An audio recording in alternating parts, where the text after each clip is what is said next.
I've been a Calypso. I can sing, I can dance, I can walk the ship. I can handle a harpoon and cut a fine figure. Whenever I get in a boat standing room, we'll rant and we'll roar like true Yankee women. We'll rant and we'll roar on deck and below, till we sight gay head off old Martha's Vineyard, and straight up the channel to the Bedford we'll go. I was in Talcahuano last year in a weather.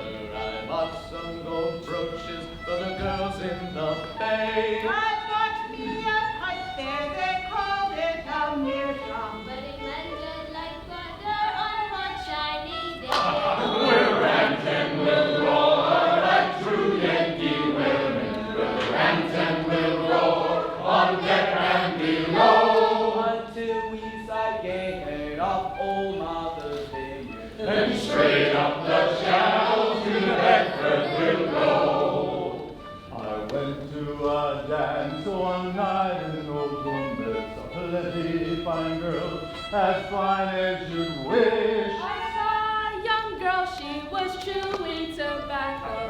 Just like a kitten, a chewing fresh skin. We'll rant and we'll roar like true Yankee women. We'll rant and we'll roar on deck and below, until we sight gay head off old Martha's Vineyard, and straight up the channel to the Bedford we'll go. Here's a health to the girls of old,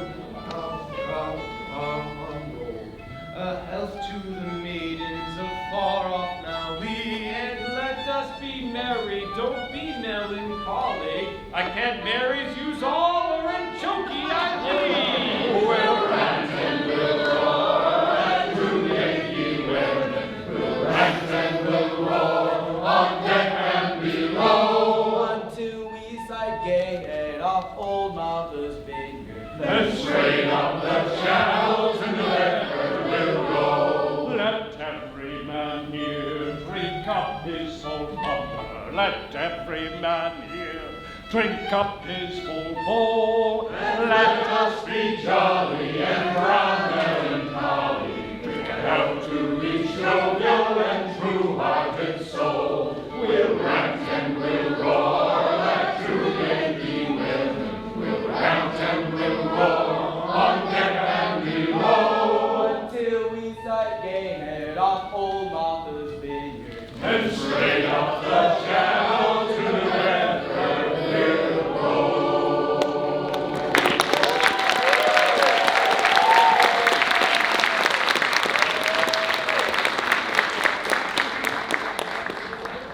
Farewell and adieu, say you Farewell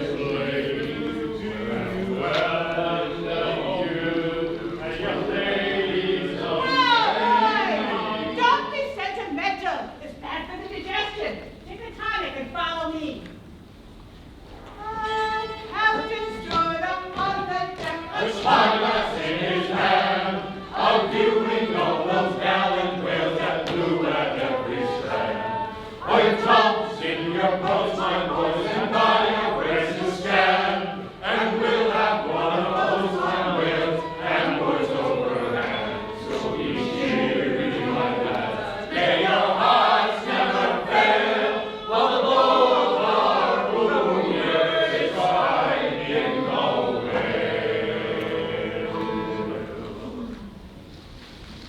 8 bells there, forward. Avast the chorus! 8 bells there! You hear them? You hear bell boy? Strike the bell 8 now, pit now, Blackley. And let me call the watch. I have the sort of mouth for that. A hogshead mouth. So, Starboard! Ahoy! 8 bells there below! To below! Fat snoozing tonight, matey. Fat night for that. I brought this up to our old mogul's wine. It's quite as filliping to some as it is deadening to others. We sing, they sleep. I lie down like ground to your butts. Here, take this copper pump and hail them through it. Tell them to fast, breathing of the lasses. Tell them it's the resurrection. They must kiss their ass and come to judgment. Oh, that's it. That's the way. That throat ain't spoiled by eating Amsterdam butter. Yes, boys. Let's have a drink or two before we ride to anchor in Acushnet. What say ye? There comes the other watch. Stand by our legs. Pip, little Pip, what happened with your tambourine? Don't know where it is. Beat that belly then and wag that ears. Chicken men merry, so we're hurrah! Tammy, won't you dance? Form now, Indian file, gallop into the double circle. Try yourself. Legs, legs. I don't like your floor there, matey. It's too springy for my taste. I'm used to ice floors. I'm sorry to throw cold water on the subject. But excuse me. Me too. Where's your girl? Who but a fool would take his left hand by his right and say to himself, how do you do? Partners, I must have partners. I rose and agree. I'll help you then. Turn grasshopper. Well, now, you saltbeans. There's plenty more of us. Hoe corn while you may, says I. The legs go to harvest farm. Ah, there's the music. Up now. Up. Now do it. Up. Swing it, swing it, swing it. Eight fireflies, break the zinkler. Jingle, as you say. There goes another dropped off. I pounded some. Maritime kids doesn't come wait. There's a photo of myself. Oh, very bad. Hold up side hook till I jump to it. Split tip, hang yourselves. Whoa! That's a white man. He calls that fun. I saved my sweat. I wonder whether those jolly lads bethink them of what they are dancing over. I'll dance over your grave, I will. That's the bitterest threat of your night women that beat headwinds round corners. Oh, Christ. To think of the green navies and the green skulled crews. Well. Belike the whole world's a ball, as you scholars have it, and so 'tis right to make one ballroom of it. Dance on, lads, you're young. I was once. This is worse than pulling after whales in a pond. Give us a whip, Tosh.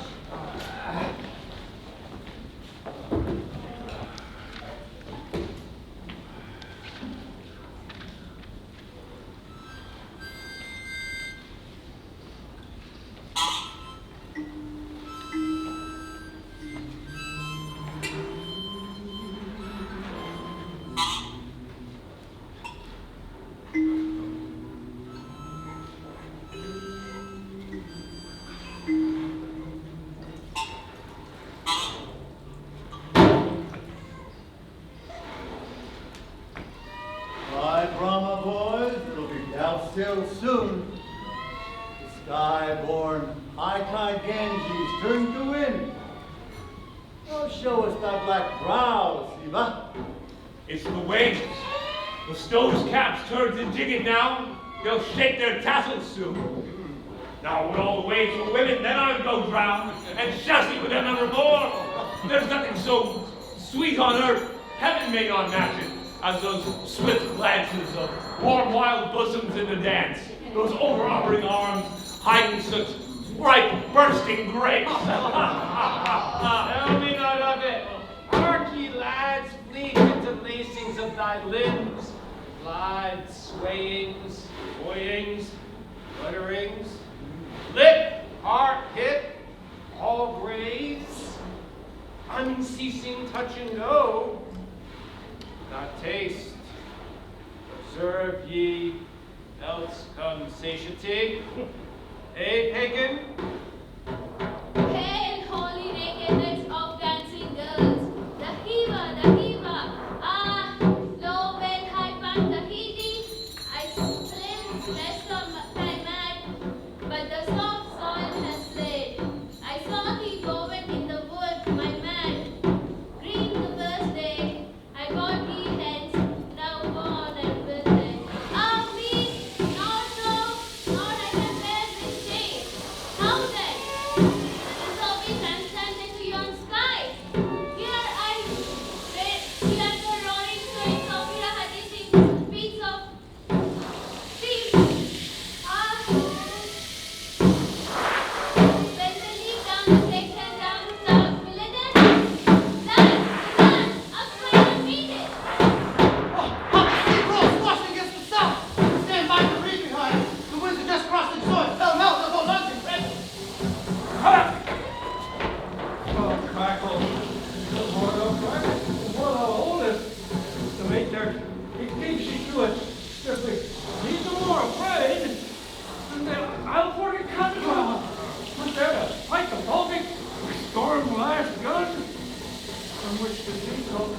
He has his orders, mind you that. Oh, I heard old Ahab tell he must always kill a squall. Something as they burst a water spout with a pistol.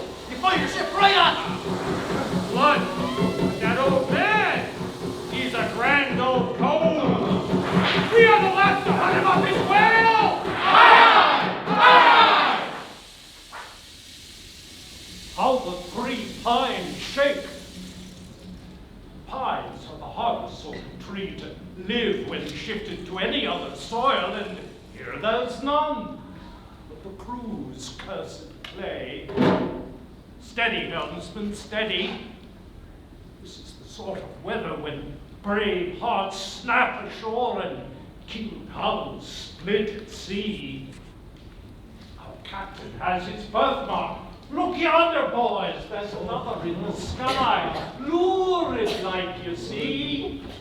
All else pitch black. What of that? Who's afraid of black is afraid of me. I'm quarried out of it. Ah, you monster boy, huh? The old grudge makes me touchy. Aye, Harpooner.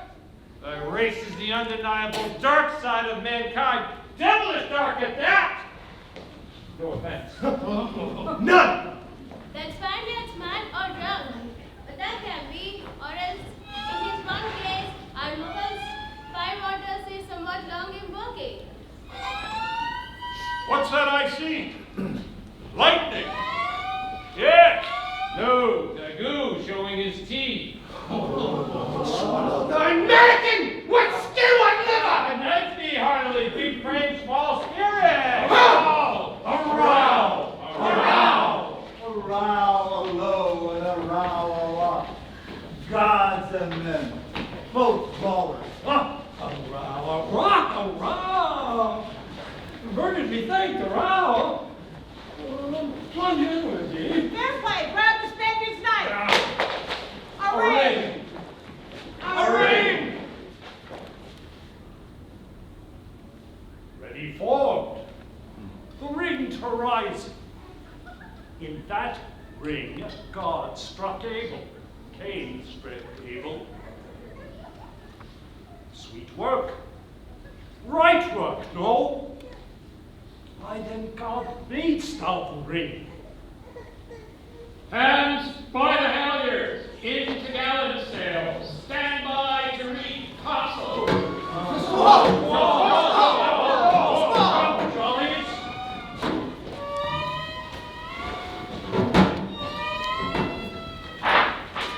Jollies?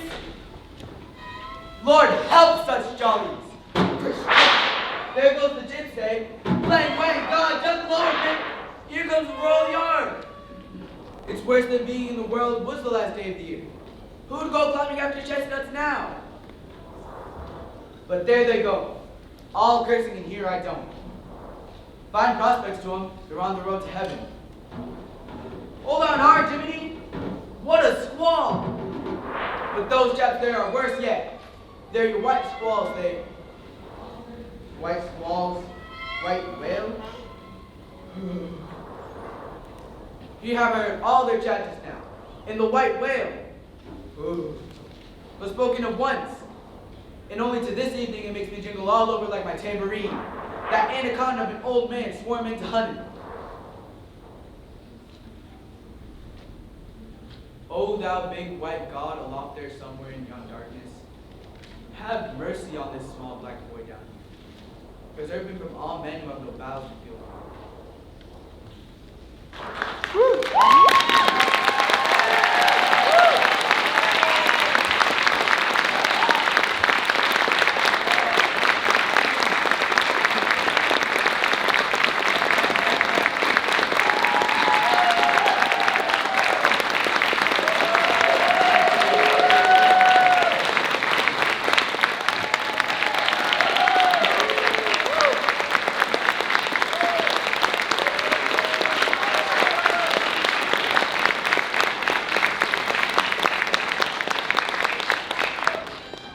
Everyone, I'm Senator Ed Markey, and I have the honor of reading Chapter 41 of Moby-Dick.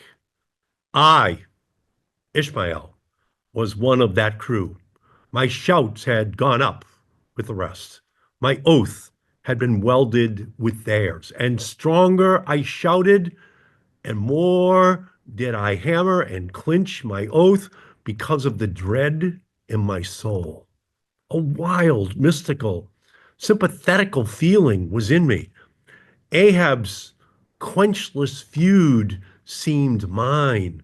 With greedy ears, I learned the history of that murderous monster against whom I and all the others had taken our oath of violence and revenge.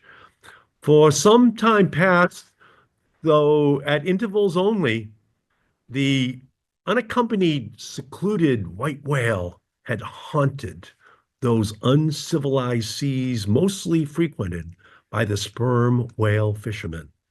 But not all of them knew of his existence, and only a few of them, comparatively, had knowingly seen him, while the number who as yet had actually and knowingly given battle to him was small indeed. For owing to the large number of whale cruisers, the disorderly way they were sprinkled over the entire watery circumference, many of them adventurously pushing their quest along solitary latitudes, so as seldom and never for a whole 12 months or more on a stretch to encounter a single news-telling sail of any sort. The inordinate length of each separate voyage, the irregularity of the times of sailing from home, all these, with other circumstances, direct and indirect, long obstructed the spread through the whole worldwide whaling fleet of the special, individualizing tidings concerning Moby-Dick. It was hardly to be doubted that several vessels reported to have encountered at such or such a time or on such or such a meridian a sperm whale of uncommon magnitude and malignity, which whale, after doing great mischief to his assailants, had completely escaped them. To some minds, it was not an unfair presumption. I say that the whale in question must have been no other than Moby-Dick. Yet, as of late, the sperm whale fishery had been marked by various and not unfrequent instances of great ferocity, cunning, and malice in the monster attacked. Therefore, it was that those who by accident ignorantly gave battle to Moby-Dick, such hunters perhaps for the most part were content to ascribe the peculiar terror he bred more as it were to the perils of the sperm whale fishery at large than to the individual cause. In that way, mostly the disastrous encounter between Ahab and the whale had hitherto been popularly regarded. And as for those who previously hearing of the white whale by chance caught sight of him in the beginning of the thing, they had every one of them almost as boldly and fearlessly lowered for him as for any other whale of that species. But at length, such calamities did ensue in these assaults, not restricted to sprained wrists and ankles, broken limbs, or devouring amputations, but fatal to the last degree of fatality. Those repeated disastrous repulses, all accumulating and piling their terrors upon Moby-Dick. Those things had gone far to shake the fortitude of many brave hunters to whom the story of the white whale had eventually come. Nor did wild rumors of all sorts fail to exaggerate and still the more horrify the true histories of these deadly encounters. For not only do fabulous rumors naturally grow out of the very body of all surprising, terrible events, as the smitten tree gives birth to its fungi, but in maritime life, far more than in that of terra firma, wild rumors abound wherever there is any adequate reality for them to cling to. And as the sea surpasses the land in this matter, so the whale fishery surpasses every other sort of maritime life. In the wonderfulness and the fearfulness of the rumors which sometimes circulate there. For not only are whalemen as a body unexempt from that ignorance and superstitiousness hereditary to all sailors, but of all sailors, they are by all odds the most directly brought into contact with whatever is appallingly astonishing in the sea, face to face.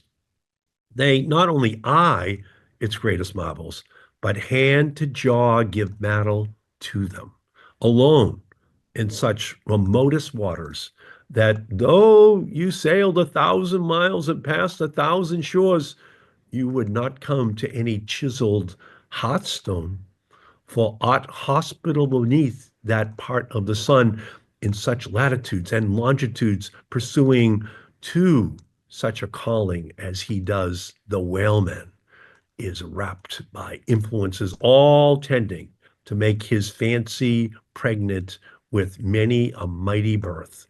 No wonder then that every gathering volume, from the mere transit over the wildest watery spaces, the outblown rumors of the white whale did in the end incorporate with themselves all manner of morbid hints and half-formed fetal suggestions of supernatural agencies, which eventually invested Moby-Dick with new terrors, unborrowed from anything that visibly appears, so that in many cases, such a panic did he finally strike that few who by those rumors at least had heard of the white whale, few of those hunters were willing to encounter the perils of his jaw.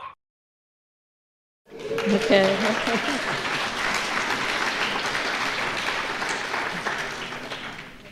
But there were still other and more vital practical influences at work. Not even at the present day has the original prestige of the sperm whale, as fearfully distinguished from all other species of the Leviathan, died out of the minds of the whalemen as a body.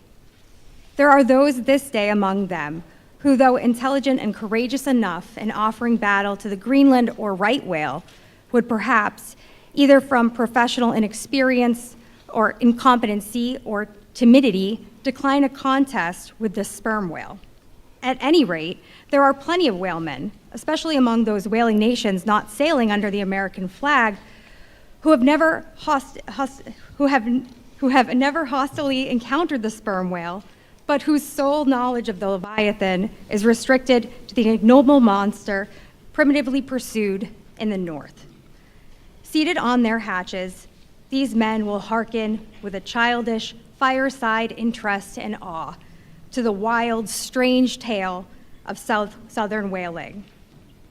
Nor is the preeminent tremendousness of the great sperm whale any more feelingly comprehended than on board of those prows which stem him.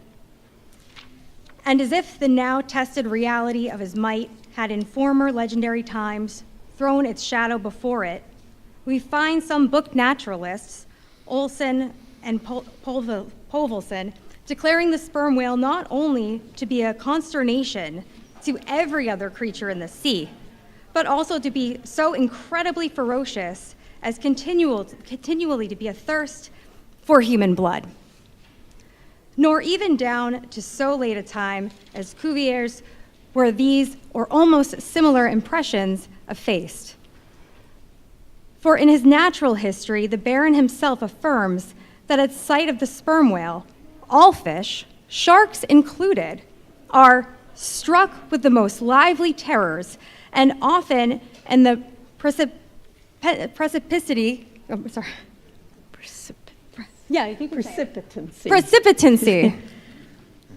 their flight, dash themselves against the rocks with such violence as to cause instantaneous death.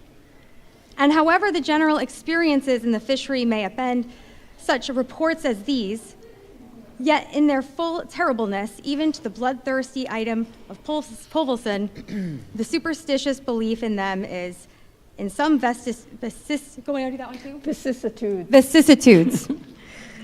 I like having a partner. Of their vocation revived in the minds of the hunters. So that overawed by the rumors and portents concerning him, not a few of the fishermen recalled, in reference to Moby-Dick, the earlier days of the sperm whale fishery, when it was oftentimes hard to induce long-practiced right whalemen to embark in the perils of this new and daring warfare. Such men protesting that, although other leviathans might be hopefully pursued, yet to chase and point lance at such an apparition as the sperm whale was not for mortal men. That to attempt it would be inevitably to be torn into a quick eternity. On this head, there are some remarkable documents that may be consulted. Thank you. Nevertheless, some there were who, even in the face of these things, were ready to give chase to Moby-Dick, and a still greater number who, chancing only to hear of him distantly and vaguely, without the specific details of any certain calamity and without superstitious accompaniments, were sufficiently hardy not to flee from the battle if offered. One of the wild suggestions referred to as at last coming to be linked with the white whale in the minds of the superstitiously inclined was the unearthly conceit that Moby-Dick was ubiquitous. They had actually been encountered in opposite latitudes at one and the same instant of time. Nor credulous as such minds might have been, was this conceit altogether without some faint show of superstitious probability. For as the secrets of the currents and the seas have never yet been divulged, even to the most erudite research, so the hidden ways of the sperm whale when beneath the surface remain in great part unaccountable to his pursuers, and from time to time have originated the most curious and contradictory speculations regarding them, especially concerning the mystic modes whereby, after sounding to a great depth, he transports himself with such fast swiftness to the most widely distant points. It is a thing well known to both American and English whaleships, and as well a thing placed upon authoritative record years ago by Scoresby, that some whales have been captured far north in the Pacific, in whose bodies have been found the barbs of harpoons darted in the Greenland seas. Nor is it to be gainsaid that in some of these instances, it has been declared that the interval of time between the two assaults could not have exceeded very many days. Hence, by inference, it has been believed by some whalemen that the Northwest Passage, so long a problem to man, was never a problem to the whale. So that here, in the real living experience of living men, the prodigies related in old times of the inland Strello Mountain in Portugal, near whose top there was said to be a lake in which the wrecks of ships floated up to the surface, and that still more wonderful story of the Arethusa fountain near Syracuse, whose waters were believed to have come from the Holy Land by an underground passage. These fabulous narrations are almost fully equaled by the realities of the whalemen. Forced into familiarity, then, with such prodigies as these, and knowing that after repeated intrepid assaults, the white whale had escaped alive, it cannot be much matter of surprise that some whalemen should go still further in their superstitions, declaring Moby-Dick not only ubiquitous, but immortal. For immortality is but ubiquity in time. That through groves of spears should be planted in his flanks, he would still swim away unharmed. Or if indeed he should ever be made to spout thick blood, such a sight would be but a ghastly deception. For again, in unensanguined billows hundreds of leagues away, his unsullied jet would once more be seen. But even stripped of these supernatural surmisings, there was enough in the earthly make and incontestable character of the monster to strike the imagination with unwonted power. For it was not so much his uncommon bulk that so much distinguished him from other sperm whales, but as was elsewhere thrown out, a peculiar snow-white wrinkled forehead and a high pyramidical white hump. These were his prominent features, the tokens whereby, even in the limitless, uncharted seas, he revealed his identity at a long distance to those who knew him. Thank you.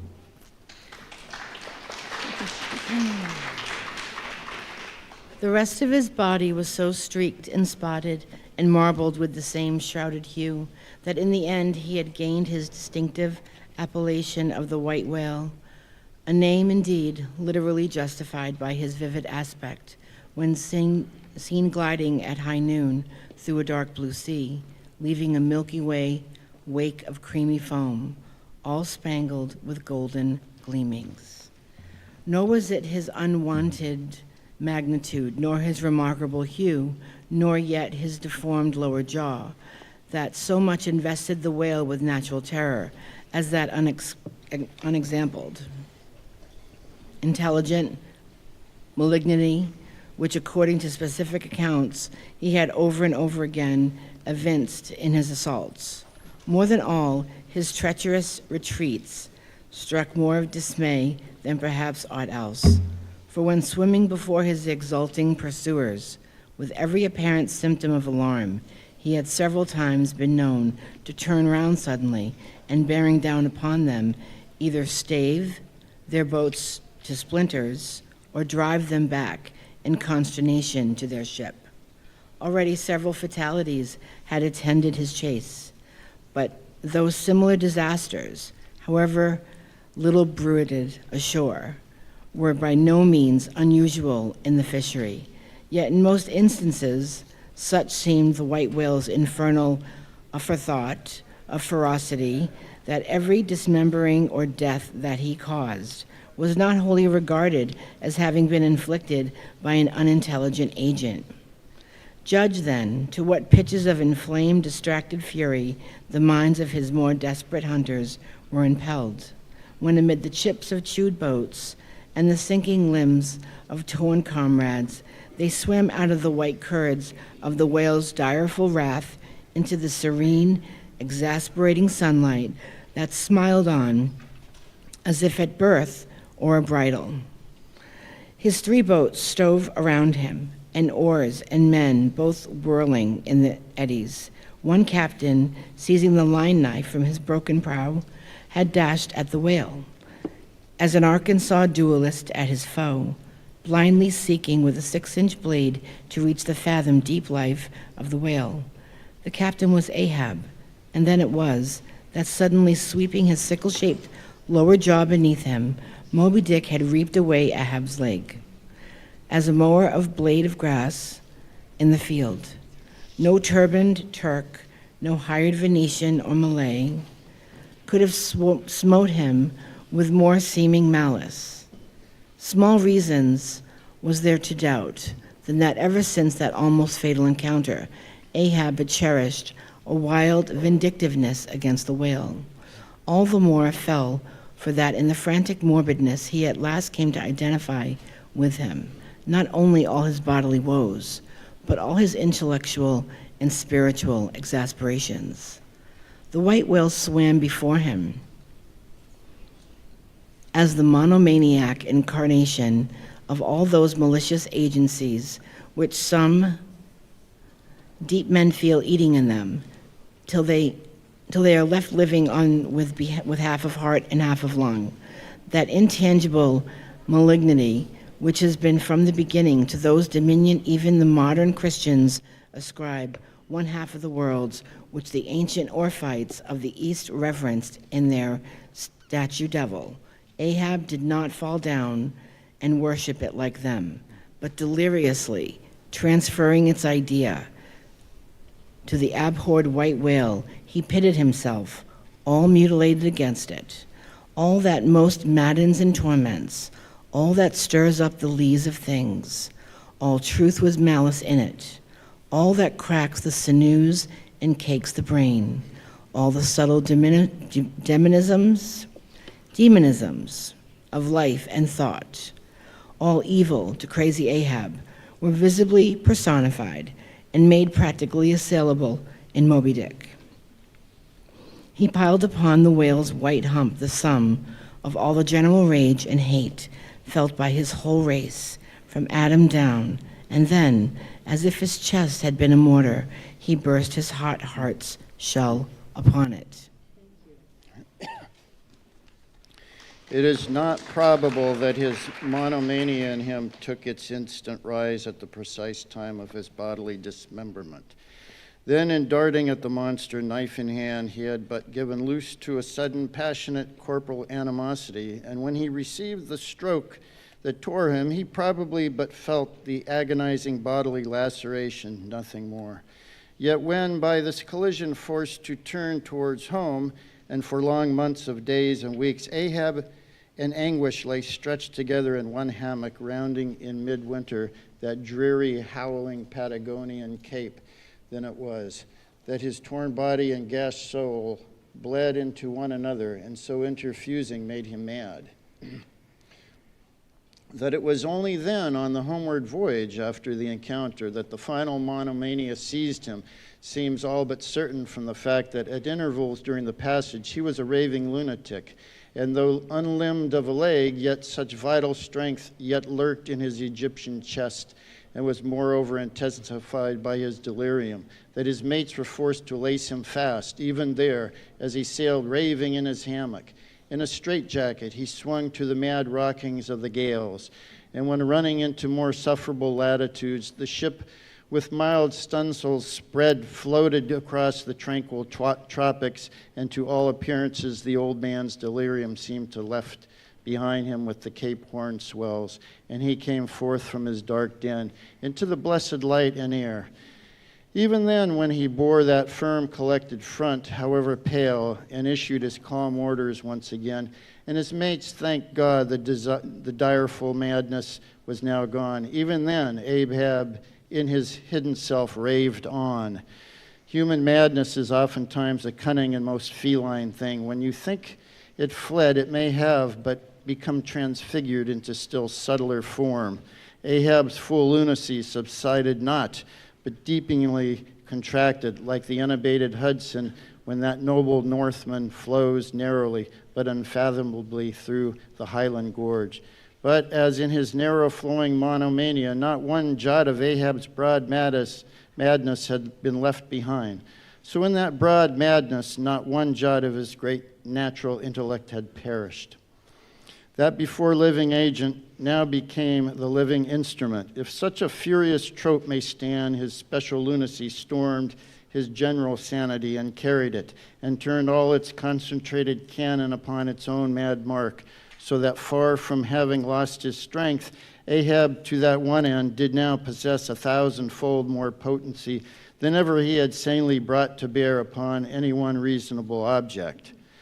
This is much, yet Ahab's larger, darker, deeper part remains unhinted, but vain to popularize profundities, and all truth is profound, winding far down from within the very heart of this spiked Hotel de Cluny where we stand, however grand and wonderful, now quit it, and take your way, ye nobler, sadder souls, to those vast Roman halls of Thermes, where far beyond the fantastic towers of man's upper earth, his root of grandeur, his whole awful essence sits in bearded state, an antique buried beneath antiquities and throned on torsos.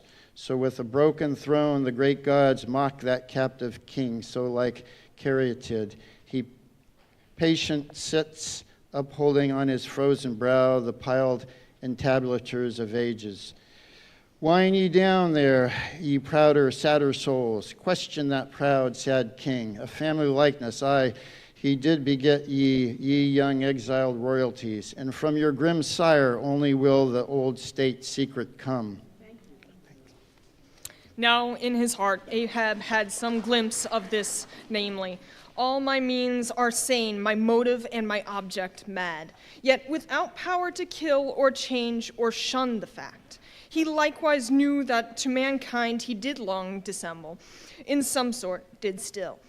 But that thing of his dissembling was only subject to his perceptibility, not to his determinant. Nevertheless, so well did he succeed in that dissembling, that when, with ivory leg, he stepped ashore at last, no Nantucketeer thought him otherwise than but naturally grieved, and that to the quick, with terrible casualty, which had overtaken him. The report of his undeniable delirium at sea was likewise popularly ascribed to a kindred cause, and so too all the added moodiness, which always afterwards, to the very day of sailing in the Pequod on the present voyage, sat brooding on his brow. Nor is it so very unlikely that, far from distrusting his fitness for another whaling voyage, on account of some dark symptoms, the calculating people of the prudent isle were inclined to harbor the conceit that for those very reasons he was all the better qualified, and set on edge for the pursuit so full of rage and wildness as the bloody hunt of whales. Gnawed within and scorched without, with infixed, unrelenting fangs of some incurable idea, such an one, could he be found, would seem the very man to dart his iron and lift his lance against the most appalling of all brutes, or if any reason thought to be corporeally incapacitated for that, yet such an one would seem superlatively competent to cheer and howl on his underlings to the attack. But be all this as it may, certain it is that with the mad secret of his unbated rage bolted up and keyed in him, Ahab had purposely sailed upon the present voyage with the one and only all-engrossing object of hunting the white whale. Had any one of his old acquaintances on shore but half dreamed of what was lurking in him, then how soon would their aghast and righteous souls have been wrenched the ship from such a fiendish man.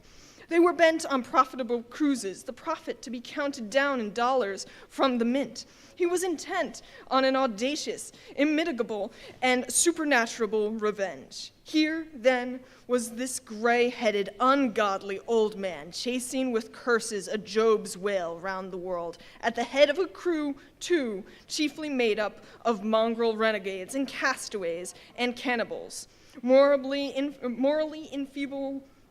enfeebled also by the incompetence of mere unaided virtue or by right-mindedness in Starbuck, the invulnerable jollity of indifference and recklessness in Stubb, and the pervading mediocrity of Flask. Such a crew, so officered, seemed specifically picked and packed by some infernal fatality to help him in his monomaniac revenge. How it was that they so aboundingly responded to the old man's ire, by what evil magic their souls were possessed, that at times his hate seemed almost theirs, the white whale as much their insufferable foe as his. How all this came to be, what the white whale was to them, or how their unconscious understandings also, in some dim, unsuspected way, he might have seemed the gliding great demon of the seas of life. All this to explain would be to dive deeper than Ishmael can go. The subterranean miner that works in us all, how can one tell whither leads his shaft by the ever-shifting, muffled sound of his pick? Who does not feel the irresistible arm dragged? What skiff in tow of 74 can stand still? For one, I gave myself up to the abandonment of the time and the place, but while yet all a rush to encounter the whale, could see naught in that brute but the deadliest ill. Chapter 42, The Whiteness of the Whale. What the white whale was to Ahab has been hinted. What at times he was to me as yet remains unsaid. Aside from those more obvious considerations touching Moby-Dick, which could not but occasionally awaken in any man's soul some alarm, there was another thought, or rather vague, nameless horror concerning him, which at times, by its intensity, completely overpowered all the rest, and yet so mystical and well-nigh ineffable was it that I almost despair of putting it in a comprehensible form. It was the whiteness of the whale that above all things appalled me. But how can I hope to explain myself here? And yet, in some dim, random way, explain myself I must, else all these chapters might be naught.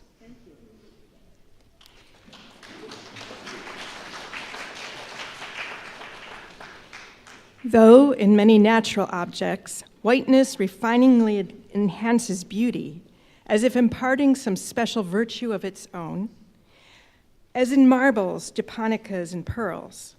And though various nations have in some way recognized a certain royal preeminence in this hue, even the barbaric grand old kings of Pegu placed the title Lord of the White Elephants above all their other magniloquent ascriptions of dominion. And the modern kings of Siam unfurling the same snow-white quadruped in the royal standard, and the Hanoverian flag bearing the one figure of a snow-white charger, and the great Austrian Empire, Caesarian, heir to overloading Rome, having for the imperial color the same imperial hue. And though this preeminence in it applies to the human race itself, giving the white man ideal mastership over the dusky tribe, and though, besides all this, whiteness has even been made significant of gladness, for among the Romans a white stone marked a joyful day, and though in other mortal sympathies and symbolizings, this same hue is made the emblem of many touching noble things, the innocence of brides, the benignity of age, though among the red men of America, the giving of the white belt of wampum was the deepest pledge of honor. Though in many climes, whiteness typifies the majesty of justice in the ermine of the judge and contributes to the daily state of kings and queens drawn by milk-white steeds. Though even the higher mysteries of the most august religions, it has been made the symbol of the divine spotlessness and power. By the Persian fire worshippers, the white forked flame being held the holiest on the altar. And in the Greek mythologies, great Jove himself being made incarnate in a snow-white bull. And though to the noble Iroquois, the midwinter sacrifice of the sacred white dog was by far the holiest festival of their theology, that spotless, faithful creature being held the purest envoy they could send to the Great Spirit, with the annual tidings of their own fidelity. And though directly from the Latin word for white, all Christian priests derive the name of one part of their sacred vesture, the alb, or tunic, worn beneath the cassock, and though among the holy pomps of the Romish faith, white is especially employed in the celebration of the Passion of our Lord. Though in the vision of St. John, white robes are given to the redeemed, and the 24 elders stand clothed in white before the great white throne, and the Holy One that sitteth there, white like wool. Yet for all these accumulated associations, with whatever is sweet and honorable and sublime, there yet lurks an elusive something of the innermost idea of this hue, which strikes more of panic to the soul than the redness which affrights in blood. The elusive quality it is which causes the thought of whiteness when divorced from more kindly associations and coupled with any object terrible in itself, to heighten that terror to the furthest bounds. Whiteness with white bear of the poles and the white shark of the tropics, what but their smooth, flaky whiteness makes the transcendent horrors they are? That ghastly whiteness is which imparts such an abhorrent mildness, even more loathsome than terrific, to the dumb gloating of their aspect, so that not the fierce-fanged tiger in his heraldic coat can so stagger courage as the white-shrouded bear or shark.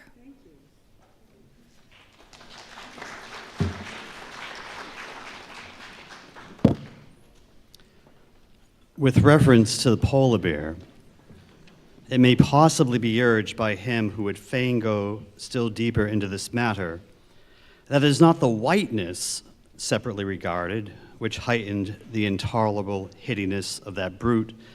For analyze that heightened hideousness, it might be said only arises from the circumstance that the irresponsible ferociousness of the creature stands invested in the fleece of celestial innocence and love. And hence, by bringing together two such opposite emotions in our minds, the polar bear frightens us with so unnatural a contrast. But even assuming all this to be true, yet were it not for the whiteness, you would not have that intensified terror. As for the white shark, the white gliding ghostliness of repose in that creature, when beheld in his ordinary moods, strangely tallies with the same quality in the polar quadruped. This peculiarity is most vividly hit by the French in the name they bestow upon the fish. The Romish Mass for the dead begins with Requiem Eternum, eternal rest, whence Requiem denominating the Mass itself and any other funeral music. Now, in allusion to the white, silent stillness of death in this mark and the mild deadliness of his habits, the French call him Requiem. Bethink thee of the albatross, whence come those clouds of spiritual wonderment and pale dread in which that white phantom sails in all imaginations. Not Coleridge first threw that spell, but God's great, unflattering laureate, nature. I remember the first albatross I ever saw. It was during a prolonged gale in waters hard upon the Antarctic Sea. From my forenoon watch below, I ascended to the overness of the bird, I ascended over the clouded deck, and there dashed upon the main hatches. I saw a regal feathery thing of unspotted whiteness, and with a hooked Roman bill sublime. At intervals it arched forth its vast archangel wings, as if to embrace some holy ark. Wondrous flutterings and throbbings shook it. Though bodily unharmed, it uttered cries as some king's ghost in supernatural distress. Through its inexpressible strange eyes, methought, I peeped to secrets which took hold of God. As Abraham before the angels, I bowed myself. The white thing was so white, its wings so wide, and in those forever exiled waters, I had lost the miserable warping memories of traditions and of towns. Long I gazed at that prodigy of plumage. I cannot tell, can only hint the things that darted through me then. But at last I awoke, and turning, asked a sailor, what bird was this? A goney, he replied. Goney? I never had heard that name before. Is it conceivable that this glorious thing is utterly unknown to men ashore? Never? But sometime after, I learned that goney was some seaman's name for albatross, so that by no possibility could Coleridge's wild rhyme have aught to do with those mystical impressions which were mine when I saw the bird upon our deck. For neither had I then read the rhyme, nor knew the bird to be an albatross. Yet in saying this, I do but indirectly burnish a little brighter the noble merit of the poem and the poet. I assert then that in the wondrous bodily whiteness of the bird chiefly lurks the secret of the spell. A truth more evinced in this, that by a solecism of terms, there are birds called gray albatrosses. And these I have frequently seen, but never with such emotions as when I beheld the Antarctic fowl.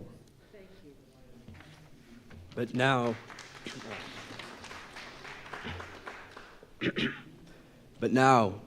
had the mystic thing been caught? Whisper it not, and I will tell. With a treacherous hook and line, as the fowl floated on the sea. At last, the captain made a postman of it, trying a lettered leathern tally around its neck with the ship's time and place, and then letting it escape. But I doubt not. The leathern tally, meant for man, was taken off in heaven, when the white fowl flew to join the wing folding, the invoking and adoring cherubium, archangelical apparition of that unfallen western wold, which to the eyes of the old trappers and hunters revived the glories of those primeval times when Adam walked majestic as a god, bluff-bowed and fearless as this mighty steed. Whether marching amid his aides and marshals in the van of countless cohorts that endlessly streamed it over the plains like an Ohio, or whether with his circumambient subjects browsing all around at the horizon, the white steed gallopingly reviewed them with warm nostrils reddening through his cool milkiness. In whatever aspects he presented himself, always to the bravest Indians, he was the object of trembling reverence and awe, nor can it be questioned from what stands on legendary record of this noble horse that it was his spiritual whiteness chiefly, which so clothed him with divineness, and that his divineness had that in it which, though commanding worship, at the same time enforced a certain nameless terror. But there are other instances where this whiteness loses all that accessory and strange glory which invests in the white steed and albatross. What is it that the albino man so peculiarly repels and often shocks the eye, as that sometimes he is loathed by his own kith and kin? It is that whiteness which invests him, a thing expressed by the name he bears.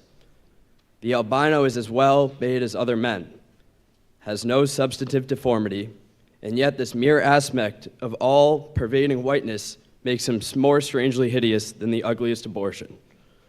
Why should this be so? Nor, in quite other aspects, does nature in her least palpable, but not the less malicious agencies, fail to enlist among her forces.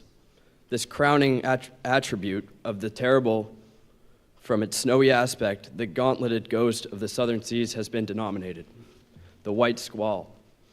Nor, in some historic instances, has the art of the human malice omitted so potent an auxiliary. How wildly it heightens the effect of that passage in Froissart when massed in the snowy symbol of their faction, the desperate White Hoods of Ghent murder their bailiff in the marketplace. Nor in some things does the common hereditary experience of all mankind fail to bear witness to the supernaturalism of this hue. It cannot well be doubted that the one visible quality in the aspect of the dead which most appeals the gazer is the marble pallor lingering there, as if indeed that pallor were as much like the badge of consternation in the other world as of mortal trepidation here. And from that parlor of the dead, we borrow the expressive hue of the shroud in which we wrap them. Nor even in our superstitions do we fail to throw the same snowy mantle over our round our phantoms, all ghosts in a milk-white fog. Yeah, while these terrors seize us, let us add that even the king of terrors, when personified by the evangelist, rides on his pallid horse. Therefore, in his other moods, symbolize whatever grand or gracious thing he will by whiteness, no man can deny that in its profoundest idealized significance, it calls up a peculiar apparition to the soul.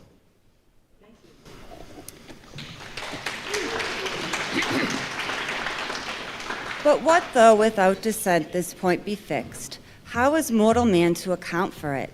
To analyze it would seem impossible. Can we then, by the citation of some of those instances wherein this thing of whiteness, though for the time wholly or in great part stripped of all direct associations calculated to impart to its aught fearful, but nevertheless is found to exert over the same sorcery, however modified, can we thus hope to light upon some chance clue to conduct to the hidden cause we seek? Let us try. But in a matter like this, subtlety appeals to subtlety, and without imagination, no man can follow another into these halls.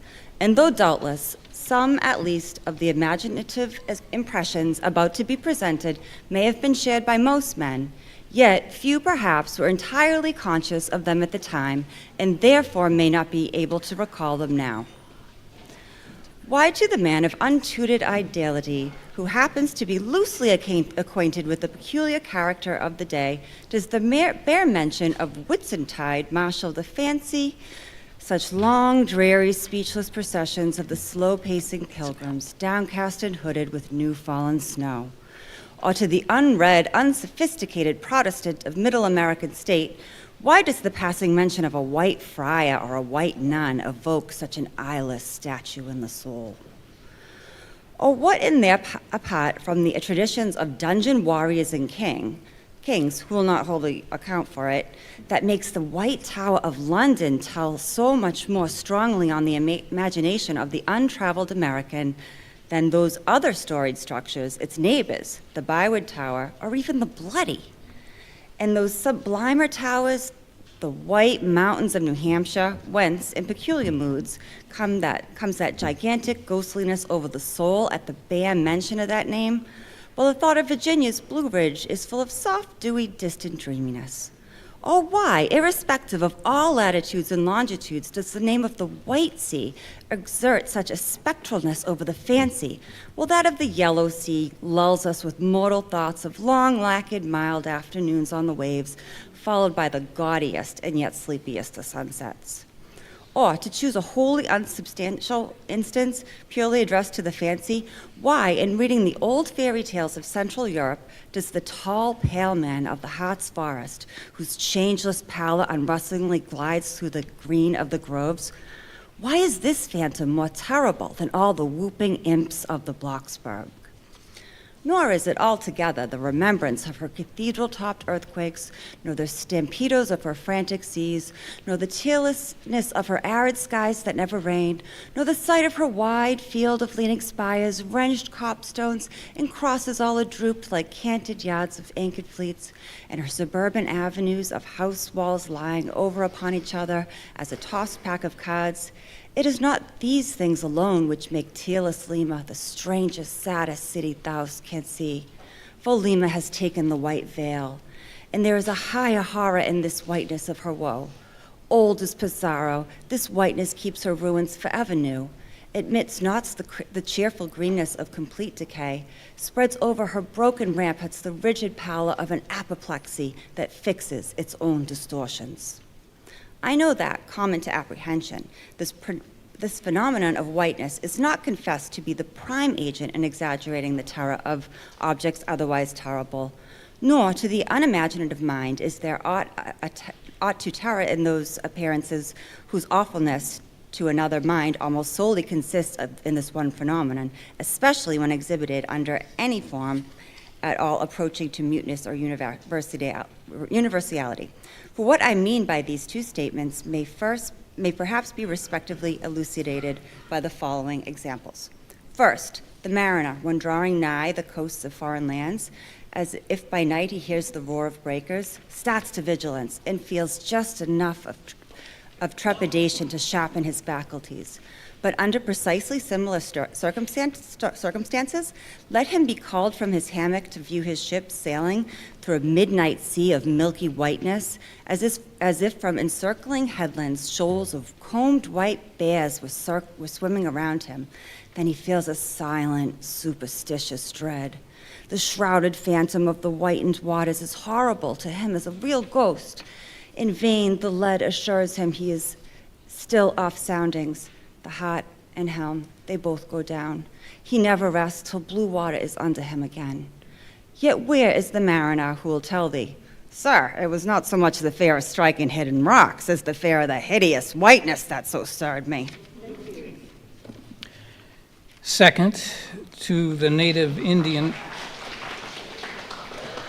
of Peru, the continual sight of the snow-howded Andes conveys naught of dread, except perhaps in the mere fancying of the eternal frosted desolateness reigning at such vast altitudes, and the natural conceit of what a fearfulness it would be to lose oneself in such inhuman solitude. Much the same is it with the backwoodsman of the West, with comparative indifference, views an unbounded prairie sheeted with driven snow, no shadow of tree or twig to break the fixed trance of whiteness.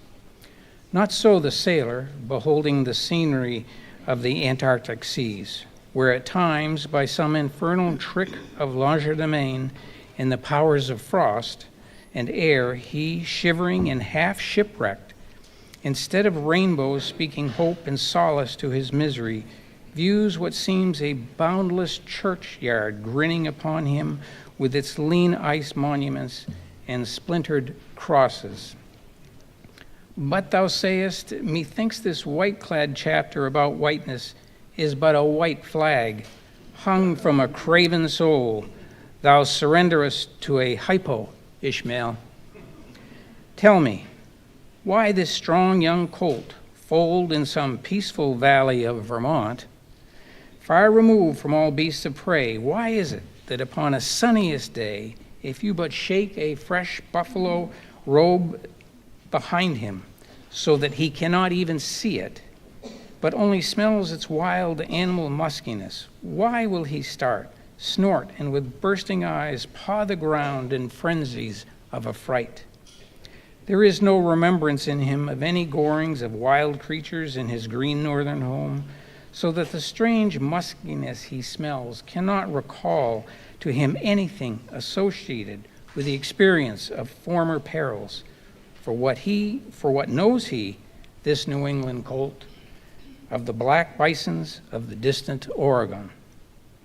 No, but here thou beholdest even in a dumb brute the instinct of the knowledge of the demonism in the world.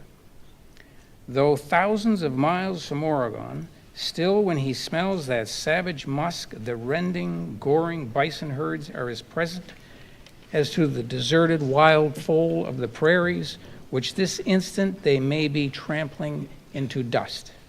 Thus, then, the muffled rollings of milky sea, the bleak rustlings of the festooned frosts of mountains, the desolate shiftings of the windrowed snows of prairies, all these, to Ishmael, are as the shaking of that buffalo robe to the frightened colt. Though neither knows where lie the nameless things of which the mystic sign gives forth such hints, yet with me, as with the colt, somewhere those things must exist, though in many of its aspects this visible world seems formed in love, the invisible fears were formed in fright. But not yet have we solved the incantation of this whiteness and learned why it appeals with such power to the soul. And more strange and far more portentous, why, as we have seen, is it at once the most meaning symbol of spiritual things, nay, the very veil of the Christian's deity, and yet should be, as it is, the intensifying agent in things the most appalling to mankind.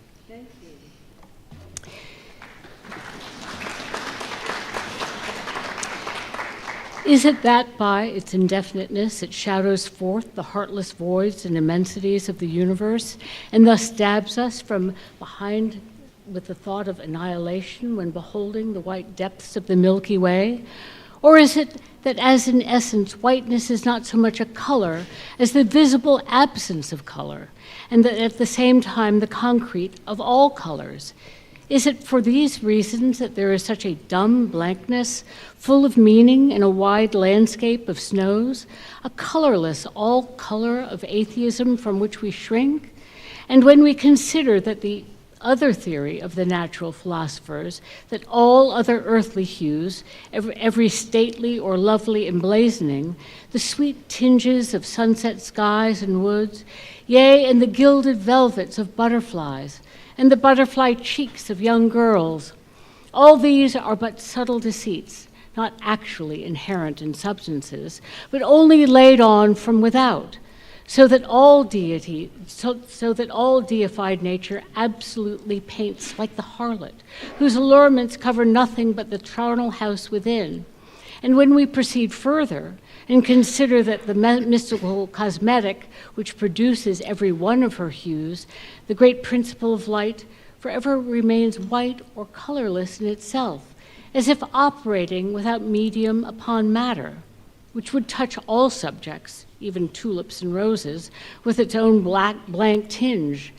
Pondering all of this, the pulsified, palsied universe lies before us as a leper, like a willful travelers in Lapland who refuse to wear colored and coloring glasses upon their eyes, so that the wretched infidel gazes himself blind at the monumental white that wraps all the prospect around him. And all these things the albino whale was the symbol. Wonder ye then at the fiery hunt.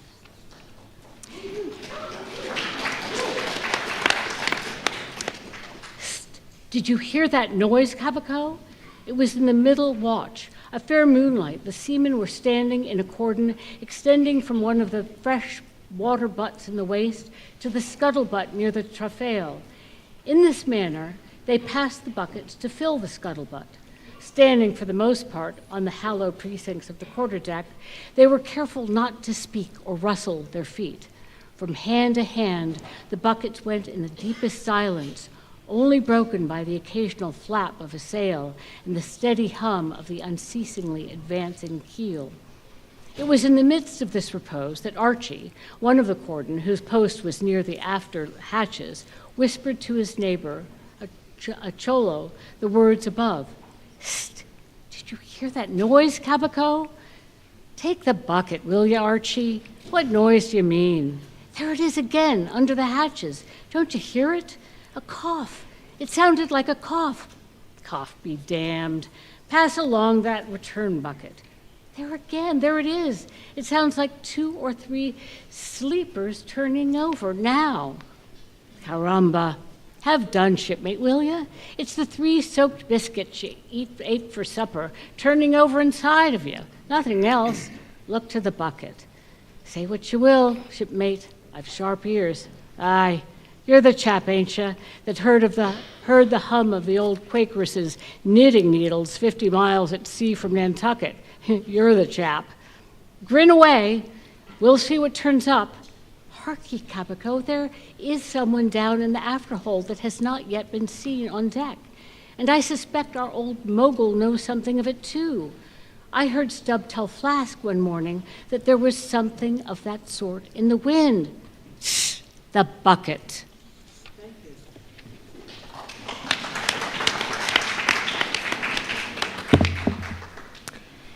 The chart. Had you followed Captain Ahab down into his cabin after the squall that took place on the night succeeding that wild ratification of his purpose with the crew, you would have seen him go to a locker in the transom and, bringing out a large wrinkled roll of yellowish sea charts, spread them before him on his screwed-down table. Then, seating himself before it, you would have seen him intently study the various lines and shadings which there met his eye, and with slow but steady pencil trace additional courses over spaces that before were blank. At intervals, he would refer to piles of old log books beside him, wherein were set down the seasons and places in which, on various former voyages of various ships, sperm whales had been captured or seen.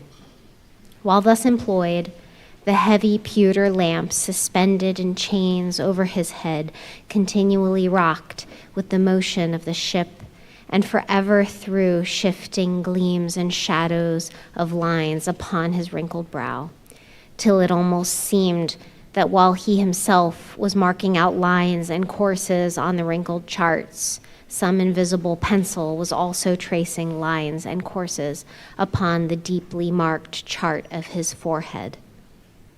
But it was not this night in particular that, in the solitude of his cabin, Ahab thus pondered over his charts.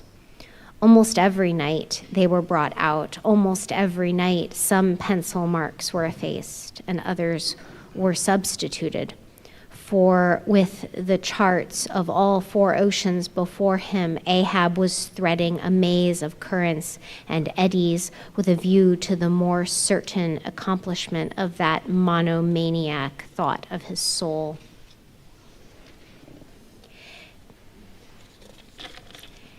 Now, to anyone not fully acquainted with the ways of the Leviathans, it might seem an absurdly hopeless task thus to seek out one solitary creature in the unhooped oceans of this planet. But not so did it seem to Ahab, who knew the sets of all tides and currents, and thereby calculating the driftings of the sperm whale's food, and also calling to mind the regular ascertained seasons for hunting him in particular latitudes, could arrive at reasonable surmises, almost approaching to certainties, concerning the timeliest day to be upon this or that ground in search of his prey. So assured indeed is the fact concerning the periodicalness of the sperm whales resorting to given waters that many hunters believe that, could he be closely observed and studied throughout the world, were the logs for one voyage of the entire whale fleet carefully collated, then the migrations of the sperm whale would be found to correspond in invariability to those of the herring shoals or the flights of swallows. On this hint, attempts have been made to construct elaborate migratory charts of the sperm whale. Since the above was written, the statement is happily borne out by an official circular issued by Lieutenant Maury of the National Observatory, Washington, April 16, 1851. By that circular, it appears that precisely such a chart is in course of completion, and portions of it are presented in the circular. Quote, this chart divides the ocean into districts of 5 degrees of latitude by 5 degrees of longitude perpendicularly throughout each of which districts are 12 columns for the 12 months, and horizontally through each of which districts are 3 lines, one to show the number of days that have been spent in each month in every district, and the 2 others to show the number of days in which whales, sperm or right, have been seen. Besides, when making a passage from one feeding ground to another, the sperm whales, guided by some infallible instinct, say rather secret intelligence from the deity, mostly swim in veins, as they are called, continuing their way along a given ocean line with such undeviating exactitude that no ship ever sailed her course by any chart with 1/10 of such marvelous precision. Though in these cases, the direction taken by any one whale can be straight as a surveyor's parallel, and through the line of advance be strictly confined to its own unavoidable straight wake. Yet the arbitrary vein in which at these times he is said to swim generally embraces some few miles in width, more or less as the vein is presumed to expand or contract, but never exceeds the visual sweep from the whale ship's mastheads when circumspectly gliding along this magic zone. The sum is that at particular seasons within that breadth and along that path, migrating whales may with great confidence be looked for.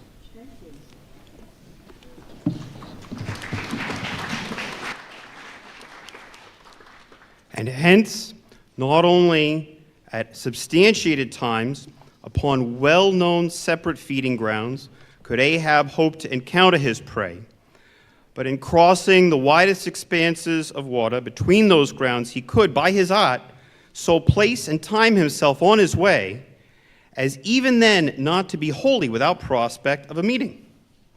There was a circumstance which at first sight seemed to entangle his delirious but still methodical scheme, but not so in reality, perhaps. Though the gregarious sperm whales have their regular seasons for particular grounds, yet in general you cannot conclude that the herds which haunted such and such a latitude or longitude this year, say, will turn out to be identically the same with those that were found there the preceding season, though there are peculiar and unquestionable instances where the contrary of this has been proved true. In general, the same remark, only within a less wide limit, applies to the solitaries and hermits among the matured, aged sperm whales. so that though Moby-Dick had in a former year been seen, for example, on what is called the Seychelles Ground in the Indian Ocean, or Volcano Bay on the Japanese coast, and it did not follow that were the Pequod to visit either of those spots at any subsequent corresponding season, she would infallibly encounter him there. So too with some other feeding grounds where he had at times revealed himself. But all these seemed only his casual stopping places and ocean inns, so to speak, not his places of prolonged abode. And where Ahab's chances of accomplishing his object may have hitherto been spoken of, allusion has only been made to whatever wayside antecedent extra prospects were his, ere a particular set time or place were attained, when all possibilities would become probabilities, and as Ahab fondly thought, every possibility the next thing to a certainty. That particular set time and place were conjoined in the one technical phrase, the season on the line. For there and then, for several consecutive years, Moby-Dick had been periodically descried, lingering in those waters for a while, as the sun in its annual round loiters for a predicted interval in any one sign of the zodiac. While it was, too, that most of the deadly encounters with the white whale had taken place, there the waves were storied with his deeds. There also was the tragic spot where the monomaniac old man had found the awful motive to his vengeance. But in the cautious comprehensiveness and unloitering vigilance with which Ahab threw his brooding soul into this unfaltering hunt, he would not permit himself to rest all his hopes upon that one crowning fact above mentioned. However flattering it might be to those hopes, nor in the sleeplessness of his vow could he so tranquilize his unquiet heart as to postpone all intervening quest.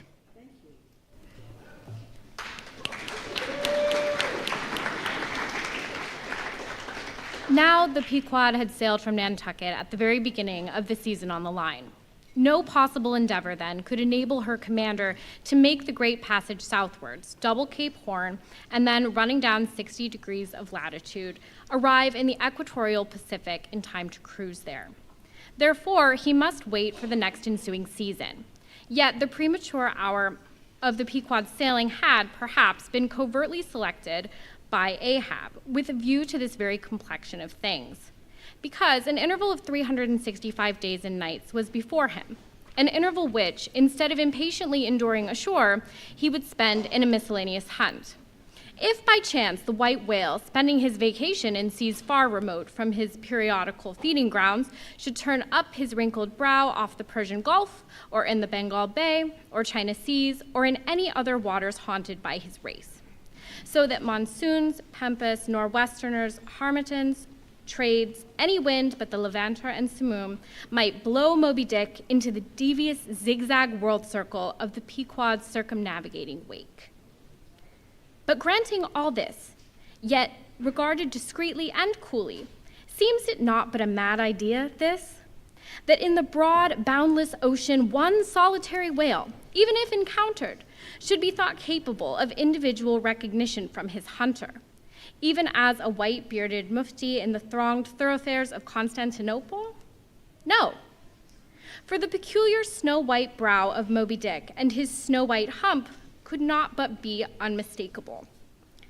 And have I not tallied the whale, Ahab would mutter to himself, as after poring over his charts till long after midnight, he would throw himself back in reveries.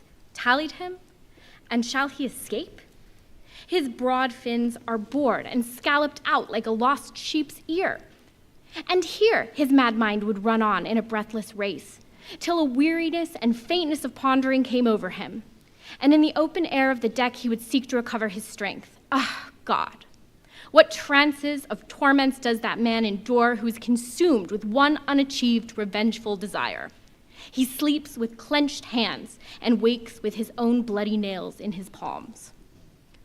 Often, when forced from his hammock by exhausting and intolerably vivid dreams of the night, which, resuming his own intense thoughts through the day, carried them on amid a clashing of frenzies, and whirled them round and round in his blazing brain, till the very throbbing of his life spot became insufferable anguish. And when, as was sometimes the case, these spiritual throes in him heaved his being up from its base, and a chasm seemed opening in him, from which forked flames and lightning shot up, and accursed fiends beckoned him to leap down among them. When this hell in himself yawned beneath him, a wild cry would be heard through the ship. And with glaring eyes, Ahab would burst from his stateroom, as though escaping from a bed that was on fire. Yet these, perhaps, instead of being the unsuppressible symptoms of some latent weakness or fright at his own resolve, were but the plainest tokens of its intensity. For at such times, crazy Ahab, the scheming, unappeasedly steadfast hunter of the white whale, this Ahab that had gone to his hammock, was not the agent that so caused him to burst from it in horror again. The latter was the eternal, living principle or soul in him, and in sleep, being for the time dissociated from the characterizing mind, which at other times employed it for its outer vehicle or agent, it spontaneously sought escape from the scorching contiguity of the frantic thing, of which, for the time, it was no longer an integral. But as the mind does not exist unless leagued with the soul, therefore it must have been that, in Ahab's case, yielding up all his thoughts and fancies to his one supreme purpose, that purpose, by its own sheer inveteracy of will, forced itself against gods and devils into a kind of self-assumed, independent being of its own. Nay, could grimly live and burn, while the common vitality to which it was conjoined fled, horror-stricken, from the unbidden and unfathered birth. Therefore, the tormented spirit that glared out of bodily eyes when what seemed Ahab rushed from his room was for the time but a vacated thing, a formless, somnambulistic being, a ray of living light, to be sure, but without an object to color, and therefore a blankness in itself. God help thee, old man.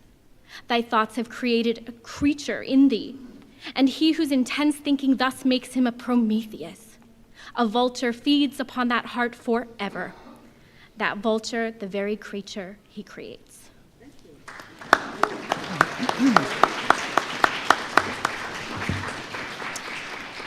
The affidavit. So far as what there may be of a narrative in this book, and indeed as in indirectly touching one or two very interesting and curious particulars in the habits of sperm whales, the foregoing chapter in its earlier part is as important as one will be found in this volume. But the leading matter of it requires to be still further and more familiarly enlarged upon, in order to be adequately understood, and moreover, to take away any incredulity which a profound ignorance of the entire subject may induce in some minds as to the natural verity of the main points of this affair. I care not to perform this part of my task methodically, but shall be content to produce the desired impression by separate citations of items, practically or reliably known to me as a whaleman. And from these citations, I take it, the conclusion aimed at will naturally follow of itself.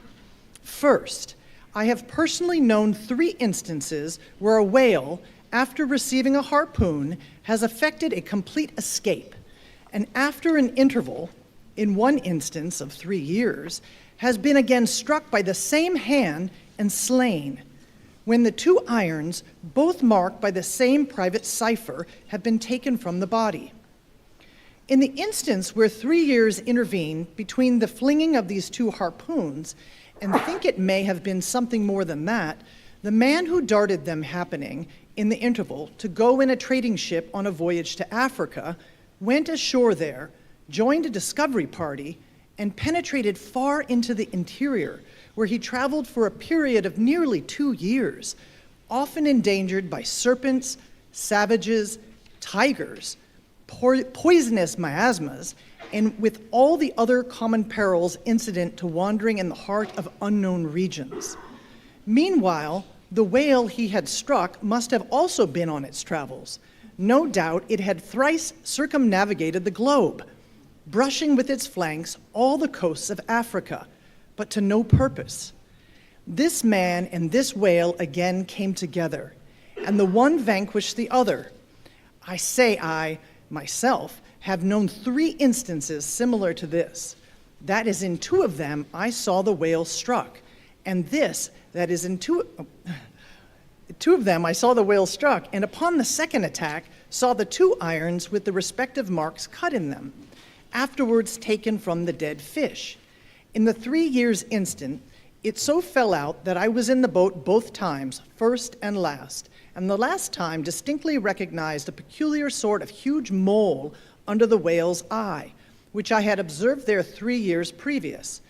I say 3 years, but I'm pretty sure it was more than that. Here are 3 instances, then, which I personally know the truth of, but I have heard of many other instances from persons whose veracity in the matter there is no good ground to impeach. Secondly, it is well known in the sperm whale fishery, however ignorant the world ashore may be of it, that there have been several memorable historical instances where a particular whale in the ocean has been at a distant times and places popularly cognizable. Why such a whale became thus marked was not altogether and originally owing to his bodily peculiarities as distinguished from other whales, for however peculiar in that respect any chance whale may be, they soon put an end to his peculiarities by killing him and boiling him down into a peculiarly valuable oil. No, the reason was this, that from the fatal experiences of the fishery, there hung a terrible prestige of perilousness about such a whale as there did about Rinaldo Rinaldini, inasmuch that most fishermen were content to recognize him by merely touching their tarpaulins where he would be discovered lounging by them on the sea, without seeking to cultivate a more intimate acquaintance. Like some poor devils ashore that happen to know an irascible great man, they make distant, unobtrusive salutations to him in the street, lest if they pursued the acquaintance further, they might receive a summary thump for their presumption. Thank you.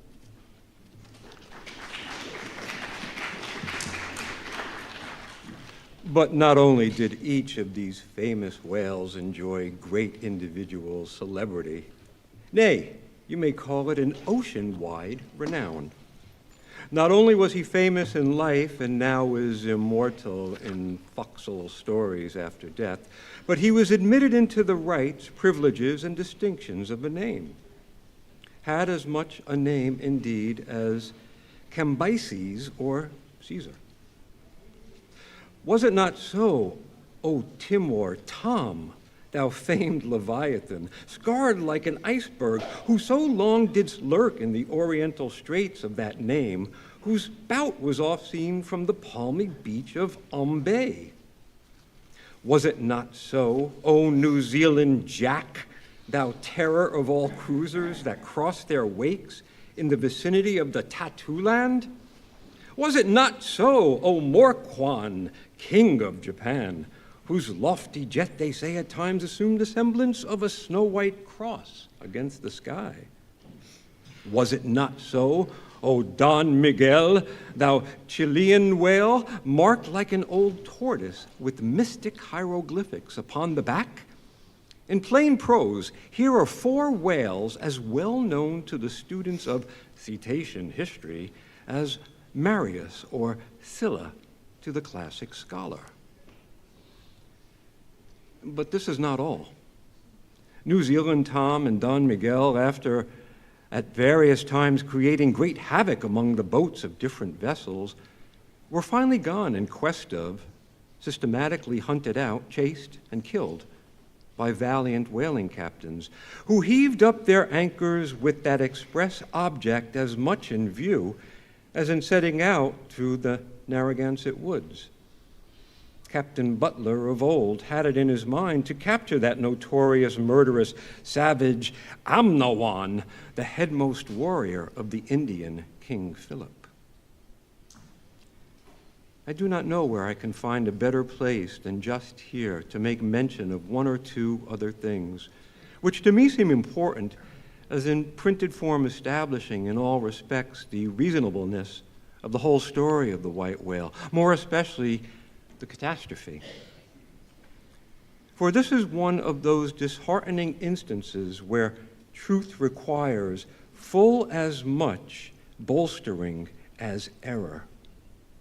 So ignorant are most landsmen of some of the plainest and most palpable wonders of the world, that without some hints touching the plain facts, historical and otherwise, of the fishery, they might scout at Moby-Dick as a monstrous fable, or a still worse and more detestable, a hideous and intolerable allegory. First, though most men have some vague, flitting ideas of the general perils of the grand fishery, yet they have nothing like a fixed, vivid conception of those perils and the frequency with which they recur. One reason, perhaps, is that not 1 in 50 of the actual disasters and deaths by casualties in the fishery ever finds a public record at home, however transient and immediately forgotten that record. Do you suppose that that poor fellow there, who this moment perhaps caught by the whale line off the coast of New Guinea, is being carried down to the bottom of the sea by the sounding Leviathan? Do you suppose that that poor fellow's name will appear in the newspaper obituary you will read tomorrow at your breakfast? No, because the mails are very irregular between here and New Guinea. In fact, did you ever hear what might be called regular news, direct or indirect, from New Guinea? Yet I tell you that upon one particular voyage which I made to the Pacific, among many others we spoke 30 different ships, every one of which had had a death by a whale, some of them more than one, and 3 that had each lost a boat's crew. For God's sake, be economical with your lamps and candles. Not a gallon you burn, but at least 1 drop of man's blood was spilled for it. Thank you.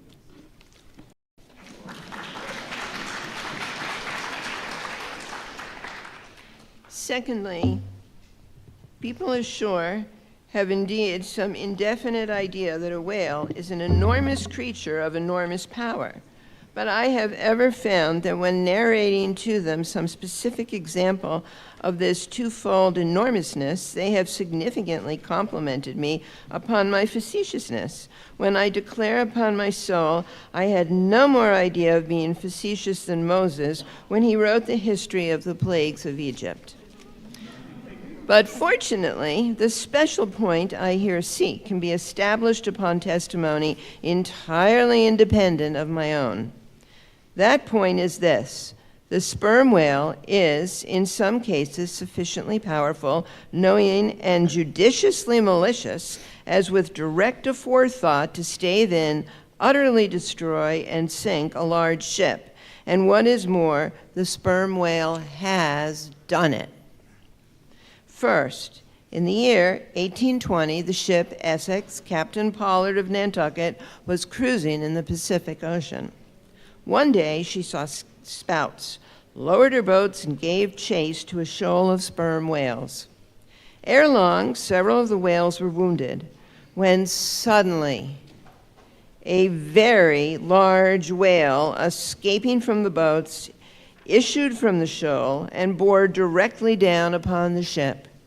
Dashing his forehead against her hull, he so stove her in that in less than 10 minutes, she settled down and fell over. Not a surviving plank of her has been seen since. After the severest exposure, part of the crew reached the land in their boats. Being returned home at last, Captain Pollard once more sailed for the Pacific in command of another ship.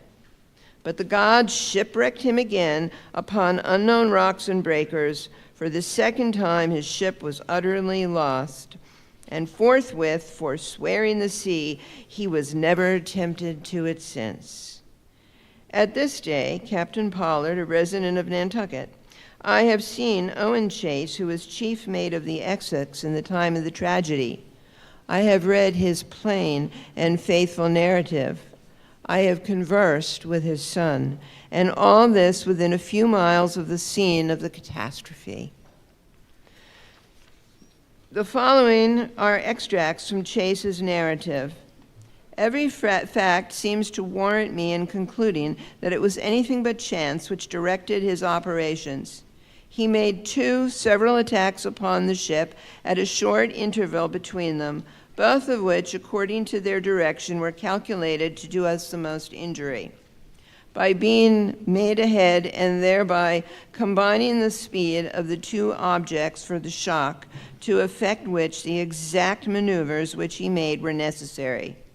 His aspect was most horrible, and such as indicated resentment and fury. He came directly from the shoal from which we had just entered, and in which we had struck 3 of his companions, as if fired with revenge for their sufferings. Again, at all events, the whole circumstances taken together, all happening before my own eyes and producing at the time impressions in my mind of decided, calculating mischief on the part of the whale, many of which impressions I cannot now recall, induced me to be satisfied that I am correct in my opinion. Here are his reflections some time after quitting the ship, during which a black night in an open boat, when most despairing of reaching any hospitable shore. The dark ocean and swelling waters were nothing. The fears of being swallowed up by some dreadful tempest or dashed upon hidden rocks, with all the other ordinary subjects of fearful contemplation, seemed scarcely entitled to a moment's thought. The dismal-looking wreck and the horrid aspect and revenge of the whale wholly engrossed my reflections until day again made its appearance.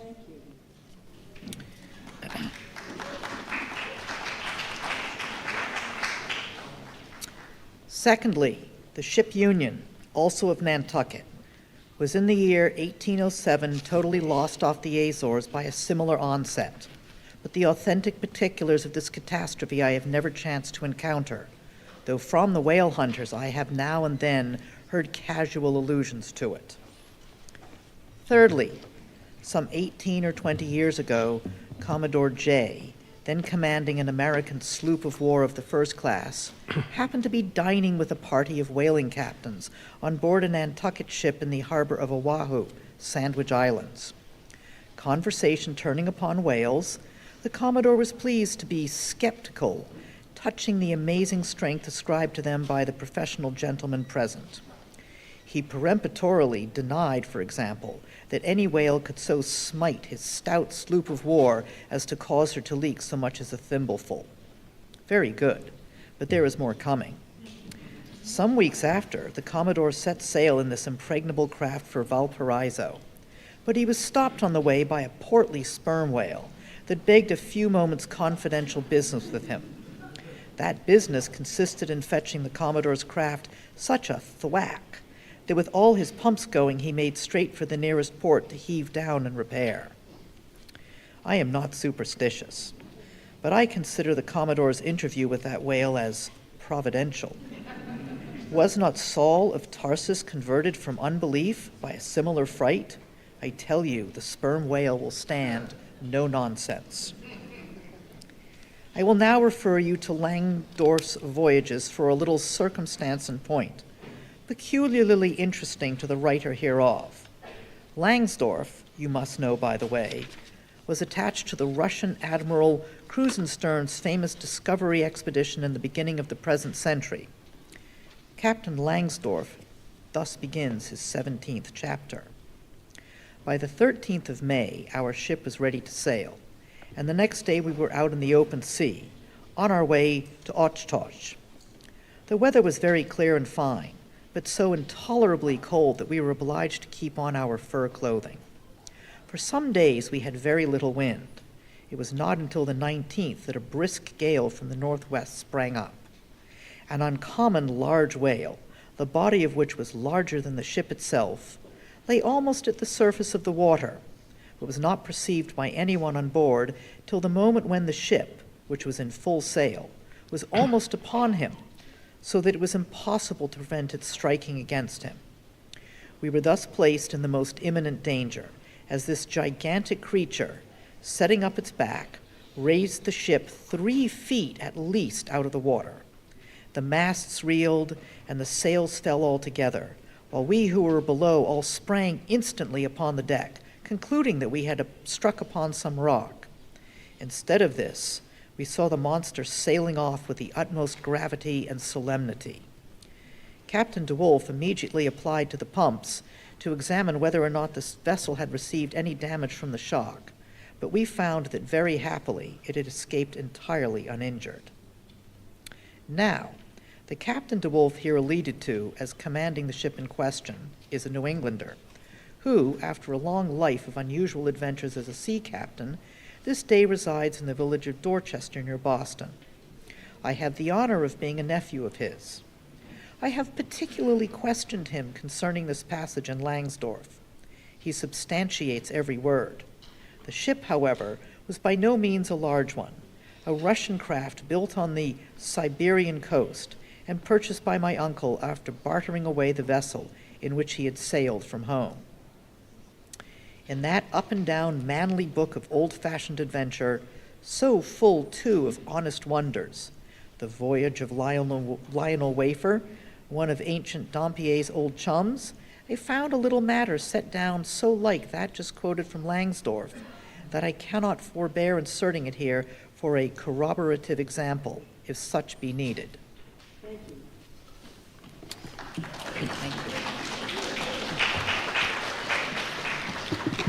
Lionel, it seems, was on his way to John Fernando, as he calls the modern Juan Fernando. In our way thither, he says, about 4 o'clock in the morning, when we were about 150 leagues from the main of America, our ship felt a terrible shock, which put our men in such consternation that they could hardly tell where they were or what to think. But everyone began to prepare for death. And indeed, the shock was so sudden and violent that we took it for granted that the ship had struck against a rock. But when the amazement was a little over, we cast a lead and sounded, but found no ground. The suddenness of the shock made the guns leap in their carriages, and several of the men were shaken out of their hammocks. Captain Davis, who lay with his head on a gun, was thrown out of his cabin. Lionel then goes on to impute the shock to an earthquake, and seems to substantiate the imputation by stating that a great earthquake somewhere about that time did actually do great mischief along the Spanish land. But I should not much wonder if in the darkness of that early hour of the morning the shock was after all caused by an unseen whale vertically bumping the hull from beneath. I might proceed with several more examples, one way or another known to me, of the great power and malice at times of the sperm whale. In more than one instance, he has been known not only to chase the assailing boats back to their ships, but to pursue the ship itself and long withstand all the lances hurled at him from its decks. The English ship Pusey Hall can tell a story on that head. And as for his strength, let me say that there have been examples where the lines attached to a running sperm whale have, in a calm, been transferred to the ship and secured there, the whale towing her through the great hull, through the water as a horse walks off with a cart. Again, it is very often observed that if the sperm whale, once struck, is allowed time to rally, he then acts, not so often with blind rage, as with willful, deliberate designs of destruction to his pursuers. Nor is it without conveying some eloquent indication of his character that upon being attacked, he will frequently open his mouth and retain it in that dread expansion for several consecutive minutes. But I must be content with only one more and a concluding illustration, a remarkable and most significant one, by which you will not fail to see that not only is the most marvelous event in this book corroborated by plain facts of the present day, but that these marvels, like all marvels, are mere repetitions of the ages, so that for the millionth time we say, Amen, with Solomon. Verily, there is nothing new under the sun. In the 6th Christian century lived Procopius, a Christian magistrate of Constantinople in the days when Justinian was emperor and Belisarius general. As many know, he wrote the history of his own times, a work every way of uncommon value. By the best authorities, he has always been considered a most trustworthy and unexaggerating historian, except in some one or two particulars, not at all affecting the matter presently to be mentioned. Now, in this history of his, Procopius mentions that during the term of his prefecture at Constantinople, a great sea monster was captured in the neighboring Propontis, or Sea of Marmora, after having destroyed vessels at intervals in those waters for a period of more than 50 years. A fact thus set down in substantial history cannot easily be gainsaid, nor is there any reason it should be. Of what precise species this sea monster was is not mentioned, but as he destroyed ships, as well as for other reasons, he must have been a whale. And I'm strongly inclined to think a sperm whale. And I will tell you why.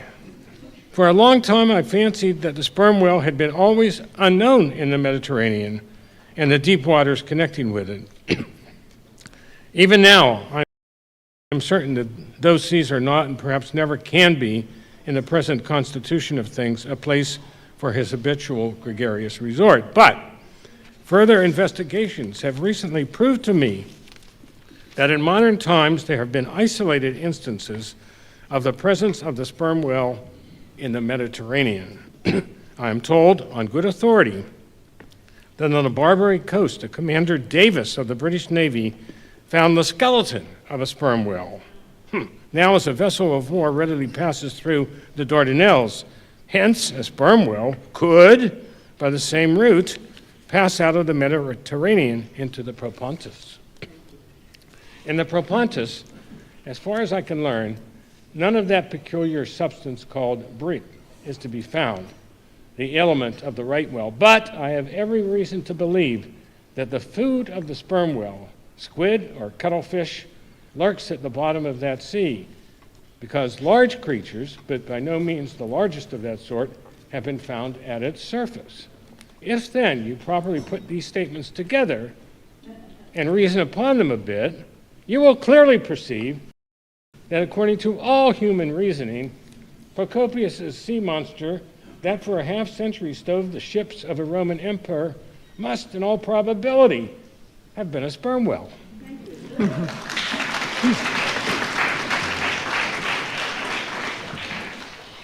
Chapter 46, Surmises.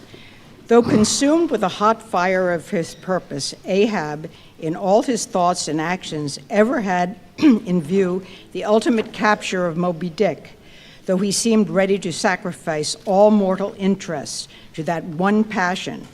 Nevertheless, it may have been that he was by nature and long habituation far too wedded to a fiery whaleman's ways altogether to abandon the collateral prosecution of the voyage. Or at least, if this were otherwise, there were not wanting other motives much more influential with him. It would be refining too much, perhaps, even considering his monomania, to hint that his vindictiveness toward the white whale might have possibly extended itself in some degree to all sperm whales, and that the more monsters he slew by so much, the more he multiplied the chances that each subsequently encountered whale would prove to be the hated one he hunted. But if such an hypothesis be indeed exceptionable, there were still additional considerations which, though not strictly according with the wildness of his ruling passion, yet were by no means incapable of swaying him. To accomplish his object, Ahab must use tools, and of all tools used in the shadow of the moon, men are most apt to get out of order. He knew, for example, that however magnetic his ascendancy to some respects was over Starbuck, yet that ascendancy did not cover the complete spiritual man any more than mere corporal superiority involves intellectual mastership. For For to the purely spiritual, the intellectual but stands in a sort of corporal relation. Starbuck's body and Starbuck's coerced will were Ahab's, so long as Ahab kept his magnet at Starbuck's brain. Still, he knew that for all this, the chief mate in his soul abhorred his captain's quest, and would he joyfully disintegrate himself from it, he would even frustrate it. It might be that for a long interval would elapse ere the white whale was seen. During that long interval, Starbuck would ever be apt to fall into open relapses of rebellion against his captain's leadership. Unless some ordinary, prudential, circumstantial influences were brought to bear upon him, not only that, but the subtle insanity of Ahab's respecting Moby-Dick was no ways more significantly manifested than in his superlative sense and shrewdness in foreseeing that, for the present, the hunt should in some way be stripped of that strange imaginative impiousness which naturally invested it, that the full terror of the voyage must be kept withdrawn into the obscure background, for few men's courage is proof against protracted meditation unrelieved by action, that when they stood their long night watches, his officers and men must have some nearer things to think of than Moby-Dick. For however eagerly and impetuously the savage crew had hailed the announcement of his quest, yet all sailors of all sorts are more or less capricious and unreliable. They live in the varying outer weather, and they inhale its fickleness, and when restrained for any object remote and blank the pursuit, however promissory of life and passion in that end, it is above all things requisite that temporary interests and employments should intervene and hold them healthily suspended for the final dash. Nor was Ahab unmindful of another thing. In times of strong emotion, mankind disdain all base considerations, but such things are evanescent. The permanent constitutional condition of the manufactured man, thought Ahab, is sordidness. Granting that the white whale fully incites the hearts of this savage crew, and playing round their savageness even breeds a certain generous knight-errantism in them, still, while for the love of it they give chase to Moby-Dick, they must also have food for their common daily appetites. For even the high-lifted and chivalric crusaders of old times were not content to traverse 2,000 miles of land to fight for their holy sepulchre, without committing burglaries, pitting pockets, and gaining other pious prerequisites by the way. Had they been strictly held to their one final and romantic object, that final and romantic object too many would have turned from in disgust. I will not strip these men, thought Ahab, of all hopes of cash. Cash. They may scorn cash now, but let some months go by and no prospective promise of it to them, and then this same quiescent cash, all at once mutinying in them, this same cash will soon cashier Ahab. Nor was there wanting still another precautionary motive more related to Ahab personally. Having impulsively, it is probable and perhaps somewhat prematurely revealed the prime but private purpose of the Pequod's voyage. Ahab was now entirely conscious in doing so. He had indirectly laid himself upon to the unanswerable charge of usurpation. And with perfect impunity, both moral and legal, his crew, if so disposed, and to that end competent, could refuse all further obedience to him, and even violently wrest from him the command. From even the barely hinted imputation of usurpation, and the possible consequences of such a suppressed impression gaining ground, Ahab must, of course, have been most anxious to protect himself. That protection could only consist in his own predominating brain and heart and hand, backed by a heedful, closely calculating attention to every minute atmospheric influence it was possible for his crew to be subjected to.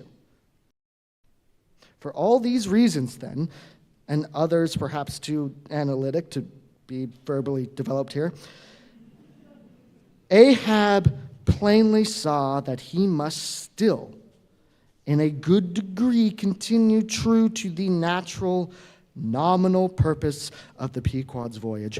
Observe all customary usages, and not only that, but force himself to evince all his well-known passionate interest in the general pursuit of his profession.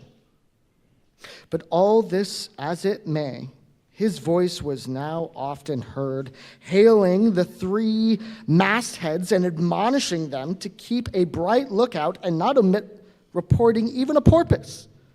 This vigilance was not long without reward.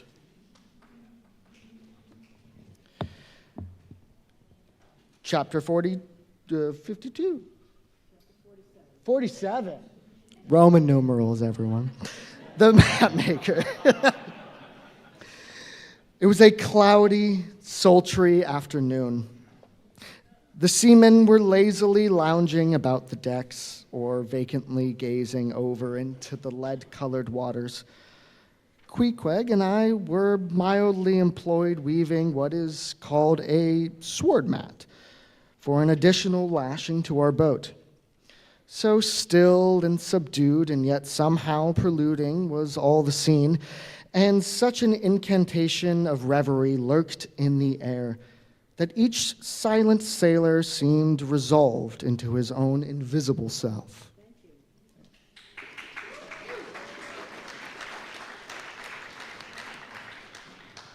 I was the attendant or page of Queequeg, while busy at the mat, as I kept passing and repassing the filling or woof of marline between the long yarns of the warp, using my own hand for the shuttle, and as Queequeg, standing sideways ever and anon, slid his heavy oaken sword between the threads and idly looking off upon the water, carelessly and unthinkingly drove home every yarn. I say so strange a dreaminess did there then reign all over the ship and all over the sea, only broken by the intermitting dull sound of the sword, that it seemed as if this were the loom of time, and I myself were a shuttle mechanically weaving and weaving away at the fates. There lay the fixed threads of the warp, subject to but one single, ever-returning, unchanging vibration, and that vibration merely enough to admit of crosswise interblending of other threads with its own. This warp seemed necessity, and here, I thought, with my own hand I ply my own shuttle and weave my own destiny into these unalterable threads. Meantime, Queequeg's impulsive, indifferent sword, sometimes hitting the woof slantingly or crookedly or strongly or weakly, as the case might be, and by this difference in the concluding blow, producing a corresponding contrast in the final aspect of the completed fabric. This savage's sword, thought I, which thus finely shapes and fashions both warp and woof, this easy, indifferent sword must be chance. Aye, chance, free will, and necessity, no wise incompatible, all interweavingly working together. The straight warp of necessity, not to be swerved from its ultimate course, its every alternating vibration indeed only tending to that. Free will still, free to ply her shuttle between given threads, and chance, though restrained in its play within the right lines of necessity and sideways in its motions directed by free will, though thus prescribed to by both, chance by turns rules either and has the last featuring blow at events. Thus we were weaving and weaving away when I started at sound so strange, long drawn, and musically wild and unearthly, that the ball of free will dropped from my hand, and I stood gazing up at the clouds whence that voice gasped like a wing. High aloft in the crossed trees was that mad gay header Tashtigo. His body was reaching eagerly forward, his hand stretched out like a wand, and at brief sudden intervals he continued his cries.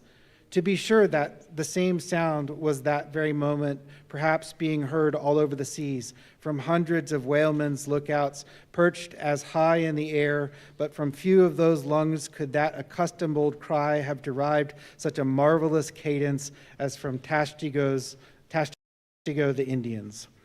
As he stood hovering over you, half suspended in air, so wildly and eagerly peering towards the horizon, you would have thought him some prophet or seer beholding the shadows of fate, and by those wild cries announcing their coming. There she blows! There! There! There! She blows! She blows! Where away? On the lee beam, about 2 miles off, a school of them. Instantly, all was commotion. The sperm whale blows as a clock ticks, and with the same undeviating and reliable uniformity, and thereby whalemen distinguish this fish from other tribes of his genus. There go flukes! And now the cry from Tashtigo, and the whales disappeared. Quick, steward, cried Ahab. Time, time! Doughboy hurried below, glanced at the watch, and reported the exact minute to Ahab. The ship was now kept away from the wind, and she went gently rolling before it. Tashtigo reported that the whales had gone down to leeward. We confidently looked to see them again directly in the advance of our bows. For the singular craft at times evinced by the sperm whale that when, sounding with his head in one direction, he nevertheless, while concealed beneath the surface, mills round and swiftly swims off in the opposite quarter. This deceitfulness of his could not now be in action, for there was no reason to suppose that the fish seen by Tashtigo had been in any way alarmed or indeed knew at all of our vicinity. One of the men selected for shipkeepers, that is, those not appointed to boats, by this time relieved the Indian at the mainmast head. The sailors at the fore and mizzen had come down, the line tubs were fixed in their places, the cranes were thrust out, the mainyard was backed, and 3 boats swung over the sea like 3 samphire baskets over high cliffs. Outside of the bulwarks, their eager crews with one hand clung to the rail, while one foot was expectantly poised on the gunwale. So looked the long line of man-of-war's men about to throw themselves on board an enemy's ship. But at this critical instant, a sudden exclamation was heard that took every eye from the whale. With a start, all glared at dark Ahab, who was surrounded by 5 dusky phantoms that seemed fresh formed out of the air.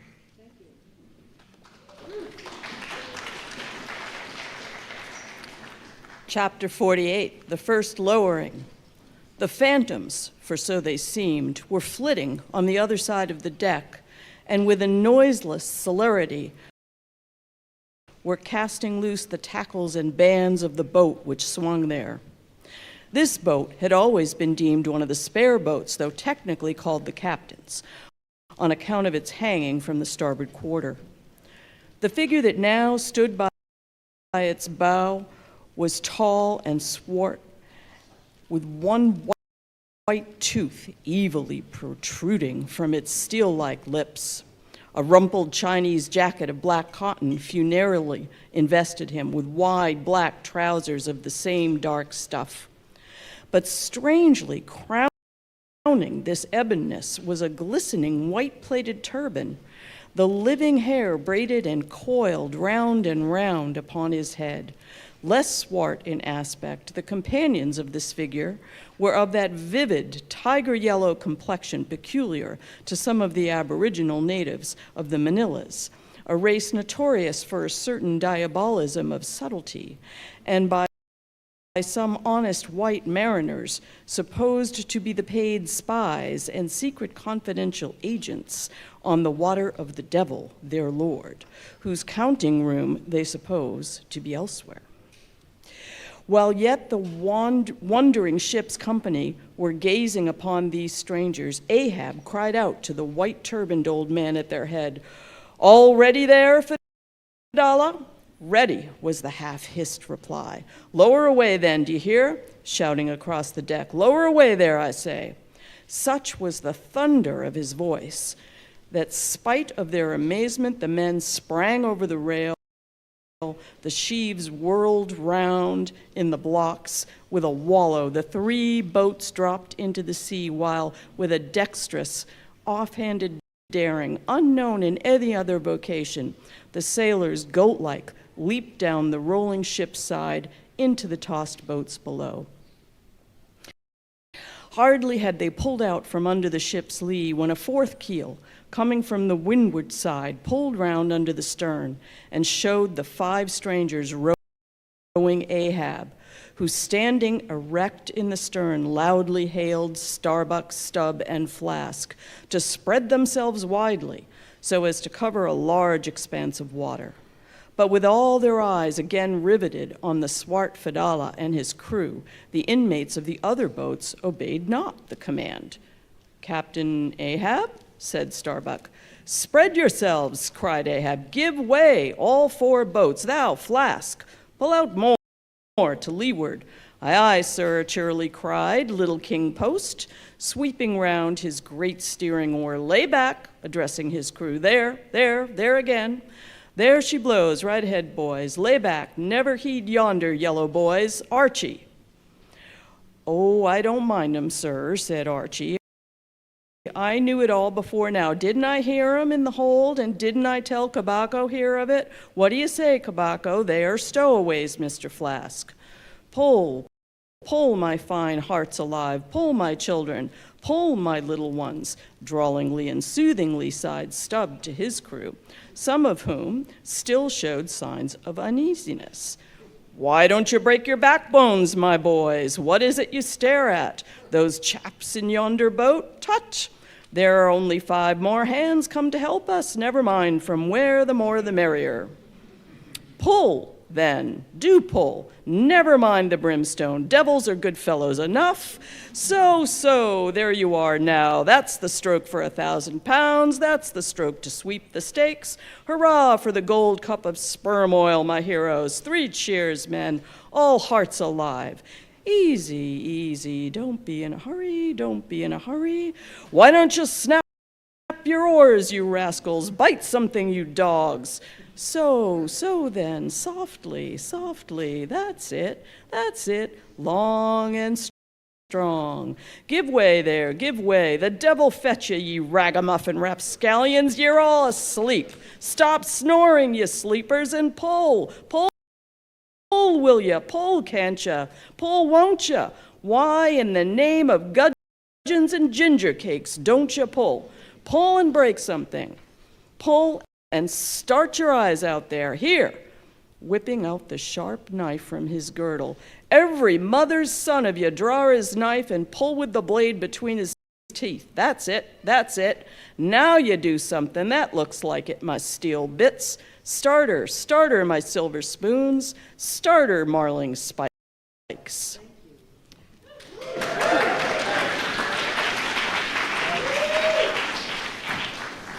Stubbs' exordium to his crew is given here at large because he had rather a peculiar way of talking to them in general, and especially in inculcating the religion of rowing. But you must not suppose from this specimen of his sermonizings that he ever flew into downright passion with his congregation. Not at all. And therein consisted his chief peculiarity.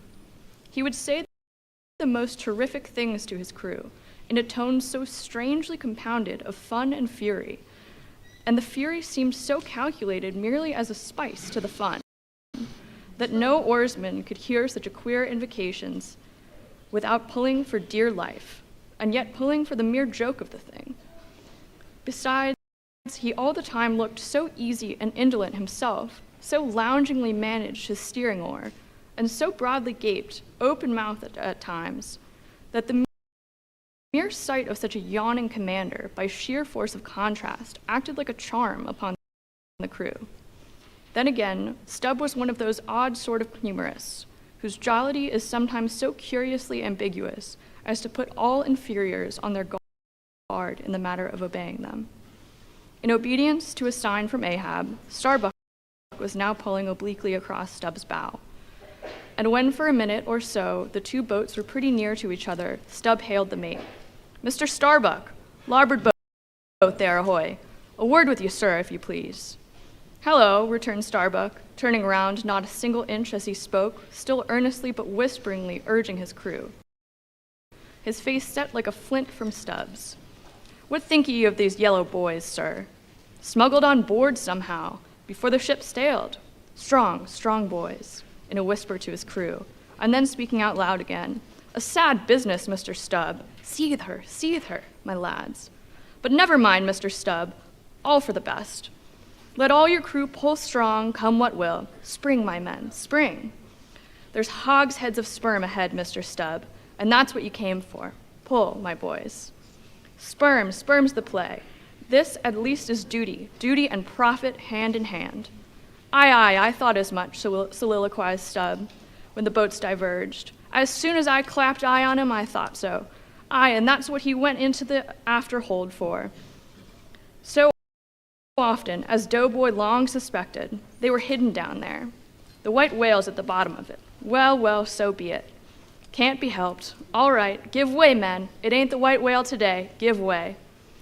Now, the advent of these outlandish strangers at such a critical instant as the lowering of the boats from the deck, this had not unreasonably awakened a sort of superstitious amazement in some of the ship's company. But Archie's fancied discovery of having some time previously got abroad among them, though indeed not credited them, this had in some small measure prepared them for the event. It took off the extreme edge of their wonder.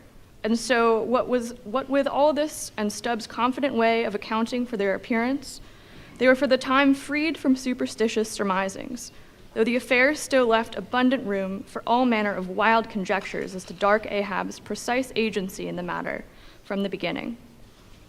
For me, I silently recalled the mysterious shadows I had seen creeping on board the Pequod during the dim Nantucket dawn, as well as the enigmatical hintings of the unaccountable Elijah. Meantime, Ahab, out of hearing of his officers, having sighted the farthest to windward, was still ranging ahead of the other boats, a circumstance bespeaking how potent a crew was pulling him. Those tiger-yellow creatures of his seemed all steel and whalebone. Like 5 trip hammers, they rose and fell with regular strokes of strength, which periodically started the boat along the water like a horizontal burst boiler out of a Mississippi steamer. As for Fedallah, who was seen pulling the harpooner oar, he had thrown aside his black jacket and displayed his naked chest with the whole part of his body above the gunwale, clearly cut against the alternating depressions of the watery horizon, while at the other end of the boat Ahab, with one arm like a fencer's, thrown half backward into the air, as if to counterbalance any tendency to trip, Ahab was seen steadily managing his steering oar in 1,000 boat lowerings ere the white whale had torn him. All at once, the outstretched arm gave a peculiar motion and remained fixed, while the boat's 5 oars were seen simultaneously peaked. Boat and crew sat motionless on the sea. Instantly, the 3 spread boats in the rear paused on their way. The whales had irregularly settled bodily down into the blue, thus giving no distinctly discernible token of its movement, though from his closer vicinity, Ahab had observed it. Thank you.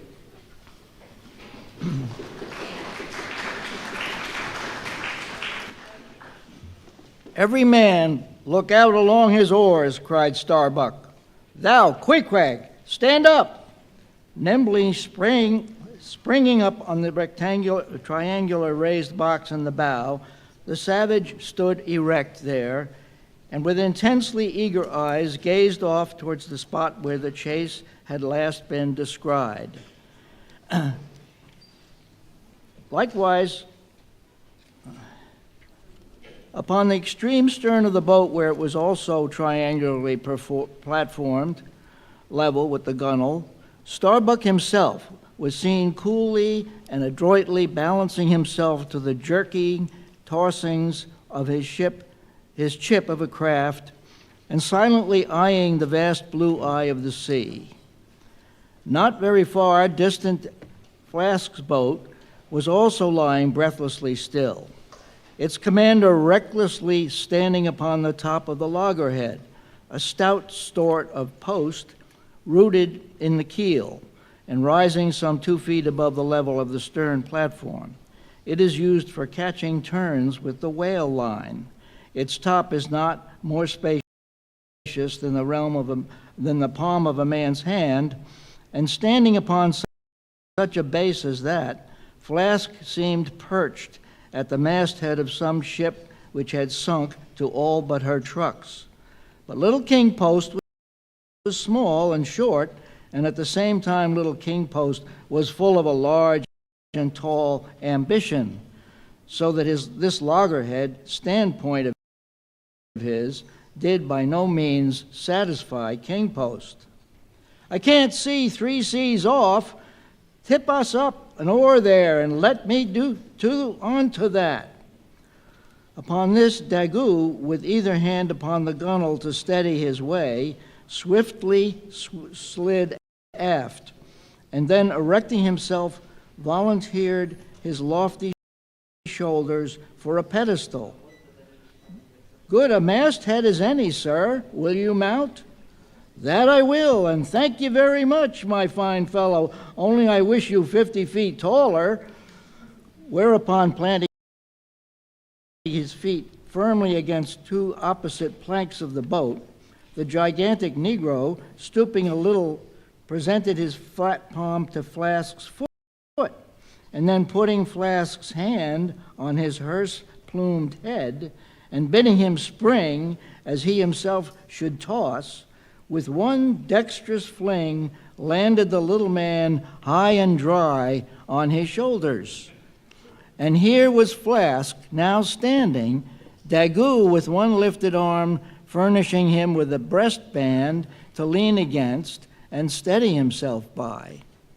At any time it is a strange sight to the tyro to see with what wondrous latitude of unconscious skill the whaleman will maintain an erect posture in his boat, even when pitched about by the most riotously perverse and cross-running seas. Still more strange to see him more giddily perched upon the loggerhead itself under such circumstances. But the sight of little Flask mounted upon gigantic Daggoo was yet more curious, for sustaining himself with a cool, indifferent, easy, unthought of, barbaric majesty, the noble Negro, to every roll of the sea, harmoniously rolled his fine form. On his broad back, flaxen-haired Flask seemed a snowflake. The bearer looked nobler than the rider, though truly vivacious, tumultuous, ostentatious little Flask would now and then stamp with impatience, but not one added heave did he thereby give to the Negro's lordly chest. So have I seen passion and vanity stamping the living, magnanimous earth, but the earth did not alter her tides and her seasons for that. Meanwhile, Stubb, the third mate, betrayed no such far-gazing solicitudes. The whales might have made one of their regular soundings, not a temporary dive from mere fright, and if that were the case, Stubb, as wont in such cases, it seems, was resolved to solace the languishing interval with his pipe. He withdrew it from his hat band, where he always wore it aslant like a feather. He loaded it and ran home the loading with his thumb end, but hardly had he ignited his match across the rough sandpaper of his hand when Tashtego, his harpooner, whose eyes had been setting to windward like 2 fixed stars, suddenly dropped like light from his erect attitude to his seat, crying out in a quick frenzy of hurry, "Down, down all, and give way. There they are." To a landsman, no whale nor any sign of a herring would have been visible at that moment, nothing but a troubled bit of greenish-white water and thin, scattered puffs of vapor hovering over it and suffusingly blowing off to leeward like the confused scud from the white rolling billows. The air around suddenly vibrated and tingled, as it were, like the air over intensely heated plates of iron. Beneath this atmosphere waving and curling, and partially beneath a thin layer of water also, the whales were swimming.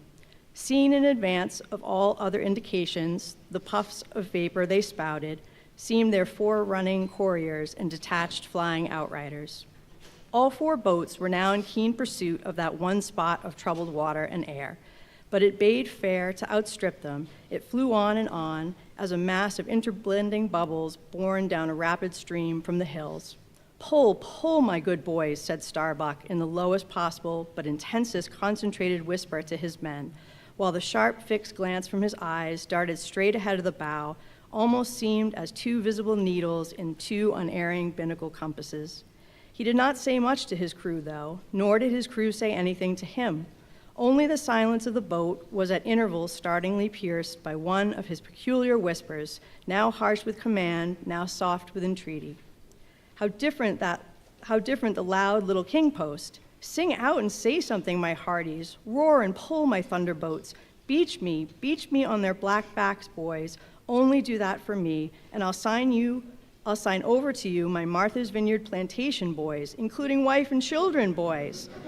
Lay me on, lay me on. Oh, Lord, Lord, but I shall go stark, staring mad. See that white water."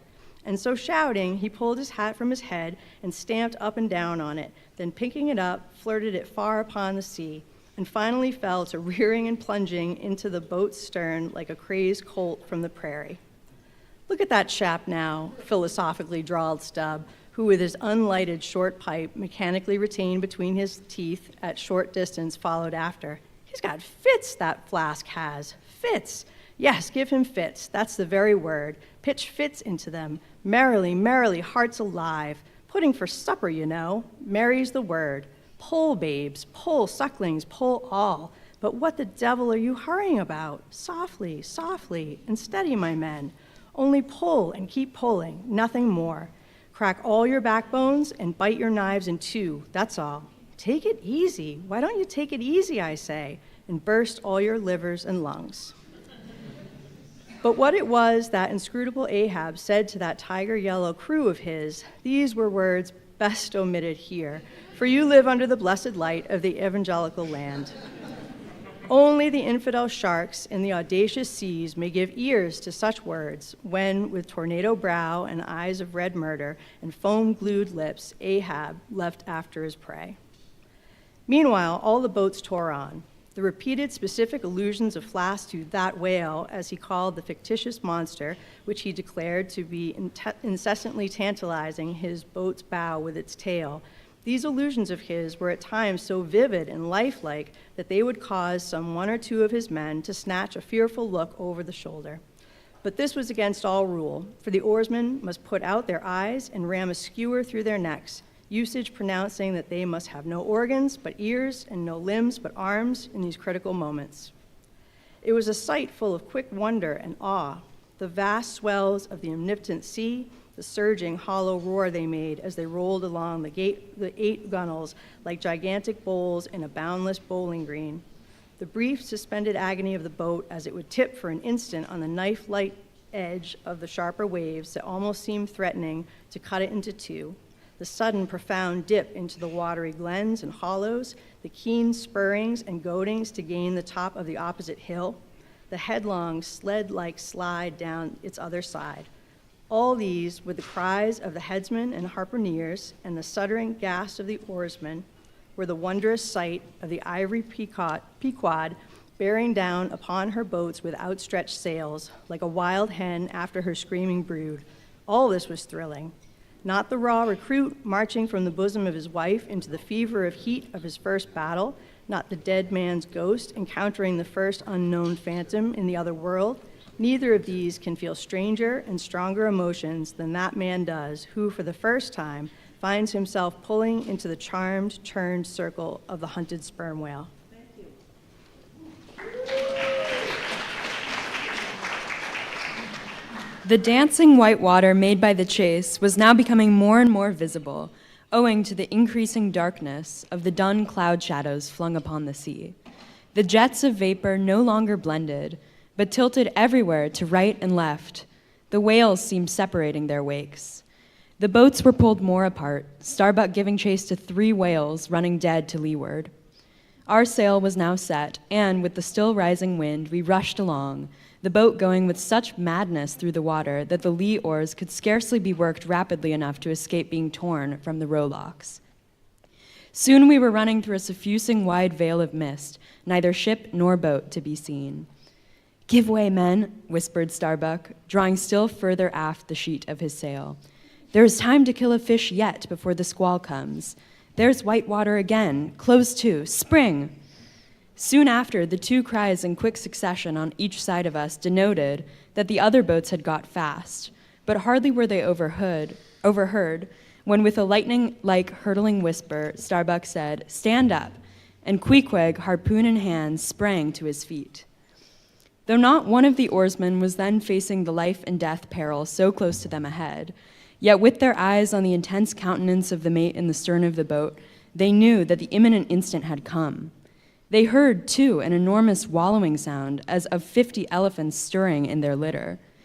Meanwhile, the boat was still booming through the mist, the waves curling and hissing around us like the erected crests of enraged serpents. "That's his hump. There, give it to him," whispered Starbuck. A short, rushing sound leaped out of the boat. It was the darted iron of Queequeg. Then, all in one welded commotion, came an invisible push from astern, while forward the boat seemed striking on a ledge. The sail collapsed and exploded. A gush of scalding vapor shot up nearby. Something rolled and tumbled like an earthquake beneath us. The whole crew were half suffocated as they were tossed helter-skelter into the white curdling cream of the squall. Squall, whale, and harpoon had all blended together, and the whale, merely grazed by the iron, escaped. Though completely swamped, the boat was nearly unharmed. Swimming round it, we picked up the floating oars and, lashing them across the gunwale, tumbled back to our places. There we sat up to our knees in the sea, the water covering every rib and plank, so that to our downward-gazing eyes the suspended craft seemed a coral boat grown up to us from the bottom of the ocean. The wind increased to a howl. The waves dashed their bucklers together. The whole squall roared, forked, and crackled around us like a white fire upon the prairie, in which, unconsumed, we were burning, immortal in these jaws of death. In vain we hailed the other boats, as well roared to the live coals down the chimney of a flaming furnace as hail those boats in that storm. Meanwhile, the driving scud, rack, and mist grew darker with the shadows of night.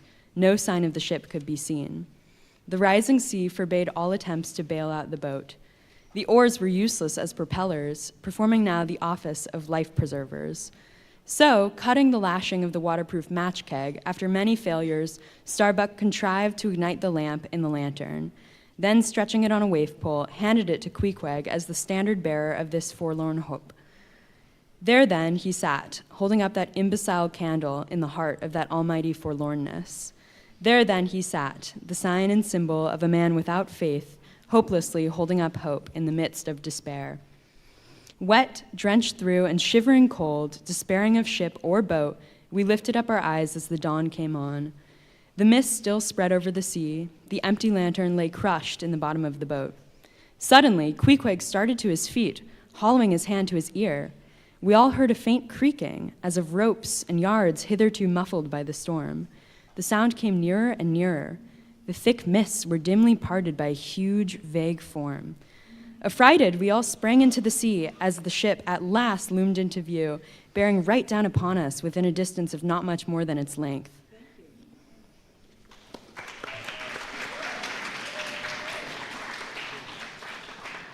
Floating on the waves, we saw the abandoned boat, as for one instant it tossed and gaped beneath the ship's bows like a chip at the base of a cataract. And then the vast hull rolled over it, and it was seen no more till it came up, weltering astern. Again we swam for it, were dashed against it by the seas, and were at last taken up and safely landed on board. Ere the squall came close to, the other boats had cut loose from their fish and returned to the ship in good time. The ship had given us up, but was still cruising. If haply it might land light upon some token of our perishing, an oar or a lance pole. Chapter 49. There are certain queer times and occasions in this strange mixed affair we call life, when a man takes this whole universe for a vast practical joke, though the wit thereof he but dimly discerns, and more than suspects that the joke is at nobody's expense but his own. However, nothing dispirits, and nothing seems worth while disputing. He bolts down all events, all creeds and beliefs and persuasions, all hard things visible and invisible, never mind how nobly, as an ostrich of potent digestion gobbles down bullets and gunflints. And as for small difficulties and worryings, prospects of sudden disaster, peril of life and limb, all these and death itself seem to him only sly, good-natured hits, and jolly punches in the side bestowed by the unseen and unaccountable old joker. That odd sort of wayward mood I am speaking of comes over a man only in some time of extreme tribulation. It comes in the very midst of his earnestness, so that what just before might have seemed to him a thing most momentous now seems but a part of a general joke. There is nothing like the perils of whaling to breed this free and easy sort of genial desperado philosophy, and with it I now regard this whole voyage of the Pequod and the great white whale its object. Queequeg, I said, when they had dragged me, the last man, to the deck, and I was still shaking myself in my jacket to fling off the water. Queequeg, my fine friend, does this sort of thing often happen? Without much emotion, though soaked through just like me, he gave me to understand that such things did often happen. Mr. Stubbs, said I, turning to that worthy who, buttoned up in his oil jacket, was now calmly smoking his pipe in the rain. Mr. Stubb, I think I have heard you say that of all whalemen you ever met, our chief mate, Mr. Starbuck, is by far the most careful and prudent. I suppose, then, that going plump on a flying whale with your sails set in a foggy squall is the height of a whaleman's discretion. Certain, I've lowered for whales from a leaking ship in a gale off Cape Horn. Mr. Flask, said I, turning to little Kingpost, who was standing close by, you are experienced in these things, and I am not. Will you tell me whether it is an unalterable law in this fishery, Mr. Flask, for an oarsman to break his own back, pulling himself back foremost into death's jaws? Can't you twist that smaller, said Flask. Yes, that's the law. I should like to see a boat's crew backing water up to a whale face foremost. Ha ha, the whale would give them a squint for squint, mind that. Here then, from 3 impartial witnesses, I had a deliberate statement of the entire case. Considering, therefore, that squalls and capsizings in the water and consequent bivouacs on the deep were matters of common occurrence in this kind of life, considering that at the superlatively critical instant of going on to the whale, I must resign my life into the hands of him who steered the boat.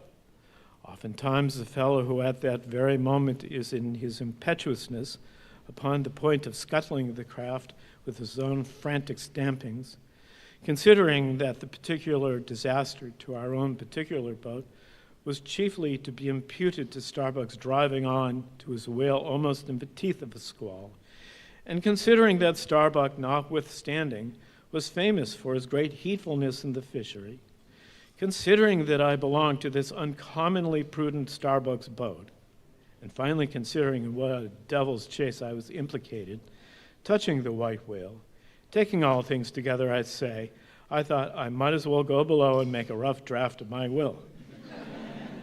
Queequeg, said I, come along. You shall be my lawyer, executor, and legatee. Thank you.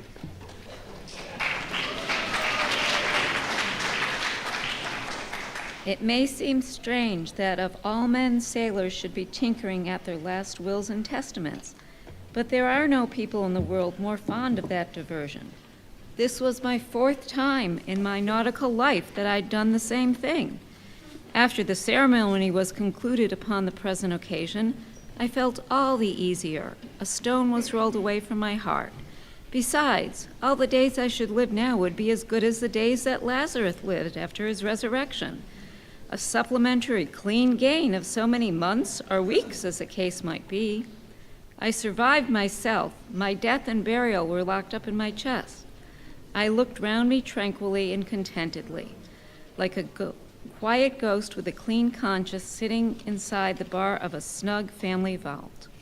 Now then, thought I, unconsciously rolling up the sleeves of my frocks, here goes for a cool collective dive at death and destruction, and the devil fetch the hindmost.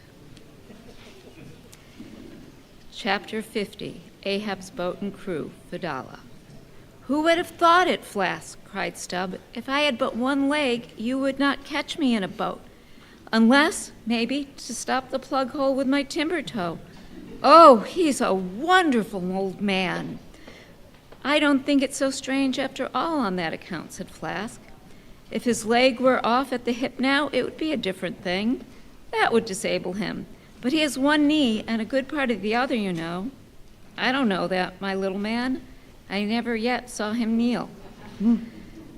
Among whale-wise people, it has often been argued whether, considering the paramount importance of his life to the success of the voyage, is it right for the whaling captain to jeopardize that life in the active perils of the chase? So Tamerlane's soldiers often argued with tears in their eyes whether the invaluable life of his ought to be carried into the thickest of the fight. But with Ahab, the question assumed a modified aspect, considering that with two legs man is but a wobbling weight in all times of danger, considering that the pursuit of whales is always under great and extraordinary difficulties, that every individual moment indeed that comprises a peril, under these circumstances, it is wise for any maimed man to enter a whaleboat in the hunt? As a general thing, the joint owners of the Pequod must have plainly thought not.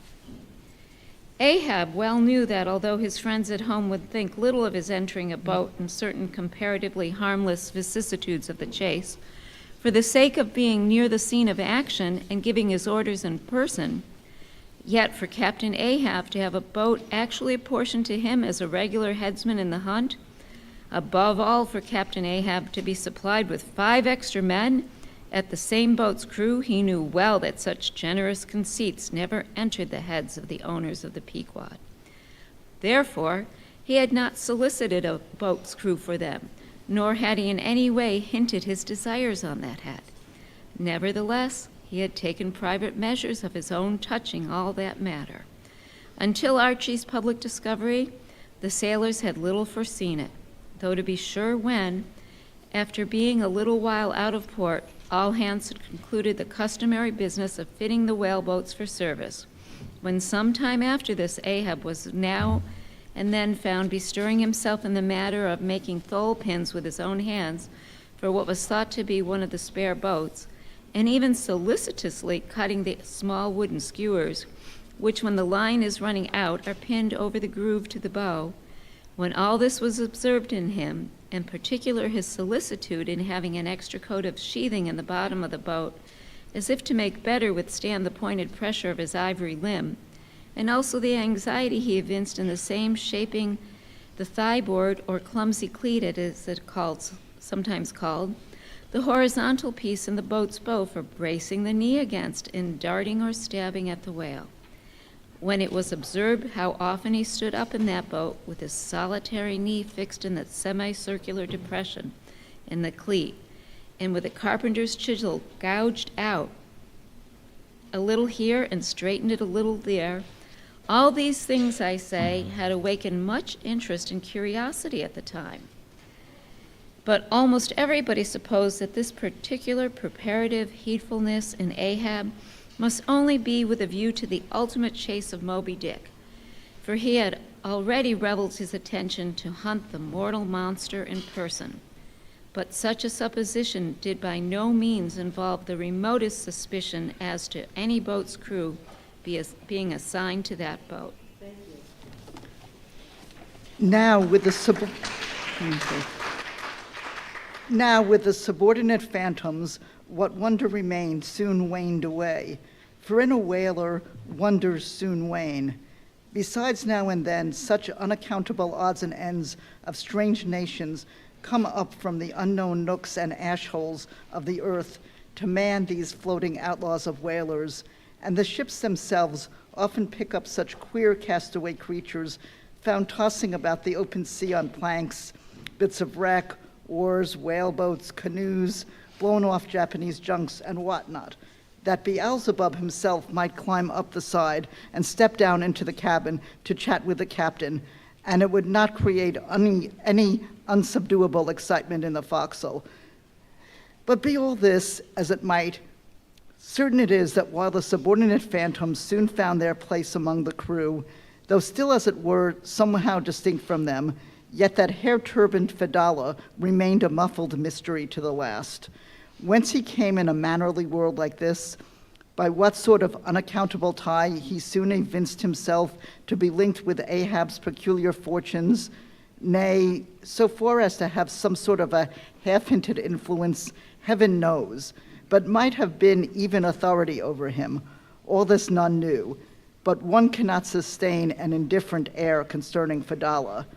He was such a creature as civilized domestic people in the temperate zone only see in their dreams, and that but dimly, but the like of whom now and then glide among the unchanging Asiatic communities, especially the Oriental Isles to the east of the continent, these insulated, immemorial, unalterable countries, which even in these modern days still preserve most of the ghostly aboriginalness of Earth's primal generations, when the memory of the first man was a distinct recollection, and all men his descendants, unknowing whence he came, eyed each other as real phantoms, and asked of the sun and the moon why they were created and to what end, when, though according to Genesis the angels indeed consorted with the daughters of men, the devils also, add the uncanonical rabbins, indulged in mundane amours.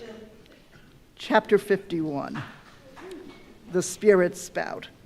Days, weeks passed, and under easy sail, the Ivory Pequod had slowly swept across 4 several cruising grounds, that off the Azores, off the Cape de Verdes, on the Plata being off the mouth of the Rio de la Plata, and the Carroll Ground, an unstaked watery locality southerly from St. Helena.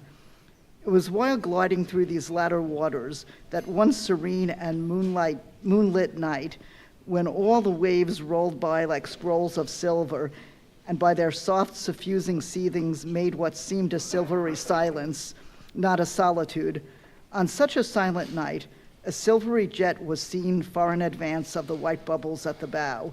Lit up by the moon, it looked celestial, seemed some plumed and glittering god uprising from the sea. Fedallah first descried this jet, for of these moonlit nights, it was his wont to mount to the main masthead and stand a lookout there, with the same precision as if it had been day. And yet, though herds of whales were seen by night, not one whaleman in 100 would venture a lowering for them.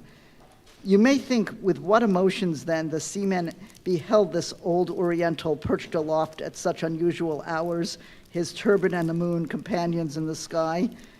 But when, after spending his uniform interval there for several successive nights without uttering a single sound, when after all the silence his unearthly voice was heard announcing that silvery moonlit jet, every reclining mariner started to his feet, as if some winged spirit had lighted in the rigging and hailed the mortal crew.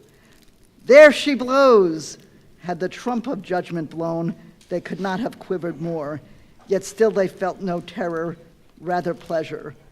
For though it was a most unwonted hour, yet so impressive was the cry, and so deliriously exciting, that almost every soul on board instinctively desired a lowering.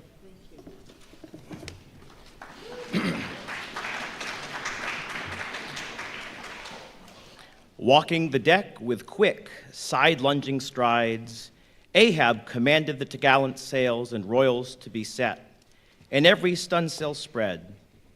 The best man in the ship must take the helm. Then, with every masthead manned, the piled-up craft rolled down before the wind. the strange, upheaving, lifting tendency of the taffrail breeze, filling the hollows of so many sails, made the buoyant, hovering deck to feel like air beneath the feet, while still she rushed along as if two antagonistic influences were struggling in her, one to mount direct to heaven, the other to drive yawingly to some horizontal goal. And had you watched Ahab's face that night, you would have thought that in him also two different things were warring. While his one live leg made lively echoes along the deck, every stroke of his dead limb sounded like a coffin tap. On life and death this old man walked.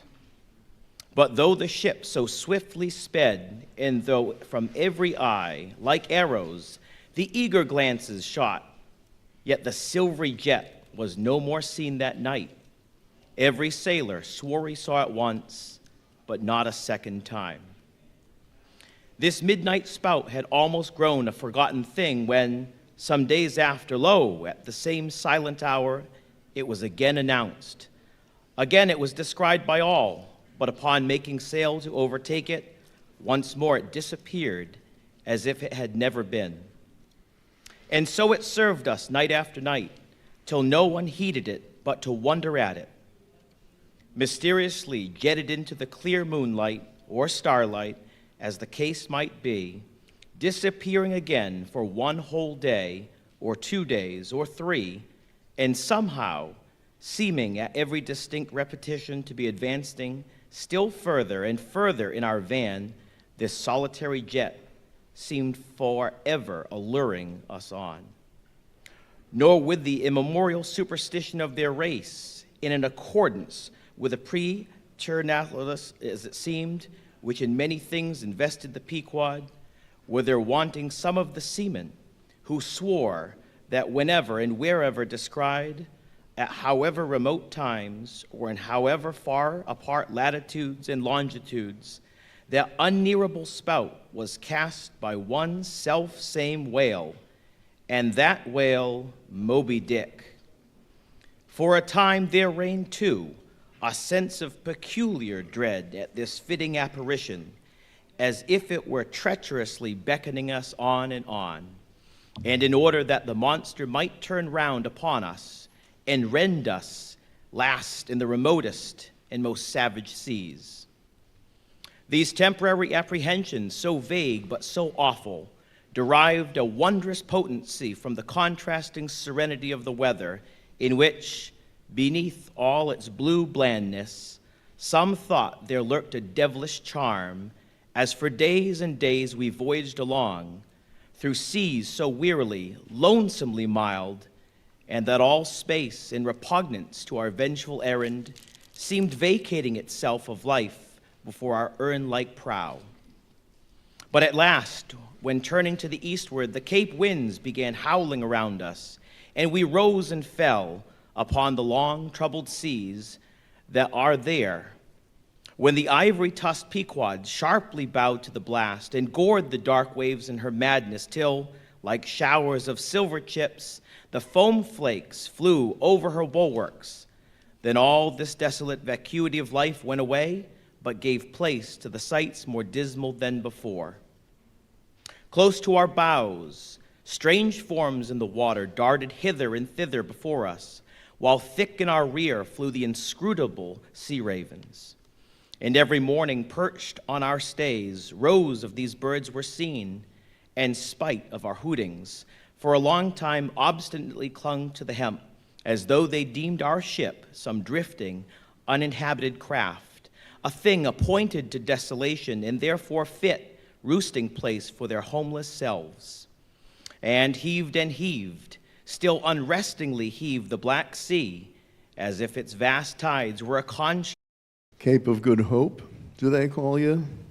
Rather, Cape Tormentoso, as called of yore, for long allured by the perfidious silences that before had attended us, we found ourselves launched into this tormented sea, where guilty beings transformed into those fowls, and these fish seemed condemned to swim on everlastingly without any haven in store, or beat that black air without any horizon. But calm, snow-white, and unvarying, still directing its fountain of feathers to the sky, still beckoning us on from before, the solitary jet would at times be descried. During all this blackness of the elements, Ahab, though assuming for the time the almost continual command of the drenched and dangerous deck, manifested the gloomiest reserve, and more seldom than ever addressed his mates.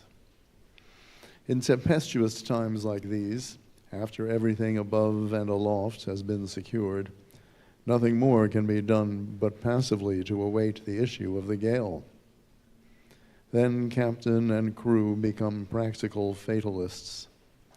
So with his ivory leg inserted into its accustomed hole, and with one hand firmly grasping a shroud, Ahab for hours and hours would stand, gazing dead to windward, while an occasional squall of sleet or snow would all but congeal his very eyelashes together.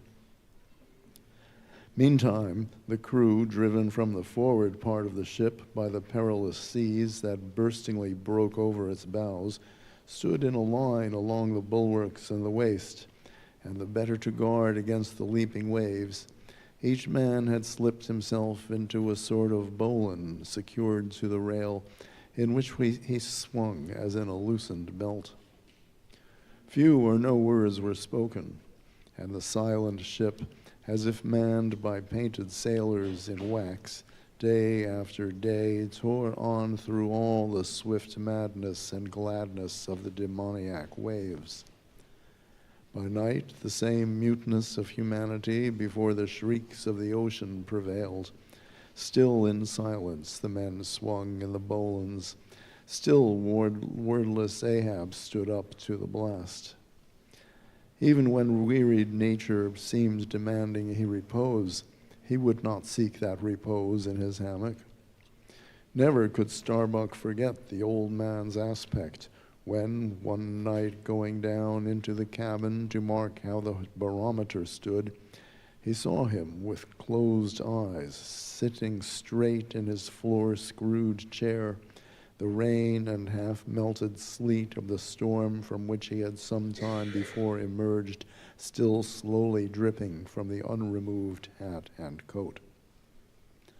On the table beside him lay unrolled one of those charts of tides and currents which have previously been spoken of. His lantern swung from his tightly clenched hand. Though the body was erect, the head was thrown back so that the closed eyes were pointed toward the needle of the telltale that swung from a beam in the ceiling. Terrible old man, thought Starbuck with a shudder, sleeping in this gale. Still thou steadfastly eyest thy purpose. No applause, please. Chapter 52, The Albatross. Southeastward from the Cape, off the distant Crozettes, a good cruising ground for right whalemen, a sail loomed ahead, the Goni Albatross by name. As she slowly drew nigh from my lofty perch at the foremast head, I had a good view of that sight so remarkable to a tyro in the far ocean fisheries, a whaler at sea and long absent from home.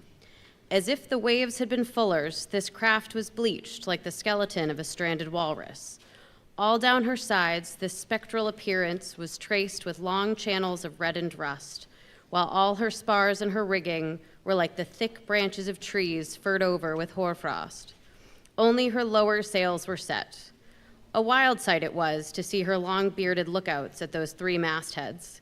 They seemed clad in the skin of beasts, so torn and bepatched the raiment that had survived nearly 4 years of cruising. Standing in iron hoops nailed to the mast, they swayed and swung over a fathomless sea, and though, when the ship slowly glided close under our stern, we 6 men in the air came so nigh to each other that we might almost have leaped from the mastheads of one ship to those of the other. Yet those forlorn-looking fishermen, mildly eyeing us as they passed, said not one word to our own lookouts, while the quarter-deck hail was being heard from below. "Ship ahoy! Have you seen the white whale?"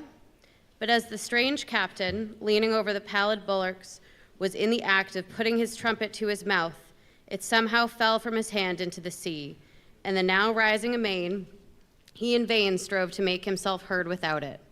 Meantime, his ship was still increasing the distance between. While in various silent ways the seamen of the Pequod were evincing their observance of this ominous incident, at the first mere mention of the white whale's name to another ship, Ahab for a moment paused. It almost seemed as though he would have lowered a boat to board the stranger had not the threatening wind forbade.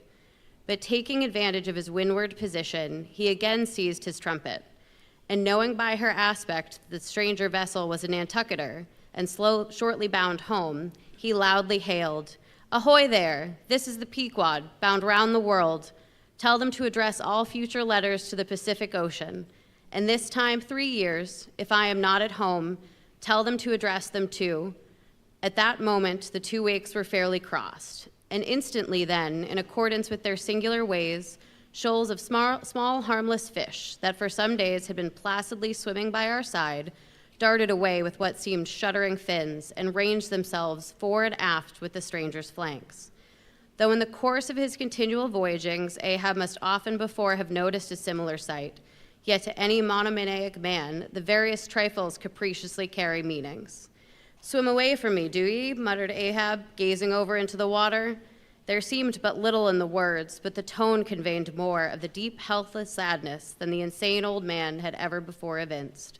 But turning to the steersman, who thus far had been holding the ship in the wind to diminish her headway, he cried out in his old lion voice, "Up helm, keep her off round the world." Round the world, there is much in that sound to inspire proud feelings, but whereto does all that circumnavigation conduct?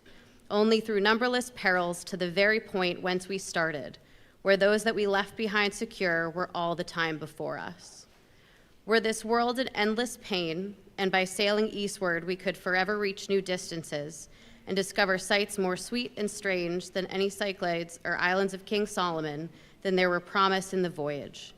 But in pursuit of those far mysteries we dream of, or in tormented chase of that demon phantom that, sometime or other, swims before all human hearts, while chasing such over this round globe, they either lead us on in barren mazes or midway leave us whelmed. Thank you.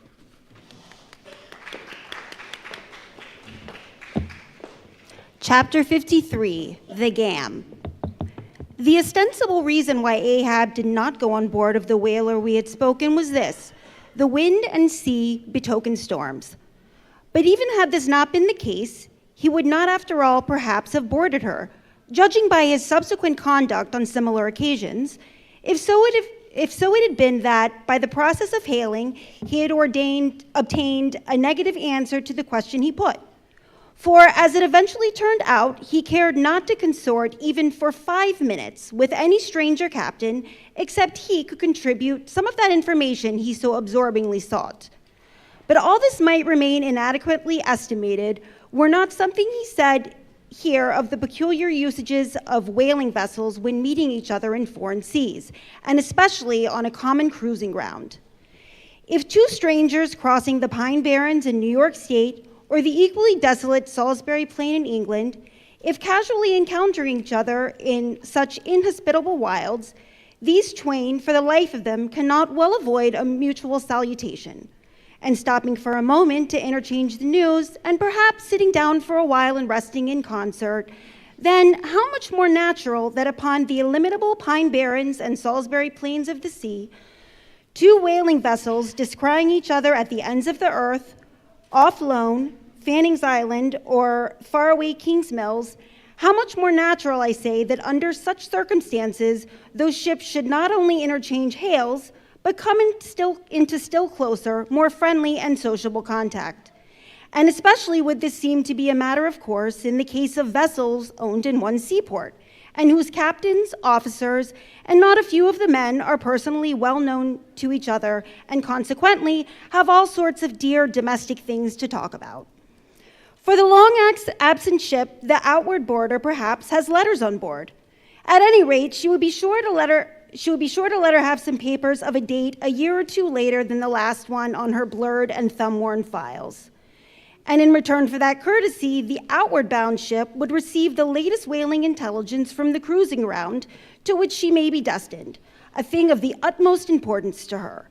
And in degree, all this will hold true concerning whaling vessels crossing each other's track on the cruising ground itself, even though they are equally long absent from home. For one of them may have received a transfer of letters from some third, and now far remote vessel, and some of those letters may be for the people of the ship she now meets.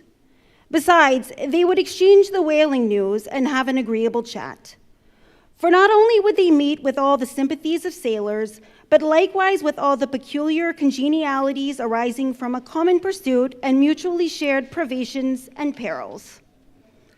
Nor would difference of country make any very essential difference. That is, so long as both parties speak one language, as is the case with Americans and English. Though to be sure, from the small number of English whalers, such meetings do not very often occur. And when they do occur, there is too apt to be a sort of shyness between them. For your Englishman is rather reserved, and your Yankee, he does not fancy that sort of thing in anybody but himself.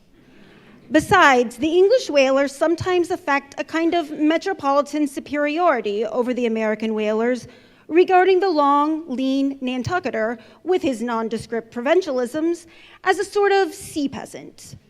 But where this superiority in the English whaleman does really consist, it would be hard to say, seeing that the Yankees in one day collectively kill more whales than all the English collectively in 10 years. But this is a harmless little foible in the English whale hunters, which the Nantucketer does not take much to heart, probably because he knows he has a few foibles himself. So, then, we see all of the ships separately sailing the seas. The whalers have the most reason to be sociable, and so they are.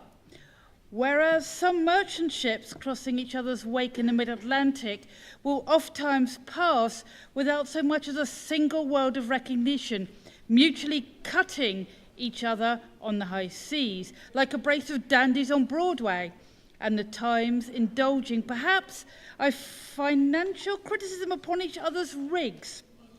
As for men of war, they are chanced to meet at sea. They first go through a string of silly bowings and scrapings and such of ensigns, and it does not seem much downright hearty goodwill and brotherly love above all. Such touching slave ships meeting? Why, they are such prodigious hurry. They run away from each other as soon as possible. And as for pirates, well, they chance each other's crossbones. The first hail is, "How many skulls?" The same way that whalers hail, "How many barrels?" And the question one answers, pirates straightway steer apart, for they're infernal villains upon all sides, and don't like overmuch of each other's villainous likeness. But godly, honest, ostentatiously hospitable, sociable, free and easy whalers. What does a whaler do when she meets another whaler in any sort of decent weather? She has a gam, a thing so utterly unknown to all other ships, they never even heard the name. And if by chance they should hear it, they could only grin and repeat gamesome stuff about spouters and bubble boilers and such like pretty exclamations.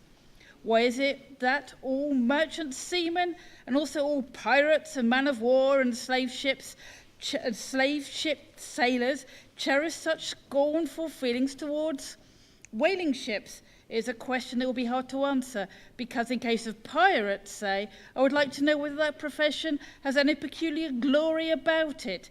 It sometimes comes to uncommonable elevation, indeed, but only at the gallows. Besides, when a man is elevated in such an odd fashion, he has no proper foundation for his superior attitude. Hence, I must conclude that in boasting himself to be high, lifted above a whaleman, in that assertion the pirate has no solid basis to stand on. But what is a gam? You may be wearing out your index finger running up and down the columns of a dictionary and never find the word. Dr. Johnson has never attained that erudition. Noah Webster's ark does not hold it. Nevertheless, this is the same expressive word, has now for many years been constantly used among 15,000 true-born Yankees. However, it needs a definition and should be incorporated into the lexicon. And with that view, let me learnedly define it. Gam, noun, a social meeting of two or more whale ships, generally on a cruising ground, where after exchanging hails, they exchange visits by boat's crews, and the two captains remaining for the time on board one ship and the two chief mates on the other. There is another little item about gamming which must not be forgotten here. All professionals have their own peculiarities of detail, so that the whale fishery in a pirate man-of-war or slave ship, when the captain is rowed anywhere in his boat, he always sits on the stern sheets or on a comfortable, sometimes cushioned seat, and there often steers himself with a pretty little milliner's tiller, decorated with gay cords and ribbons. But the whaleboat has no stern seat, no sofa of a sort whatever, and no tiller at all. High times indeed.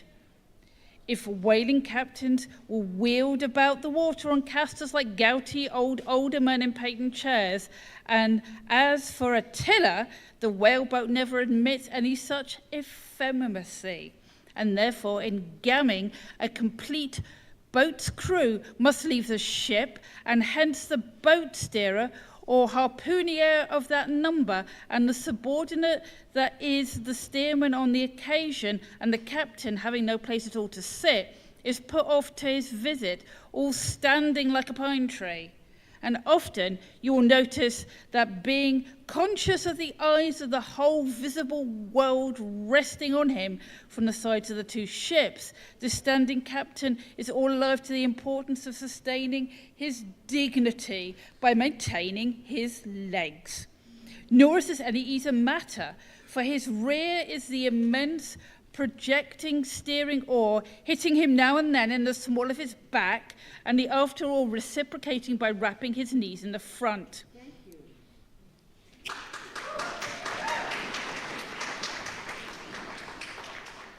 He is thus completely wedged before and behind, and can only expand himself sideways by settling down on his stretched legs. But a sudden violent pitch of the boat will often go far to topple him, because length of foundation is nothing without corresponding breadth. Merely make a spread angle of two poles, and you cannot stand them up.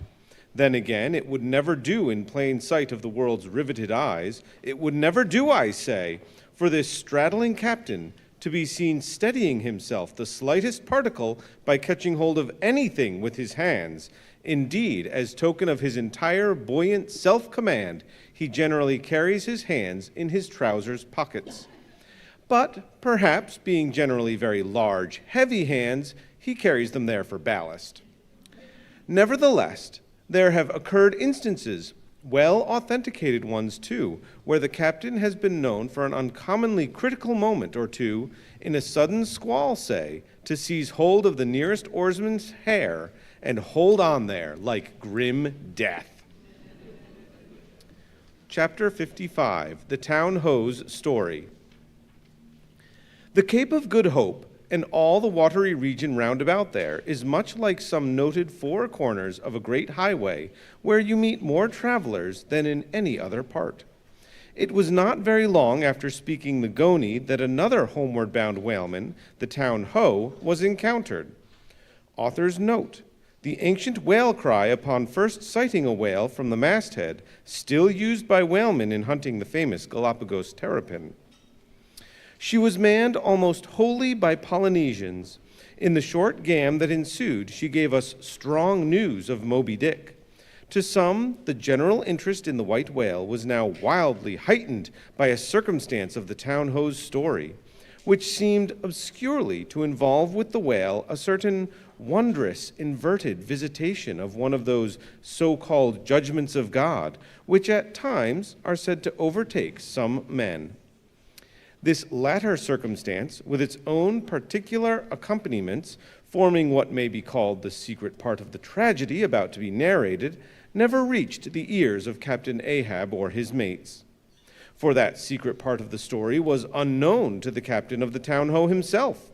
It was the private property of 3 Confederate white seamen of that ship, one of whom, it seems, communicated it to Tashtego with Romish injunctions of secrecy. But the following night, Tashtego rambled in his sleep and revealed so much of it in that way that when he was wakened, he could not well withhold the rest. Nevertheless, so potent an influence did this thing have on those seamen in the Pequod who came to the full knowledge of it, and by a strange delicacy, to call it so, were they governed in this matter, that they kept the secret among themselves, so that it never transpired abaft the Pequod's main mast. Interweaving in its proper place this darker thread, with the story as publicly narrated on the ship, the whole of this strange affair I now proceed to put on lasting record.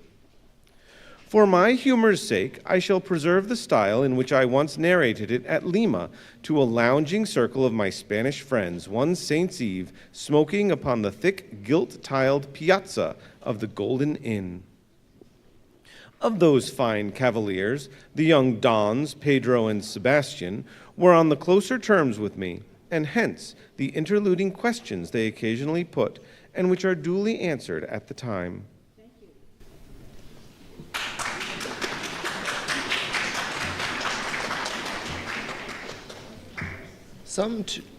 Some 2 years prior to my first learning the events which I am about rehearsing to you, gentlemen, the town-ho sperm whaler of Nantucket was cruising in your Pacific here, not very many days' sail westward from the eaves of this good Golden Inn.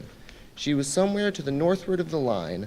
One morning, upon handling the pumps, according to daily usage, it was observed that she made more water in her hold than common. They supposed a swordfish had stabbed her, gentlemen, but the captain, having some unusual reason for believing that rare good luck awaited him in those latitudes, and therefore being very averse to quit them, and the leak not being then considered at all dangerous, though, indeed, they could not find it after searching the hold as low down as was possible in rather heavy weather, the ship still continued her cruisings, the mariners working at the pumps at wide and easy intervals, but no good luck came. More days went by, and not only was the leak yet undiscovered, but it sensibly increased, so much so that now, taking some alarm, the captain, making all sail, stood away for the nearest harbor among the islands, there to have his hull hove out and repaired. Though no small passage was before her, yet if the commonest chance favored, he did not at all fear that his ship would founder by the way, because his pumps were of the best, and being periodically relieved at them, those 36 men of his could easily keep the ship free, never mind if the leak should double on her. In truth, well nigh the whole of this passage being attended by very prosperous breezes, the town-ho had all but certainly arrived in perfect safety at her port, without the occurrence of the least fatality. Had it not been for the brutal overbearing of Radney, the mate, a Nantucketer, and a bitterly provoked vengeance of Steelkilt, a lakeman and desperado from Buffalo. Lakeman? Buffalo? Pray, what is a lakeman, and where is Buffalo? Said Don Sebastian, rising in his swinging mat of grass. On the eastern shore of our Lake Erie, Don, but I crave your courtesy, maybe. You shall soon hear further of all that. Now, gentlemen, in square-sail brigs and 3-masted ships, well nigh as large and stout as any that ever sailed out of your old Callao to far Manila, this lakeman in the landlocked heart of our America had yet been nurtured by all those agrarian freebooting impressions popularly connected with the open ocean. For in their interflowing aggregate, those grand freshwater seas of ours, Erie and Ontario and Huron and Superior and Michigan, possess an ocean-like expansiveness, and many of the ocean's noblest traits, with many of its rimmed varieties of races and of climes.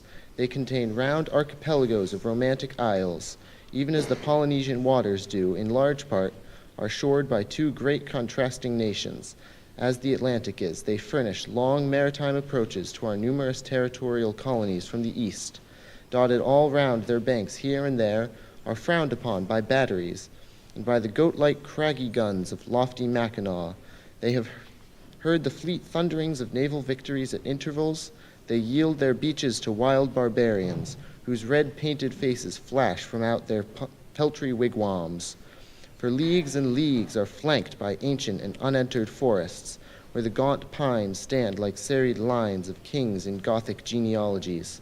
Those same woods harboring wild African beasts of prey and silken creatures whose exported furs give robes to Tartar emperors.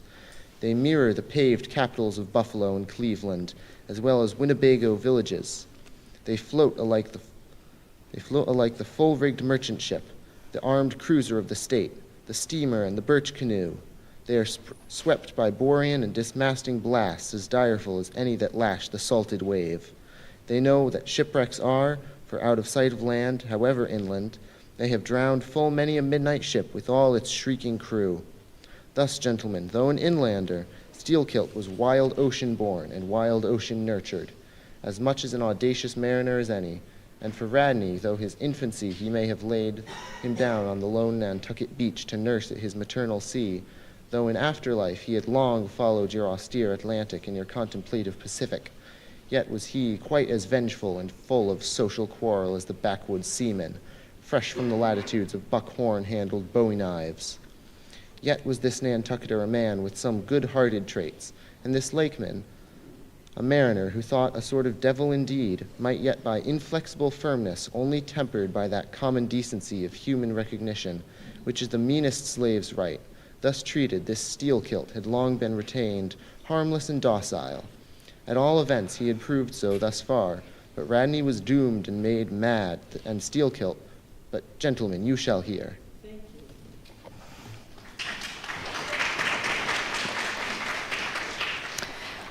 It was not more than a day or two at the furthest after pointing her prow for her island haven that the town hose leak seemed again increasing, but only so as to require an hour or more at the pumps every day. You must know that in a settled and civilized ocean like our Atlantic, for example, some skippers think little of pumping their whole way across it, though of a still sleepy night, should the officer of the deck happen to forget his duty in that respect, the probability would be that he and his shipmates would never again remember it on account of all hands gently subsiding to the bottom. Nor in the solitary and savage seas far from you to the westward, gentlemen, is it altogether unusual for ships to keep clanging at their pump handles in full chorus, even for a voyage of considerable length. That is, if it lie along a tolerably accessible coast, or if any other reasonable retreat is afforded them. It is only when a leaky vessel is in some very out-of-the-way part of those waters, some really landless latitude, that her captain begins to feel a little anxious. Much this way had it been with the town hoe, so when her leak was found gaining once more, there was in truth some small concern manifested by several of her company, especially by Radney the mate. He commanded the upper sails to be well hoisted, sheeted home anew, and every way expanded to the breeze. Now, this Radney, I suppose, was as little of a coward and as little inclined to any sort of nervous apprehensiveness touching his own person as any fearless, unthinking creature on land or on sea that you can conveniently imagine, gentlemen. Therefore, when he betrayed this solicitude about the safety of the ship, some of the seamen declared that it was only on account of him being a part owner in her. So when they were working that evening at the pumps, there was on this head no small gamesomeness slyly going on among them as they stood with their feet continually overflowed by the rippling clear water, clear as any mountain spring, gentlemen, that bubbling from the pumps ran across the deck and poured itself out in steady spouts at the lee scupper holes. Now, as you well know, it is not seldom the case in this conventional world of ours, watery or otherwise, that when a person placed in command over his fellow men finds one of them to be very significantly his superior in general pride of manhood, straightway against that man he conceives an unconquerable dislike and bitterness. And if he have a chance, he will pull down and pulverize that subaltern's tower and make it a little heap of dust of it. Be this conceit of mine as it may, gentlemen, at all events, Steelkilt was a tall and noble animal with a head like a Roman and a flowing golden beard like the tasseled housings of your last viceroy's snorting charger, and a brain and a heart and a soul in him, gentlemen, which had made Steelkilt Charlemagne had he been born son to Charlemagne's father. But Radney, the mate, was ugly as a mule, yet as hardy, as stubborn, as malicious. He did not love Steelkilt, and Steelkilt knew it. Espying the mate drawing near as he was toiling at the pump with the rest, the lakeman affected not to notice him, but unawed, went on with his gay banterings. Aye, aye, my merry lads, it's a lively leak, this. Hold a cannikin, one of you, and let's have a taste. By the Lord, it's worth bottling. I'll tell you what, men, old Rad's investment must go for it. He had best cut away his part of the hull and tow it home. The fact is, boys, that Swordfish only began the job. He's come back again with a gang of ship carpenters, sawfish and filefish and whatnot, with the whole posse of them now are hard at work cutting and slashing at the bottom, making improvements, I suppose. If old Rad were here now, I'd tell him to jump overboard and scatter them. They're playing the devil with his estate, I can tell him. But he's a simple old soul, Rad. And a beauty, too. Boys, they say the rest of his property is invested in looking glasses. I wonder if he'd give a poor devil like me the model of his nose. Damn your eyes! What's that pump stopping for? Roared Radney, pretending not to have heard the sailor's talk. Thunder away at it.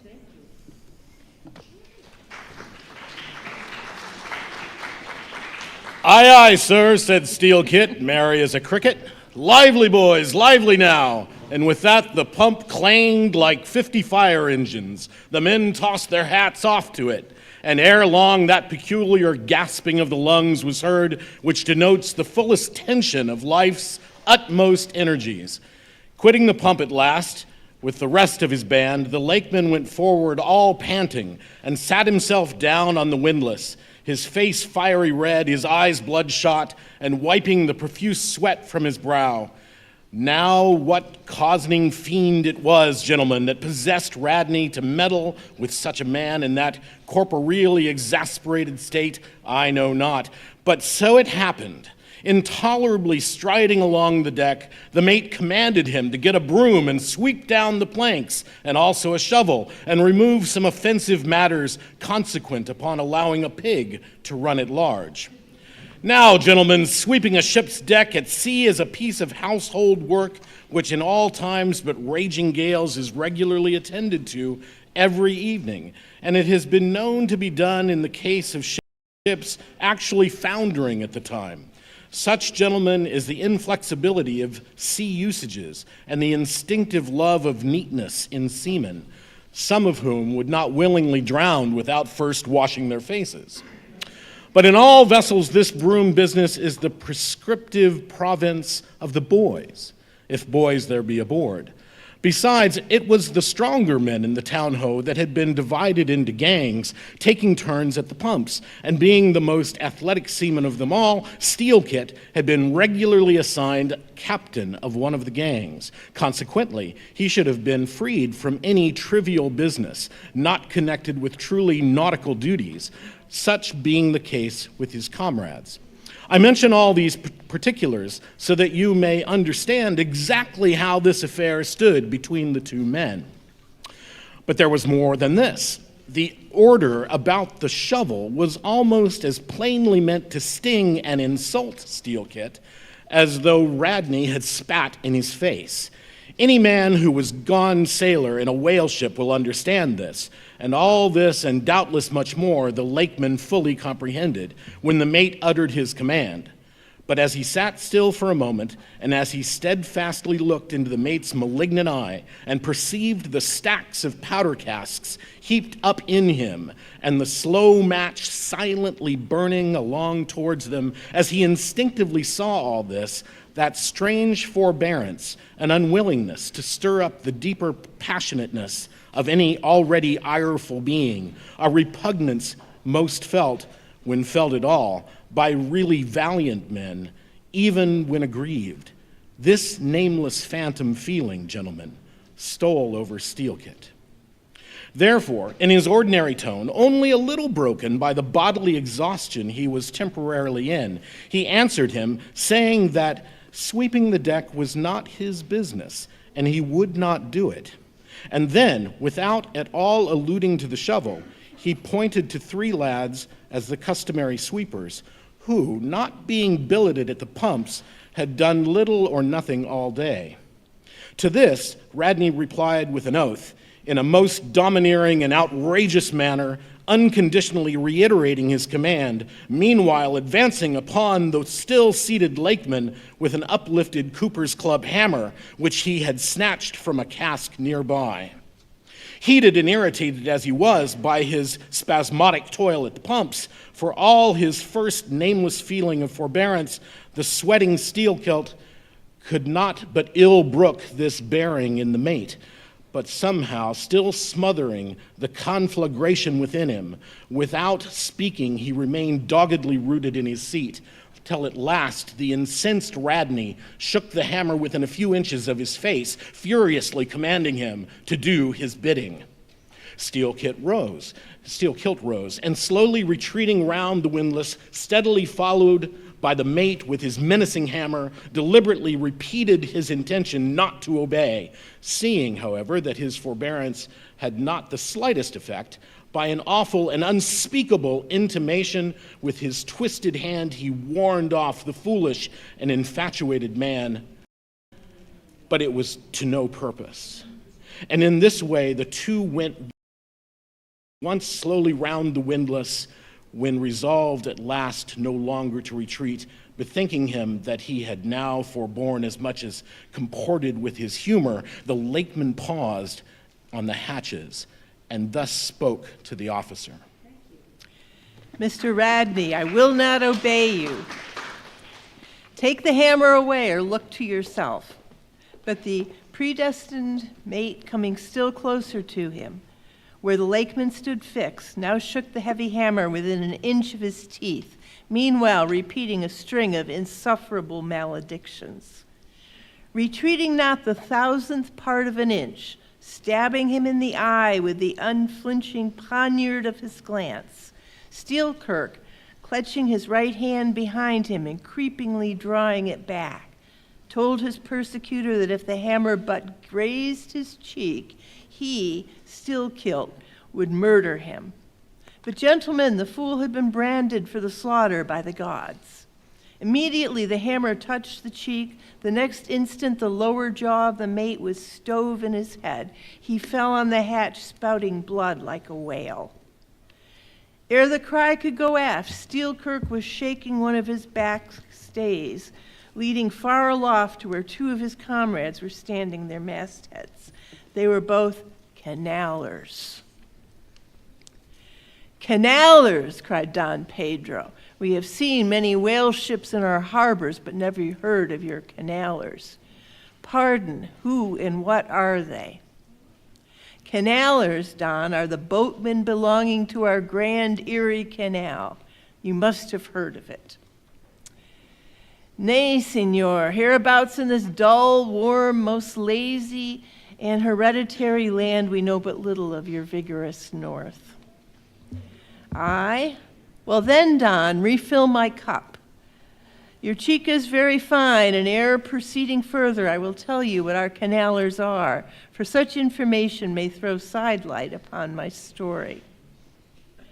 For 360 miles, gentlemen, through the entire breadth of the state of New York, through numerous populous cities and most thriving villages, through long, dismal, uninhabited swamps and affluent cultivated fields, unrivaled for fertility, by billiard room and bar room, through the holy of holies of great forest, on Roman arches over Indian rivers, through sun and shade, by happy hearts are broken, through all the wide, contrasting scenery of those noble Mohawk counties, and especially by rows of snow-white chapels whose spires stand almost like milestones, flows one continual stream a Venetianly corrupt and often lawless life.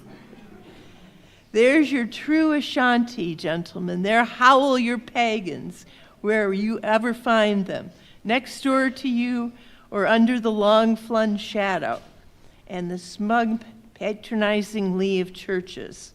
For by some curious fatality, as it is often noted of your metropolitan freebooters, that they ever encamp around the halls of justice, so sinners, gentlemen, most abound in holiest vicinities. Is that a friar passing? Said Don Pedro, looking downward into the crowded plaza with humorous concerns. Well, for our northern friend, Dame Isabel's Inquisition wanes in Lima, cried Don Sebastian. Proceed, senor. A moment, pardon, cried another of the company. In the name of Allah's Limeese, I but desire to express to you, sir sailor, that we have by no means overlooked your delicacy in not substituting present Lima for distant Venice in your corrupt comparison. Oh, do not bow and look surprised. You know the proverb all along this coast, corrupt as Lima. It but bears out your saying, too, churches more plentiful than billiard tables and forever open, and corrupt as Lima. So too Venice. I have been there, the holy city of the blessed evangelist St. Mark. St. Dominic, purge it, your cup. Thanks, here I refill. Now you pour out again.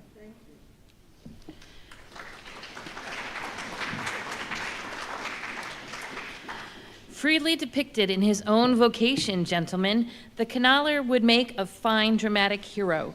So abundantly and picturesquely wicked is he.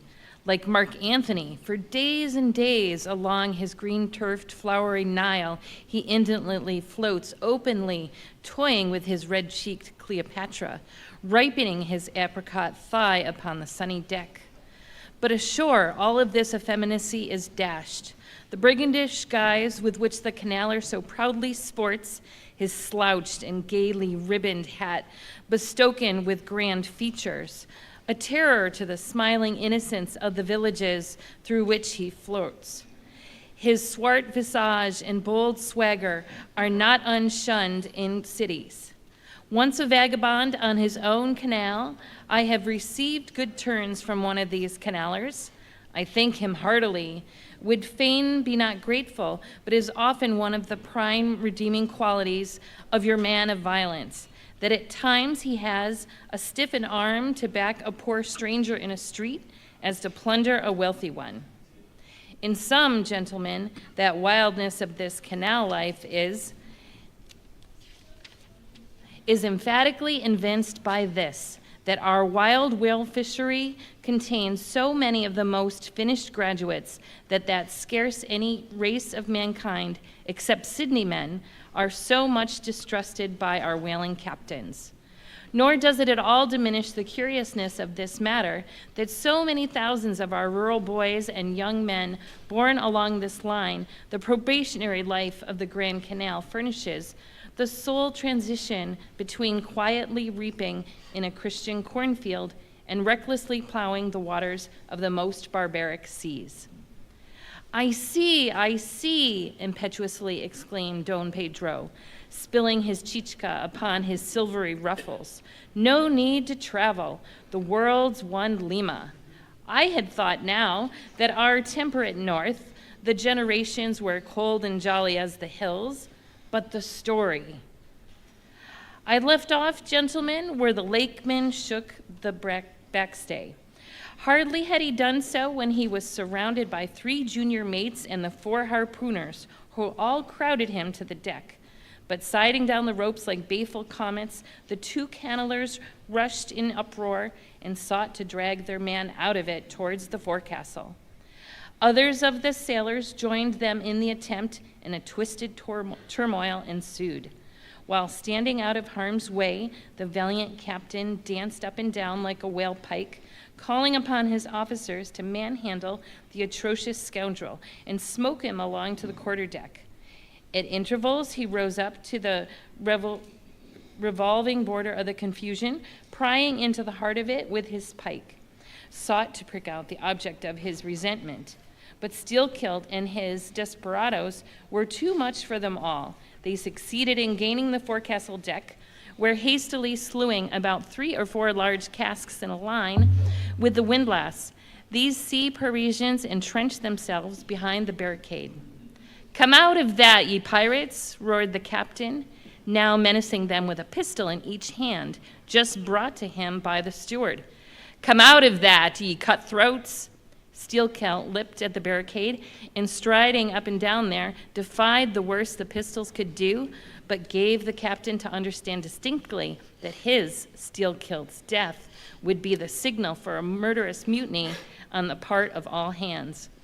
Fearing in his heart lest he might prove that true, the captain a little desisted, but still commanded the insurgents instantly to return to their duty. "Will you promise not to touch us if we do?" demanded their ringleader. Turn to, I make no promise, to your duty. Do you want to sink the ship by knocking off at a time like this? Turn to," and he once more raised a pistol. "Sink the ship," cried Steelkilt.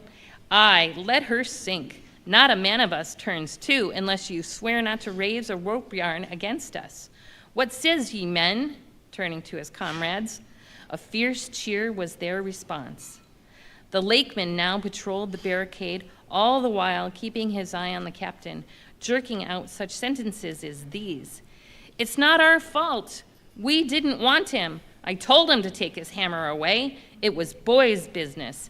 He might have known me before this. I told him not to prick the buffalo. I believe I've broken a finger here against his cursed jaw. Ain't those menacing knives down in the forecastle there, men? Look to those. Look to those handspikes, my hearties. Captain, my God, look to yourself. Say the word. Don't be a fool. Forget it all. We are ready to turn to. Treat us decently, and we're your men, but we don't be flogged. Turn to, I make no promises. Turn to, I say. Look ye now, cried the lakeman, flinging out his arm towards him. There are a few of us here, and I am one of them, who have shipped for the cruise, d'ye see? Now you know well now, sir, we can claim our discharge as soon as the anchor is down, so we don't want a row. It's not in our interest. We want to be peaceable, we're ready to work, but we won't be flogged. Turn to, roared the captain. Steelkilt glanced round him a moment, and then said, I tell you what it is now, captain. Rather than kill ye and be hung for such a shabby rascal, we won't lift a hand against ye unless ye attack us. But till ye say the word about not flogging us, we don't do a hand's turn. Down into the forecastle then, down with ye. I'll keep ye there till you're sick of it. Down you go. Shall we? Cried the ringleader to his men. Most of them were against it, but at length, in obedience to Steelkilt, they preceded him down into the dark den, growlingly disappearing, like bears into a cave. As the lakeman's bare head was just level with the planks, the captain and his posse leaped the barricade, and rapidly drawing over the side of the scuttle, planted their group of hands upon it, and loudly called for the steward to bring the heavy brass padlock belonging to the companionway. Then opening the slide a little, the captain whispered something down the crack, closed it, and turned the key upon them, 10 in number, leaving on deck some 20 or more, who thus far had remained neutral. All night, a wide-awake watch was kept by all the officers, forward and aft, especially about the forecastle scuttle and fore hatchway, at which last place it was feared the insurgents might emerge, after breaking through the bulkhead below. But the hours of darkness passed in peace, the men who still remained at their duty toiling hard at the pumps, whose clinking and clanking at intervals through the dreary night dismally resounded throughout the ship. At sunrise, the captain went forward, and knocking on the deck, summoned the prisoners to work, but with a yell they refused. Water was then lowered down to them, and a couple of handfuls of biscuit were tossed after it. When again turning the key upon them and pocketing it, the captain turned to the quarterdeck. Twice every day for 3 days this was repeated, but on the fourth morning a confused wrangling, and then a scuffling was heard, as the customary summons was delivered, And suddenly 4 men burst up from the forecastle, saying they were ready to turn to. The fetid closeness of the air and a famishing diet, united perhaps to some fears of ultimate retribution, had constrained them to surrender at discretion. Emboldened by this, the captain reiterated his demand to the rest, but Steelkilt shouted up to him a terrific hint to stop his babbling and betake himself where he belonged. On the 5th morning, 3 others of the mutineers bolted up into the air from the desperate arms below that sought to restrain them. Only 3 were left. "Better turn to now," said the captain with a heartless jeer. "Shut us up again, will ye?" cried Steelkilt. "Oh, certainly," said the captain, and the key clicked. It was at this point, gentlemen, that enraged by the defection of 7 of his former associates, and stung by the mocking voice that had last hailed him, and maddened by his long entombment in a place as black as the bowels of despair, it was then that Steelkilt proposed to the 2 canallers, thus far apparently of one mind with him, to burst out of their hole at the next summoning of the garrison, and armed with their keen mincing knives, long, crescentic, heavy implements with a handle at each end, run amuck from the bowsprit to the taffrail, and if by any devilishness of desperation possible, seize the ship. For himself, he would do this, he said, whether they joined him or not. That was the last night he should spend in that den. But the scheme met with no opposition on the part of the other 2. They swore they were ready for that, or for any other mad thing, for anything in short but a surrender. And what was more, they each insisted upon being the first man on deck when the time to make the rush should come. But to this their leader as fiercely objected, reserving that priority for himself, particularly as his 2 comrades would not yield, the one to the other, in the matter, and both of them could not be first, for the latter would but admit 1 man at a time. And here, gentlemen, the foul play of these miscreants must come out. Upon hearing the frantic project of their leader, each in his own separate soul had suddenly lighted, it would seem, upon the same piece of treachery, namely, to be foremost in breaking out, in order to be the first of the 3, though the last of the 10, to surrender, and thereby secure whatever small chance of pardon such conduct might merit. But when Steelkilt made known his determination still to lead them to the last, they in some way, by some subtle chemistry of villainy, mixed their before secret treacheries together, and when their leader fell into a doze, verbally opened their souls to each other in 3 sentences, and bound the sleeper with cords, and gagged him with cords, and shrieked out for the captain at midnight.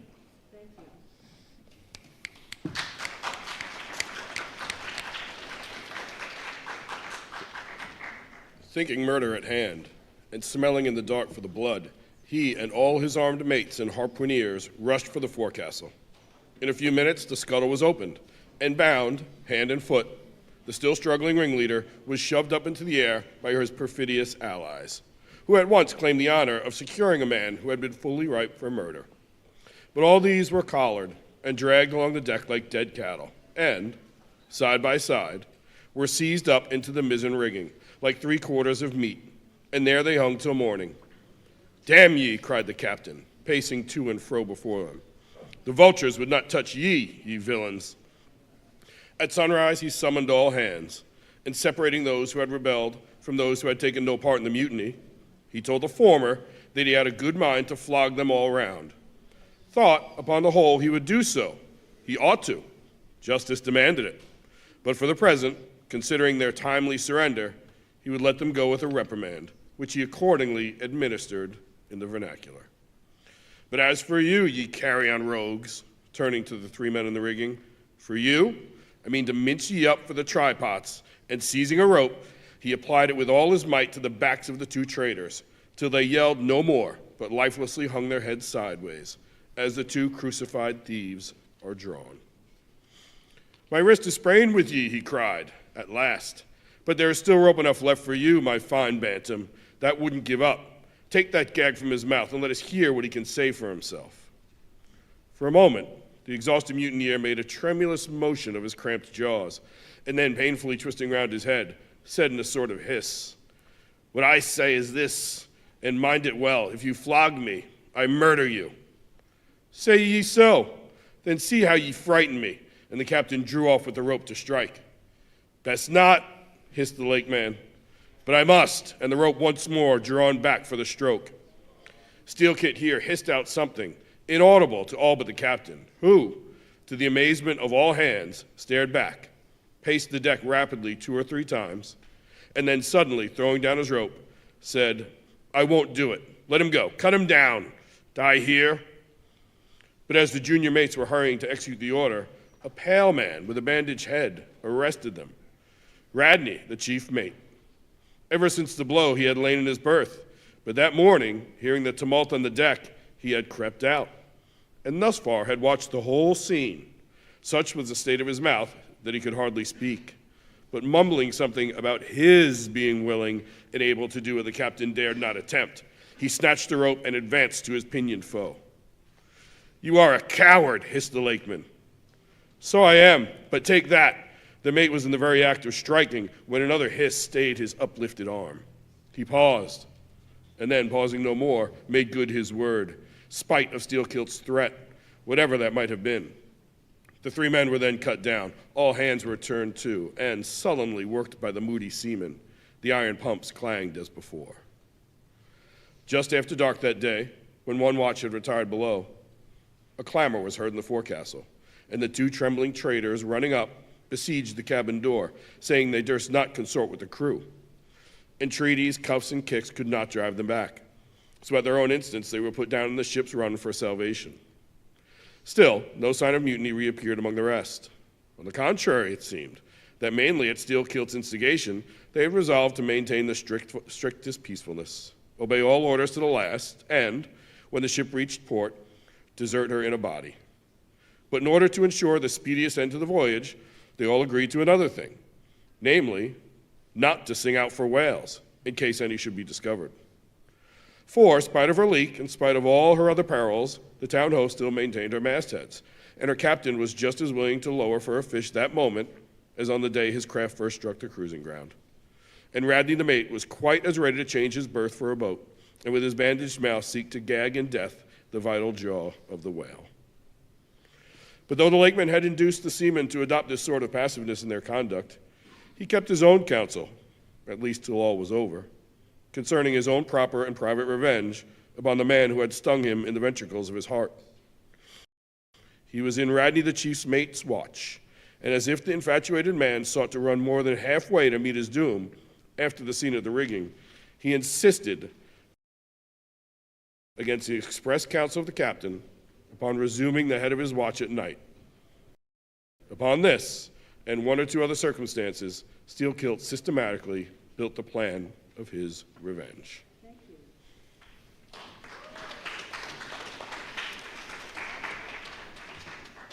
During the night, Radney had an unseamanlike way of sitting on the bulwarks of the quarterdeck and leaning his arm upon the gunwale of the boat, which was hoisted up there a little above the ship's side. In this attitude, it was well known he sometimes dozed. There was a considerable vacancy between the boat and the ship, and down beneath this was the sea. Steelkilt calculated his time and found that his next trick at the helm would come round at 2 o'clock in the morning of the 3rd day from that in which he had been betrayed. At his leisure, he employed the interval in braiding something very carefully in his watches below. "What are you making there?" said a shipmate. "What do you think? What does it look like?" "Like a lanyard for your bag, but it's an odd one, seems to me." "Yes, rather oddish," said the lakeman, holding it at arm's length before him, "but I think it will answer. Shipmate, I haven't enough twine. Have you any?" But there was none in the forecastle. "Then I must get some from old Rad," and he rose to go aft. "You don't mean to go a-begging to him," said a sailor. "Why not? Do you think he won't do me a turn when it's to help himself in the end, shipmate?" And going to the mate, he looked at him quietly and asked him for some twine to mend his hammock. It was given him. Neither twine nor lanyard were seen again. But the next night, an iron ball, closely netted, partly rolled from the pocket of the lakeman's monkey jacket as he was tucking the coat into his hammock for a pillow. 24 hours after, his trick at the silent helm, nigh to the man who was apt to doze over the grave always ready dug to the seaman's hand, that fatal hour was then to come, and in the foreordaining soul of Steelkilt, the mate was already stark and stretched as a corpse, with his forehead crushed in. But gentlemen, a fool saved that would-be murderer from the bloody deed he had planned. Yet complete revenge he had, and without being the avenger, for by a mysterious fatality, heaven itself seemed to step in to take out of his hands into its own the damning thing he would have done. It was just between daybreak and sunrise of the morning of the second day, when they were washing down the decks, that a stupid Tannerif man, drawing water in the main chains, all at once shouted out, "There she rolls, there she rolls! Jesu, what a whale!" It was Moby-Dick. "Moby-Dick!" cried Don Sebastian. "St. Dominic! Sir Sailor, but do whales have christenings? Whom call you Moby-Dick?" "A very white and famous and most deadly a mortal monster, Don. But that would be too long a story." How, cried all the young Spaniards, crowding. "Nay, Dons, nay, I cannot rehearse that now. Let me get more into the airs, sirs." The chica, cried Don Pedro. "Our vigorous friend looks faint. Fill up his empty glass." "No need, gentlemen. One moment, and I proceed. Now, gentlemen, so suddenly perceiving the snowy whale within 50 yards of the ship, forgetful of the compact among the crew, in the excitement of the moment, the Tenerife man had instinctively and involuntarily lifted his voice for the monster, though for some little time past it had been plainly beheld from the 3 sullen mastheads. All was now a frenzy. The white whale, was the cry from captain, mates, and harpooneers, who, undeterred by fearful rumors, were all anxious to capture so famous and precious a fish. While the dogged crew eyed askance, and with curses, the appalling beauty of the vast milky mass that, lit up by a horizontal spangling sun, shifted and glistened like a living opal in the blue morning sea. Gentlemen, a strange fatality pervades the whole career of these events, as if verily mapped out before the world itself was charted. The mutineer was the bowsman of the mate, and when fast to a fish, it was his duty to sit next to him, while Radney stood up with his lance in the prow and haul in or slacken the line at the word of command. Moreover, when the 4 boats were lowered, the mates got the start, and none howled more fiercely with delight than did Steelkilt, as he strained at his oar. After a stiff pull, their harpooneer got fast, and spear in hand, Radney sprang to the bow. He was always a furious man, it seems, in a boat, and now his bandaged cry was to beach him on the whale's topmost back. Nothing loath, his bowsman hauled him up and up through a blinding foam that blent 2 whitenesses together, till of a sudden the boat struck as against a sunken ledge, and keeling over, spilled out the standing mate. That instant, as he fell on the whale's slippery back, the boat righted and was dashed aside by the swell, while Radney was tossed over into the sea on the other flank of the whale. He struck out through the spray, and for an instant was dimly seen through that veil, wildly seeking to remove himself from the eye of Moby-Dick. But the whale rushed round in a sudden maelstrom, seized the swimmer between his jaws, and rearing up high with him, plunged headlong again and went down.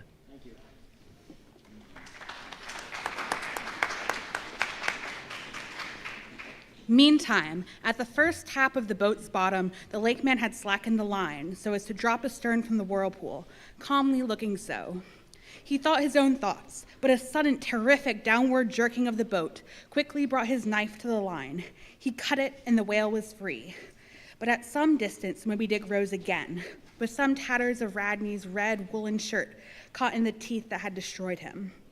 All 4 boats gave chase again, but the whale eluded them and finally wholly disappeared. In good time, the town hoe reached her port, a savage, solitary place where no civilized creature reside. There, headed by the lakeman, all but 5 or 6 of the foremast men deliberately deserted among the palms. Eventually, as it turned out, seizing a large double war canoe of the savages and setting sail for some other harbor. The ship's company being reduced to but a handful, the captain called upon the islanders to assist him in the laborious business of heaving down the ship to stop the leak.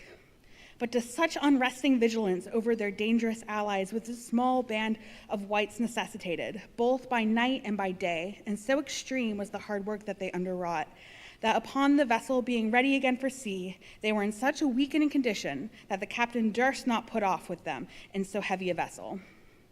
After taking counsel with his officers, he anchored the ship as far offshore as possible, loaded and ran out his 2 cannons from the bows, stacked his muskets on the poop, and warned the islanders not to approach the ship at their peril. Took 1 man with them and setting the ship on his best whaleboat, steering straight before the winds for Tahiti, 500 miles distant, to procure a reinforcement to his crew. On the 4th day of the sail, a large canoe was descried, which seems to have touched at a low isle of corals. He steered away from it, but the savage craft bore down on him, and soon the voice of Steelkilt hailed him to heave to, or he would run him under the water. The captain presented a pistol. With 1 foot on each prow of the yoked war canoes, the lakeman launched him to scorn, assuring himself that if the pistol so much as clicked in the lock, he would bury him in bubbles and foam. "What do you want of me?" cried the captain. "Where are you bound, and for what are you bound?" demanded Steelkilt. "No lies." "I am bound for Tahiti for more men." "Very good. Let me board you a moment. I come in peace." With that, he leaped from the canoe, swam to the boat, and climbing the gunwale, stood face to face with the captain. "Cross your arms, sir. Throw back your head. Now repeat after me. As soon as Steelkilt leaves me, I swear to beach this boat on yonder island and remain for 6 days. If I do not, may lightning strike me." "A pretty scholar," laughed the lakeman. "Adios, senor," and leaping into the sea, he swam back to his comrades. Watching the boat till it was fairly beached and drawn up to the roots of the coconut trees, Steelkilt made sail again, and in due time arrived at Tahiti, his own place of destination. There, luck befriended him. 2 ships were about to set sail for France, and were provincially in what precisely the number of men which the sail headed. They embarked, and so forever got the start of their former captain, had he been all-minded to work them legal retribution. Some 10 days after the French ships sailed, the whaleboat arrived, and the captain was forced to enlist some of the more civilized Tahitians, who had been somewhat used to the sea. Chartering a small native schooner, he returned with them to his vessel, and finding all right there, again resumed his cruisings. Where Steelkilt now is, gentlemen, none know. But upon the island of Nantucket, the widow of Radney still turns to the sea, which refuses to give up its dead. Still in dreams see the awful white whale that destroyed him. "Are you through?" said Don Sebastian quietly. "I am done." "Then I entreat you, tell me if, to the best of your own convictions, this your story, is it substantially really true? Is it so passingly wonderful? Did you get it from an unquestionable source? Bear with me if I seem to press." "Also bear with all of us, Sir Sailor, for we all join in Don Sebastian's suit," cried the company, with exceeding interest. "Is there a copy of the Holy Evangelist in the Golden Inn, gentlemen?" "Nay," says Don Sebastian, "but I know a worthy priest nearby who will quickly procure one for me. I go for it. But are you well advised? This may grow too serious." "Will you be so good as to bring the priest also, Don?" "Though there are no auto de fe in Lima now," said one of the company to another, "I fear our sailor friend runs risk of the archiepiscopacy. Let us withdraw now out of the moonlight. I see no need for this." "Excuse me for running after you, Don Sebastian, but may I also beg that you will be particular in procuring the largest size of evangelists you can?"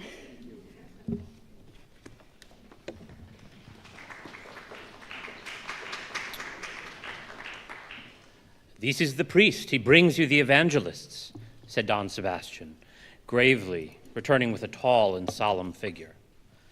"Let me remove my hat. Now, venerable priest, further into the light, and hold the holy book before me that I may touch it. So help me heaven, and on my honor, the story I have told you, gentlemen, is in substance and in its great items true.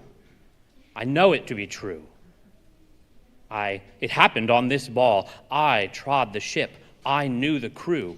I have seen and talked with Steelkilt since the death of Radney." Chapter 55 of the Monstrous Pictures of Whales.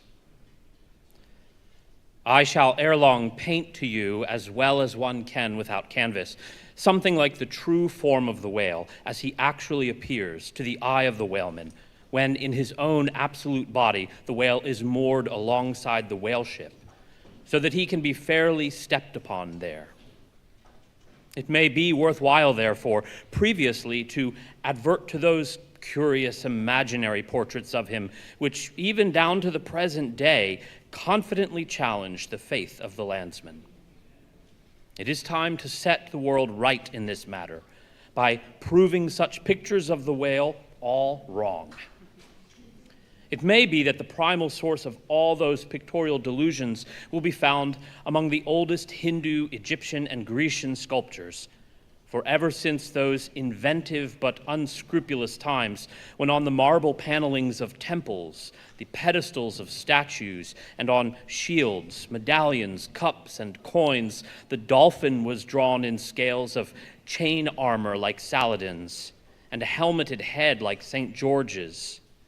Ever since then has something of the same sort of license prevailed, not only in the most popular picture of the whale, but in many scientific presentations of him. Now, by all odds, the most ancient extant portrait anyways purporting to be the whale's is to be found in the famous cavern pagoda of Elephanta in India. The Brahmins maintain that in the almost endless sculptures of that immemorial pagoda, all the trades and pursuits, every conceivable avocation of man were prefigured ages before any of them actually came into being. No wonder, then, that in some sort our noble profession of whaling should have been there shadowed forth. The Hindu whale referred to occurs in a separate department of the wall, depicting the incarnation of Vishnu in the form of Leviathan, learnedly known as the Matsya avatar. But though this sculpture is half man and half whale, so as only to give the tail of the latter, yet that small section of him is all wrong. It looks more like the tapering tail of an anaconda than the broad palms of the true whale's majestic flukes. But go to the old galleries and look now at the great Christian painter's portrait of this fish, for he succeeds no better than the antediluvian Hindu. It is Guido's picture of Perseus rescuing Andromeda from the sea monster or whale. Where did Guido get the model of such a strange creature as that? Nor does Hogarth, in painting the same scene in his own Perseus Descending, make out one whit better. The huge corpulence of that Hogarthian monster undulates on the surface and scarcely draws 1 inch of water. It has a sort of howdah on its back, and its distended tusked mouth into which the billows are rolling might be taken for the Trader's Gate leading from the Thames by water into the Tower. Then there are the prodromus whales of old Scotch Sibbald, and Jonah's whale as depicted in the prints of old Bibles and the cuts of old primers. What shall be said of these? As for the bookbinder's whale, winding like a vine stalk round the stock of a descending anchor, as stamped and gilded on the backs and title pages of many books, both old and new, that is a very picturesque but purely fabulous creature. Imitated, I take it, from the like figures on antique vases. Though universally denominated a dolphin, I nevertheless call this bookbinder's fish an attempt at a whale, because it was so intended when the device was first introduced. It was introduced by an old Italian publisher somewhere about the 15th century during the revival of learning. And in those days, and even down to a comparatively late period, dolphins were popularly supposed to be a species of the Leviathan.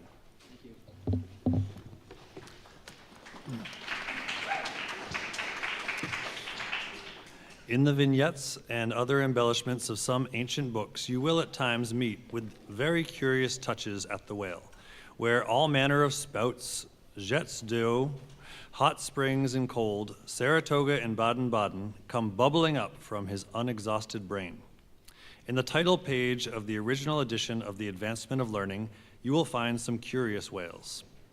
But quitting all these unprofessional attempts, let us glance at those pictures of Leviathan purporting to be sober, scientific delineations by those who know.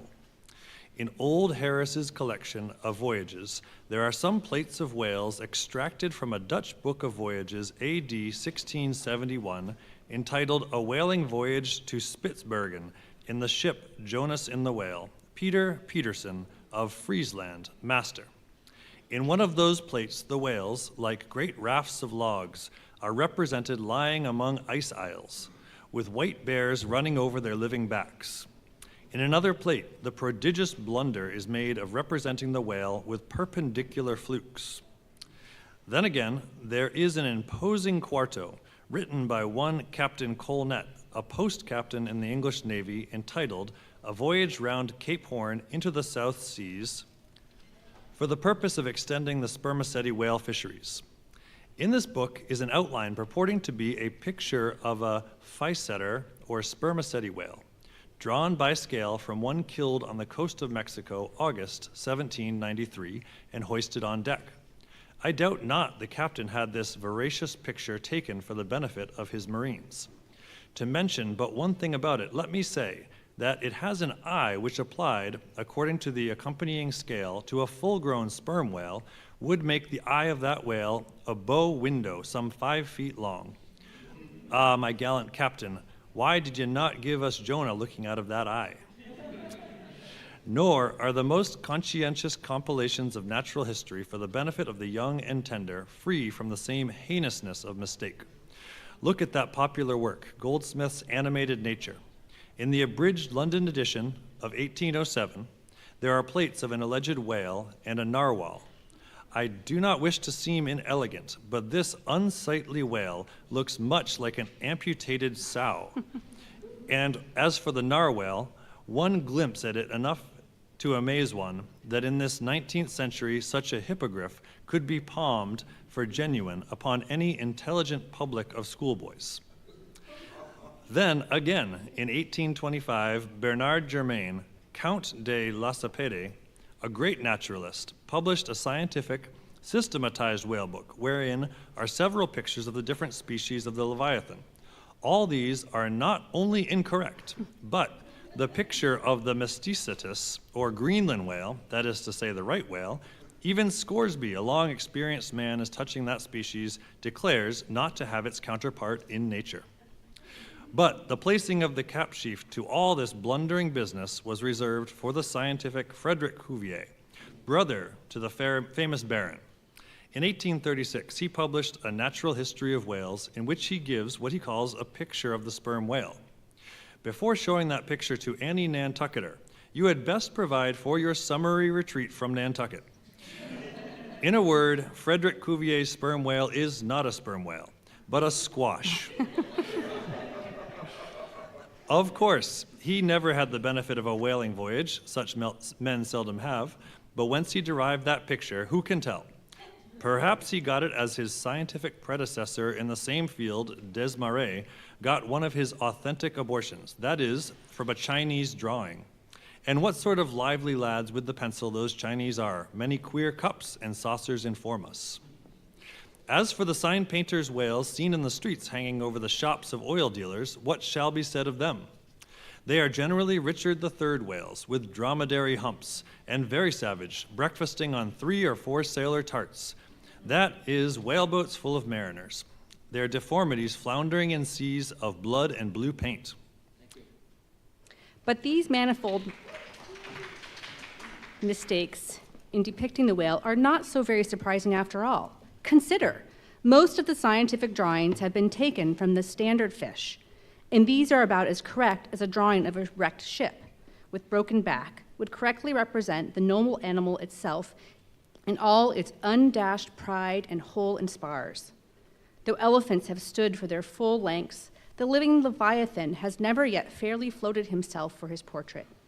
The living whale, in his full majesty and significance, is only to be seen at sea, in unfathomable waters, and afloat the vast bulk of him is out of sight. Like a launch line of battleship, and out of that element, it is a thing internally impossible for mortal man to hoist him bodily into the air so as to preserve all his mighty swells and undulations, and not to speak of the highly presumable indifference of contour between a young suckling whale and a full-grown Plantonian leviathan. Yet even in the case of one of those young suckling whales hoisted to a ship's deck, such as then the outlandish, eel-like limbird, varying shape of him, that his precise expression the devil himself could not catch. But it may be fancied that from the naked skeleton of the standard whale, accurate hints may be derived touching his true form. Not at all, for it is one of the more curious things about this Leviathan that his skeleton gives very little idea of his general shape.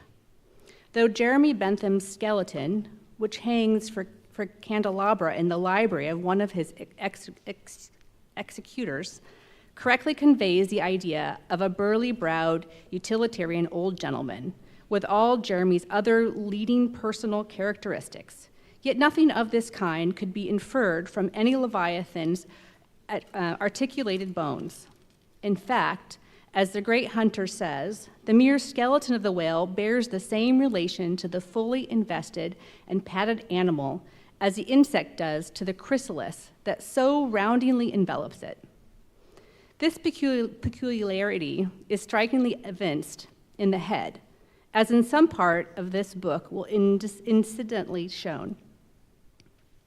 It is also very curiously displayed in the side fin, the bone of which almost exactly answer to the bone of the human hand, minus only the thumb. This fin has 4 regular bone fingers, the index, middle, ring, and little finger. But all these are permanently lodged in their fleshy coverings as a human finger in an artificial covering. However recklessly the whale may sometimes serve us, said humorous Stubb one day, he can never be truly said to handle us without mittens. For all these reasons, then, anyway, you may look at it, you must needs conclude that the great Leviathan is that one creature in the world which must remain unpainted to the last.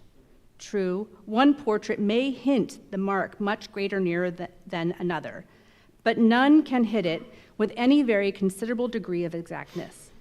So there is no earthly way of finding out precisely what the whale really looks like, and the only mode in which you can derive even a tolerable idea of his living contour is by going a-whaling yourself. But by doing so, you run no small risk of being eternally stove and sunk by him. Wherefore, it seems to me, you had best not be too fastidious in your curiosity touching this Leviathan. Chapter 56, of less erroneous pictures of whales and the true pictures of whaling scenes. In connection with the monstrous pictures of whales, I am strongly tempted here to enter upon those still more monstrous stories of them which are to be found in certain books, both ancient and modern, especially in Pliny Purchas, Huck, Lewitt, Harris, Cuvier, etc. But I pass that matter by. I know of only 4 published outlines of the great sperm whale, Colnett's, Huggins, Frederick, Cuvier's, and Beale's. In the previous chapter, Colnett and Cuvier have been referred to. Huggins is far better than theirs, but by great odds, Beale's is the best. All Beale's drawings of this whale are good, except the middle figure and the picture of 3 whales in various attitudes, capping his second chapter. His frontispiece, boats attacking sperm whales, though no doubt calculated to excite the civil skepticism of some parliament, is admirably correct and lifelike in its general effect. Some of the sperm whale drawings in J. Ross Brown are pretty correct in contour, but they are wretchedly engraved. That is not his fault, though. Thank you. Of the right whale, the best outline pictures are in Scoresby, but they are drawn on too small a scale to convey a desirable impression.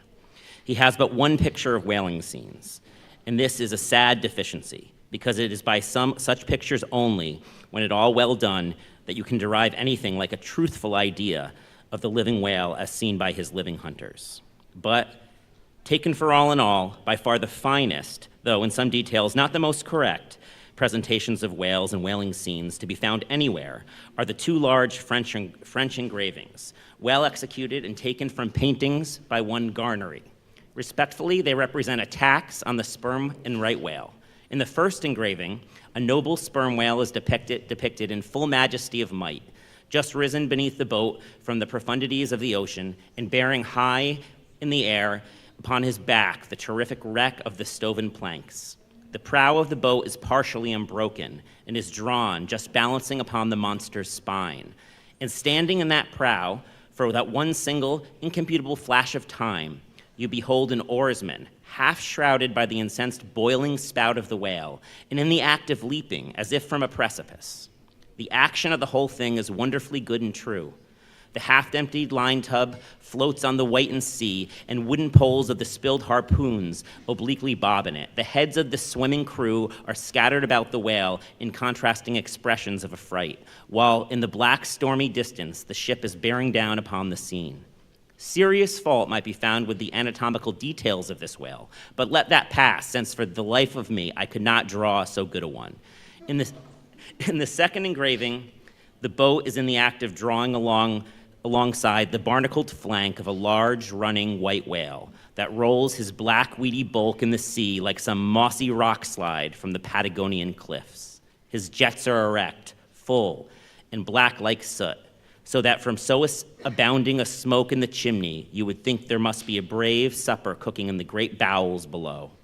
Seafowls are pecking at the small crabs, shellfish and other sea candies, and macaroni, which the right whale sometimes carries on his pestilent back. And all the while, the thick-lipped Leviathan is rushing through the deep, leaving tons of tumultuous white curds in his wake, and causing the slight boat to rock in the swells like a skiff caught nigh in the paddle wheels of an ocean steamer. Thus, the foreground is all raging commotion, but behind, in admirable artistic contrast, is the glassy level of sea, becalmed, the drooping, unstarched sails of the powerless ship, and the inert mass of a dead whale, a conquered fortress, with the flag of capture lazily hanging from the whale pole inserted into its spout hole.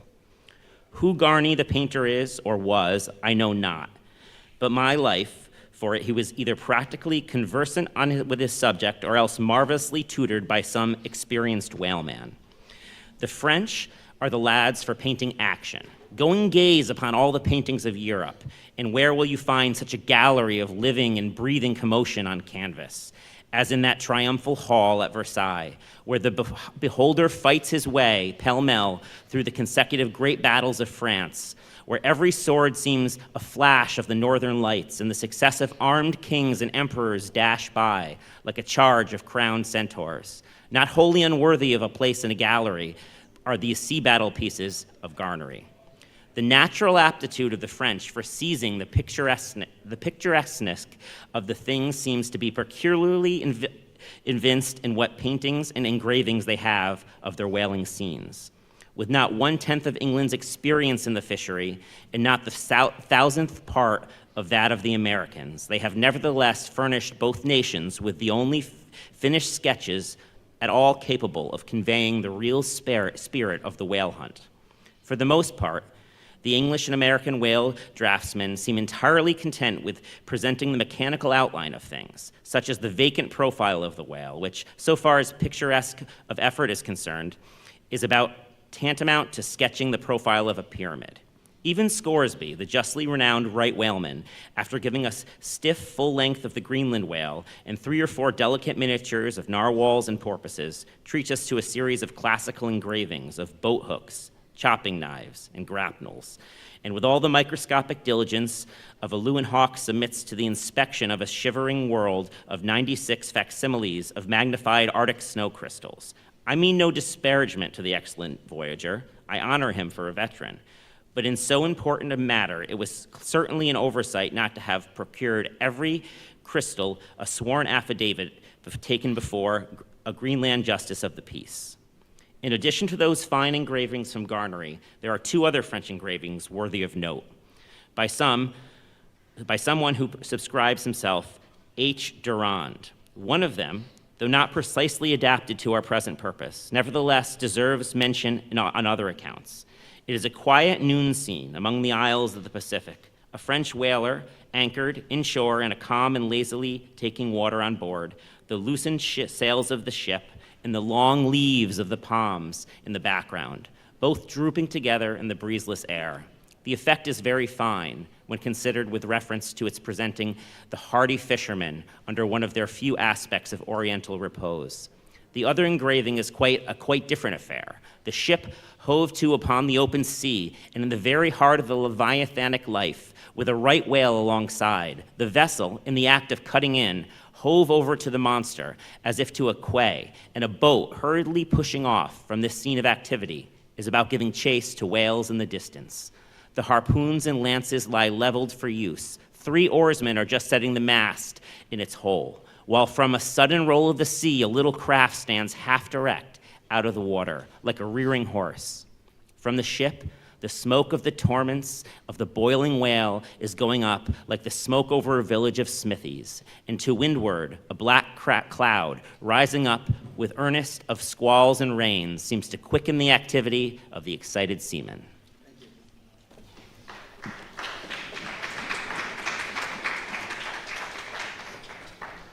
Chapter 57. Of whales in paint, in teeth, in wood, in sheet iron, in stone, in mountains, in stars.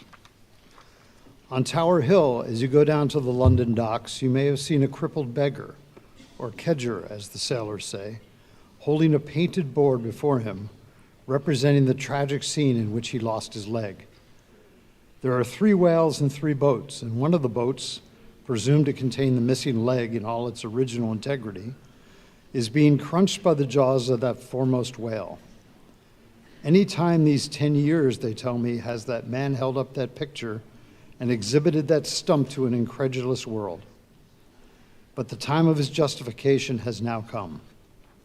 His 3 whales are as good whales as ever published in Wapping, at any rate, and his stump as unquestionable a stump as ever you will find in the western clearings. But though forever mounted on that stump, never a stump speech does the poor whaleman make, but with downcast eyes stands ruefully contemplating his own amputation. Throughout the Pacific, and also in Nantucket, New Bedford, and Sag Harbor, you will come across lively sketches of whales and whaling scenes graven by fishermen themselves on sperm whale teeth, or ladies' busks wrought out of the right whalebone, and other like scrimshander articles, as the whalemen call the numerous little ingenious contrivances they elaborately carve out of the rough material in their hours of ocean leisure. Some of them have little boxes of dentistical-looking implements, specially intended for the scrimshandering business. But in general, they toil with their jackknives alone, and with that almost omnipotent tool of the sailor, they will turn you out anything you please in the way of a mariner's fancy. Long exile from Christendom and civilization inevitably restores a man to that condition in which God placed him, i.e., what is called savagery. Your true whale hunter is as much a savage as an Iroquois. I myself is a savage, owing no allegiance but to the king of the cannibals, and ready at any moment to rebel against him. Now, one of the peculiar characteristics of the savage in his domestic hours is his wonderful patience of industry. An ancient Hawaiian war club or spear paddle in its full multiplicity and elaboration of carving is as great a trophy of human perseverance as a Latin lexicon. For, with but a bit of broken seashell or a shark's tooth, that miraculous intricacy of wooden network has been achieved, and it has cost steady years of steady application. As with the Hawaiian savage, so with the white sailor savage. With the same marvelous patience and with the same single shark tooth of his one poor jackknife, he will carve you a bit of bone sculpture, not quite as workmanlike, but as close-packed as its amazingness of design as the Greek savage, Achilles' shield, and full of barbaric spirit and suggestiveness as the prince of that fine Dutch savage, Albert Dürer. Wooden whales, or whales cut in profile out of the small dark slabs of the noble South Sea warwood, are frequently met in the forecastles of American whalers. Some of them are done with much accuracy. At some old gable-roofed country houses, you will see brass whales hung by the tail for knockers to the roadside door. When the porter is sleepy, the anvil-headed whale would be best. But these knocking whales are seldom remarkable as faithful essays. On the spires of some old-fashioned churches, you will see sheet iron whales placed there for weathercocks. But they are so elevated, and besides that, are to all intents and purposes so labeled with hands off, you cannot examine them closely enough to decide upon their merit. In bony, ribby regions of the earth, where at the base of the high broken cliffs, masses of rock lie strewn in fantastic groupings upon the plain, you will often discover images of the petrified forms of the Leviathan partly merged in the grass, which of a windy day breaks against them in a surf of green surges. Then again, in mountainous countries where the traveler is continually girdled by amphitheatrical heights, here and there, for some lucky point of view, you will catch passing glimpses of the profiles of whales defined along the undulating ridges. But you must be a thorough whaleman to see these sights.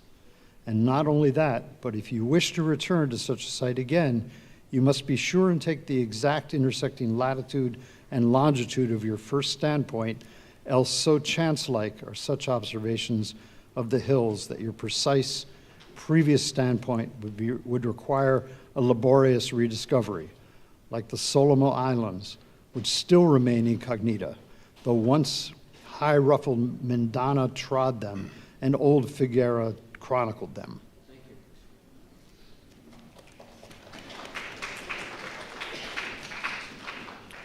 Nor when expandingly lifted by your subject can you fail to trace out great whales in the starry heavens, and boats in pursuit of them, as when long filled with thoughts of war, the eastern nations saw armies locked in battle among the clouds. Thus at the north I have chased the Leviathan around the pole with the revolutions of the bright points that first defined him to me. And beneath the effulgent Antarctic skies I have boarded the Argo Navis and joined the chase against the starry Cetus far beyond the utmost stretch of Hydrus and the flying fish. With the frigate's anchors for my bridle bits and fasces of harpoons for spurs, would I could mount that whale and leap the topmost skies to see whether the fabled heavens, with all their countless tents, really lie encamped beyond my mortal sight. Chapter 58, Brit. Steering northeastward from the Crozettes, we fell in with vast meadows of brit, the minute yellow substance upon which the right whale largely feeds. For leagues and leagues it undulated around us so that we seemed to be sailing through boundless fields of ripe and golden wheat. On the second day, numbers of right whales were seen who, secure from the attack of a sperm whaler like the Pequod, with open jaws sluggishly swam through the brit, which, adhering to the fringing fibers of that wondrous Venetian blind in their mouths, was in that manner separated from the water that escaped at the lips. As morning mowers, who side by side slowly and seethingly advanced their sides through the long wet grass of marshy meads, even so these monsters swam, making a strange, grassy, cutting sound, and leaving behind them endless swaths of blue upon the yellow sea. Footnote: that part of the sea known among whalemen as the Brazil Banks does not bear that name as the banks of Newfoundland do because of there being shallows and soundings there, but because of this remarkable meadow-like appearance caused by the vast drifts of brit continually floating in those latitudes where the right whale is often chased. But it was only the sound they made as they parted the brit which had all reminded one of mowers. Seen from the mastheads, especially when they paused and were stationary for a while, their vast black forms looked more like lifeless masses of rock than anything else. And as in the great hunting countries of India, the stranger at a distance will sometimes pass on the plains recumbent elephants without knowing them to be such, taking them for bare, blackened elevations of the soil. Even so, often, with him, who for the first time beholds the species of the leviathans of the sea. And even when recognized at last, their immense magnitude renders it very hard really to believe that such bulky masses of overgrowth can possibly be instinct in all parts with the same sort of life that lives in a dog or a horse. Indeed, in other respects, you can hardly regard any creatures of the deep with the same feeling that you do of those of the shore. For though some old naturalists have maintained that all creatures of the land are of their kind in the sea, and though taking a broad general view of the thing, this may very well be, yet coming to specialties, where, for example, does the ocean furnish any fish that in disposition answers to the sagacious kindness of the dog? The accursed shark alone can in any generic respect be said to bear comparative analogy to him.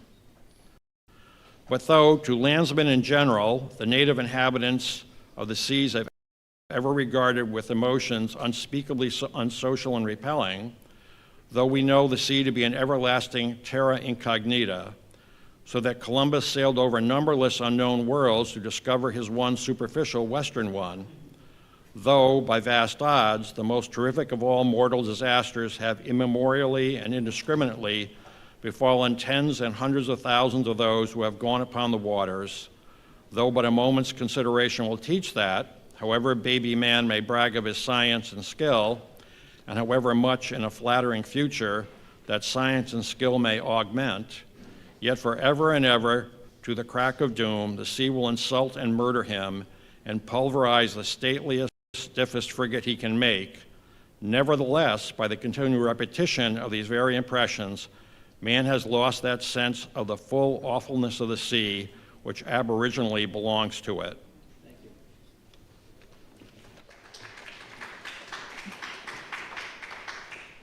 The first boat we read of floated on an ocean that with Portuguese vengeance had whelmed a whole world without leaving so much as a widow. That same ocean rolls now. That same ocean destroyed the wrecked ships of last year. Yea, foolish mortals, Noah's flood is not yet subsided. 2/3 of the fair world it yet covers. Wherein differ the sea and the land? That a miracle upon one is not a miracle upon the other? Preternatural terrors rested upon the Hebrews when under the feet of Korah and his company the live ground opened and swallowed them up forever. Yet not a modern sun ever sets, but in precisely the same manner the live sea swallows up ships and crews. But not only is the sea such a foe to man who is an alien to it, out it is also a fiend to it, its own offspring, worse than the Persian host who murdered his own guests, sparing not the creatures which itself hath spawned. Like a savage tigress that tossing in the jungle overlays her own cubs, so the sea dashes even the mightiest whales against the rocks and leaves them there side by side with the split wrecks of ships. No mercy, no power but its own controls it, panting and snorting like a mad battle steed that has lost its rider. The masterless ocean overruns the globe. Consider the subtleness of the sea, how its most dreaded creatures glide underwater, unapparent for the most part, and treacherously hidden beneath the loveliest tints of azure. Consider also the devilfish brilliance and beauty of many of its most remorseless tribes, as the dainty embellished shape of many species of sharks. Consider once more the universal cannibalism of the sea, all whose creatures prey upon each other, carrying on eternal war since the world began. Consider all this and then turn to this green, gentle, and most docile earth. Consider them both, the sea and the land, and do you not find a strange analogy to something in yourself? For as this appalling ocean surrounds the verdant land, so in the soul of man there lies one insular Tahiti, full of peace and joy, but encompassed by all the horrors of the half-known life. God keep thee. Push not off from that isle. Thou can never return. Chapter 59. Slowly wading through the meadows of Brit, the Pequod still held on her way northeastward toward the island of Java, a gentle air impelling her keel, so that in the surrounding serenity her 3 tall tapering masts mildly waved to that languid breeze as 3 mild palms on a plain. And still, at wide intervals in the silvery night, the lonely, alluring jet would be seen. But one transparent blue morning, when a stillness almost preternatural spread over the sea, however unattended with any stagnant calm, when the long burnished sun glade on the water seemed a golden finger laid across them, enjoining some secrecy, when she slipped, waves whispered together as they softly ran on in this profound hush of the visible sphere, a strange specter was seen by Daggoo from the main masthead. In the distance, a great white mass lazily rose, and rising higher and higher, and disentangling itself from the azure, at last gleamed before our prow like a snowslide, new slid from the hills. Thus glistening for a moment, as slowly it subsided and sank, then once more arose and silently gleamed. It seemed not a whale, and yet is this Moby-Dick? Thought Daggoo. Again the phantom went down, but on reappearing once more with a stiletto-like cry that startled every man from his nod, the Negro yelled out, there again, there she breaches, right ahead, the white whale, the white whale."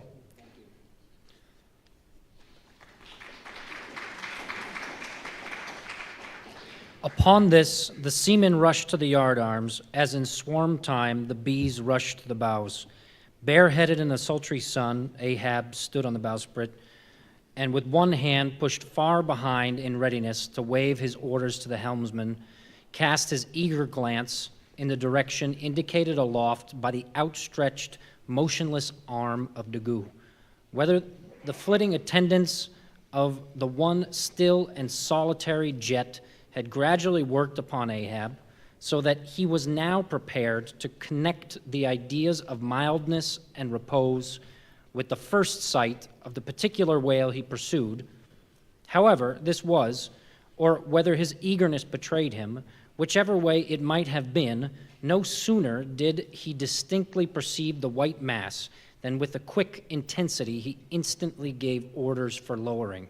The 4 boats were soon on the water, Ahab's in advance, and all swiftly pulling towards their prey.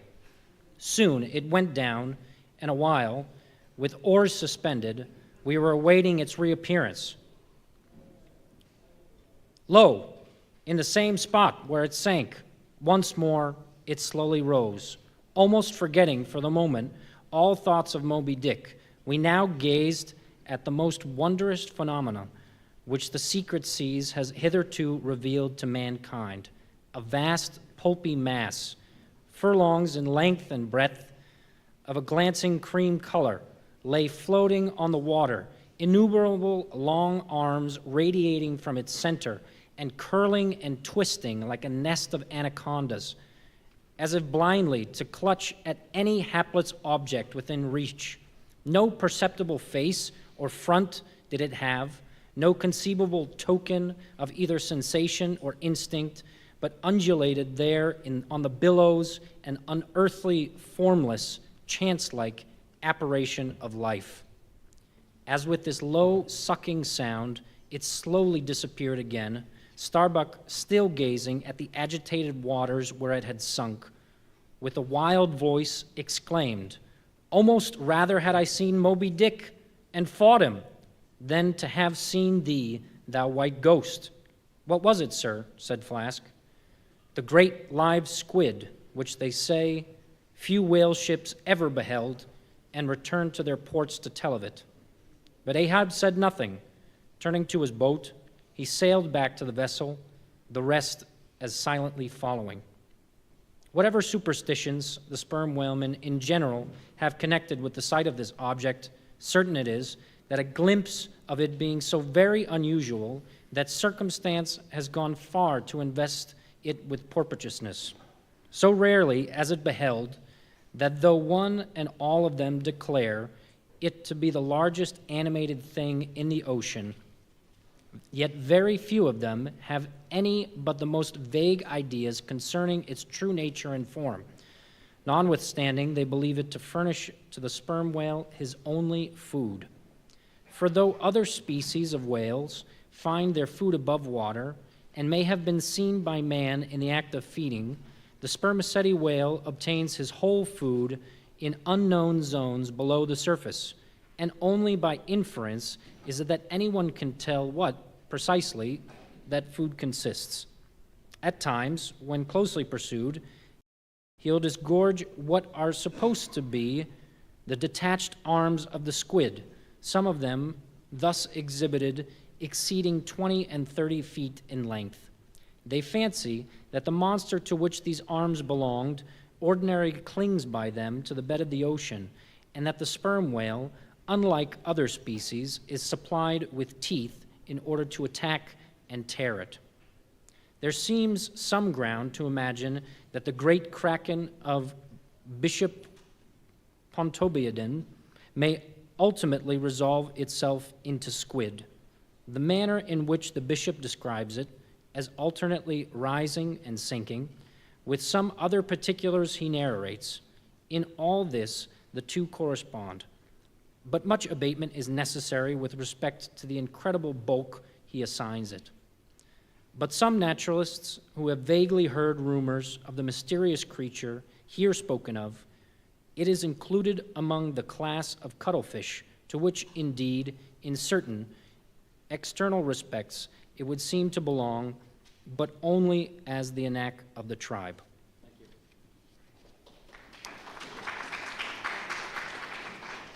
Chapter 60, The Line.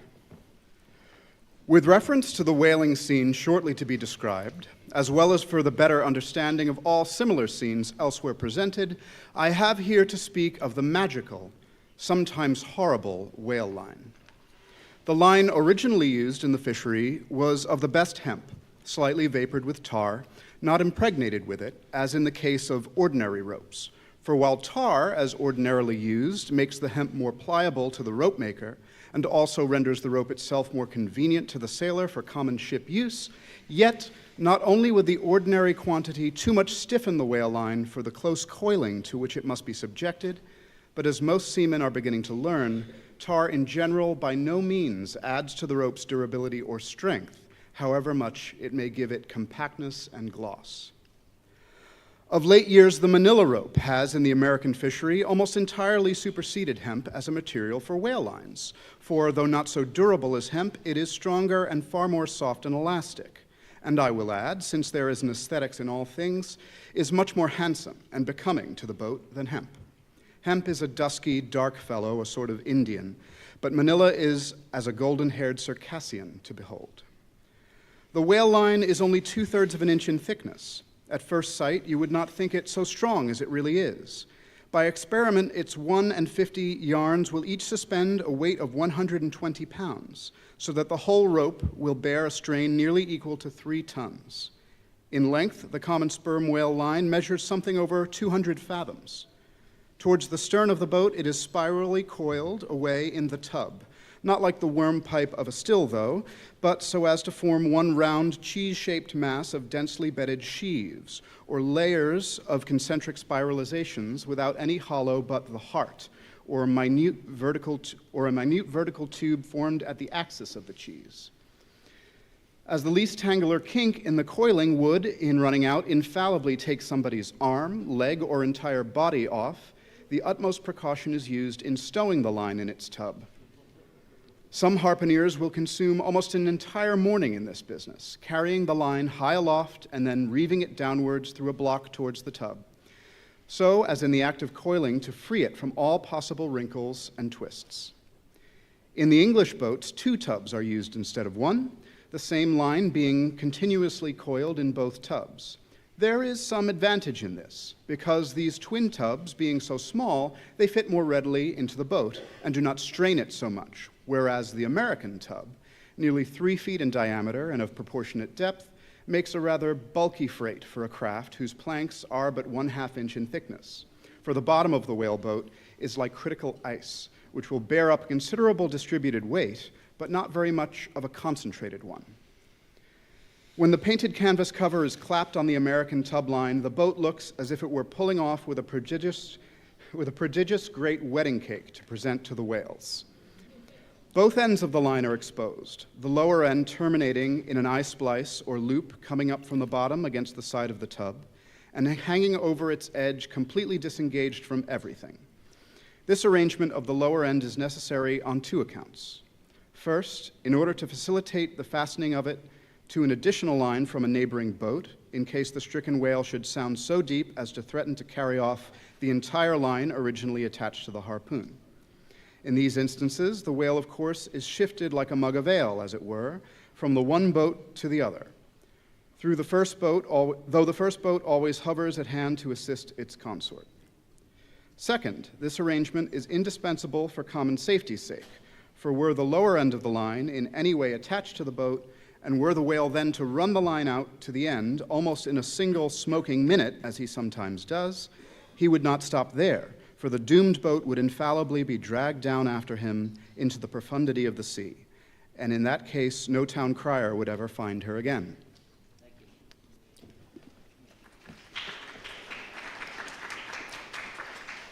Before lowering the boat for the chase, the upper end of the line is taken aft from the tub, and passing round the loggerhead there, is again carried forward the entire length of the boat, resting crosswise upon the loom or handle of every man's oar, so that it jogs against his wrist in rowing, and also passing between the men, as they alternately sit at the opposite gunwales, to the leaded chocks or grooves in the extreme pointed prow of the boat, where a wooden pin or skewer the size of a common quill prevents it from slipping out.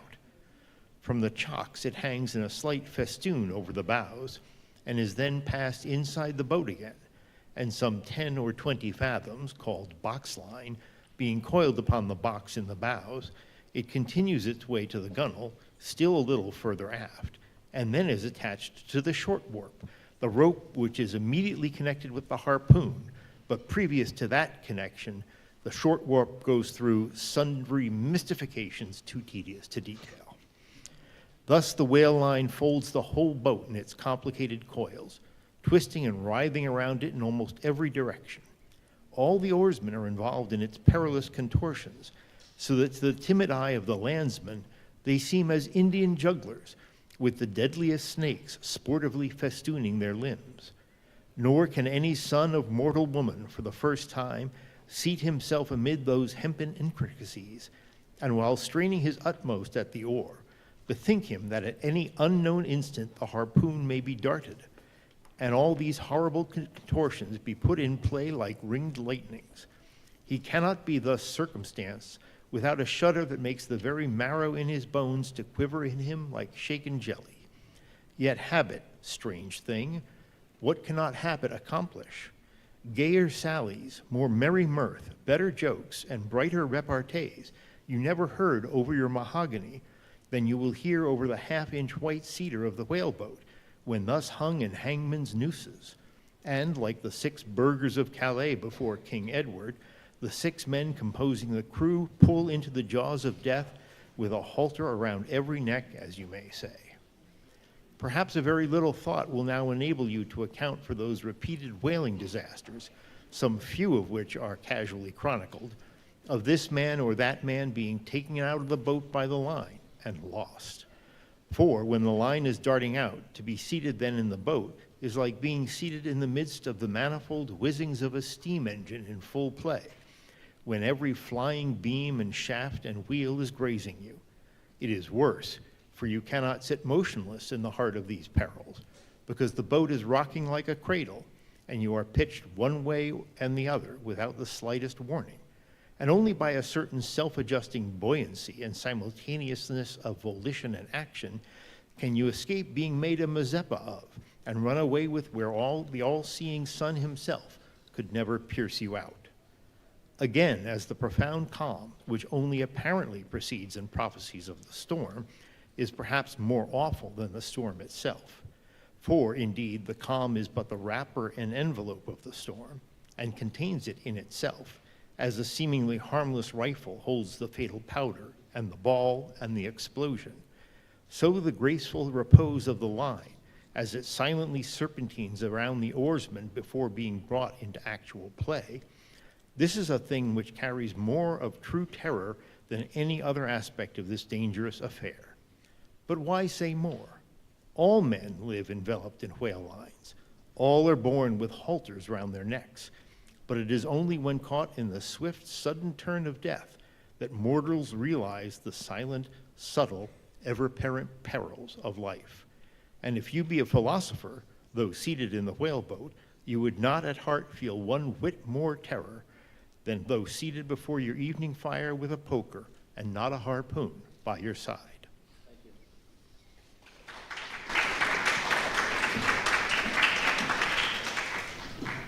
Chapter 61, Stubb Kills a Whale. If to Starbuck the apparitions of the squid was a thing of portents, to Queequeg it was quite a different object.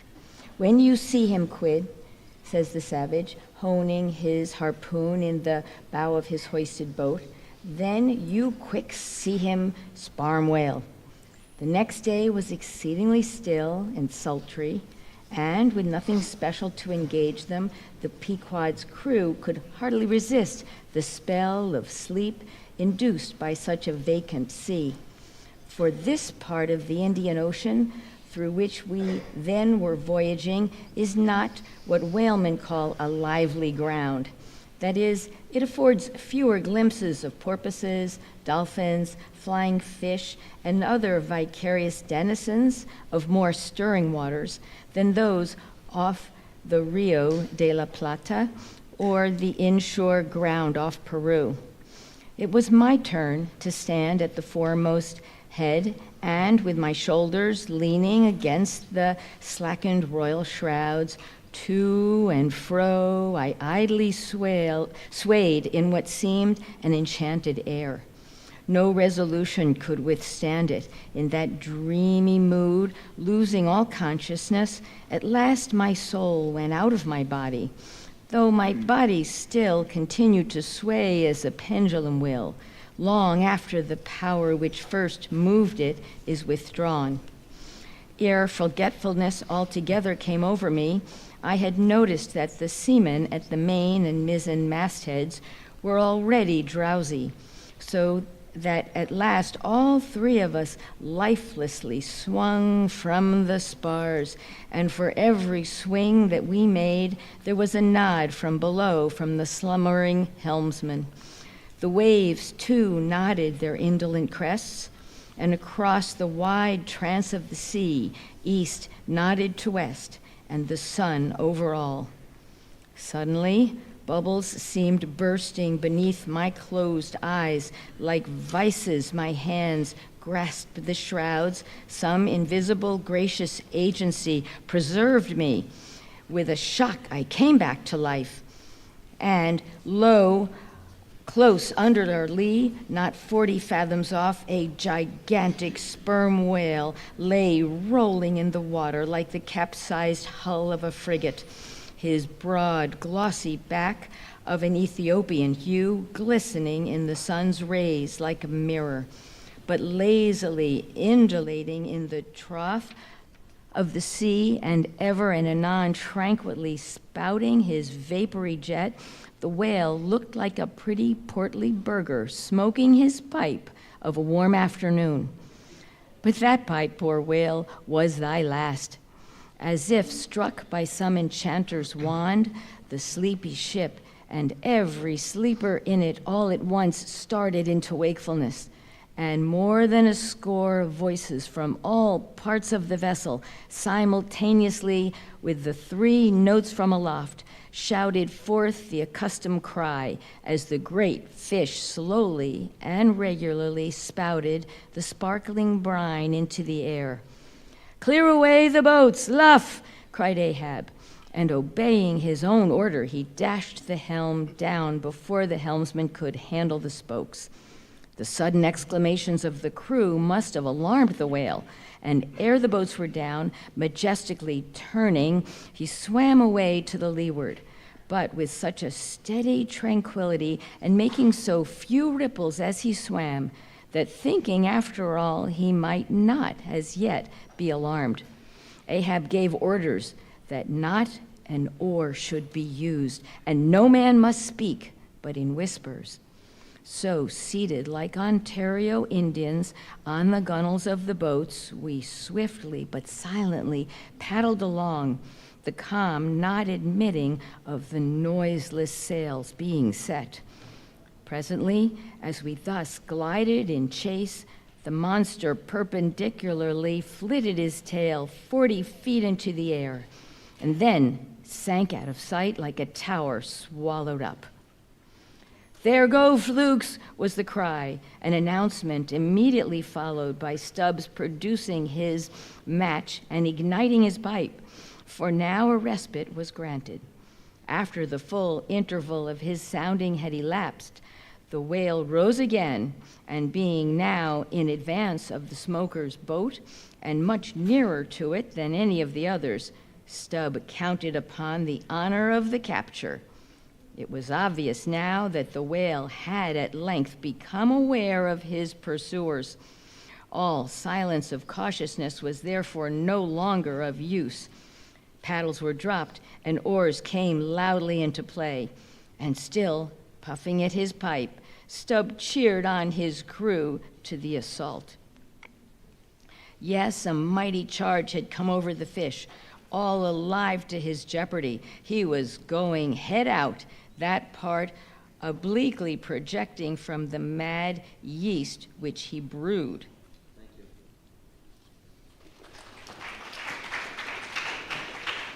Start her, my men. Don't hurry yourselves, take plenty of time.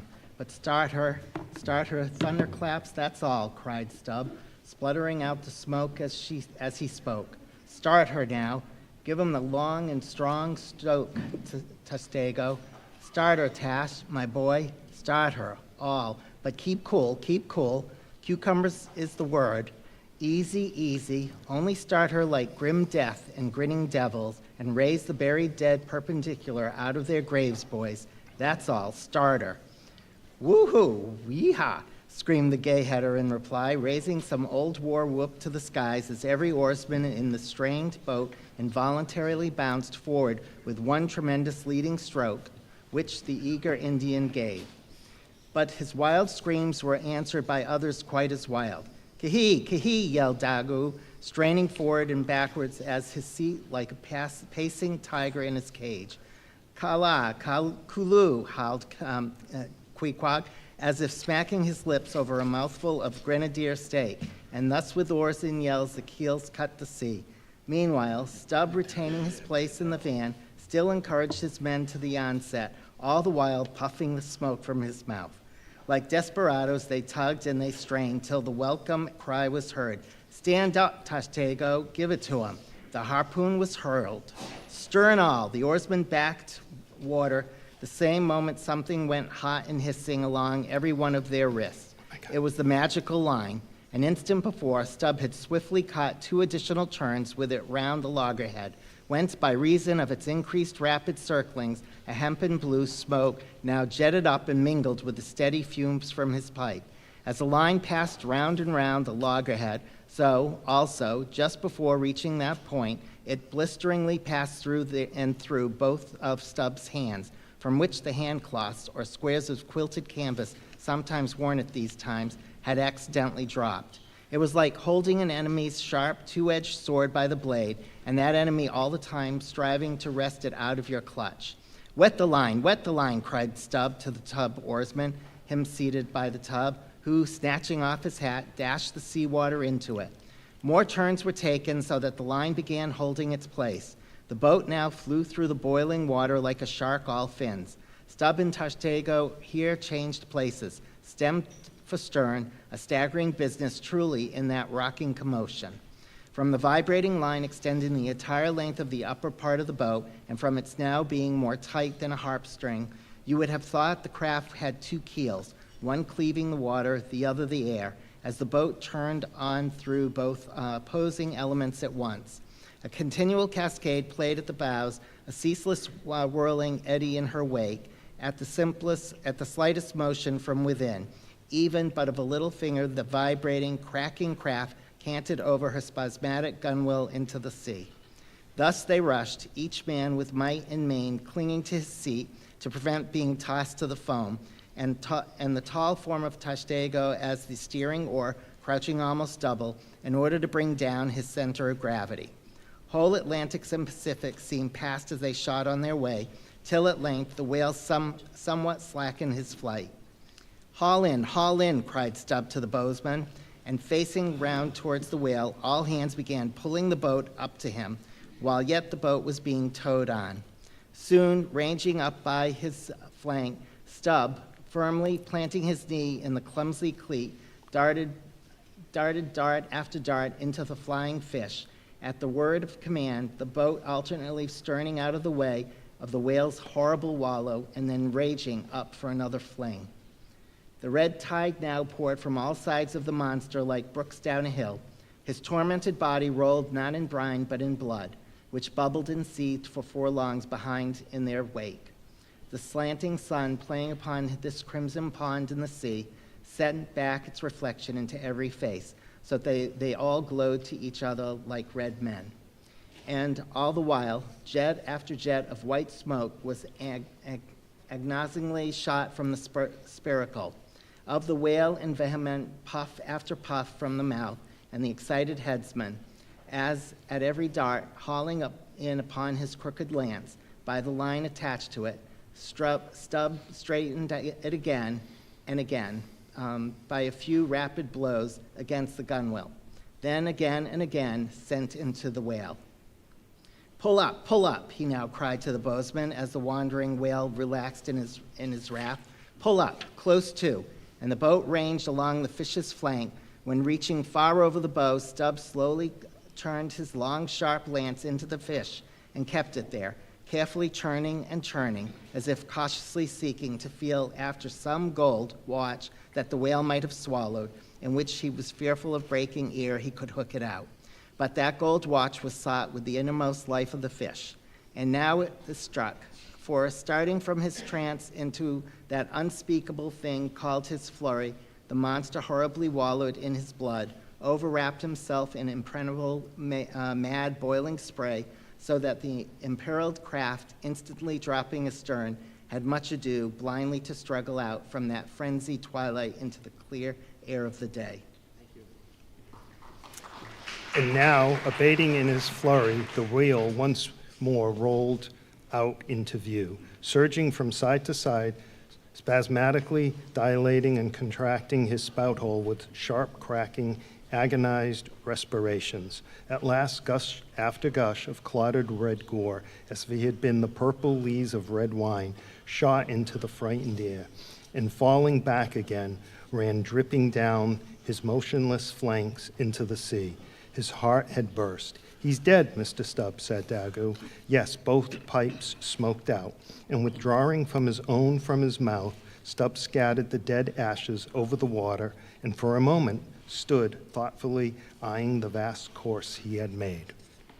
Chapter 62, The Dart. A word concerning an incident in the last chapter. According to the invariable usage of the fishery, the whaleboat pushes off from the ship with the headsman or whale killer as temporary steersman and the harpooner or whale fastener pulling the foremost oar, the one known as the harpooner oar. Now it needs a strong, nervous arm to strike the first iron into the fish, for often in what is called a long dart, the heavy implement has to be flung to the distance of 20 or 30 feet. But, however, prolonged and exhausting the chase, the harpooner is expected to pull his oar meanwhile to the uttermost. Indeed, he is expected to set an example of superhuman activity to the rest, not only by incredible rowing, but by repeated loud and intrepid exclamations. And what it is to keep shouting at the top of one's compass while all the other muscles are strained and half started, what that is none know but those who have tried it. For one, I cannot bawl very heartily and work very recklessly at one and the same time. In this straining, bawling state then, with his back to the fish, all at once the exhausted harpooner hears the exciting cry, "Stand up and give it to him." He now has to drop and secure his oar, turn around on his century halfway, seize his harpoon from the crotch, and with what little strength may remain, he essays to pitch it somehow into the whale. No wonder, taking the whole fleet of whalesmen in a body, that out of 50 fair chances for a dart, not 5 are successful. No wonder that so many hapless harpooners are madly cursed and disrated. No wonder that some of them actually burst their blood vessels in the boat. No wonder that some sperm whalesmen are absent 4 years with 4 barrows. No wonder that too many ship owners whaling is but a losing concern, for it is the harpooner that makes the voyage. And if you take the breath out of his body, how can you expect to find it there when most wanted? Again, if the dart be successful, then at the second critical instant, that is, when the whale starts to run, the boat header and harpooner likewise start to running fore and aft to the imminent jeopardy of themselves and everyone else. It is then they change places, and the headsman, the chief officer of the little craft, takes his proper station in the bows of the boat.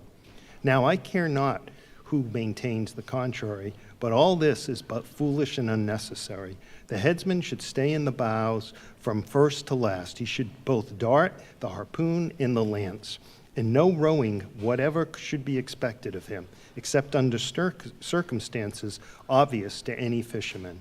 I know that this would sometimes involve a slight loss of speed in the chase, but long experience in various whalemen of more than one nation has convinced me that in the vast majority of failures in the fishery, it has not by any means been so much the speed of the whale as the before described exhaustion of the harpooner that has caused them. To ensure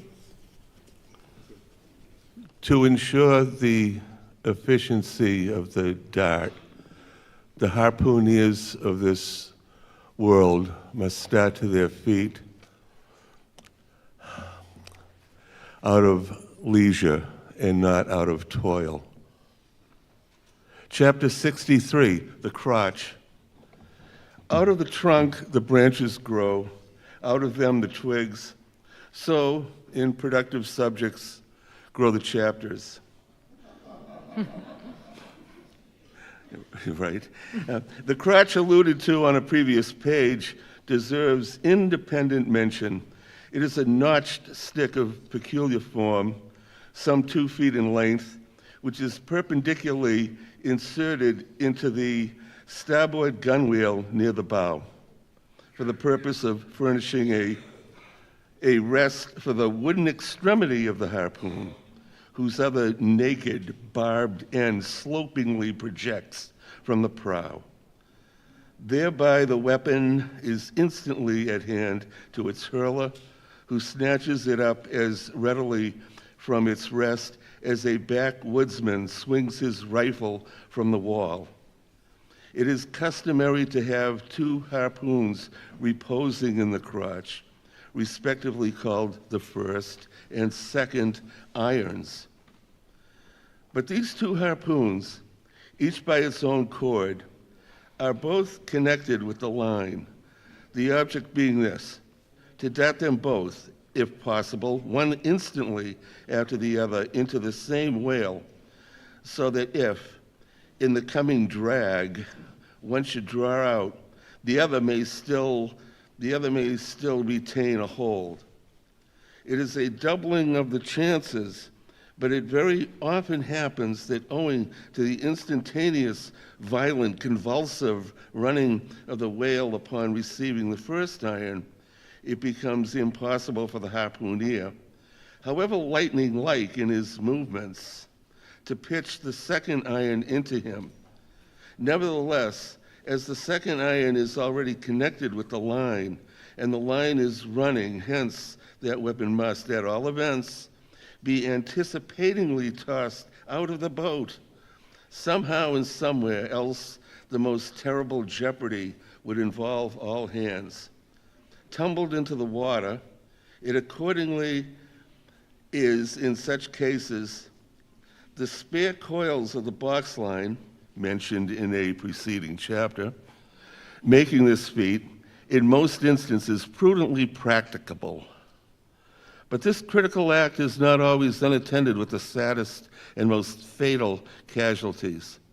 Furthermore, you must know that when the second iron is thrown overboard, it then forth becomes a dangling, sharp-edged terror, skittishly curvetting about both boat and whale, entangling the lines or cutting them and making a prodigious sensation in all directions.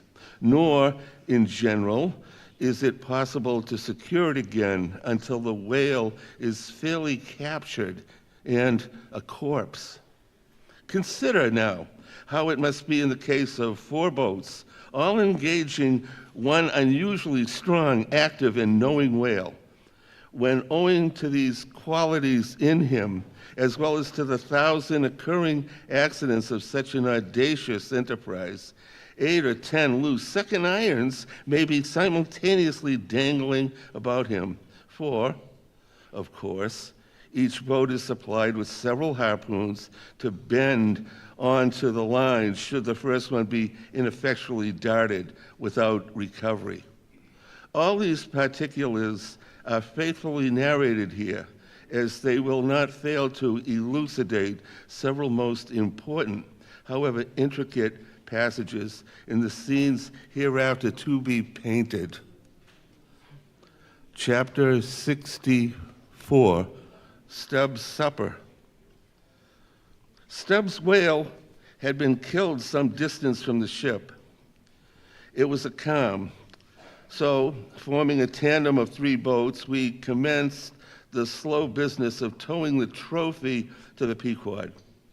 And now, as we 18 men with our 36 arms and 180 thumbs and fingers slowly toiled hour upon hour upon that inert, sluggish corpse in the sea, and it seemed hardly to budge at all, except at long intervals, good evidence was hereby furnished of the enormousness of the mass we moved. For upon the great canal of Hang Ho, or whatever they call it, in China, 4 or 5 laborers on the footpath will draw a bulky freighted junk at the rate of a mile an hour.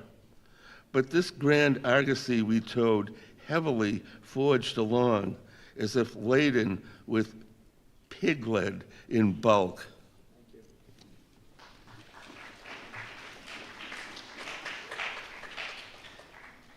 Darkness came on, but 3 lights up and down in the Pequod's main rigging dimly guided our way, till drawing near we saw Ahab dropping one of several more lanterns over the bulwarks.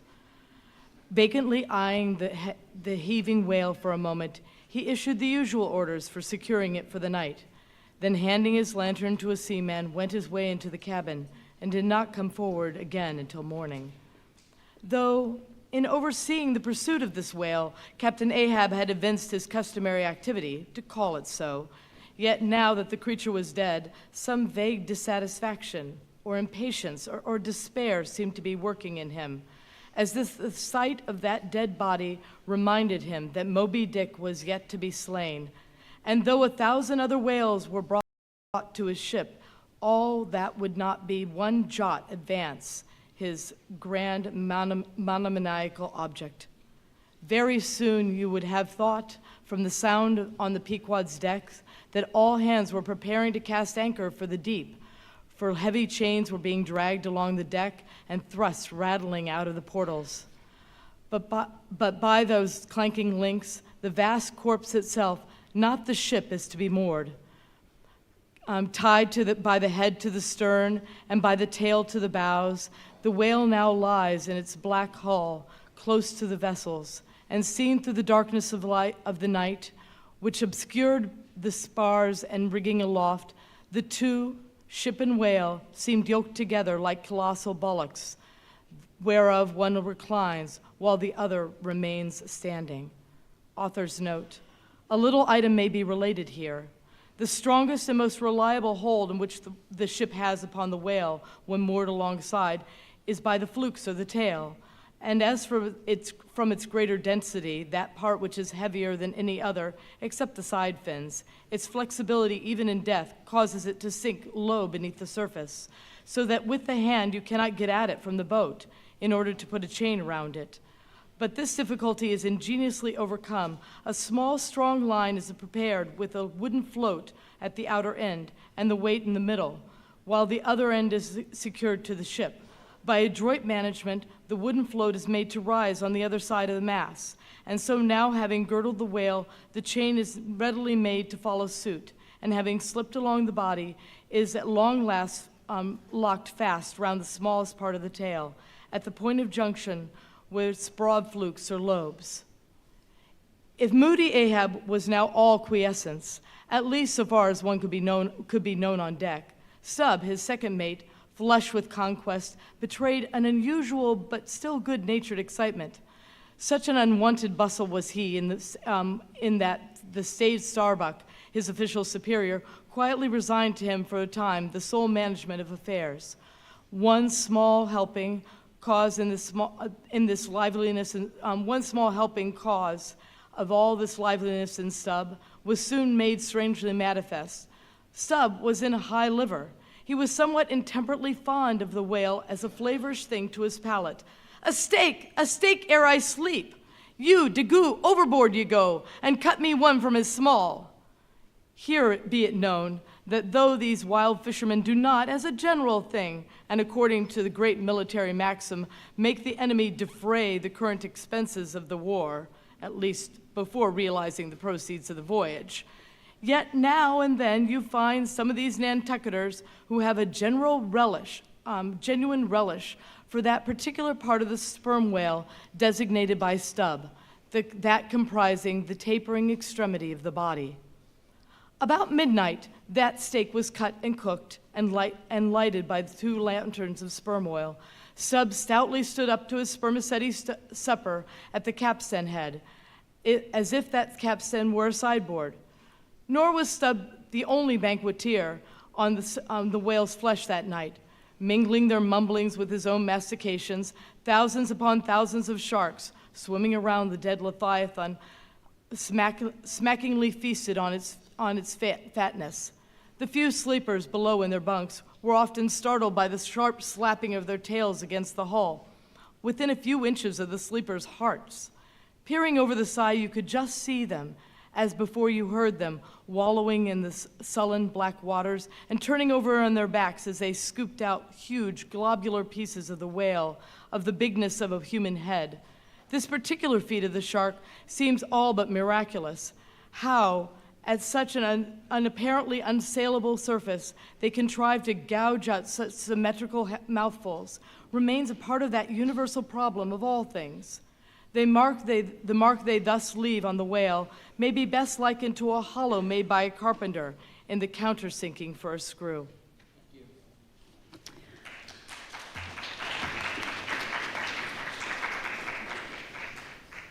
Though amid all the smoking horror and diabolism of a sea fight, sharks will be seen longingly gazing up to the ship's decks, like hungry dogs round a table where red meat is being carved, ready to bolt down every killed man that is tossed to them. And though, while the valiant butchers over the deck table are thus cannibally carving each other's live meat with carving knives all gilded and tasseled, the sharks also, with their jewel-hilted mouths, are quarrelsomely carving away under the table at the dead meat. And though, were you to turn the whole affair upside down, it would still be pretty much the same thing, that is to say, a shocking, sharkish business enough for all parties. And those sharks also are the invariable outriders of all slave ships crossing the Atlantic, systematically trotting alongside to be handy in case a parcel is to be carried anywhere, or a dead slave to be decently buried. And though one or two other like instances might be set down, touching the set terms, places, and occasions when sharks do most socially congregate and most hilariously feast, Yet is there no conceivable time or occasion when you will find them in such countless numbers, and in gayer or more jovial spirits than around a dead sperm whale, moored by night to a whaleship at sea. If you have never seen that sight, then suspend your decision about the propriety of devil worship and the expediency of conciliating the devil. But as yet, Stubb heeded not the mumblings of the banquet that was going on so nigh him, no more than the sharks heeded the smacking of his own Epicurean lips. "Cook, cook, where's that old fleece?" he cried at length, widening his legs still further as if to form a more secure base for his supper, and at the same time darting his fork into the dish as if stabbing with his lance. "Cook, you cook, sail this way, cook." The old black, not in any very high glee at having been previously roused from his warm hammock at a most unseasonable hour, came shambling along from his galley, for, like many old blacks, there was something the matter with his knee pans, which he did not keep well scoured like his other pans. This old fleece, as they called him, came shuffling and limping along, assisting his step with his tongs, which, after a clumsy fashion, were made of straightened iron hoops. This old ebony floundered along, and in obedience to the word of command, came to a dead stop on the opposite side of Stubb's sideboard, when, with both hands folded before him, and resting on his two-legged cane, he bowed his arched back still further over, at the same time sideways inclining his head, so as to bring his best ear into play. "Cook," said Stubb, rapidly lifting a rather reddish morsel to his mouth, "don't you think this steak is rather overdone? You've been beating this steak too much, cook. It's too tender. Don't I always say that to be good, a whale steak must be tough? There are those sharks now over the side. Don't you see they prefer it tough and rare? What a shindy they are kicking up. Cook, go and talk to them. Tell them they are welcome to help themselves civilly and in moderation, but they must keep quiet. Blast me if I can hear my own voice. Away, cook, and deliver my message. Here, take this lantern," snatching one from the sideboard. "Now then, go and preach to 'em." Sullenly taking the offered lantern, Old Fleece limped across the deck to the bulwarks, and then, with one hand dropping his light low over the sea, so as to get a good view of his congregation, with the other hand he solemnly flourished his tongs, and leaning far over the side in a mumbling voice, began addressing the sharks, while Stubb, softly crawling behind, overheard all that was said. "Fellow critters, I's ordered here to say dat you must stop dat damn noise dere. You hear? Stop dat damn smacking ob de lip. Massa Stubb say dat you can fill your damn bellies up to de hatchings, but by gor you must stop dat damn racket." "Cook," here interposed Stubb, accompanying the word with a sudden slap on the shoulder. "Cook, why, damn your eyes. You mustn't swear that way when you're preaching. That's no way to convert sinners, cook." "Who dat? Then preach to him yourself," sullenly turning to go. "No, cook, go on, go on." "Well, den, beloved fellow critters." "Right," exclaimed Stubb approvingly. "Coax 'em to it. Try that." And Fleece continued. "Do you is all sharks, and by nature wery voracious, yet I say to you, fellow critters, dat voraciousness top dat damn slapping ob de tail.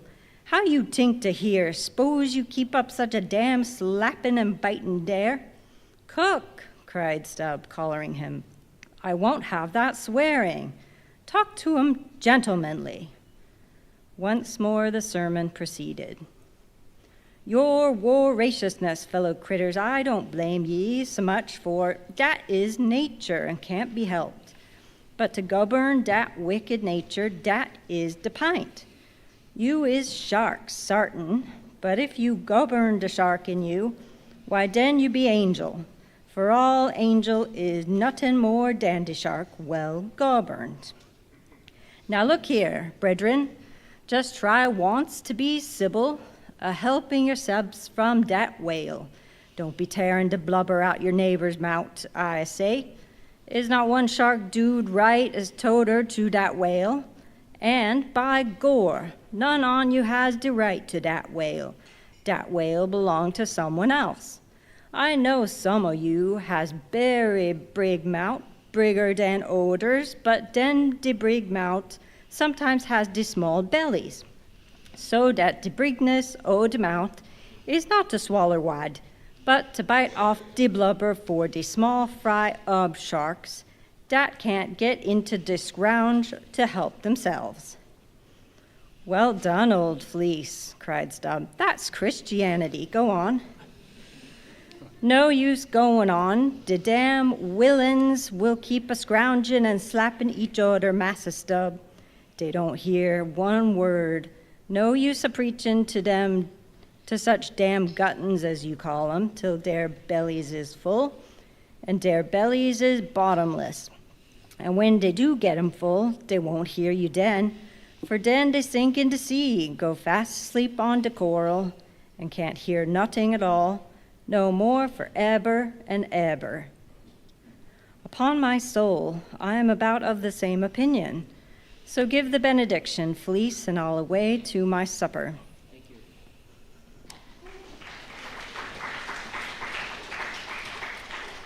Upon this, Fleece, holding both hands over the fishy mob, raised his shrill voice and cried, "Cussed fellow critters, kick up de damnedest row as you ever can, fill your damn bellies till they bust, and then die." "Now, cook," said Stubb, resuming his supper at the capstan, "stand just where you stood before, there, over against me, and pay particular attention." "All dention," said Fleece, again stooping over upon his tongs in the desired position. "Well," said Stubb, helping himself freely meanwhile, "I shall now go back to the subject of this steak. In the first place, how old are you, cook?" "What dat to do wid it take?" said the old black testily. "Silence! How old are you, cook?" "'Bout 90, they say," he gloomily muttered. "And have you lived in this world hard upon 100 years, cook, and don't know yet how to cook a whale steak?" Rapidly bolting another mouthful at the last word, so that that morsel seemed a continuation of the question. "Where were you born, cook? Hind de hatchway in ferry boat going over to Roanoke?" "Born in a ferry boat? That's queer, too. But I want to know in what country you were born in, cook." "Didn't I say Roanoke country?" he cried sharply. "No, you didn't.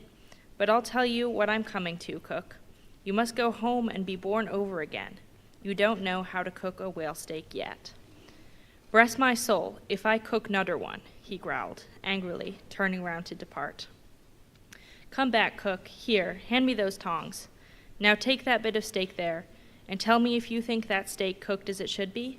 Take it, I say," holding the tongs toward him. "Take it and taste it."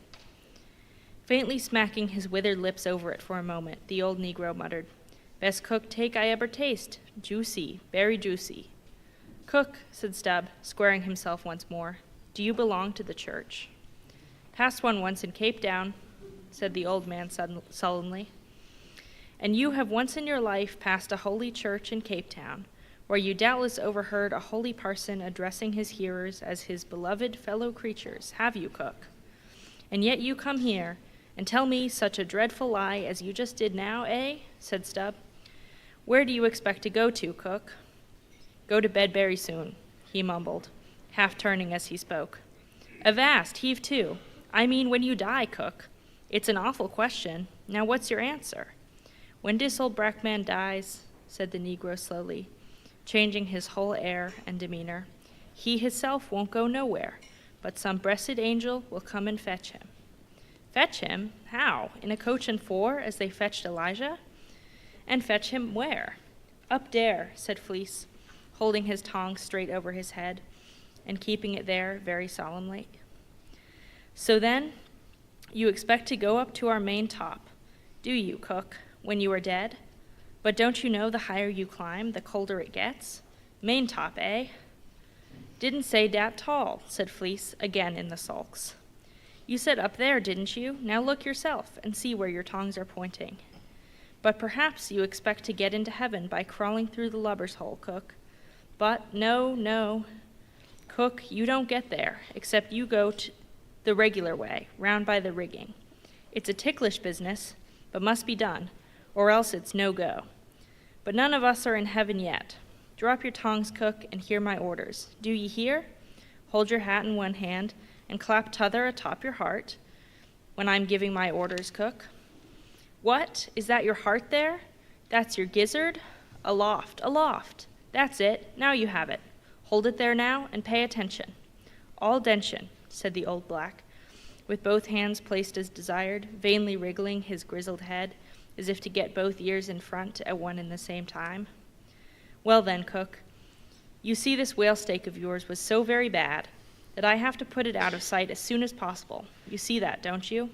Well, for the future, when you cook another whale steak for my private table here, the capstan, I'll tell you what to do so as not to spoil it by overdoing. Hold the steak in one hand and show a live coal to it with the other. That done, dish it. Do you hear? And now tomorrow, Cook, when we are cutting in the fish, be sure you stand by to get the tips of his fins. Have them put in pickle. As for the ends of the flukes, have them soused, Cook. There, now ye may go.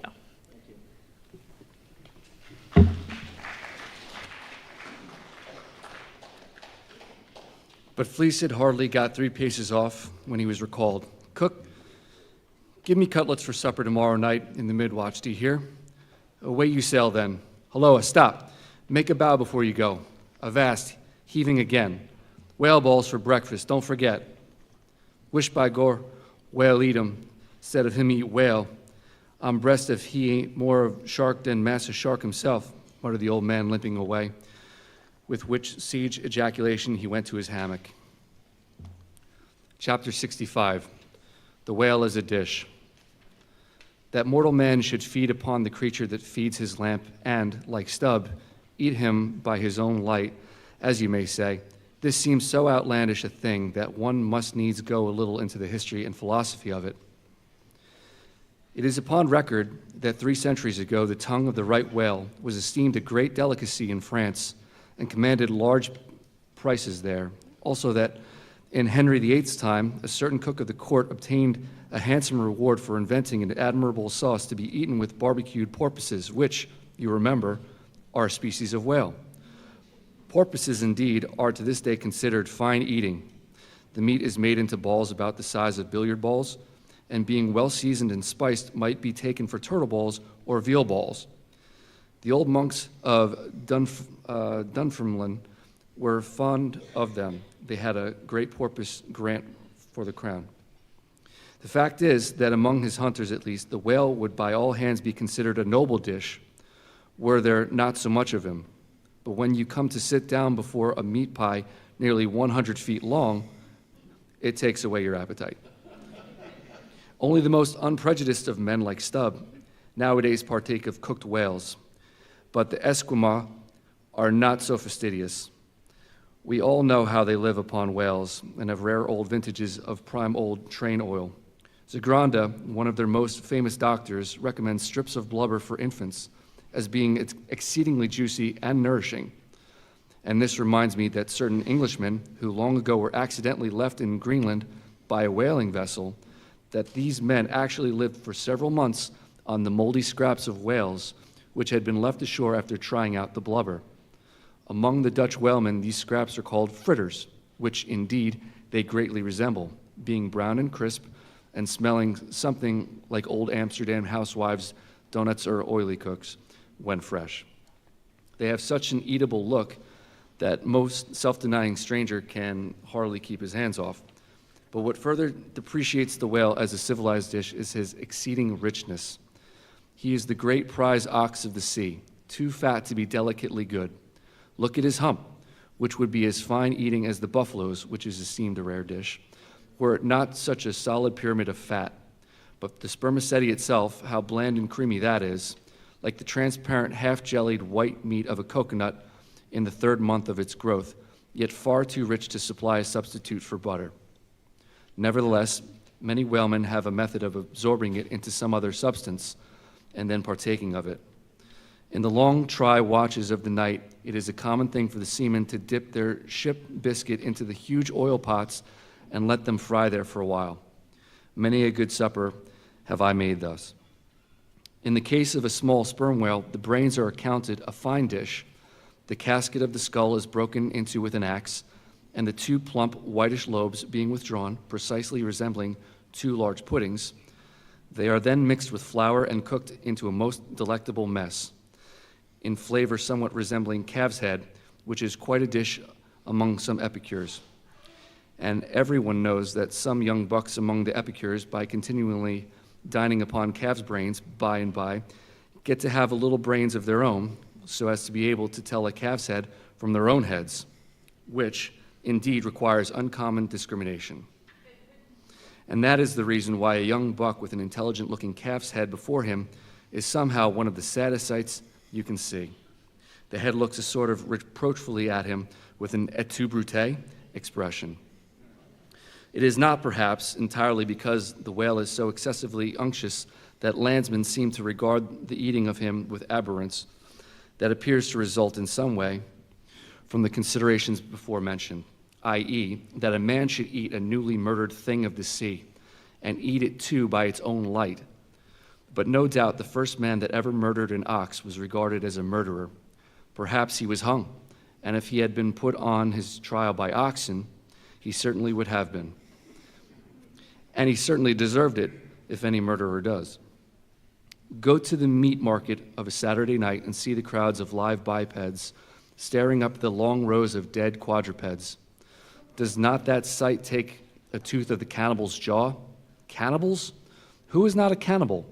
I tell you, it will be more tolerable for the Fiji that salted down a lean missionary in his cellar against the coming famine.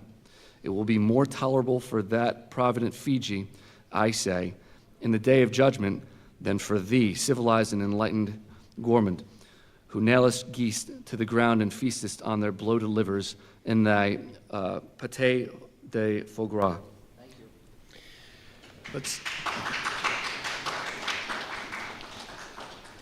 But Stubb, he eats the whale by its own light, does he? And that is adding insult to injury, is it? Look at your knife handle. There, my civilized and enlightened gourmand dining off that roast beef. What is that handle made of? But what but the bones of the brother of the very ox you are eating? And what do you pick your teeth with after devouring that fat goose? With a feather of the same fowl. And with that quill did the Secretary of the Society for the Suppression of Cruelty to Ganders formally indict his circulars. It is only within the last month or two that that society passed a resolution to patronize nothing but steel pens. Chapter 66, The Shark Massacre. When in the southern fishery, a captured sperm whale, after long and weary toil, is brought alongside late at night, it is not, as a general thing at least, customary to proceed at once to the business of cutting him in. For that business is exceedingly laborious one.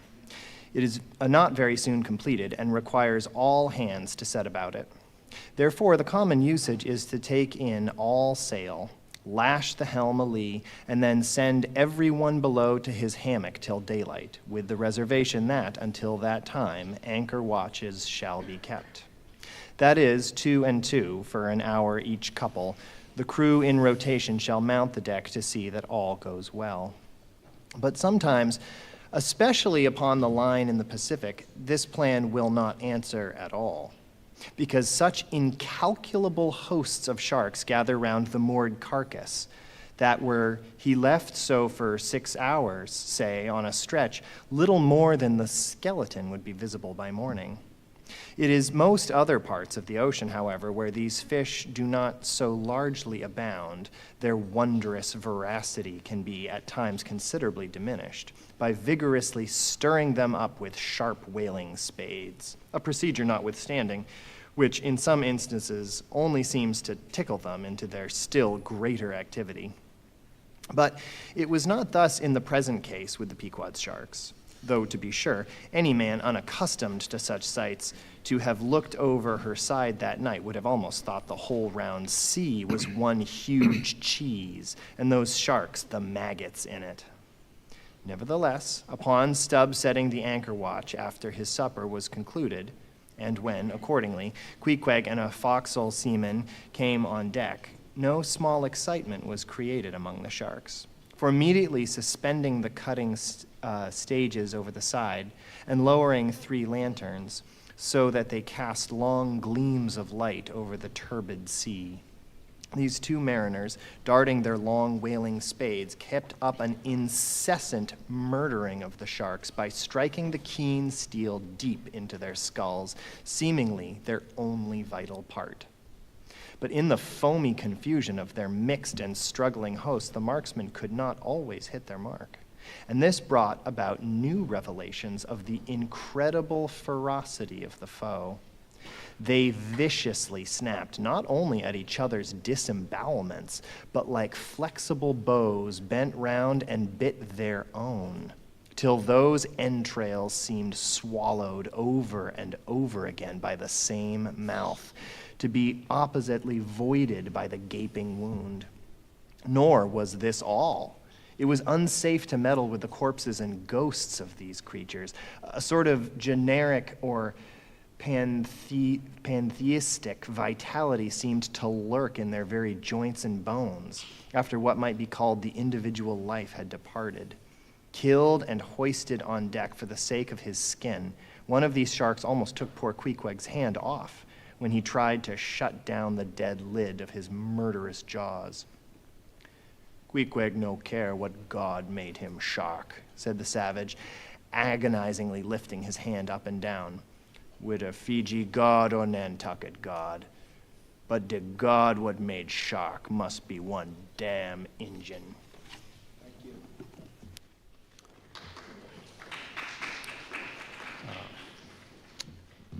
Chapter 67.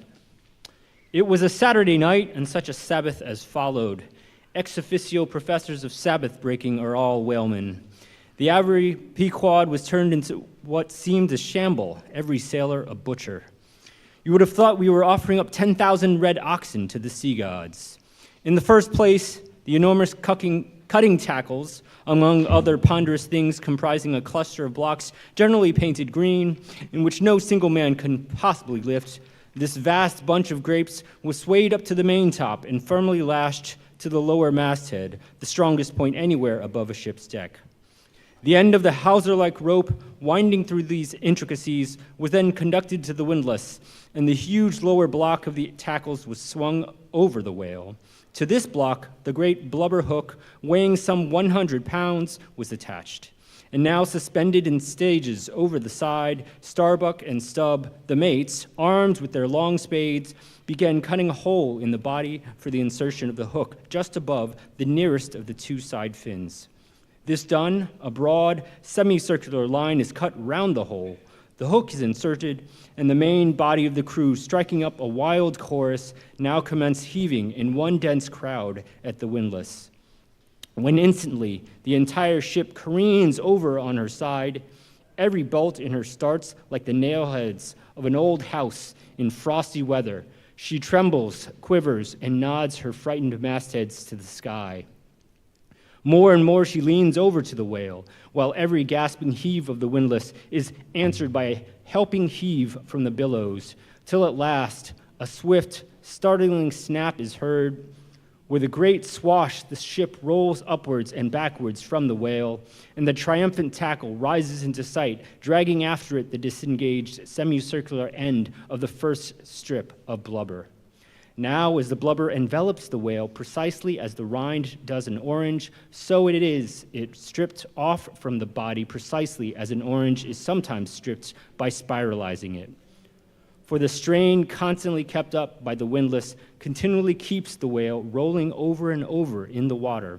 And as the blubber in one strip uniformly peels off along the line called the scarf, simultaneously cut by the spades of Starbuck and Stubb, the mates, and just as fast as it is thus peeled off, and indeed by that very act itself, it is all the time being hoisted higher and higher aloft till its upper end grazes the maintop, the men at the windlass then cease heaving, and for a moment or two the prodigious blood-dripping mass sways to and fro as if let down from the sky. and everyone present must take good heed to dodge it when it swings, else it may box his ears and pitch him headlong overboard. One of the attending harpooneers now advances with a long, keen weapon called a boarding sword. And watching his chance, he dexterously slices out a considerable hole in the lower part of the swaying mass. Into this hole, the end of the second alternating great tackle is then hooked so as to retain a hold upon the blubber in order to prepare for what follows. Whereupon this accomplished swordsman, warning all hands to stand off, once more makes a scientific dash at the mass, and with a few sidelong, desperate, lunging slicings, severs it completely in twain, so that while the short lower part is still fast, the long upper strip, called a blanket piece, swings clear and is all ready for lowering. The heavers forward now resume their song, and while the one tackle is peeling and hoisting a second strip from the whale, the other is slowly slackened away, and down goes the first strip through the main hatchway right beneath into an unfurnished parlor called the blubber room. Into this twilight apartment, sundry nimble hands keep coiling away the long blanket piece as if it were a great live mass of plaited serpents.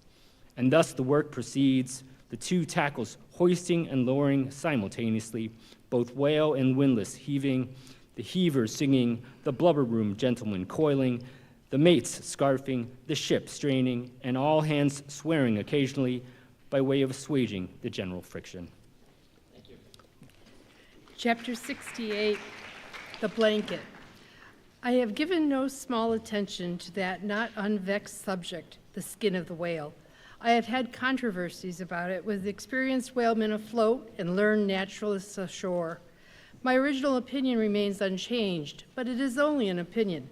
The question is, what and where is the skin of the whale? Already you know what his blubber is. That blubber is something of the consistence of firm, close-grained beef, but tougher, more elastic and compact, and ranges from 8 to 10 to 12 and 15 inches in thickness. Now, however preposterous it may at first seem to talk of any creature's skin as being of that sort of consistence and thickness, yet in point of fact there are no arguments against such a presumption, because you cannot raise any other dense, enveloping layer from the whale's body but that same blubber. And the outermost enveloping layer of any animal, if reasonably dense, what can that be but skin? True, from the unmarred dead body of the whale, you may scrape off with your hand an infinitely thin, transparent substance, somewhat resembling the thinnest shreds of isinglass, only it is almost as flexible and soft as satin, that is previously to being dried, when it is not only contracts and thickens, but becomes rather hard and brittle. I have several such dried bits, which I use for marks in my whale books. It is transparent, as I said before, and being laid upon the printed page, I have sometimes pleased myself with fancying it exerted a magnifying influence. At any rate, it is pleasant to read about whales through their own spectacles, as you may say. But what I am driving at here is this.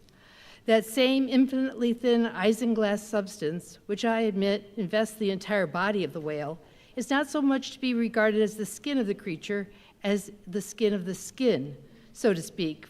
For if it were simply ridiculous to say that the proper skin of the tremendous whale is thinner and more tender than the skin of a newborn child. But no more of this. Assuming the blubber to be the skin of the whale, then when the skin, as in the case of a very large sperm whale, will yield the bulk of 100 barrels of oil, and when it is considered that in quantity, or rather weight, that oil, in its expressed state, is only 3/4 and not the entire substance of the coat, some idea may hence be had of the enormousness of that animated mass, a mere part of whose integument yields such a lake of liquid as that. Reckoning 10 barrels to the ton, you have 10 tons for the net weight of only 3/4 of the stuffs of the whale's skin. In life, the visible surface of the sperm whale is not the least among the many marvels he presents. Almost invariably, it is all over obliquely crossed and recrossed with numberless straight marks in thick array, something like those in the finest Italian line engravings. But these marks do not seem to be impressed upon the isinglass substance above mentioned, but seem to be seen through it, as if they were engraved upon the body itself. Nor is this all. In some instances, to the quick, observant eye, those linear marks as in a variable engraving, but afford the ground for far other delineations. These are hieroglyphical. That is, if you call these mysterious ciphers on the walls of pyramids hieroglyphics, then that is the proper word to use in the present connection. By my retentive memory of the hieroglyphics upon one sperm whale in particular, I was much struck with a plate representing the old Indian characters chiseled on the famous hieroglyphic palisades on the banks of the upper Mississippi. Like those mystic rocks, too, the mystic bark whale remains undecipherable. This allusion to the Indian rocks reminds me of another thing. Besides all the other phenomena which the exterior of the sperm whale presents, he not seldom displays the back, and more especially his flanks, effaced in a great part of the regular linear appearance by reason of numerous rude scratches, altogether of an irregular, random aspect. I should say that those New England rocks on the seacoast, which Agassiz imagines to bear the marks of violent scraping contact with vast floating icebergs, I should say that those rocks must not a little resemble the sperm whale in this particular. It also seems to me that such scratches in the whale are probably made by hostile contact with other whales, for I have most remarked them in large, full-grown bulls of the species. A word or two more concerning this matter of the skin or blubber of the whale. It has already been said that it is stripped from him in long pieces called blanket pieces. Like most sea terms, this one is very happy and significant, for the whale is indeed wrapped up in his blubber in a real blanket or counterpane, or still better, an Indian poncho slipped over his head and skirting his extremity. It is by reason of this cozy blanketing of his body that the whale is enabled to keep himself comfortable in all weathers, in all seas, times, and tides. What would become of Greenland whale, say in those shuddering icy seas of the north, if unsupplied with his cozy certus? True, other fish are found exceedingly brisk in those Hyperborean waters, but these, be it observed, are your cold-blooded, lungless fish, whose very bellies are refrigerators, creatures that warm themselves under the lee of an iceberg, as a traveler in winter would bask before an inn fire, whereas, like man, the whale has lungs and warm blood. Freeze his blood and he dies. How wonderful it is, then, except after explanation, that this great monster, to whom corporeal warmth is indispensable as it is to man, how wonderful that he should be found at home, immersed to his lips for life in those Arctic waters, where when seamen fall overboard, they are sometimes found months afterwards, perpendicularly frozen into the hearts of fields of ice as a fly is found glued in amber.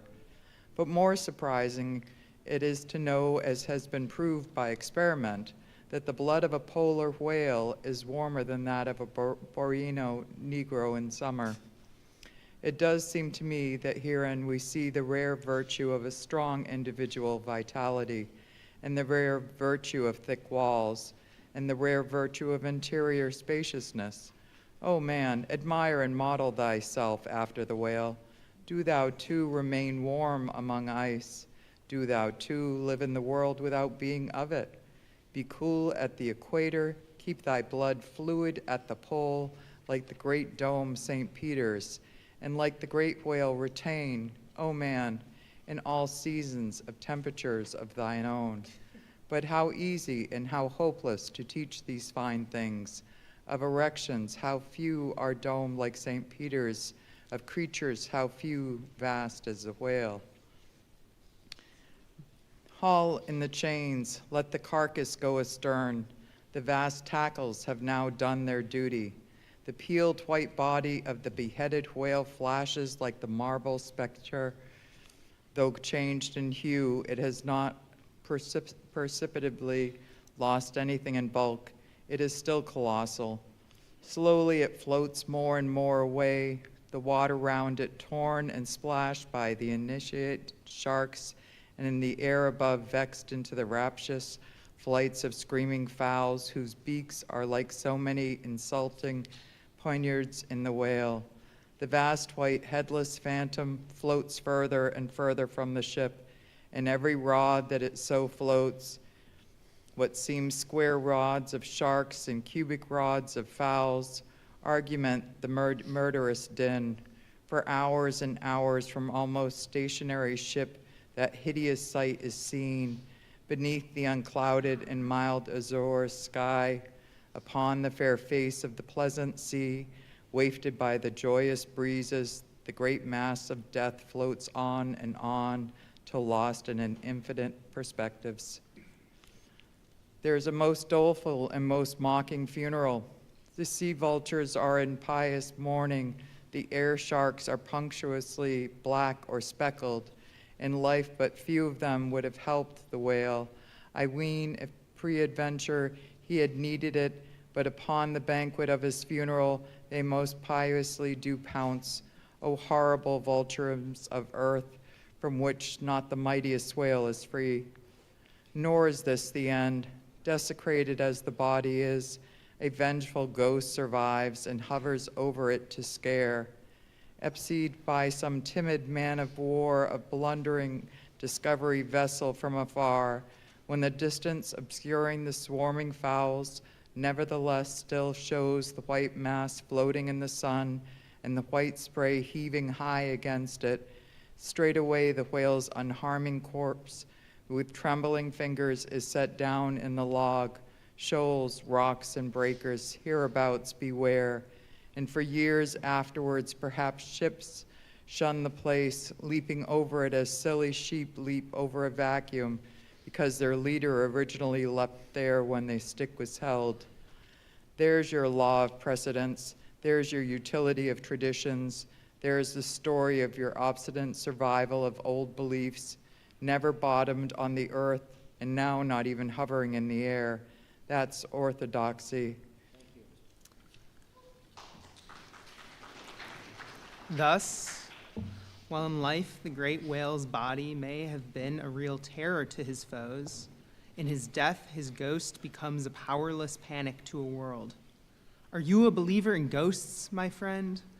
There are other ghosts in the Cochlane one, and far deeper men than Dr. Johnson who believed in them. Chapter 70, The Sphinx. It should not have been omitted that previous to completely stripping the body of the Leviathan, he was beheaded. Now, the beheading of the sperm whale is a scientific, anatomical feat upon which experienced whale surgeons very much pride themselves, and not without reason. Consider that the whale has nothing that can properly be called a neck. On the contrary, where his head and body seem to join, there, in that very place, is the thickest part of him. Remember also that the surgeon must operate from above, some 8 or 10 feet intervening between him and his subject, and that subject almost hidden in a discolored, rolling, and oftentimes tumultuous and bursting sea. Bear in mind, too, that under these untoward circumstances, he has to cut many feet deep in the flesh, and in that subterraneous manner, without so much as getting one single peep into the ever-contracting gash thus made, he must skillfully steer clear of all adjacent, interdicted parts, and exactly divide the spine at a critical point hard by its insertion into the skull. Do you not marvel, then, at Stubbs' boast that he demanded but 10 minutes to behead a sperm whale? When first severed, the head is dropped astern and held there by a cable till the body is stripped. That done, if it belonged to a small whale, it is hoisted on deck to be deliberately disposed of. But with a full-grown Leviathan, this is impossible, for the sperm whale's head embraces nearly 1/3 of his entire bulk, and completely to suspend such a burden as that, even by the immense tackles of a whaler, this were as vain a thing as to attempt weighing a Dutch barn in jeweler's scales.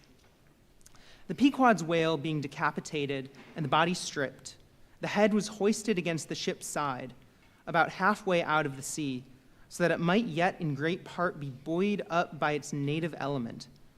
And there, with a strained craft steeply leaning over to it, by reason of the enormous downward drag from the lower masthead, and every yard arm on that side projecting like a crane over the waves. There, that blood-dripping head hung to the Pequod's waist like the giant Holofernes' from the girdle of Judith. When this last task was accomplished, it was noon, and the seamen went below to their dinner. Silence reigned over the before tumultuous but now deserted deck. An intense copper calm, like a universal yellow lotus, was more and more unfolding its noiseless, measureless leaves upon the sea.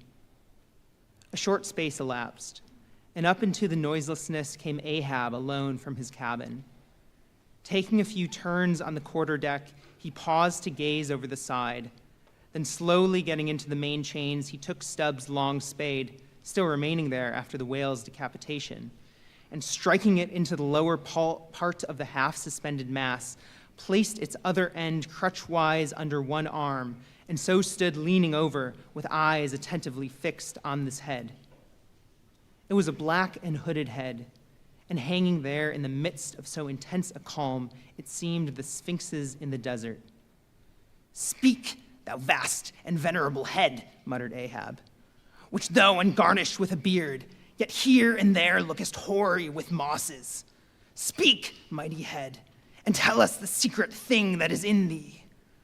Of all divers, thou hast dived the deepest.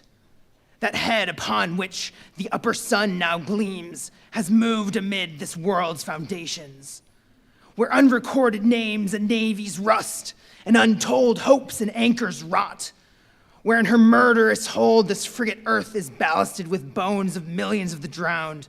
There, in that awful waterland, there was thy most familiar home.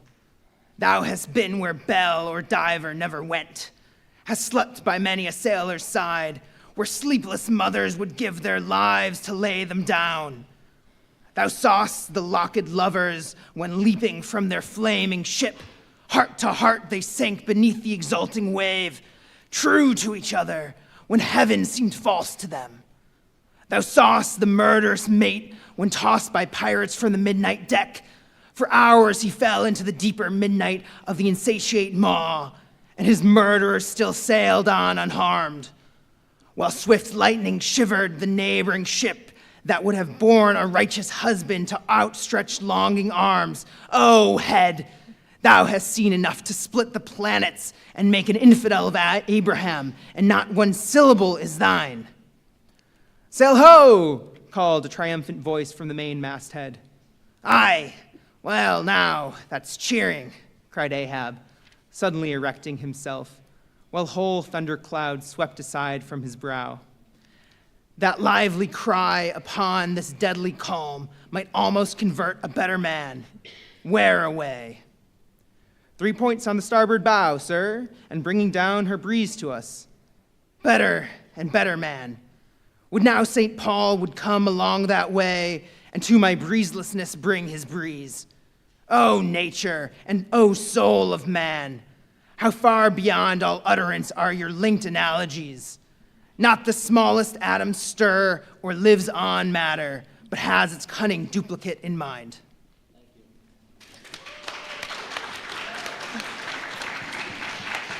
Chapter 71, The Jeroboam's Story.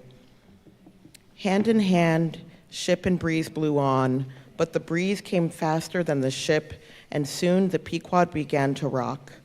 By and by, through the glass, the strangers' boats and manned mastheads proved her a whaleship. But as she was so far to windward and shooting by, apparently making a passage to some other ground, the Pequod could not hope to reach her. So the signal was set to see what response would be made. Here be it said that like the vessels of military marines, the ships of the American whale fleet have each a private signal, all which signals being collected in a book with the names of the respective vessels attached, every captain is provided with it.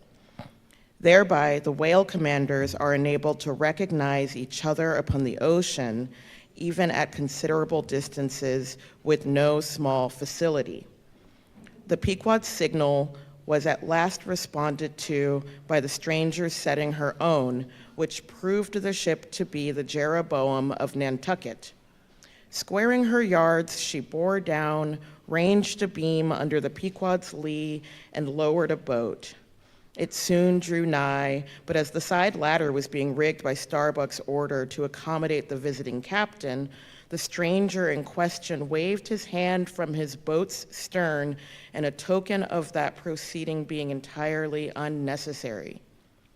It turned out that the Jeroboam had a malignant epidemic on board, and that Mayhew, her captain, was fearful of infecting the Pequod's company. For though himself and the boat's crew remained untainted, and though the ship was half a rifle shot off, and an incorruptible sea and air rolling and flowing between, yet conscientiously adhering to the timid quarantine of the land, he peremptorily refused to come into direct contact with the Pequod. But this did by no means prevent all communication. Preserving an interval of some yards between itself and the ship, the Jeroboam's boat, by the occasional use of its oars, contrived to keep parallel to the Pequod as she heavily forged through the sea, for by this time it blew very fresh, with her main topsail aback, though indeed at times the sudden onset of a large rolling wave, the boat would be pushed some way ahead, but would be soon skillfully brought to her proper bearings again. Subject to this and other the like interruptions now and then, a conversation was sustained between the two parties, but at intervals not without still another interruption of a very different sort.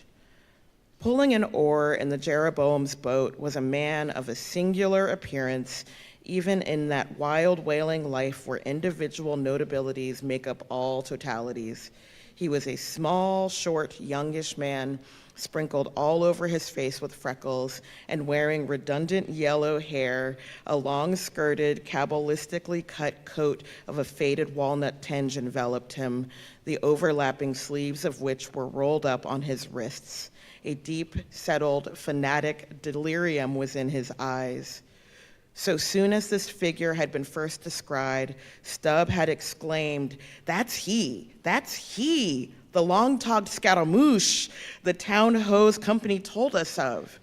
Stubb here alluded to a strange story told of the Jeroboam and a certain man coming among her crew sometime previous when the Pequod spoke the town ho.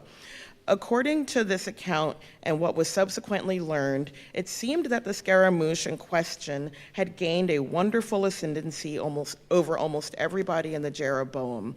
His story was this. He had been originally nurtured among the crazy society of Neskayuna Shakers, where he had been a great prophet.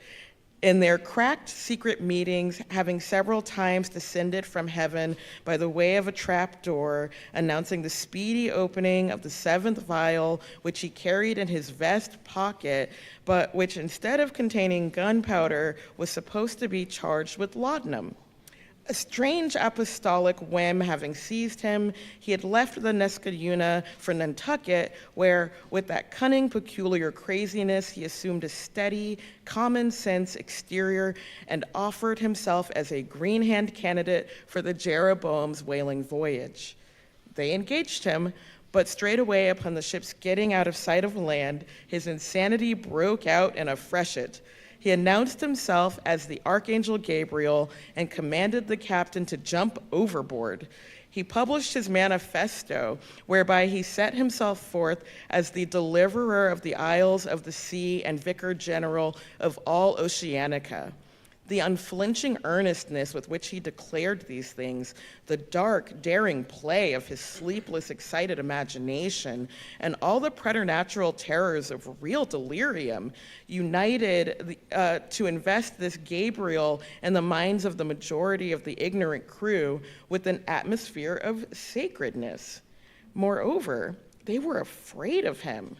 As such a man, however, was not much of practical use in the ship, especially as he refused to work except when he pleased, The incredulous captain would fain have been rid of him, but apprised that the individual's intention was to land him in the first convenient port, the archangel forthwith opened all his seals and vials, devoting the ship and all hands to unconditional perdition in case this intention was carried out. So strongly did he work upon his disciples among the crew that at last in a body they went to the captain and told him if Gabriel was sent from the ship, not a man of them would remain. He was therefore forced to relinquish his plan.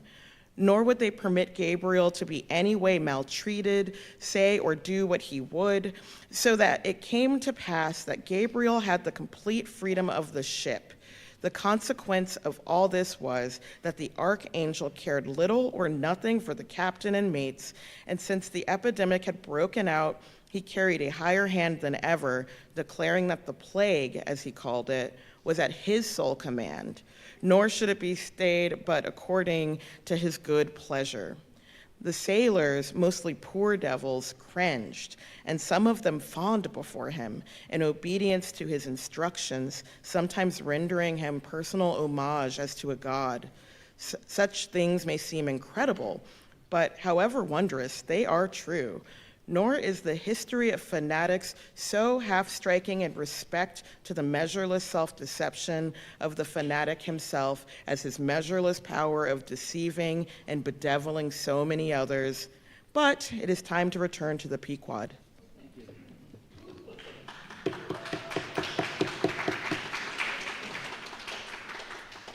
I fear not thy epidemic, man, said Ahab from the bulwarks to Captain Mayhew, who stood in the boat's stern. Come on board. But now Gabriel started to his feet. Think of the fevers, yellow and bilious. Beware of the horrible plague. Gabriel, Gabriel, cried Captain Mayhew, thou must either... But that instant a headlong wave shot the boat far ahead, and its seethings drowned all speech. Hast thou seen the white whale? Demanded Ahab, when the boat drifted back. Think of thy whaleboat, stoven and sunk. Beware of the horrible tale. I tell thee again, Gabriel, that... But again the boat tore ahead as if dragged by fiends. Nothing was said for some moments while a succession of riotous waves rolled by, which by one of those occasional caprices of the sea were tumbling, not heaving it. Meantime, the hoisted sperm whale's head jogged about very violently, and Gabriel was seen eyeing it with rather more apprehensiveness than his archangel nature seemed to warrant. When this interlude was over, Captain Mayhew began a dark story concerning Moby-Dick, not, however, without frequent interruptions from Gabriel whenever his name was mentioned, and the crazy sea that seemed leagued with him. It seemed that the Jeroboam had not long left home when, upon speaking a whaleship, her people were reliably apprised of the existence of Moby-Dick and the havoc he had made. Greedily sucking in this intelligence, Gabriel solemnly warned the captain against attacking the white whale, in case the monster should be seen, in his gibbering insanity pronouncing the white whale to be no less a being than the Shaker god incarnated, the Shakers receiving the Bible. But when some year or two afterwards Moby-Dick was fairly sighted from the mastheads, Macy, the chief mate, burned with ardor to encounter him, and the captain himself being not unwilling to let him have the opportunity, despite all the archangel's denunciations and forewarnings, Macy succeeded in persuading 5 men to man his boat. With them he pushed off, and after much weary pulling and many perilous, unsuccessful onsets, he at last succeeded in getting one iron fast. Meantime, Gabriel, ascending to the main royal masthead, was tossing one arm in frantic gestures and hurling forth prophecies of speedy doom to the sacrilegious assailants of his divinity. Now, while Macy the mate was standing up in his boat's bow, as with all the reckless energy of his tribe was venting his wild exclamations upon the whale, and essaying to get a fair chance for his poised lance, lo, a broad white shadow rose from the sea, by its quick fanning motion, temporarily taking the breath out of the bodies of the oarsmen. Next instant, the luckless mate, so full of furious life, was smitten bodily into the air, and making a long arc in his descent, fell into the sea at the distance of about 50 yards. Not a chip of the boat was harmed, nor a hair of any oarsman's head, but the mate forever sank. It is well to parenthesize here that of the fatal accidents in the sperm whale fishery, this kind is perhaps almost as frequent as any. Sometimes nothing is injured but the man who is thus annihilated. Oftener the boat's bow is knocked off, or the thigh-bird, in which the headsman stands, is torn from its place and accompanies the body. But strangest of all is the circumstance that in more instances than one, when the body has been recovered, not a single mark of violence is discernible, the man being stark dead. The whole calamity with the failing form of Macy was plainly descried from the ship. Raising a piercing shriek, "The vial! The vial!" Gabriel called off the terror-stricken crew from the further hunting of the whale. This terrible event clothed the archangel with added influence, because his credulous disciples believed that he had specifically foreannounced it, instead of only making a general prophecy which anyone might have done, and so have chanced to hit one of many marks in the wide margin allowed. He became a nameless terror to the ship. Mayhew having concluded his narration, Ahab put such questions to him that the stranger captain could not forbear inquiring whether he intended to hunt the white whale, if opportunity should offer, to which Ahab answered, "Aye." Straightway then Gabriel once more started to his feet, glaring upon the old man, and vehemently exclaimed with downward pointed finger, Think of the blasphemer dead and down there. Beware the blasphemer's end." Ahab stolidly turned aside, then said to Mayhew, "Captain, I have just bethought me of my letter bag. There is a letter for one of thy officers, if I mistake not. Starbuck, look over the bag." Every whale ship takes out a goodly number of letters for various ships, whose delivery to the persons to whom they may be addressed depends upon the mere chance of encountering them in the four oceans. Thus, most letters never reach their mark, and many are only received after attaining an age of 2 or 3 years or more. Soon Starbuck returned with a letter in his hand. It was sorely tumbled, damp, and covered with a dull, spotted green mold, in consequence of having been kept in a dark locker of the cabin.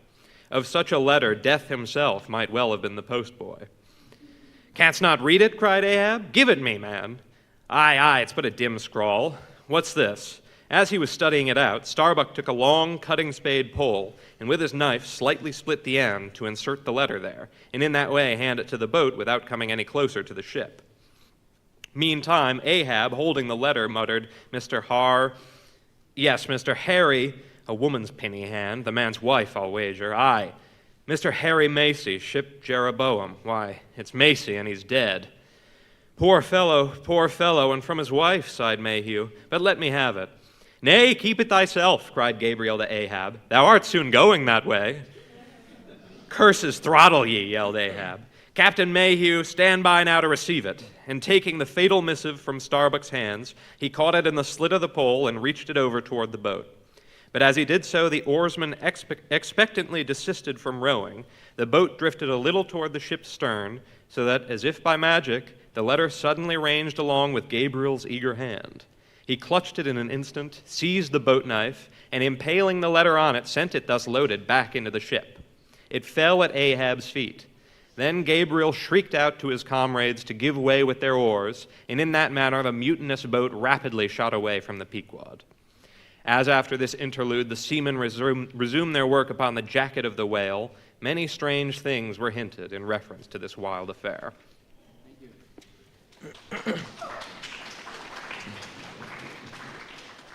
Chapter 72, The Monkey Rope. In the tumultuous business of cutting in and attending to a whale, there is much running backwards and forwards among the crew. Now hands are wanted here, and then again hands are wanted there. There is no staying in any one place, for at the same time, everything has to be done everywhere. It is much the same with him who endeavors the description of the scene. We must now retrace our way a little. It was mentioned that upon first breaking ground on the whale's back, the blubber hook was inserted into the original hole there, cut by the spades of the mates. But how did so clumsy and weighty a mass as that same hook get fixed into the hole? It was inserted there by my particular friend Queequeg, whose duty it was, as harpooner, to descend upon the monster's back for the special purpose referred to. But in very many cases, circumstances require that the harpooner shall remain on the whale till the whole flensing or stripping operation is concluded.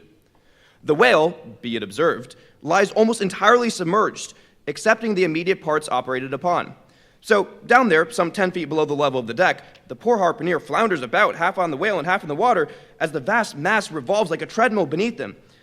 On the occasion in question, Queequeg figured in the Highland costume, a skirt and socks, in which, to my eyes at least, he appeared to uncommon advantage. and no one had a better chance to observe him, as will presently be seen. Being the savage's bowsman, that is, the person who pulled the bow oar in his boat, the second one from forward, it was my cheerful duty to attend upon him while taking that hard scramble upon the dead whale's back. You have seen Italian organ boys holding a dancing ape by a long cord. Just so, from the ship's steep side, did I hold Queequeg down there in the sea by what is technically called in the fishery a monkey rope, attached to a long strip of canvas belted around his waist. It was a humorously perilous business for both of us. For before we proceed further, it must be said that the monkey rope was fast at both ends, fast to Queequeg's broad canvas belt and fast to my own narrow leather one. So that for better or for worse, we two for that time were wedded. And should poor Queequeg sink to rise no more, then both usage and honor demanded that instead of cutting the cord, it should drag me down in his wake. So then, an elongated Siamese ligature united us. Queequeg was my own inseparable twin brother, nor could I any way get rid of the dangerous liabilities which the hempen bond entailed. So strongly and metaphysically did I conceive of my situation then that while earnestly watching his motions, I seemed distinctly to perceive that my own individuality was now merged into a joint stock company of two, that my free will had received a mortal wound, and that another's mistake or misfortune might plunge innocent me into unmerited disaster and death. Therefore, I saw that here was a sort of interregnum in Providence, for its even-handed equity could never have sanctioned so gross an injustice. And yet, still further pondering, while he jerked him now and then from between the whale and the ship, which would threaten to jam him, still further pondering, I say, I saw that this situation of mine was the precise situation of every mortal that breathes. Only in most cases, he, one way or the other, has this Siamese connection with a plurality of other mortals. If your banker breaks, you snap. If your apothecary by mistake sends you poison in your pills, you die. True, you may say that by exceeding caution, you may possibly escape these and the multitudinous other evil chances of life, but handle Queequeg's monkey rope heedfully as I would. Sometimes he jerked it so that I came very nearly sliding overboard, nor could I possibly forget that, do what I would. I only had the management of one end of it. The monkey rope is found in all whalers, but it was only in the Pequod that the monkey and his holder were ever tied together. This improvement upon the original usage was introduced by no less a man than Stubb in order to afford the imperiled harpooner the strongest possible guarantee for the faithfulness and vigilance of his monkey rope holder.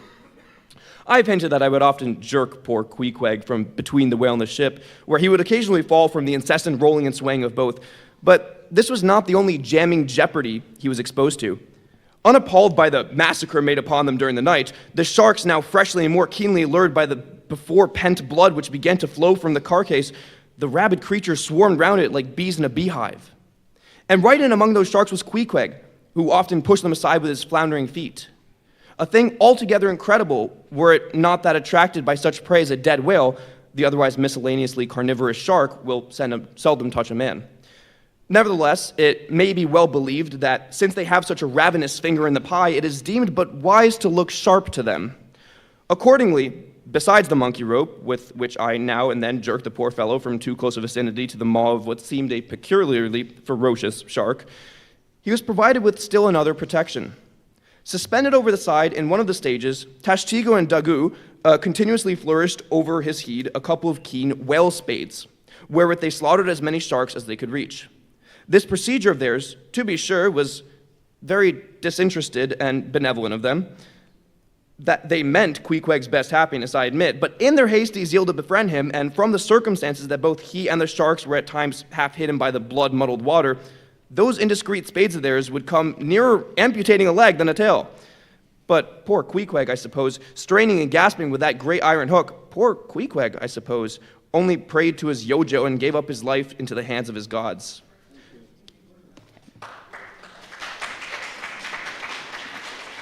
Well, well, my dear comrade and twin brother, thought I, as I drew in and then slacked off the rope to every swell of the sea, what matters it after all? Are you not the precious image of each and all of us men in this whaling world?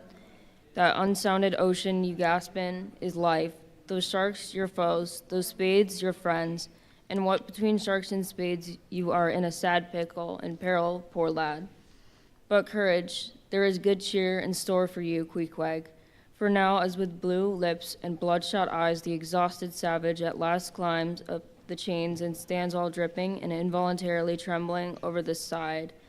The steward advances, and with a benevolent, consolatory glance hands him, "What?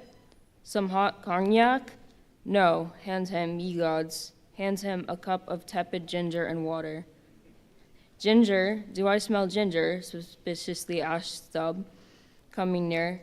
Yes, this must be ginger, peering into the as yet untasted cup.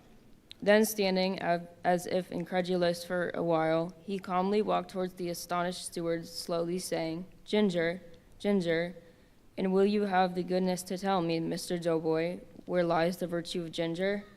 "Ginger? Is ginger the sort of fuel you use, Doughboy, to kindle a fire in this shivering cannibal?"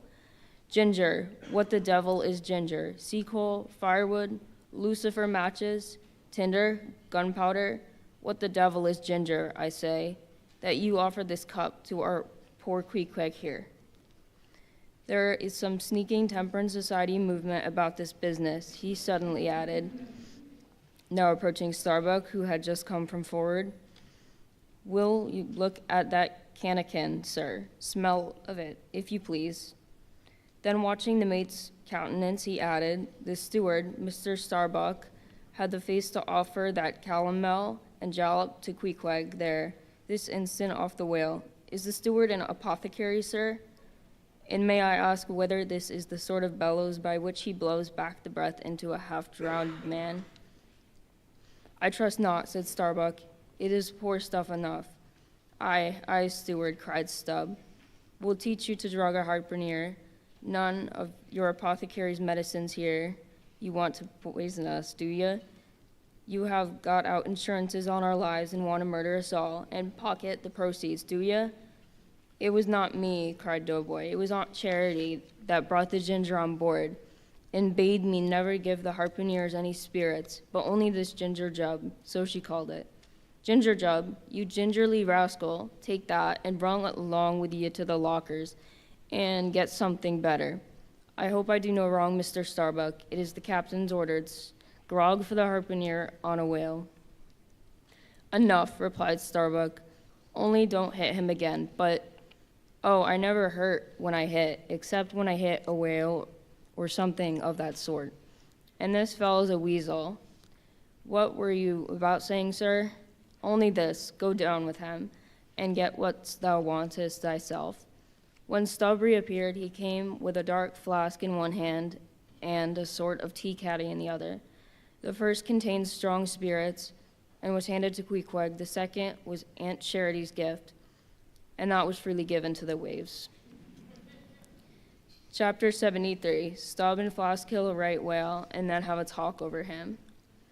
It must be borne in mind that all this time we have a sperm whale's prodigious head hanging to the Pequod side, but we must let it continue hanging there a while till we can get a chance to attend to it. For the present, other matters press, and the best we can do now for the head is to pray heaven the tackles may hold.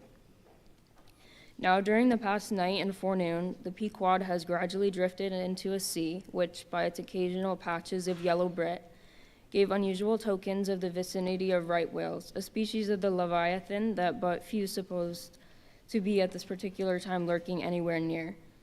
And though all hands calmly disdained the capture of those inferior creatures, and though the Pequod was not commissioned to cruise for them at all, and though she had passed numbers of them near the Crozettes without lowering a boat, yet now a sperm whale had been brought alongside and beheaded. To the surprise of all, the announcement was made that a right whale should be captured that day, if our opportunity offered. Nor was this long wanting. Tall spouts were seen to leeward, and 2 boats, Stubbs and Flasks, were detached in pursuit. Pulling further and further away, they at last became almost invisible to the men at the masthead.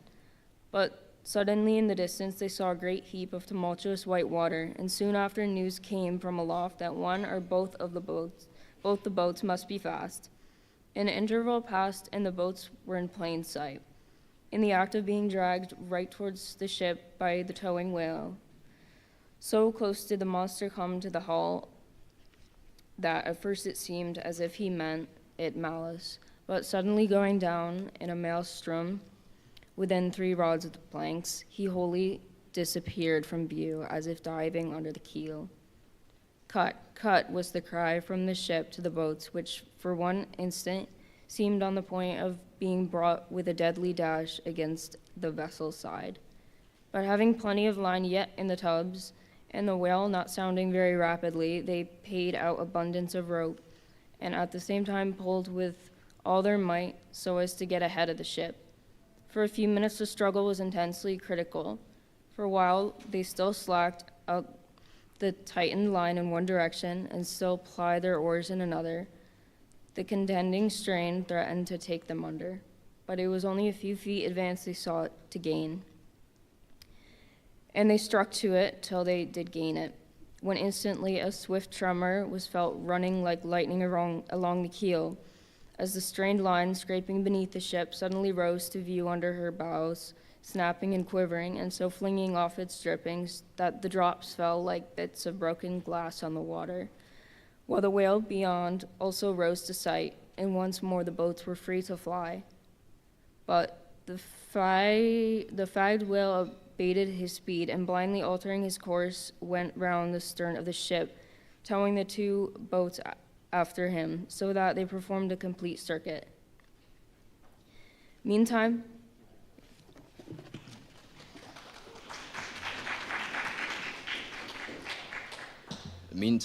they hauled more and more upon their lines, till close flanking him on both sides.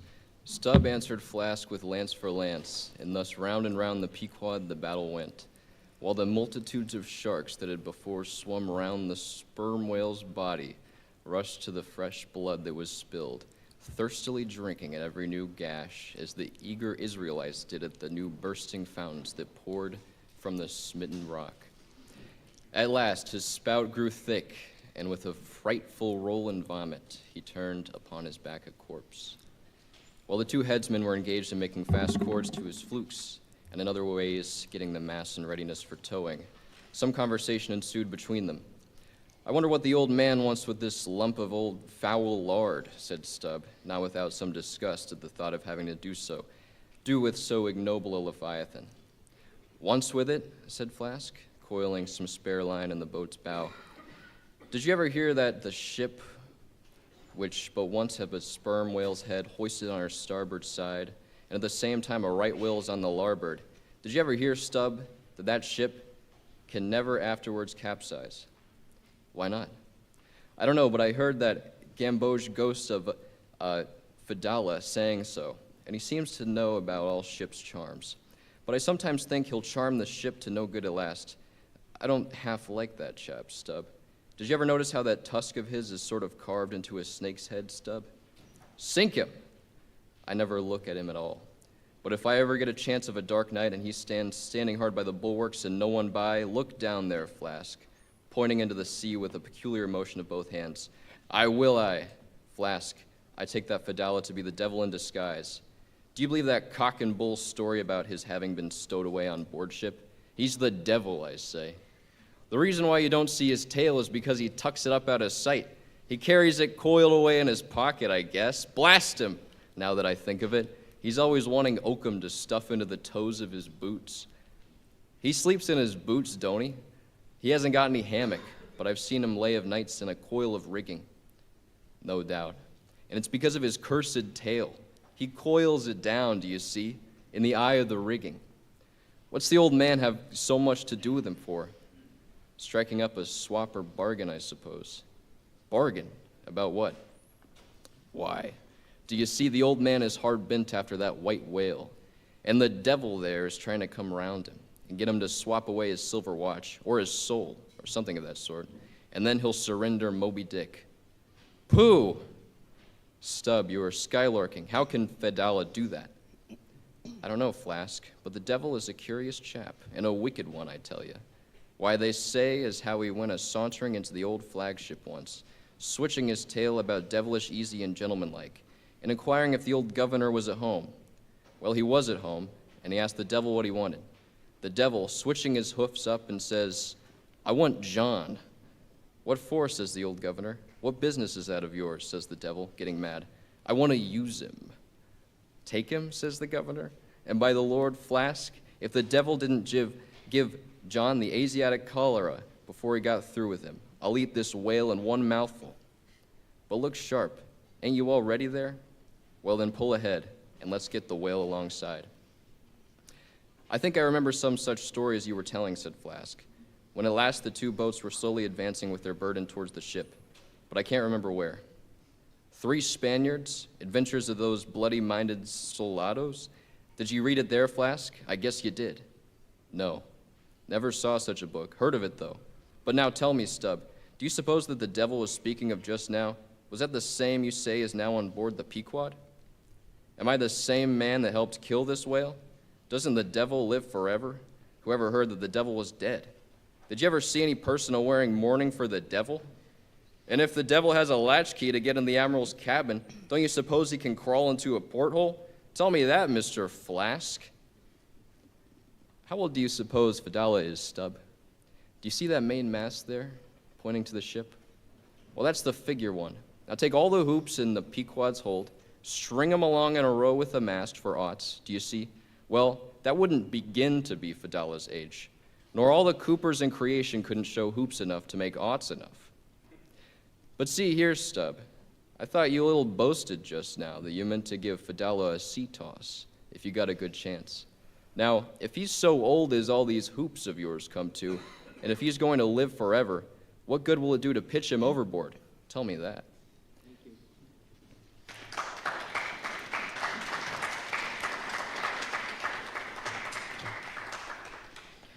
Give him a good ducking anyhow, but he'd crawl back.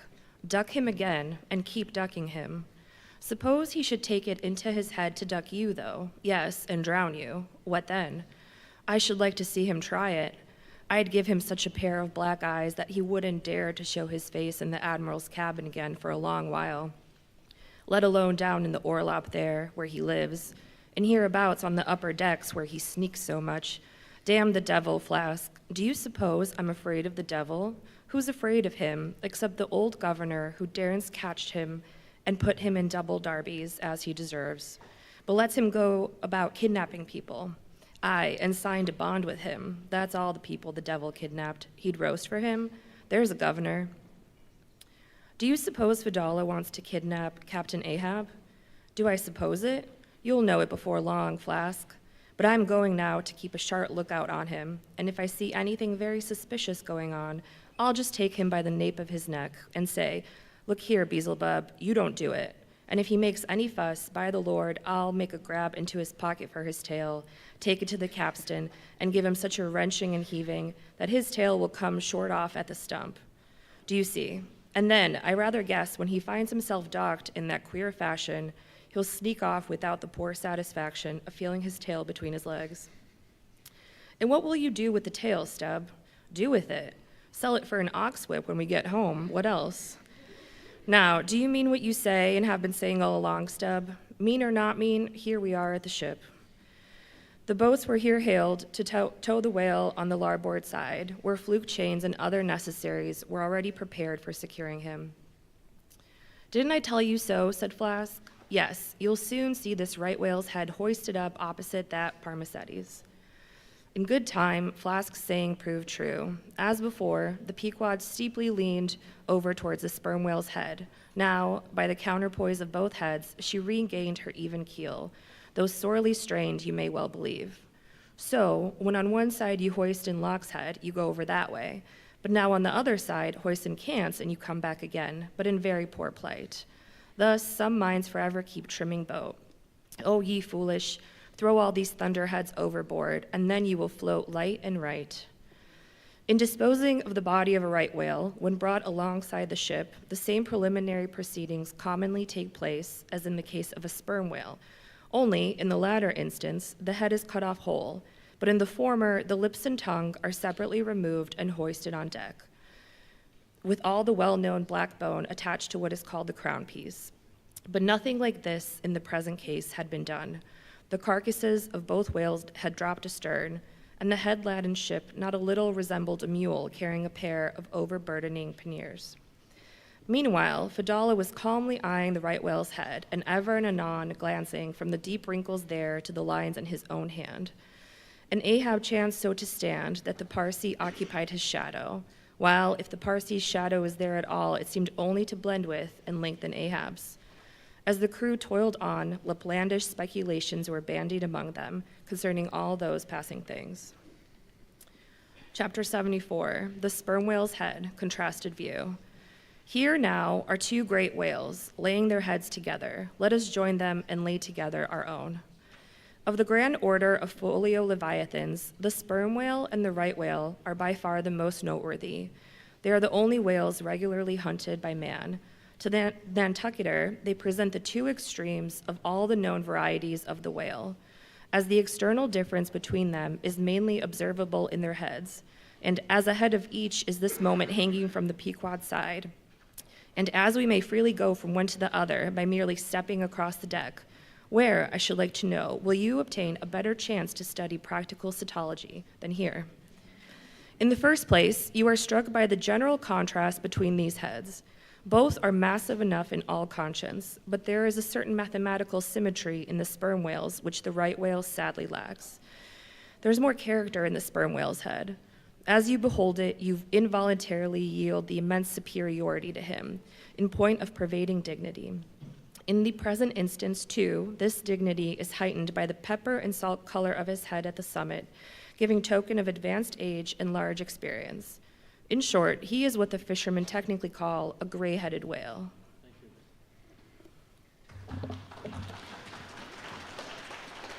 Let us now note what is least dissimilar in these heads, namely the two most important organs, the eye and the ear. Far back on the side of the head and low down, near the angle of either whale's jaw, if you narrowly search, you will at least see a lashless eye, which you would fancy to be a young colt's eye, so out of all proportion is it to the magnitude of the head. Now, from this peculiar sideway position of the whale's eyes, it is plain that he can never see an object which is exactly ahead, no more than he can one exactly astern.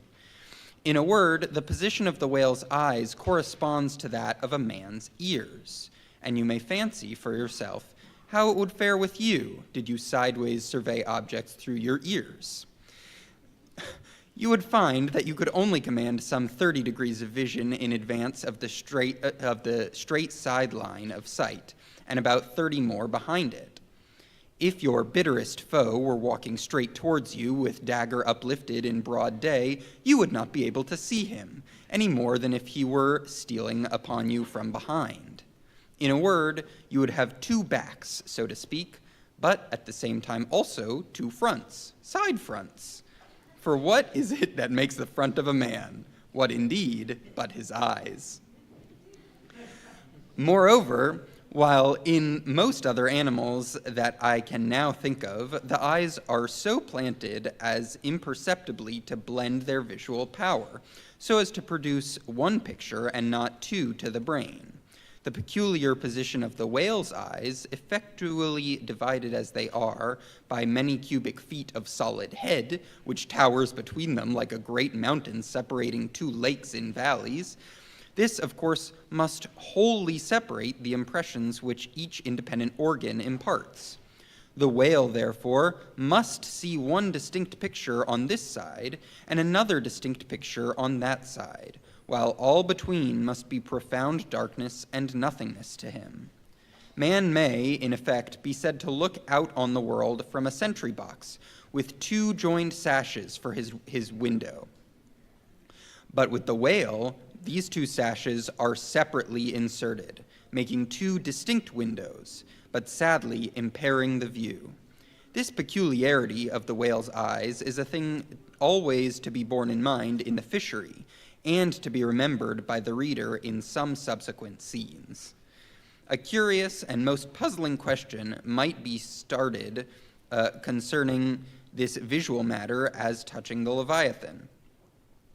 But I must be content with a hint.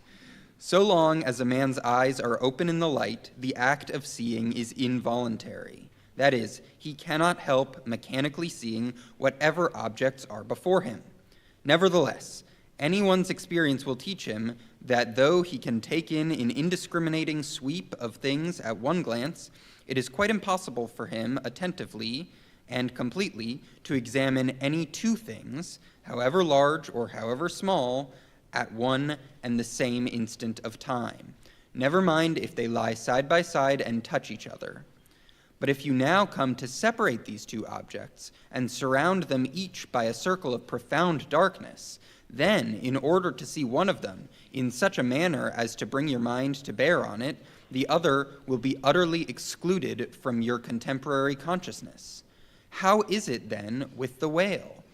True, both his eyes in themselves must simultaneously act, but is his brain so much more comprehensive, combining, and subtle than man's, that he can at the same moment of time attentively examine two distinct prospects, one on one side of him and the other in an exactly opposite direction?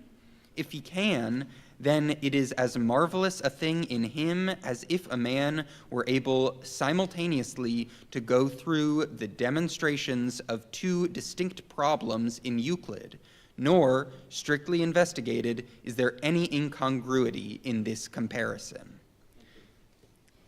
It may be but an idle whim, but it has always seemed to me that the extraordinary vacillations of movement displayed by some whales when beset by 3 or 4 boats, the timidity and liability to queer frights, so common to such whales, I think that all this indirectly proceeds from the helpless perplexity of volition, in which their divided and diametrically opposite powers of vision must involve them. But the ear of the whale is full as curious as the eye. If you were an entire stranger to their race, you might hunt over these two heads for hours and never discover that organ.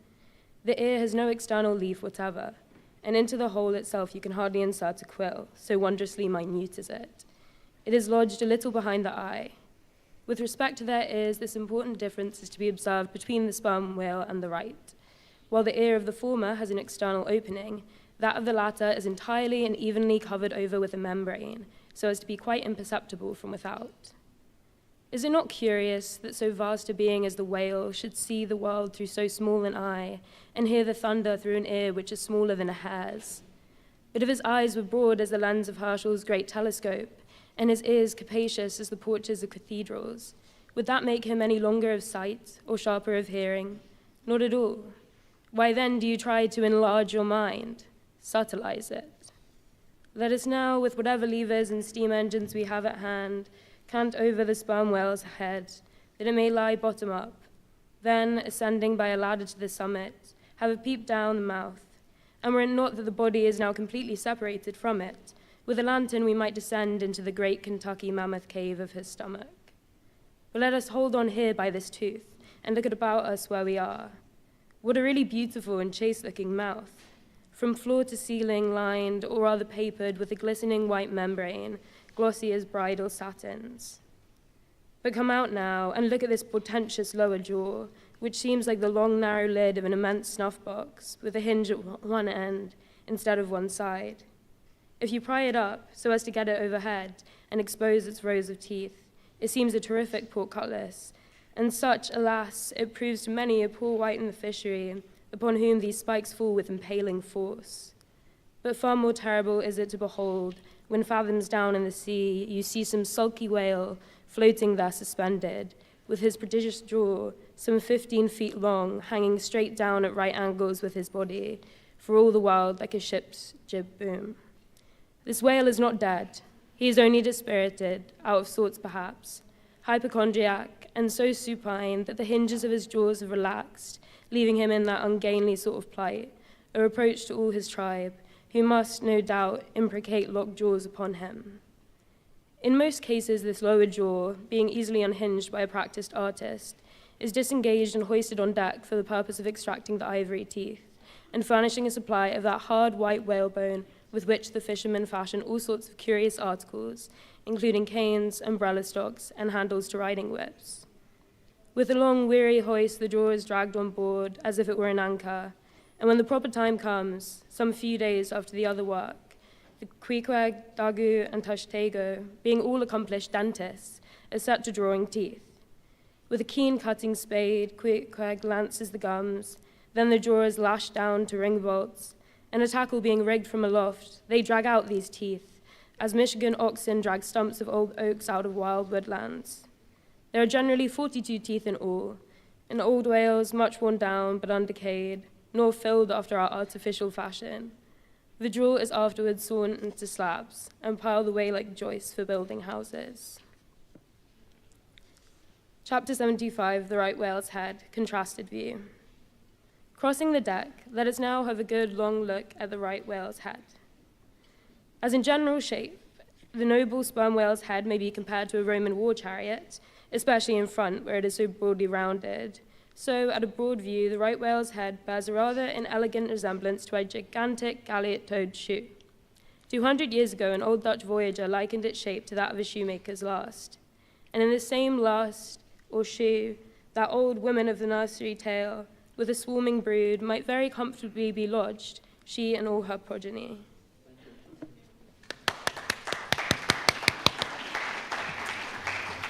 But as you come nearer to this great head, it begins to assume different aspects according to your point of view. If you stand on its summit and look at these two F-shaped spout holes, you would take the whole head for an enormous bass viol, and these spiracles, the apertures in its sounding board. Then again, if you fix your eye upon this strange crested comb-like incrustation on the top of the mass, this green barnacled thing, which the Greenlanders call the crown, and the southern fishers the bonnet of the right whale, fixing your eyes solely on this, you would take the head for the trunk of some huge oak with a bird's nest in its crotch. At any rate, when you watch those live crabs that nestle here on this bonnet, such an idea will be almost sure to occur to you, unless, indeed, your fancy has been fixed by the technical term crown also bestowed upon it, in which case you will take a great interest in thinking how this mighty monster is actually a diademed king of the sea, whose green crown has been put together for him in this marvelous manner. But if this whale be a king, he is a very sulky-looking fellow to grace a diadem. Look at that hanging lower lip. What a huge sulcan pout is there. A sulcan pout, by carpenter's measurement, about 20 feet long and 5 feet deep. A sulcan pout that will yield you some 500 gallons of oil and more. A great pity now that this unfortunate whale should be hair-lipped. The fissure is about a foot across. Probably the mother, during an important interval, was sailing down the Peruvian coast when earthquakes caused the beach to gape.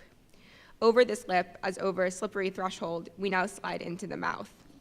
Upon my word, were I at Mackinac, I should take this to be the inside of an Indian wigwam. Good Lord, is this the road that Jonah went? The roof is about 12 feet high and runs to a pretty sharp angle, as if there were a regular ridgepole there, while these ribbed, arched, hairy sides present us with those wondrous half-vertical, scimitar-shaped slats of whalebone, say 300 on a side, which, depending from the upper part of the head or crown bone, form these Venetian blinds which have elsewhere been cursorily mentioned. The edges of these bones are fringed with hairy fibers through which the right whale strains the water, and in whose intricacies he retains the small fish when open-mouthed he goes through the seas of Britain feeding time. In the central blinds of bone, as they stand in their natural order, there are certain curious marks, curves, hollows, and ridges, whereby some whalemen calculate the creature's age as the age of an oak by its circular rings. Though the certainty of this criterion is far from demonstrable, yet it has the savor of analogical probability. At any rate, if we yield to it, we must grant a far greater age to the right whale than at first glance it will seem reasonable. In old times, there seem to have prevailed the most curious fancies concerning these blinds. One voyager in Purchas calls them the wondrous whiskers inside the whale's mouth. This reminds us that the right whale really has a sort of whisker, or rather a mustache, consisting of a few scattered white hairs on the upper part of the outer end of the lower jaw. Sometimes these tufts impart a rather brigandish expression to his otherwise solemn countenance. Another, Hog's Bristles, a third old gentleman in Hakluyt, uses the following elegant language. There are about 250 fins growing on each side of his upper chop, which arch over his tongue on each side of his mouth. As everyone knows, these same hog bristles, fins, whiskers, blinds, or whatever you please, furnish to the ladies their busks and other stiffening contrivances. But in this particular, the demand has been long on the decline. It was in Queen Anne's time that the bone was in its glory, the farthingale being then all the fashion. And as those ancient dames moved about gaily, though in the jaws of the whale, as you may say, even so, in a shower, with like thoughtlessness, do we nowadays fly under the same jaws for protection, the umbrella being a tent spread over the same bone. But now forget all about blinds and whiskers for a moment, and standing in the right whale's mouth, look around you afresh. Seeing all these colonnades of bones so methodically ranged about, would you not think you were inside of the great Harlem organ and gazing upon its 1,000 pipes? For a carpet to the organ, we have a rug of the softest turkey, the tongue, which is glued, as it were, to the floor of the mouth. It is very fat and tender, and apt to tear in pieces in hoisting it on deck. This particular tongue now before us, at a passing glance, I should say it was a 6-barreler. That is, it will yield you about that amount of oil. Ere this, you must have plainly seen the truth of what I started with, that the sperm whale and the right whale have almost entirely different heads. To sum up then, in the right whales, there is no great well of sperm, no ivory teeth at all, no long, slender mandible of a lower jaw like the sperm whales. Nor in the sperm whale are there any of those blinds of bone, no huge lower lip, and scarcely anything of a tongue. Again, the right whale has 2 external spout holes, the sperm whale only 1.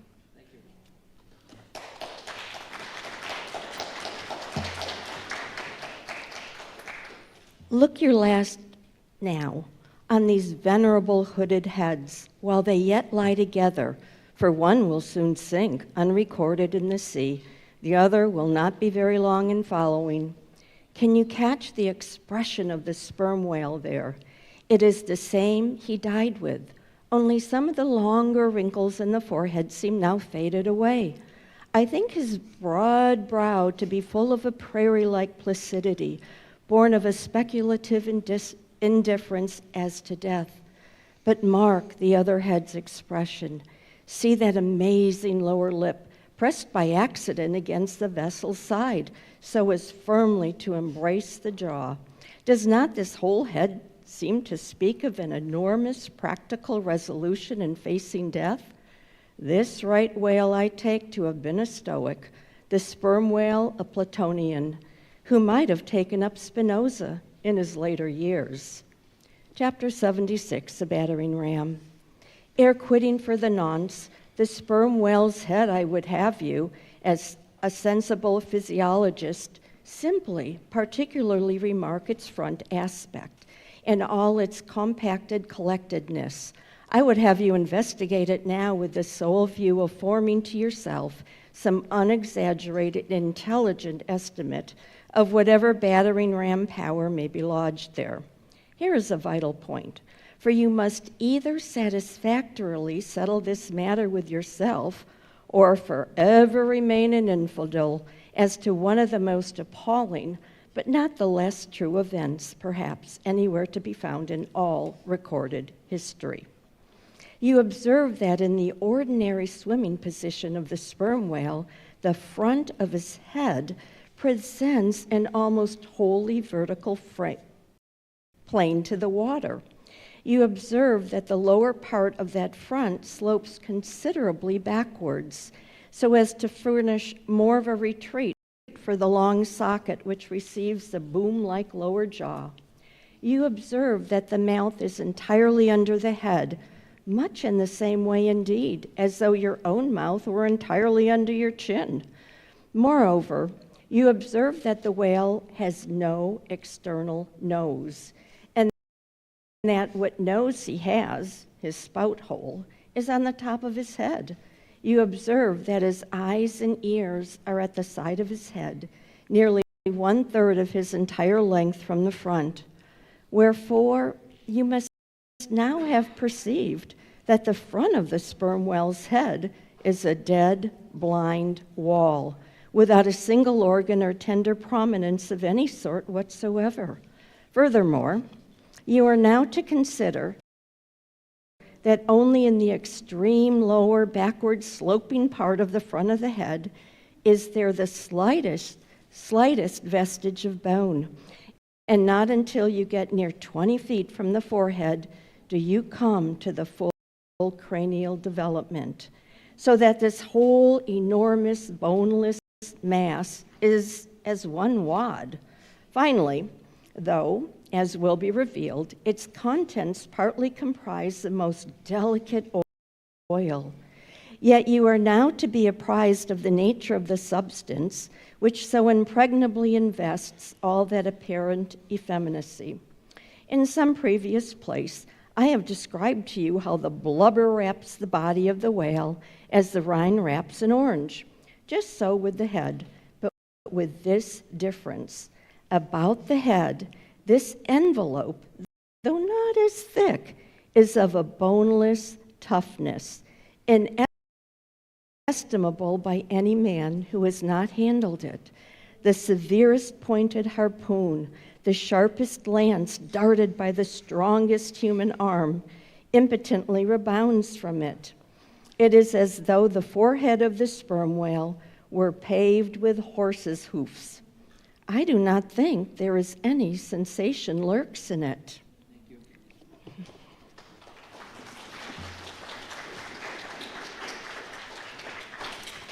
Bethink yourself also of another thing. When two large, loaded Indiamen chance to crowd and crush towards each other in the docks, what do the sailors do? They do not suspend between them, at the point of coming contact, any merely hard substance like iron or wood. No, they hold there a large round wad of tow and cork, enveloped in the thickest and toughest of oxhide, that bravely and uninjured takes the jam which would have snapped all their oaken handspikes and iron crowbars. By itself, this sufficiently illustrates the obvious fact I drive at, but supplementary to this, it was hypothetically occurred to me that as ordinary fish possess what is called a swimming bladder in them, capable at will of distension or contraction, and as the sperm whale, as far as I know, has no such provision in him, considering, too, the otherwise inexplicable manner in which he now depresses his head altogether beneath the surface, and anon swims with it high elevated out of the water. Considering the unobstructed elasticity of its envelope, considering the unique interior of his head, it has hypothetically occurred to me, I say, that those mystical lung-celled honeycombs, there may possibly have some hitherto unknown and unsuspected connection with the outer air, so as to be susceptible to atmospheric distension and contraction. If this be so, fancy the irresistibleness of that might to which the most impalpable and destructive of all elements contributes. Now mark, unerringly impelling this dead, impregnable, uninjurable wall, and this most buoyant thing within, there swims behind it all a mass of tremendous life, only to be adequately estimated as piled wood is by the cord, and all obedient to one volition as the smallest insect, so that when I shall hereafter detail to you all the specialities and concentrations of potency everywhere lurking in this expansive monster, when I shall show you some of his more inconsiderable braining feats, I trust you will have renounced all ignorant incredulity and be ready to abide by this, that though the sperm whales stove a passage through the Isthmus of Darien and mixed the Atlantic with the Pacific, you would not elevate one hair of your eyebrow, for unless you own the whale, you are but a provincial and sentimentalist in truth. But clear truth is a thing for salamander giants only to encounter. How small the chances for the provincials then? What befell the weakling youth lifting the dread goddess's veil at Sais? Chapter 77, the Great Heidelberg Tun. Now comes the bailing of the case, but to comprehend it aright, you must know something of the curious internal structure of the thing operated upon. Regarding the sperm whale's head as a solid oblong, you may on an inclined plane sideways divide it into two coins. Coin is not a Euclidean term, it belongs to the pure nautical mathematics. I know that it has been defined before. A coin is a solid which differs from a wedge in having its sharp end formed by the steep inclination of one side, instead of the mutual tapering of both sides. Whereof the lower is the bony structure, forming the cranium and jaws, and the upper, an unctuous mass wholly free from bones, its broad forward end forming the expanded vertical apparent forehead of the whale. At the middle of the forehead, horizontally subdivide this upper coin, and then you have two almost equal parts, which before were naturally divided by an internal wall of a thick, tendinous substance. The lower subdivided part, called the junk, is one immense honeycomb of oil, formed by the crossing and recrossing into 10,000 infiltrated cells of tough, elastic white fibers throughout its whole extent. The upper part, known as the case, may be regarded as the great Heidelberg ton of the sperm whale, and as that famous great tierce is mystically carved in front, so the whale's vast plated forehead forms innumerable strange devices for the emblematical adornment of his wondrous ton. Moreover, as that of Heidelberg was always replenished with most excellent of the wines of the Rhenish valleys, so the ton of the whales contains by far the most precious of all his oily vintages, namely the highly prized spermaceti in its absolutely pure, limpid, and odoriferous state. Nor is this precious substance found unalloyed in any other part of the creature, though in life it remains perfectly fluid, yet upon exposure to the air after death, it soon begins to concrete, sending forth beautiful crystalline shoots, as when the first thin, delicate ice is just forming in water. A large whale's case generally yields about 500 gallons of sperm, though from unavoidable circumstances, considerable of it is spilled, leaks, and dribbles away, or is otherwise irrevocably lost in the ticklish business of securing what you can.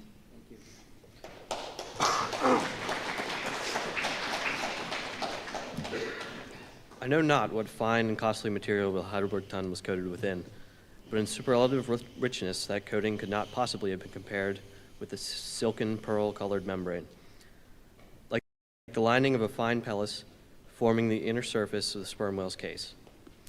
It will have been that the Heidelberg ton of the sperm whale embraces the entire length of the top of the head, and since, as has been elsewhere set forth, the head embraces 1/3 the whole length of the creature, then setting that length down at 80 feet for a good-sized whale, you should have more than 26 feet for the depth of the ton, when it is lengthwise hoisted up and down against a ship's side. As in decapitating the whale, the operator's instrument is brought close to the spot where the entrance is subsequently forced into the spermaceti magazine. He is therefore to be uncommonly heedful, lest careless, untimely stroke should invade the sanctuary and wastingly let out its invaluable contents. It is this decapitated end of the head also, which is at the last elevated out of the water, and retained in that position by the enormous cutting tackles, whose hempen combinations on one side make quite a wilderness of ropes in that quarter. Thus much being said, attend now, I pray you, to that marvelous, and in this particular instance, almost fatal operation whereby the sperm whale's great Heidelberg ton is tapped. Chapter 78, Cistern and Buckets. Nimble as a cat, Testego mounts aloft, and without altering his erect posture, runs straight out upon the overhanging mainyard arm, to the part where it exactly projects over the hoisted ton. He has carried with him a light tackle called a whip, consisting of only 2 parts, traveling down through a single sheaved block. Securing this block so that it hangs down from yard arm, he swings one end of the rope till it is caught and firmly held by hand on deck. Then, hand over hand, down the other part, the Indian drops through the air, till dexterously he lands on the summit of the head. There, still elevated above the rest of the company, to whom he vivaciously cries, he seems some Turkish muezzin calling a good people prayers from the top of a tower, a short-handled sharp spade being sent up to him. He diligently searches for the proper place to begin breaking into the ton. In this business, he proceeds very heedfully, like a treasure hunter in some old house, sounding the walls to find where the gold is masoned in. By the time this cautious search is over, a stout iron-bound bucket, precisely like a well bucket, has been attached to one end of the whip, while on the other end, being stretched across the deck, is there held 2 or 3 alert hands. These last now hoist that bucket within grip of the Indian, to whom another person has reached up a very long pole. Inserting this pole into the bucket, Testego downward guides the bucket into the ton, till it entirely disappears. Then giving the word to the seaman at the whip, up comes the bucket again, all bubbling like a dairy maid's pail of new milk. Carefully lowered from its height, The full freighted vessel is caught by a pointed hand and quickly emptied into a large tub. Then remounting aloft, it again goes around the same round, through the same round, until the deep cistern will yield no more. Toward the end, Testego has to ram his long pole harder and harder and deeper into the ton until some 20 feet of the pole have gone down. Now the people of the Pequod have been bailing some time in this way. Several tubs have been filled from the fragrant sperm, when all at once a clear accident happened. Whether it was that Testego, the wild Indian, was so heedless and reckless as to let go for a moment his one-handed hold on the great cable tackle suspending the head, or whether the place where he stood was so treacherous and oozy, or whether the evil one himself would have it fall out so, without stating his particular reasons. How it was exactly there was no telling now. But on a sudden, as the 18th or 19th bucket came suckingly up, my God, poor Testego, like the twin reciprocating bucket in the vertebral well, dropped head foremost down at the great ton of Heidelberg, and with a horrible oily gurgling, it went clean out of sight.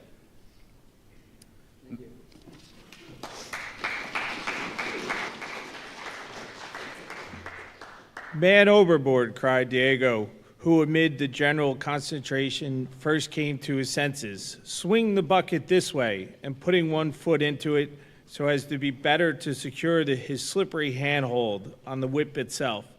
The hoisters ran him high up to the top of the head, almost before Testego could have reached its interior bottom. Meantime, there was a terrible tumult. Looking over the side, they saw the before lifeless head throbbing and heaving just below the surface of the sea, as if that moment seized with some momentous idea, whereas it was only the poor Indian unconsciously revealing by those struggles the perilous depth to which he had sunk.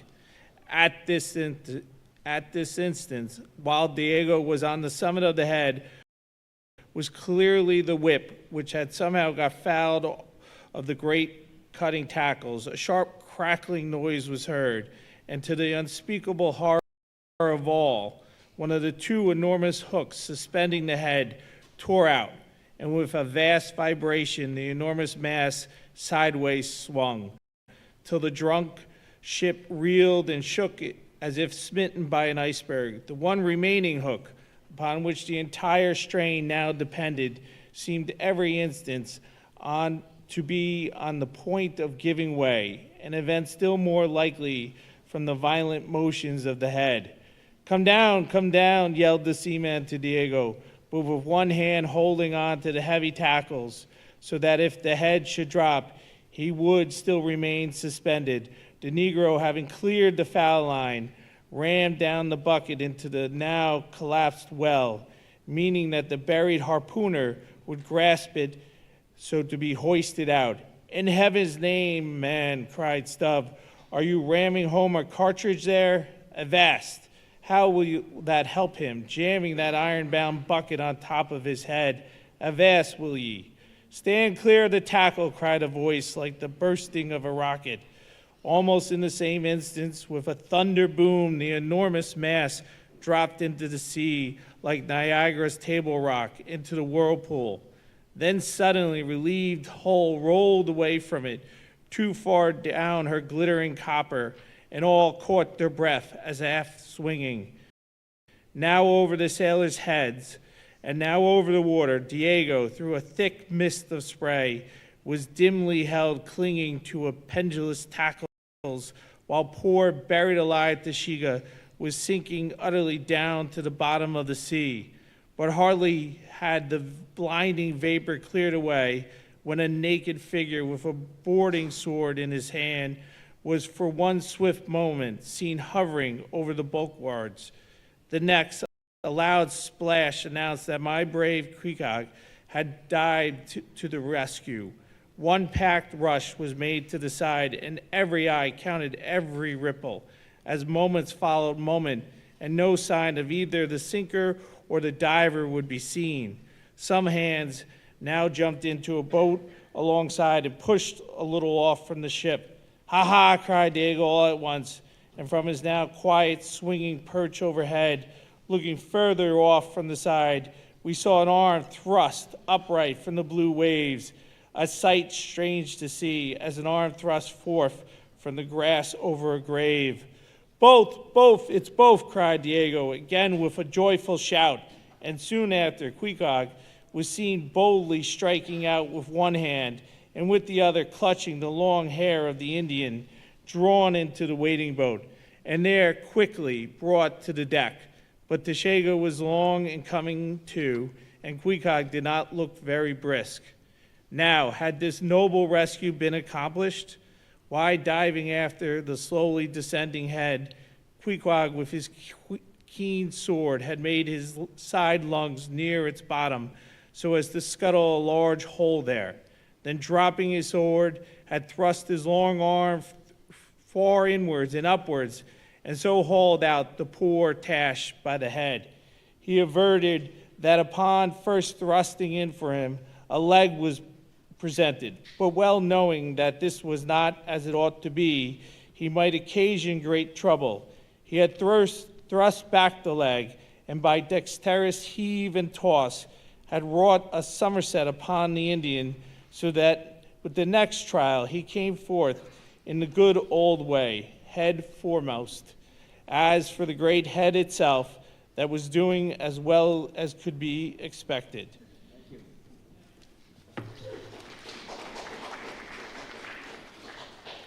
And thus, through the courage and great skill in obstetrics of Queequeg, the deliverance, or rather delivery of Tashtego, was successfully accomplished, in the teeth, too, of the most untoward and apparently hopeless impediments, which is a lesson by no means to be forgotten. Midwifery should be taught in the same course with fencing and boxing, riding and rowing. I know that this queer adventure of the gay headers will be sure to seem incredible to some landsmen, though they themselves may have either seen or heard of someone's falling into a cistern ashore, an accident which not seldom happens, and with much less reason too than the Indians, considering the exceeding slipperiness of the curb of the sperm whale's well. But, peradventure, it may be sagaciously urged, how is this? We thought the tissued, infiltrated head of the sperm whale was the lightest and most corky part about him, and yet thou makest it sink in an element of a far greater specific gravity than itself. We have thee there. Not at all, but I have ye.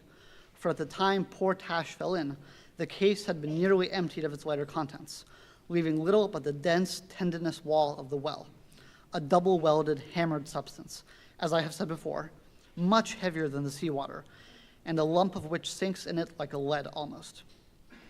But the tendency to rapid sinking in the substance was in the present instance materially counteracted by the other parts of the head remaining undetached from it, so that it sank very slowly and deliberately indeed, affording Queequeg a fair chance for performing his agile obstetrics on the run, as you may say.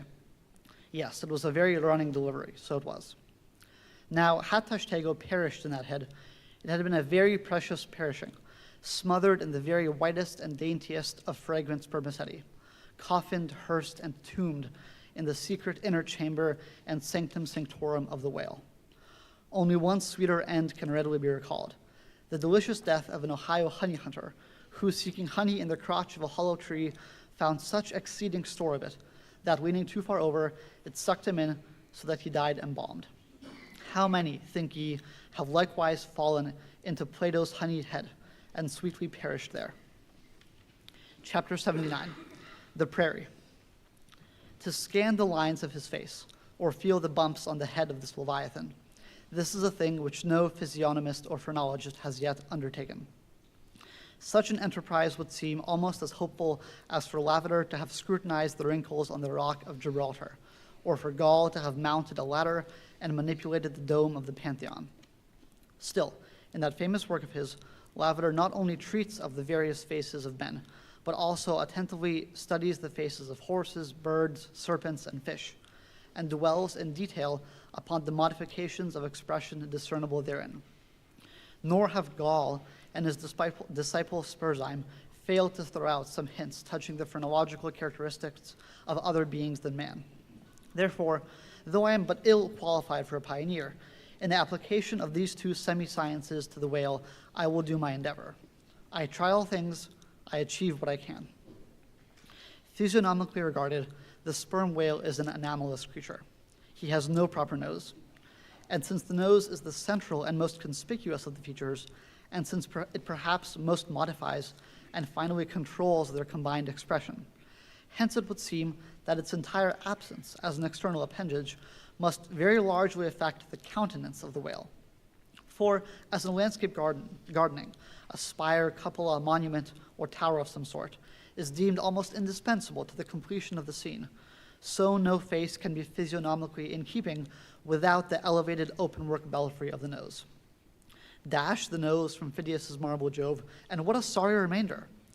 Nevertheless, Leviathan is of so mighty a magnitude, all his proportions are so stately, that the same deficiency which in the sculptor Jove were hideous, in him is no blemish at all. Nay, it is an added grandeur. A nose to the whale would have been impertinent. As on your physiognomical voyage, you sail around his vast head in your jolly boat, your noble conceptions of him are never insulted by the reflection that he has a nose to be pulled. A pestilent conceit, which so often will insist upon obtruding even when beholding the mightiest royal beetle on his throne.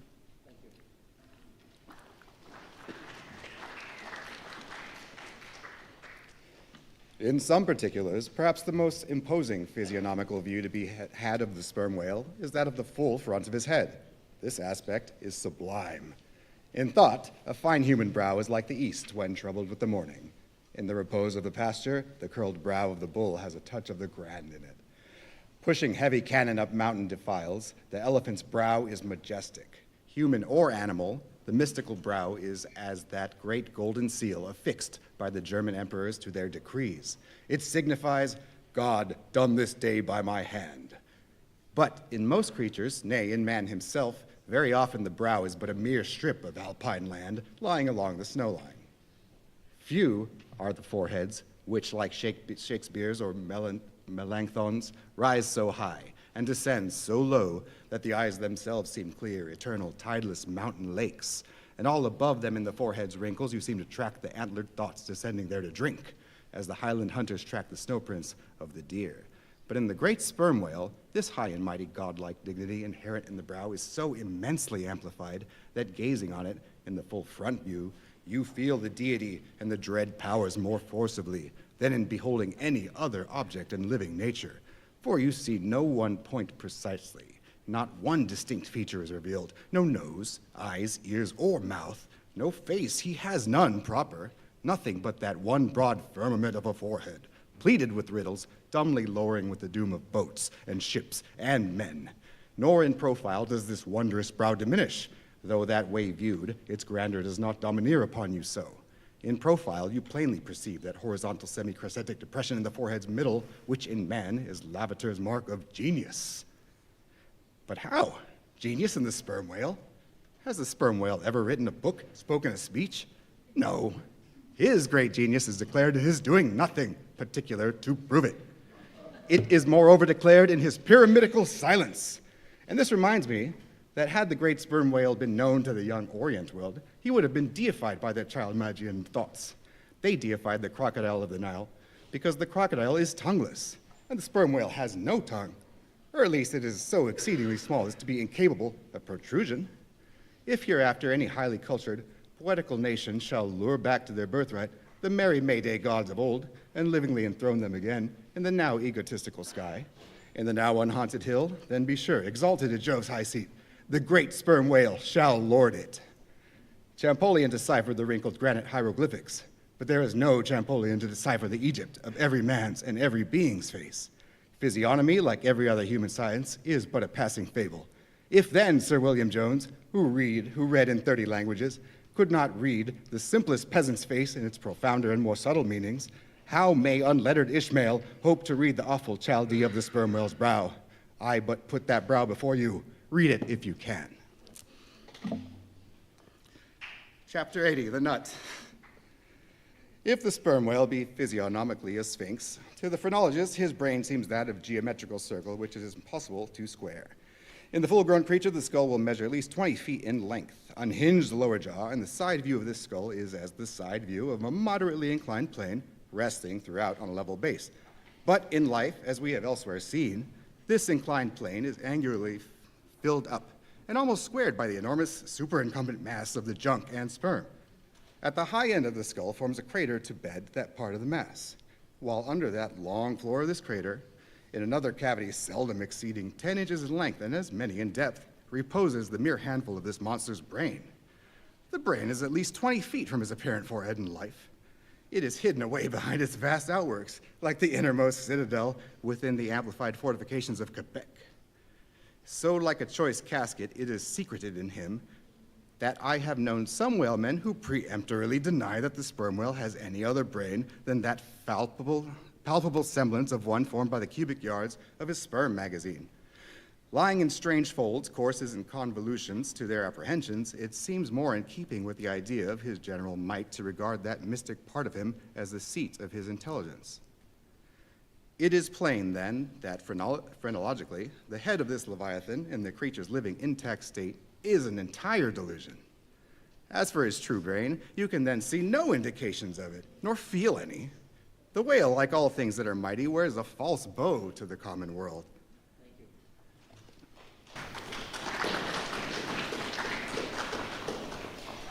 If you unload his skull of its spermy heaps and then take a rear view of its rear end, which is the high end, you will be struck by its resemblance to the human skull, beheld in the same situation and from the same point of view.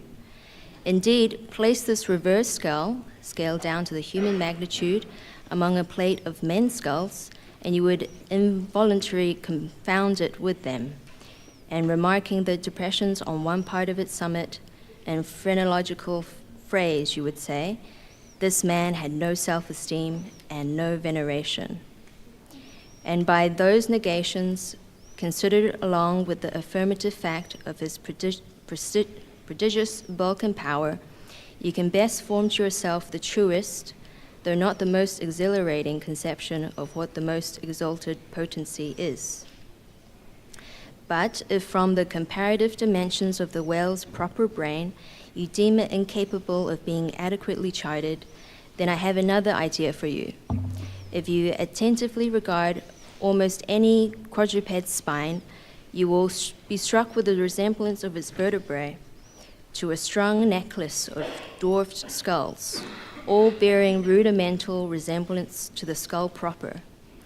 It is a German conceit that the vertebrae are absolutely undeveloped skulls, but the curious external resemblance, I take it, to the Germans were not the first men to perceive.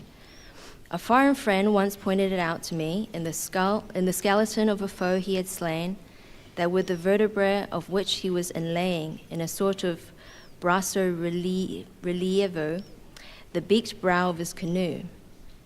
Now I consider that the phrenologists have omitted an important thing in not pushing their investigations from the cerebellum through the spinal canal, for I believe that much of a man's character will be found betokened in his backbone. I would rather feel your spine than your skull, whoever you are. A thin joist of a spine never yet upheld a full and noble soul. I rejoice in my spine, as in the firm, audacious staff of that flag which I fling half out to the world. Apply the spinal branch of phrenology to the sperm whale. His cranial cavity is continuous with the first neck vertebra, and in that vertebra, the bottom of the spinal canal will measure 10 inches across, being 8 in height, and of a triangular figure with the base downwards. As it passes through the remaining vertebra, the canal tapers in size, but for a considerable distance remains of a large capacity.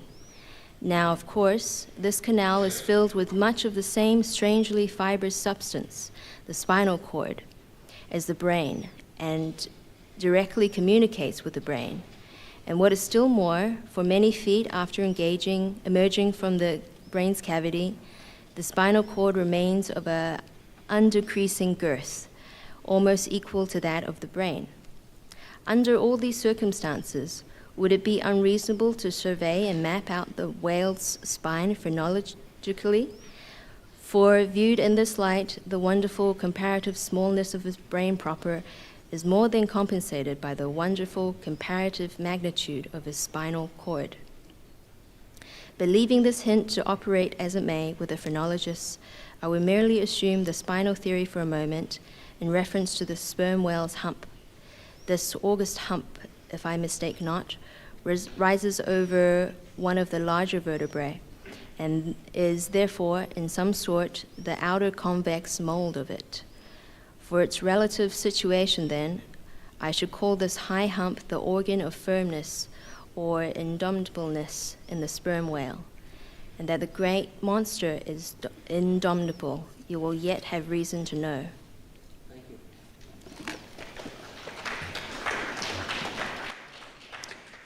Chapter 81, The Pequod Meets the Virgin. The predestined day arrived, and we duly met the ship Jungfrau Derek de Deer, master of Bremen. At one time the greatest whaling people in the world, the Dutch and Germans are now among the least, but here and there, at very wide intervals of latitude and longitude, you still occasionally meet with their flag in the Pacific. For some reason, the Jungfrau seemed quite eager to pay her respects. While yet some distance from the Pequod, she rounded to, and dropping a boat, her captain was impelled toward us, impatiently standing in the bows instead of the stern. "What has he in his hand there?" cried Starbuck, pointing to something wavingly held by the German. "Impossible, a lamp feeder." "Not that," said Stubb. No, it's a coffee pot, Mr. Starbuck. He's coming off to make us our coffee, is the yarman. Don't you see that big tin can there alongside of him? That's his boiling water. Oh, he's all right, is this yarman." "Go along with you," cried Flask. "It's a lamp feeder and an oil can. He's out of oil and has come a-begging." However curious it may seem for an oil ship to be borrowing oil on the whale ground, and however much it may invertedly contradict the old proverb about carrying coals to Newcastle, yet sometimes such a thing really happens. And in the present case, Captain Derek de Deer did indubitably conduct a lamp feeder, as Flask did declare. As he mounted the deck, Ahab abruptly accosted him without at all heeding what he had in his hand. But in his broken lingo, the German soon evinced his complete ignorance of the white whale, immediately turning the conversation to his lamp feeder and oil can, with some remarks touching his having to turn into his hammock at night in profound darkness, his last drop of Bremen oil being gone, and not a single flying fish yet captured to supply the deficiency, concluding by hinting that his ship was indeed what in the fishery is technically called a clean one, that is, an empty one, well deserving the name of Jungfrau, or the Virgin. His necessities supplied, Derek departed, but he had not gained his ship's side when whales were almost simultaneously raised from the mastheads of both vessels, and so eager for the chase was Derek that without pausing to put his oil can and lamp feeder aboard, he slewed round his boat and made after the Leviathan lamp feeders. Now, the game having risen to leeward, he and the other 3 German boats that soon followed him had considerably the start of the Pequod's keels. There were 8 whales, an average pod. Aware of their danger, they were going all abreast with great speed, straight before the wind, rubbing their flasks as closely as so many spans of horses in harness. They left a great wide wake as though continually unrolling a great wide parchment upon the sea. Full in this rapid wake and many fathoms in the rear swam a huge humped old bull, which by his comparatively slow progress, as well as by the unusual yellowish incrustations overgrowing him, seemed afflicted with the jaundice or some other infirmity. Whether this whale belonged to the pod in advance seemed questionable, for it is not customary for such venerable leviathans to be at all social. Nevertheless, he stuck to their wake, though indeed their backwater must have retarded him, because the white bone or swell at his broad muzzle was a dashed one, like the swell formed when two hostile currents meet.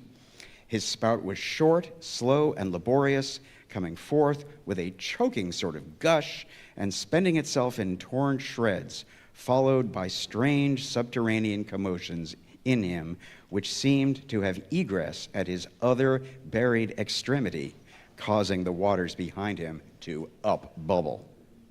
"Who's got some paregoric?" said Stubb. "He has the stomach ache, I'm afraid. Lord, think of having half an acre of stomach ache. Adverse winds are holding mad Christmas in him, boys. It's the first foul wind I ever know to blow from astern. But look, did ever whale yaw so before? It must be he's lost his tiller." As an overladen Indiaman bearing down the Hindostan coast with a deckload of frightened horses, careens, berries, rolls, and wallows on her way, so did this old whale heave his aged bulk, and now and then, partly turning over on his cumbrous rib ends, expose the cause of his devious wake in the unnatural stump of his starboard fin. Whether he had lost that fin in battle or had been born without it, it were hard to say.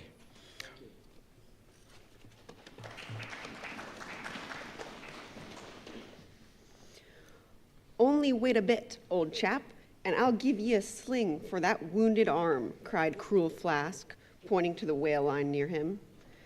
"Mind he don't sling thee with it," cried Starbuck. "Give way, or the German will have him." With one intent, all the combined rival boats were pointed for this one fish, because not only was he the largest and therefore the most valuable whale, but he was the nearest to them, and the other whales were going with such great velocity, moreover, as almost to defy pursuit for the time. At this juncture, the Pequod's keels had shot by the 3 German boats last lowered. But from the great start he had had, Derek's boat still led the chase, though every moment neared by his foreign rivals. The only thing they feared was that from being already so nigh to his mark, he would be enabled to dart his iron before they could completely overtake and pass him. As for Derek, he seemed quite confident that this would be the case, and occasionally, with a deriding gesture, shook his lamp feeder at the other boats. "The ungracious and ungrateful dog," cried Starbuck. "He mocks and dares me with that very poor box I filled for him not 5 minutes ago." Then, in his old intense whisper, "Give way, greyhounds, dog to it." "I'll tell ye what it is, men," cried Stubb to his crew. "It's against my religion to get mad, but I'd like to eat that villainous Yarman. Pull, won't ye? Are ye going to let that rascal beat ye? Do ye love brandy? A hogshead of brandy, then, to the best man. Come, why don't some of you burst a blood vessel? Who's that been dropping an anchor overboard?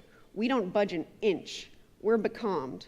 Halloo, here's grass growing in the boat's bottom, and by the Lord, the mast there's budding. This won't do, boys. Look at that Yarman. The short and long of it is, men, will ye spit fire or not?" "Oh, see the suds he makes," cried Flask, dancing up and down. "What a hump! Oh, do pile on the beef. Lays like a log. Oh, my lads, do spring. Slapjacks and quahogs for supper, you know, my lads. Baked clams and muffins. Oh, do spring. He's 100-barreler. Don't lose him now. Don't.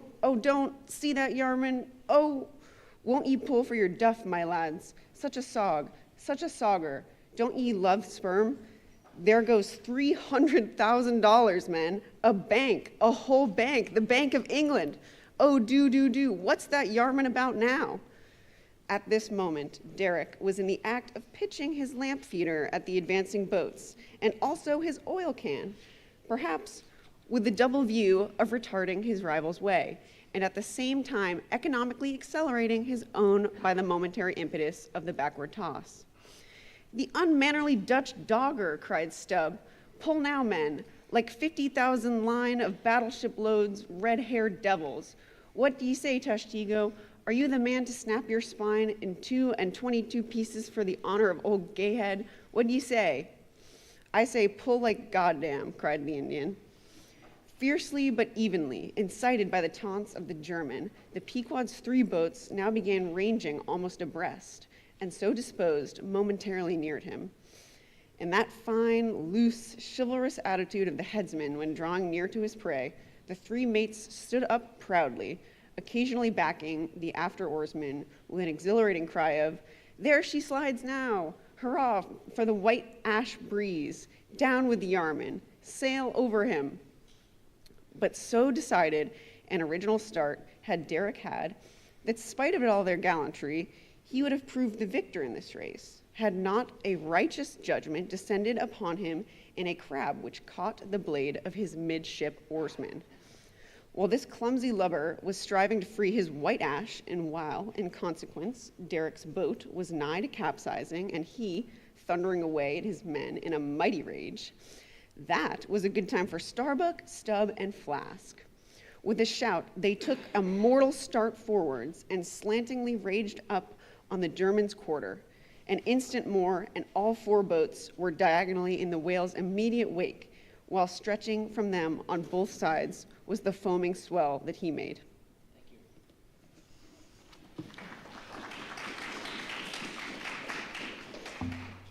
It was a terrific, most pitiable, and maddening sight. The whale was now going head out and sending his spout before him in a continual tormented jet, while his once poor fin beat his side in agony of fright.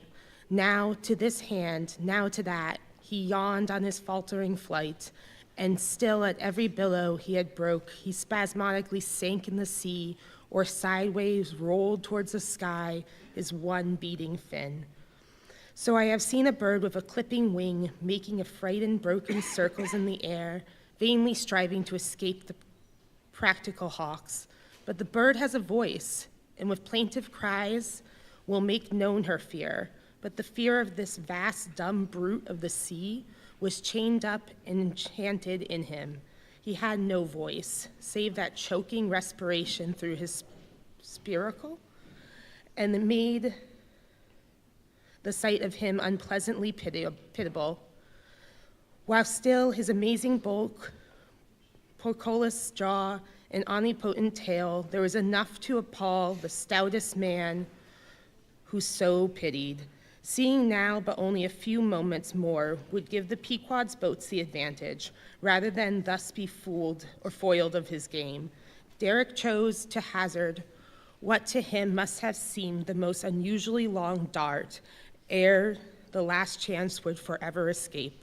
But no sooner did his harpooner stand up for the stroke than all 3 tigers, Queequeg, Tashtego,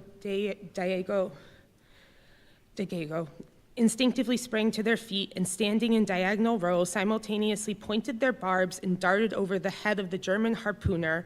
Their 3 Nantucket irons entered the whale, blinding vapors of foam and white fire. The 3 boats, in the first fury of the whale's headlong rush, bumped the German aside with such force that both Derek and his baffled harpooner were spilled out and sailed over by the 3 flying keels.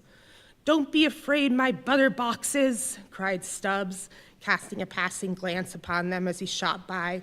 "You'll be picked up presently, all right. I saw some sharks astern. St. Bernard's dogs, you know, relieve the distressed travelers. Hurrah! This is the way to sail now, every keel a sunbeam. Hurrah! Here we go like 3 tin kettles at the tail of a mad cougar. This puts me in mind of fastening to an elephant in a Tilbury on the plain. Makes the wheel spokes fly, boys, when you fasten him that way. And there's the danger of being pitched out, too, when you strike a hill. Hurrah, this is the way a fellow feels when he's going to Davy Jones. All a rush down endless inclined plane. Hurrah, this whale carries to the everlasting mail. But the monster's run was a brief one. Giving a sudden gasp, he tumultuously sounded. With grating rush, the 3 lines flew round the loggerheads with such a force as to gouge deep grooves in them. Why, so fearful were the harpooners that this rapid sounding would soon exhaust the lines, that using all their dexterous might, they caught repeated smoking turns with the rope to hold on, till at last, owing to the perpendicular strain from the lead-lined chokes on the boats, whence the 3 ropes went straight down into the blue. The gunwales of the bow were almost even with the water when the 3 sterns tilted high in the air, and the whale soon ceasing to sound. For some time they remained in that altitude, fearful of expending more line, though the position was a little ticklish.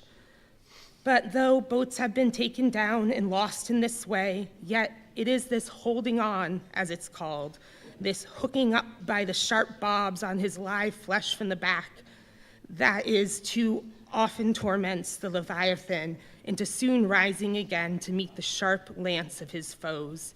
Yet not to speak of the peril of the thing, it is to be doubted whether the course is always the best, for it is but reasonable to presume that the longer the stricken whale stays under the water, the more he is exhausted, because owing to the enormous surface of him, in full-grown sperm whale, something less than 2,000 square feet, the pressure of the water is immense.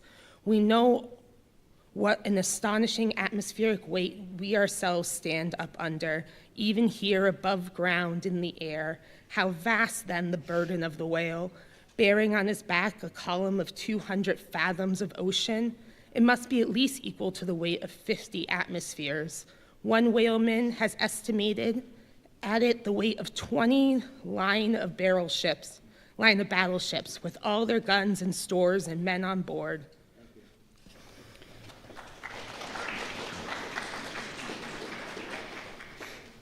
As the 3 boats lay there on that gently rolling sea, gazing down into its eternal blue noon, and as not a single groan or cry of any sort, nay, not so much as a ripple or a bubble came up from its depths, what landsman would have thought that beneath all that silence and placidity, the utmost monster of the seas was writhing and wrenching in agony?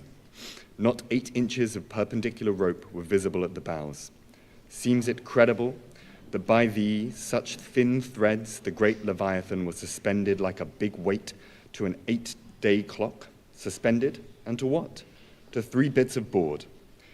Is this the creature of whom it was once so triumphantly said, "Canst thou fill his skin with barbed irons, or his head with fish spears?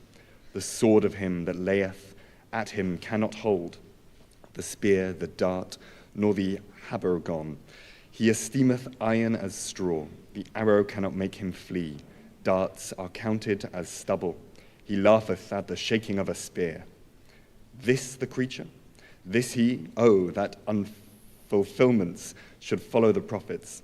For with the strength of 1,000 thighs in his tail, Leviathan had run his head under the mountains of the sea to hide him from the Pequod's fish spears. In that sloping afternoon sunlight, the shadows that the 3 boats sent down beneath the surface must have been long enough and broad enough to shade half of Circe's army. Who can tell how appalling to the wounded whale must have been such huge phantoms flitting over his head? "Stand by, men, he stirs," cried Starbuck, as the 3 lines suddenly vibrated in the water, distinctly conducting upwards to them, as by magnetic wires, the life and death throbs of the whale, so that every oarsman felt them in his seat. The next moment, relieved in great part from the downward strain at the bows, the boats gave a sudden bounce upwards, as a small ice field will, when a dense herd of white bears are scared from it into the sea. Haul in, cried Starbuck again. He's rising. The lines of which, hardly an instant before, not 1 hand's breadth could have been gained, were now in long, quick coils, flung back all dripping into the boats, and soon the whale broke water within 2 ships' lengths of the hunters. His motions plainly denoted his extreme exhaustion. In most land animals, there are certain valves or floodgates in many of their veins, whereby, when wounded, the blood is, in some degree, at least instantly shut off in certain directions. Not so with the whale, one of whose peculiarities it is to have an entire non-valvular structure of the blood vessels, so that when pierced even by so small a point as a harpoon, a deadly drain it is, at once begun upon his whole arterial system. And when this is heightened by the extraordinary pressure of water at a great distance below the surface, His life may be said to pour from him in incessant streams. Yet so vast is the quantity of blood in him, and so distant and numerous its interior fountains, that he will keep thus bleeding and bleeding for a considerable period, even as in a drought a river will flow, whose source is in the wellsprings of far-off and undiscernible hills. Even now, when the boats pulled upon this whale, and perilously drew over his swaying flukes, and the lances were darted into him, they were followed by steady jets from the new-made wound, which kept continually playing, while the natural spout hole in his head was only at intervals, however rapid, sending its affrighted moisture into the air. From this last vent no blood yet came, because no vital part of him had thus far been struck. His life, as they significantly call it, was untouched. As the boats now more closely surrounded him, the whole upper part of his form, with much of it that is ordinarily submerged, was plainly revealed. His eyes, or rather the places where his eyes had been, were beheld, as strange misgrown masses gather in the knotholes of the noblest oaks when prostrate, so from the points which the whale's eyes had once occupied now protruded blind bulbs, horribly pitiable to see. But pity there was none. For all his old age and his one arm and his blind eyes, he must die the death and be murdered in order to light the gay bridals and other merrymakings of men, and also to illuminate the solemn churches that preach unconditional inoffensiveness by all to all. Still rolling in his blood, at last he partially disclosed a strangely discolored bunch or protuberance, the size of a bushel, low down on the flank.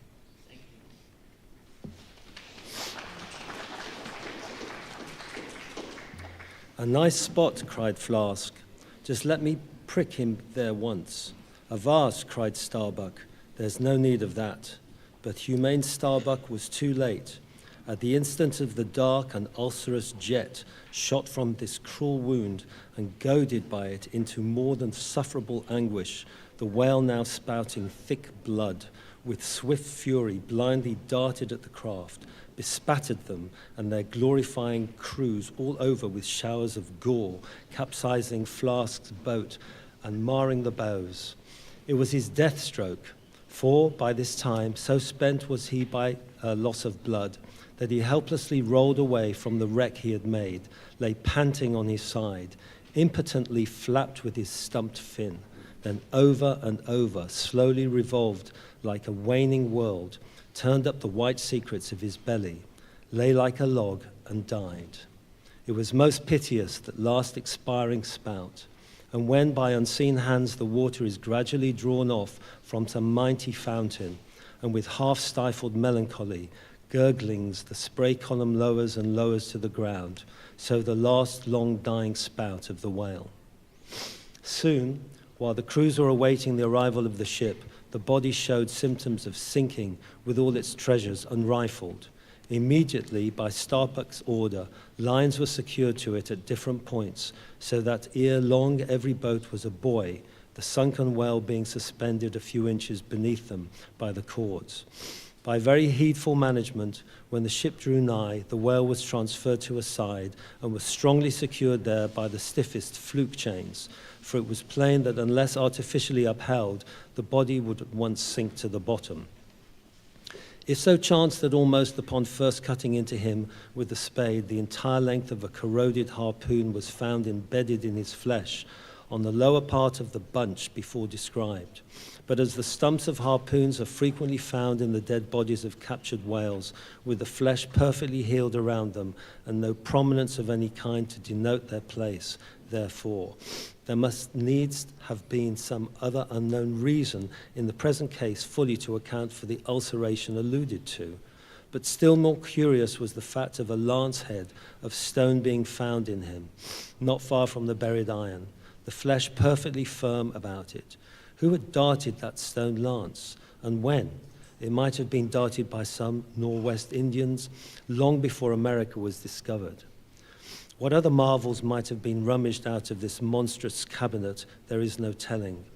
But a sudden stop was put to further discoveries by the ships being unprecedentedly dragged over sideways to the sea, owing to the body's immensely increasing tendency to sink. However, Starbuck, who had the ordering of affairs, hung on to it to the last, hung on to it so resolutely indeed, that when at length the ship would have been capsized, if still persisting in locking arms with the body, then, when the command was given to break clear from it, such was the immovable strain upon the timber heads to which the fluke chains and cables were fastened, that it was impossible to cast them off. Meantime, everything in the Pequod was aslant. To cross the other side of the deck was like walking up the steep gabled roof of a house. The ship groaned and gasped. Many of the ivory inlayings of her bulwarks and cabins were started from their places by the unnatural dislocation. In vain, handspikes and crows were brought to bear upon the immovable fluke chains to pry them adrift from the timber heads, and so low had the whale now settled that the submerged ends could not be at all approached, while every moment whole tons of ponderosity seemed added to the sinking bulk, and the ship seemed on the point of going over. Hold on, won't ye?" cried Stubb to the body. "Don't be in such a devil of a hurry to sink. By thunder, men, we must do something or go for it. No use prying there, avast, I say, with your handspikes, and run one of ye for a prayer book and a penknife, and cut the big chains." "Knife? Aye," cried Queequeg, and seizing the carpenter's heavy hatchet, he leaned out of a porthole, and steel to iron began slashing at the largest fluke chain. But a few strokes full of sparks were given when the exceeding strain effected the rest. With a terrific snap, every fastening went adrift. The ship righted, the carcass sank.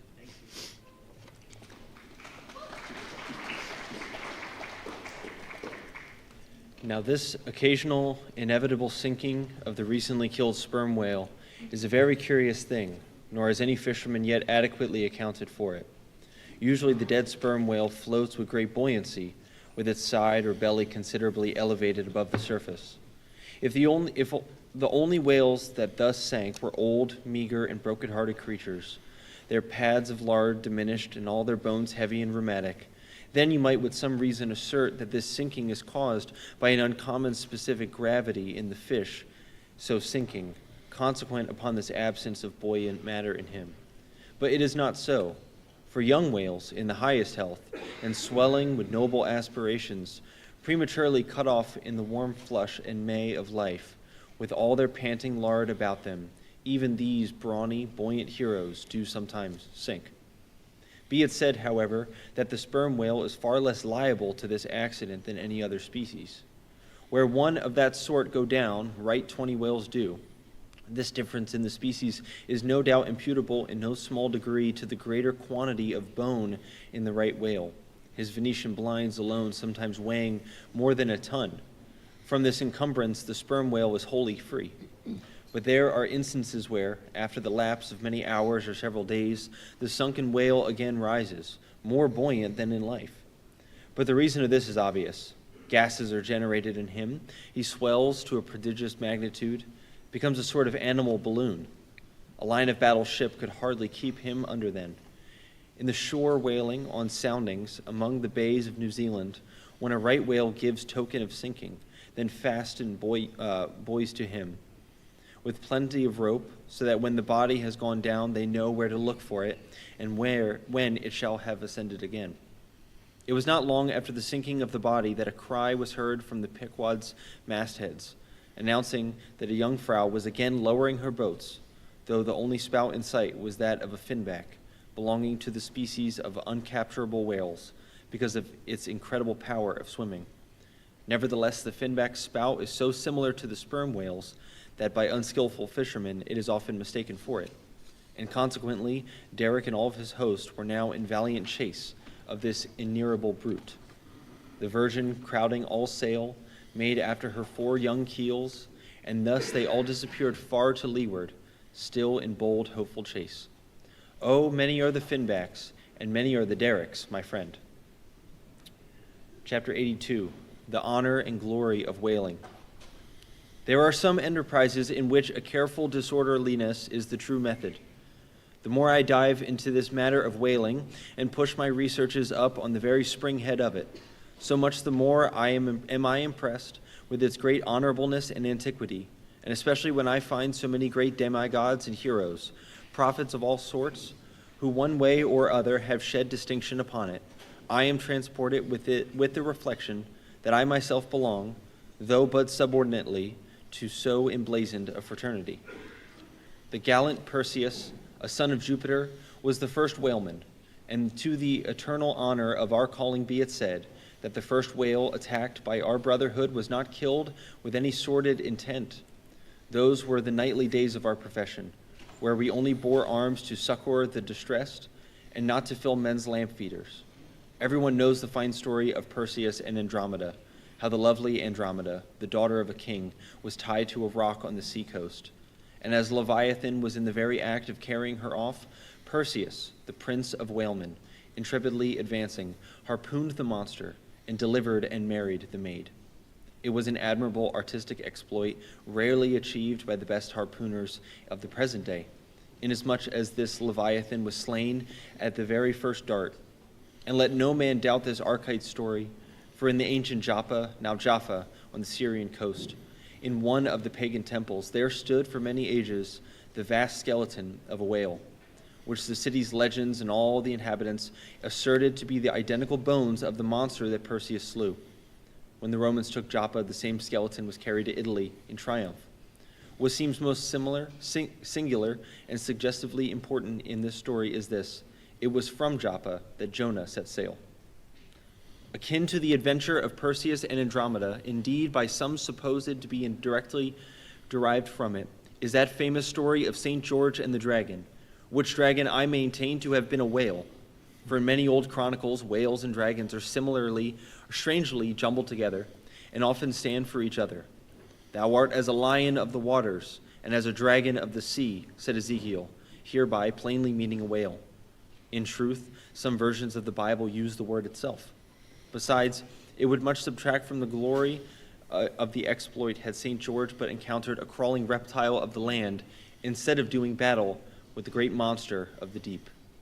Any man may kill a snake, but only Perseus, St. George, a coffin, have the heart in them to march boldly up to a whale.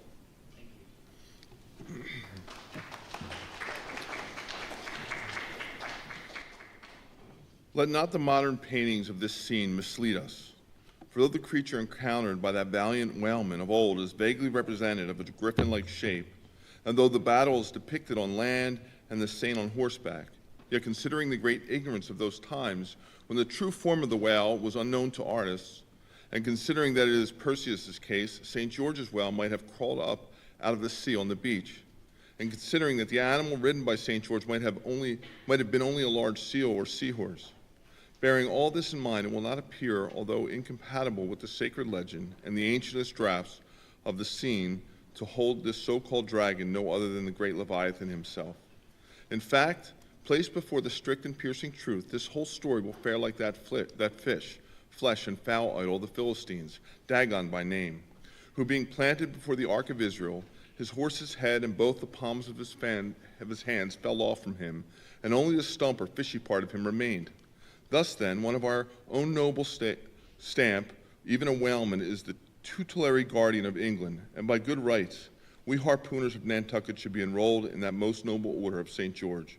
And therefore, let not the knights of that honorable company, none of whom I venture to say have ever had to do with a whale like their great patron, let them never eye a Nantucketer with disdain, since even in our woolen frocks and our tarred trousers we are much better entitled to St. George's decoration than they.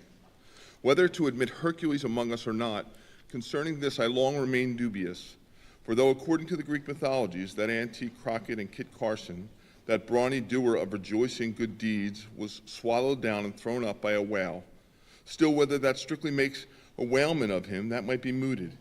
It nowhere appears that he ever actually harpooned his fish, unless indeed from the inside. Nevertheless, he may be deemed a sort of involuntary whaleman.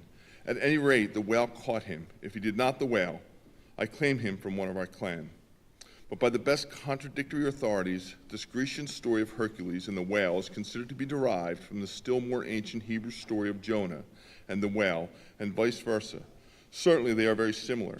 If I claim the demigod, then why not the prophet? Nor do heroes, saints, demigods, and prophets alone comprise the whole roll of our order. Our Grand Master is still to be named, for like royal kings of old times, we find the headwaters of our fraternity in nothing short of the great gods themselves. That wondrous Oriental story is now to be rehearsed from the Shastra, which gives us the great Vishnu, one of the three persons in the Godhead of the Hindus, gives us this divine Vishnu himself for our Lord. Vishnu, who by the first of his 10 earthly incarnations has forever set apart and sanctified the whale.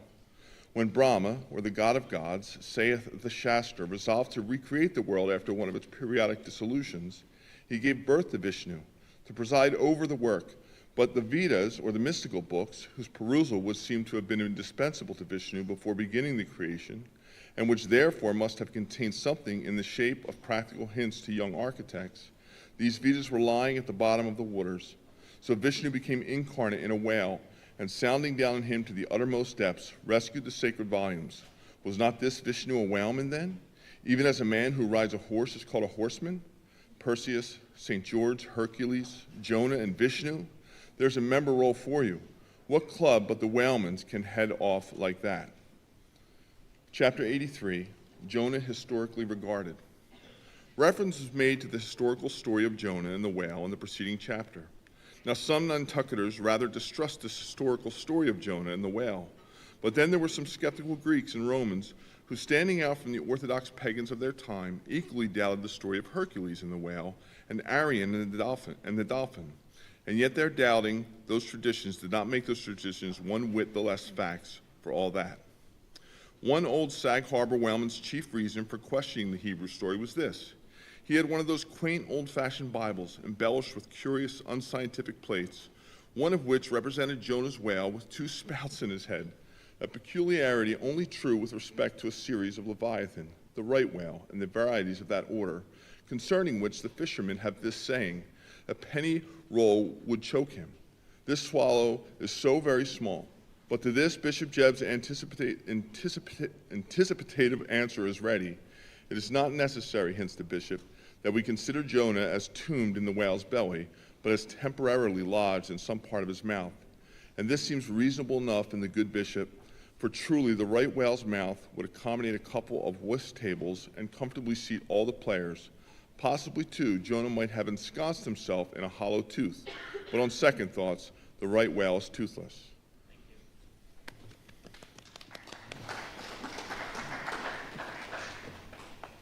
Another reason which Sag Harbor, which he went by that name, urged for his want of faith in this matter of the prophet was something obscurely in reference to his incarcerated body and the whale's gastric juices. But this objection likewise falls to the ground because a German exegist supposes that Jonah must have taken refuge in the floating body of a dead whale, even as French soldiers in the Russian campaign turned their dead horses into tents and crawled into them. Besides, it has been divined by other continental commentators that when Jonah was thrown overboard from the Joppa ship, he straightway effected his escape to another vessel nearby, some vessel with a whale for a figurehead, and I would add, possibly called the whale, in some craft, as some craft are nowadays christened the shark, the gull, and the eagle. Nor have there been wanting learned exegists who have opined that the whale mentioned in the book of Jonah merely meant a life preserver, an inflated bag of wind, which an endangered prophet swam to, and so he was saved from a watery doom. Poor Sag Harbor, therefore, seemed worsted all around. He had another reason for his want of faith. It was this, I remember right. Jonah was swallowed by the whale in the Mediterranean Sea, and after 3 days he was vomited up somewhere within 3 days' journey of Nineveh, a city on the Tigris, very much more than 3 days' journey across from the nearest point of the Mediterranean coast. How is that?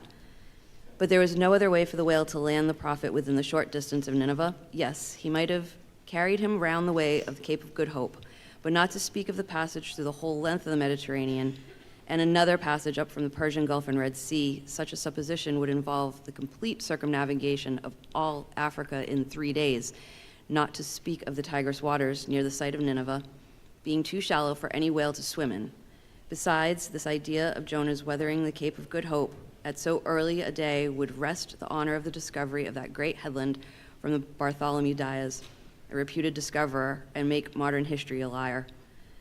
But all these foolish arguments of old Sag Harbor only evinced his foolish pride of reason, a thing still more reprehensible in him, seeing that he had but little learning, except that what he had picked up from the sun and the sea. I say it only shows his foolishness, impious pride, and abominable devilish rebellion against the reverend clergy. For by a Portuguese Catholic priest, this very idea of Jonah's going to Nineveh via the Cape of Good Hope was advanced as a single magnification of general miracle, and so it was.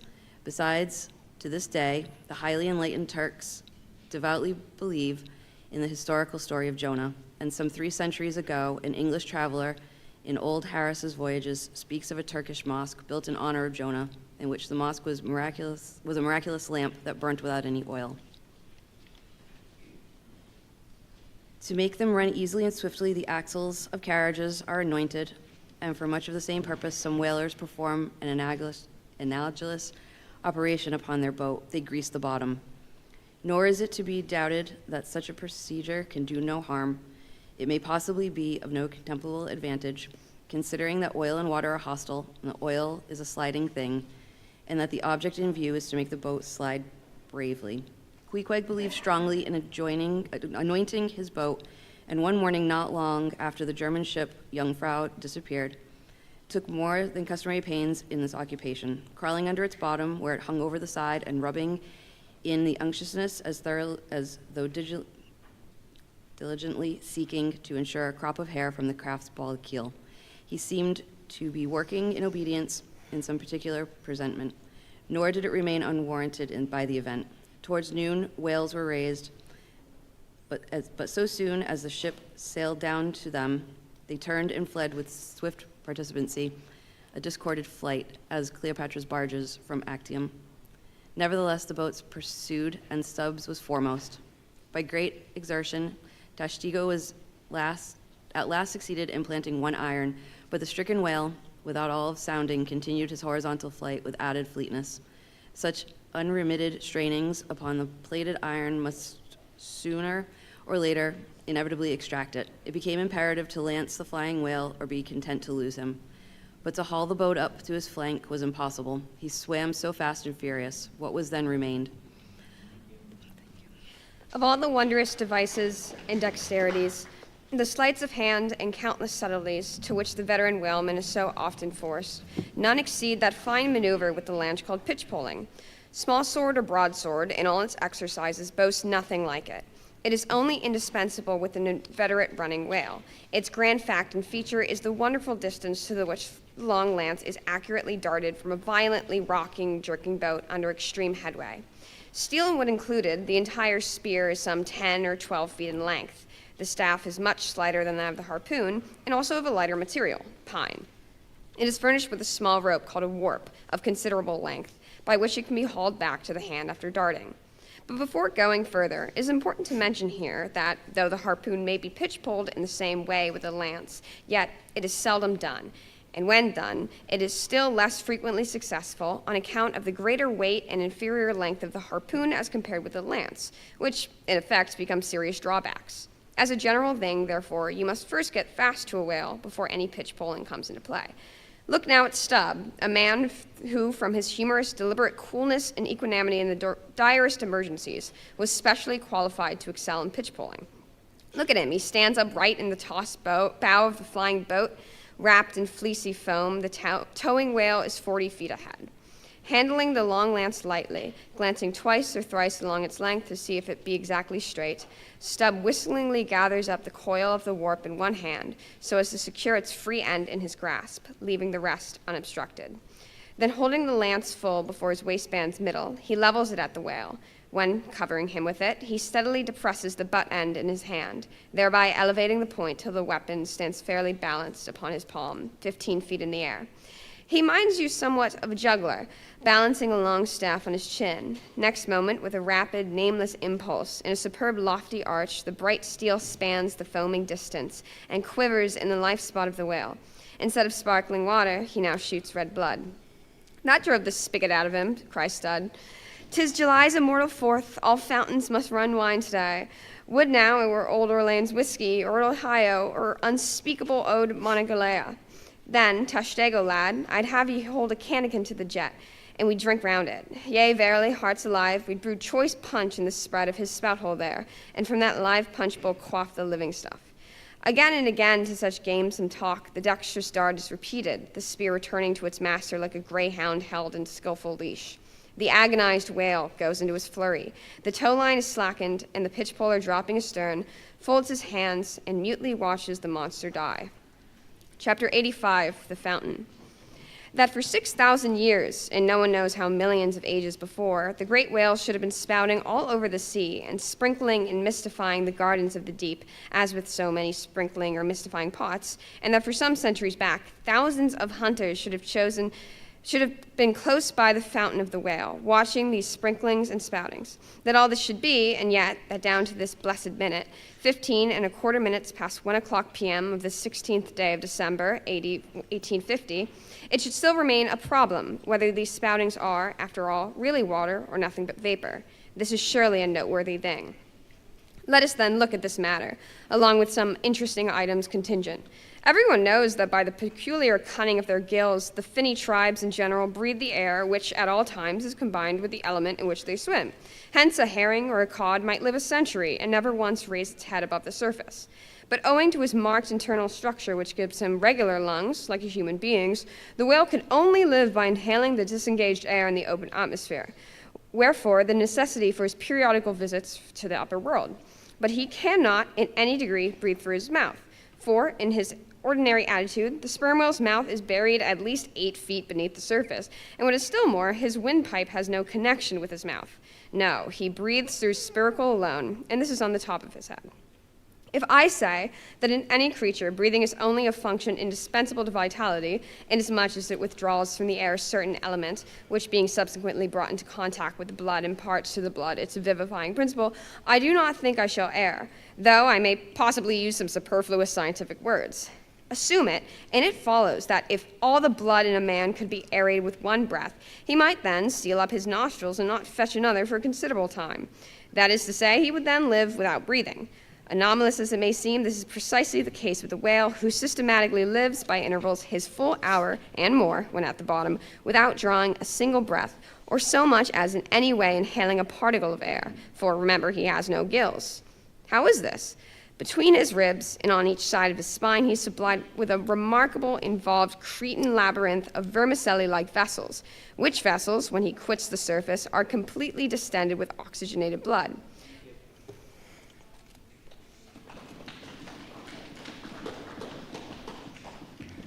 So that for an hour or more, 1,000 fathoms in the sea, he carries a surplus stock of vitality in him, just as the camel crossing the waterless desert carries a surplus supply of drink for future use in its 4 supplementary stomachs.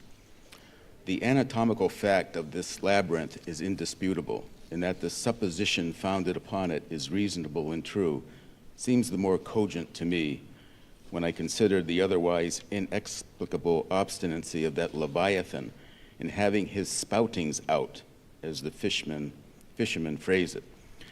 This is what I mean. If unmolested upon rising to the surface, the sperm whale will continue there for a period of time, exactly uniform with all his other unmolested risings. Say he stays 11 minutes and jets 70 times, that is, respires 70 breaths, then whenever he rises again, he will be sure to have his 70 breaths over again to a minute. Now, if after he fetches a few breaths you alarm him so that he sounds, he will always be dodging up again to make good his regular allowance of air. And not till those 70 breaths are told will he finally go down to stay out his full term below. Remark, however, that in different individuals these rates are different, but in any one they are alike. Now, why should the whale thus insist upon having his spoutings out, unless it be to replenish his reservoir of air descending for good?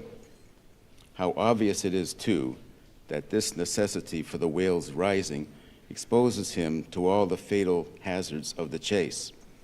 For not by hook or by net could this vast leviathan be caught when sailing 1,000 fathoms beneath the sunlight. Not so much thy skill then, O hunter, as the great necessities that strike the victory to thee. In man, breathing is incessantly going on, one breath serving for 2 or 3 pulsations only, so that whatever other business he has to attend to, waking or sleeping, breathe he must, or die he will. But the sperm whale breathes only about 1/7 or Sunday of his time. It has been said that the whale breathes only through his spout hole, if it could truthfully be added that his spouts are mixed with water, then I opine we should be furnished with the reason why his sense of smell seems obliterated in him. For the only thing about him that at all answers to his nose is that identical spout hole, and being so clogged with 2 elements, it could not be expected to have the power of smelling.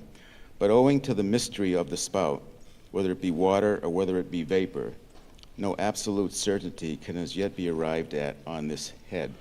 Sure it is, nevertheless, that the sperm whale has no proper olfactories. But what does he want of them? No roses, no violets, no cologne water in the sea. Furthermore, as his windpipe solely opens into the tube of his spouting canal, and as that long canal, like the Grand Erie Canal, is furnished with a sort of locks that open and shut for the downward retention of air or the upward exclusion of water. Therefore, the whale has no voice unless you insult him by saying that when he so strangely rumbles, he talks through his nose. But then again, what has the whale to say? Seldom have I known any profound being that had anything to say to this world unless forced to stammer out something by way of getting a living. Oh, happy that the world is such an excellent listener. Now the spouting canal of the sperm whale, chiefly intended as it is for the conveyance of air, and for several feet laid along horizontally just beneath the upper surface of his head and a little to one side, this curious canal is very much like a gas pipe laid down in a city on one side of a street. But the question returns whether this gas pipe is also a water pipe. In other words, whether the spout of the sperm whale is the mere vapor of the exhaled breath, or whether that exhaled breath is mixed with water taken in at the mouth and discharged through the spiracle. It is certain that the mouth indirectly communicates with the spouting canal, but it cannot be proved that this is for the purpose of discharging water through the spiracle, because the greatest necessity for so doing would seem to be when in feeding he accidentally takes in water. But the sperm whale's food is far beneath the surface, and there he cannot spout even if he would. Besides, if you regard him very closely and time him with your watch, you will find that when unmolested, there is an undeviating rhyme between the periods of his jets and the ordinary periods of respiration.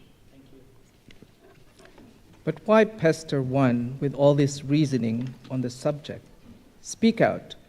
You have seen him spout, then declare what the spout is. Can you not tell water from air? My dear sir, in this world it is not so easy to settle these plain things. I have ever found your plain things the naughtiest of all. And as for this whale spout, you might almost stand in it, and yet be undecided as to what it is precisely. The central body of it is hidden in the snowy sparkling mist enveloping it. And how can you certainly tell whether any water falls from it, when always, when you are close enough to a whale to get a close view of his spout, he is in a prodigious commotion, the water cascading all around him? And as if at such times you should think that you really perceive drops of moisture in the spout, how do you know that they are not merely condensed from his vapor? Or how do you know that they are not those identical drops superficially lodged in the spout hole fissure, which is countersunk into the summit of the whale's head? For even when tranquilly swimming through the midday sea in a calm, with his elevated humps sun-dried as a dromedary's in the desert, even then the whale always carries a small basin of water on his head, as under a blazing sun you will sometimes see a cavity in a rock filled up with rain. Nor is it at all prudent for the hunter to be over-curious touching the precise nature of the whale spout. It will not do for him to be peering into it and putting his face in it. You cannot go with your pitcher to this fountain and fill it and bring it away, for even when coming into slight contact with the outer, vapory shreds of the jet, which will often happen, your skin will feverishly smart from the acridness of the thing so touching it. And I know one who, coming into still closer contact with a spout, whether with some scientific object in view or otherwise, I cannot say, the skin peeled off from his cheek and arm. Wherefore, among whalemen, the spout is deemed poisonous. They try to evade it. Another thing, I have heard it said, and I do not much doubt it, that if the jet is fairly spouted into your eyes, it will blind you. The wisest thing the investigator can do then, it seems to me, is to let this deadly spout alone. Still, we can hypothesize even if we cannot prove and establish. My hypothesis is this, that the spout is nothing but mist, and besides other reasons to the conclusion, I am impelled by considerations touching the great inherent dignity and sublimity of the sperm whale. I account him no common shallow being, inasmuch as it is an undisputed fact that he is never found on soundings or near shores. All other whales sometimes are. He is both ponderous and profound, and I am convinced that from the heads of all ponderous, profound beings such as Plato, Pyrrho, the devil, Jupiter, Dante, and so on, there always goes up a certain semi-visible steam while in the act of thinking deep thoughts. While composing a little treatise on eternity, I had the curiosity to place a mirror before me, and ere long so reflected there a curious involved warming and undulation in the atmosphere over my head. The invariable moisture of my hair, while plunged in deep thought after 6 cups of hot tea in my thin shingled attic of an August noon, this seems an additional argument for the above supposition. And how nobly it raises our conceit of the mighty misty monster, to behold him solemnly sailing through a calm tropical sea, his vast mild head overhung by a canopy of vapor, engendered by his incommunicable contemplations, and that vapor, as you will sometimes see it, glorified by a rainbow, as if heaven itself had put its seal upon his thoughts. For do you see, rainbows do not visit the clear air, they only irradiate vapor. And so, through all the thick mists of the dim doubts in my mind, divine intuitions now and then shoot, enkindling my fog with heavenly ray. And for this I thank God, for all have doubts, many deny, but doubts or denials, few along with them have intuitions. Doubts of all things earthly and intuitions of some things heavenly. This combination makes neither believer nor infidel, but makes a man who regards them both with equal eye. Chapter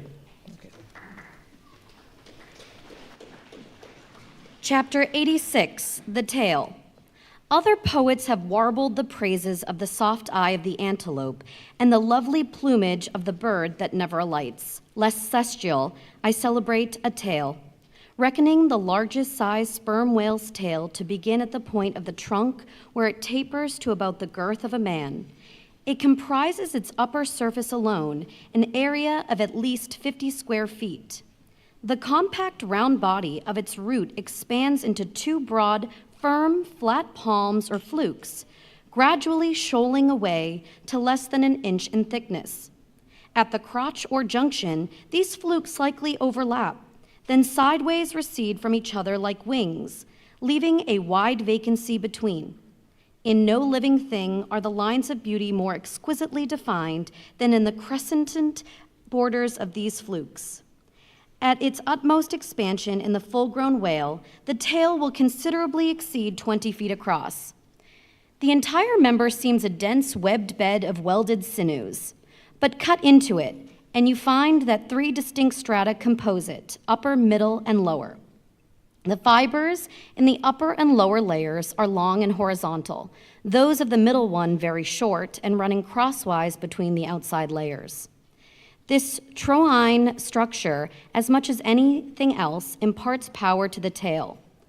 To the student of old Roman walls, the middle layer will furnish a curious parallel to the thin course of tiles always alternating with the stone in those wonderful relics of the antique, and which undoubtedly contribute so much to the great strength of the masonry. But as if this vast local power in the tenuous tail were not enough, the whole bulk of the Leviathan is knit over with a warp and woof of muscular fibers and filaments, which, passing on either side the loins and running down into the flukes, insensibly blend with them, and largely contribute to their might, so that in the tail the confluent, measureless force of the whole whale seems concentrated to a point. Could annihilation occur to matter, this were the thing to do it. Nor does this, its amazing strength, at all tend to cripple the graceful flexion of its motions, where infantileness of ease undulates through the titanism of power. On the contrary, those motions derive their most appalling beauty from it. Real strength never impairs beauty or harmony, but it often bestows it, and in everything imposingly beautiful, strength has much to do with the magic. Take away the tied tendons that all over seem bursting from the marble in the carved Hercules, and its charm would be gone. As devout Eckermann lifted the linen sheet from the naked corpse of Goethe, he is overwhelmed with the massive chest of the man, and seemed as a Roman triumphal arch. When Angelo paints even God the Father in human form, mark what robustness is there. And whatever they may reveal of the divine love in the Son, the soft-curled, hermaphrodical Italian pictures in which his idea has most successfully embodied.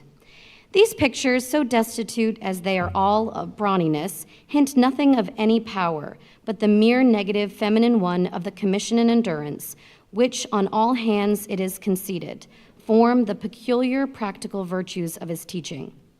Such is the subtle elasticity of the organ I treat of.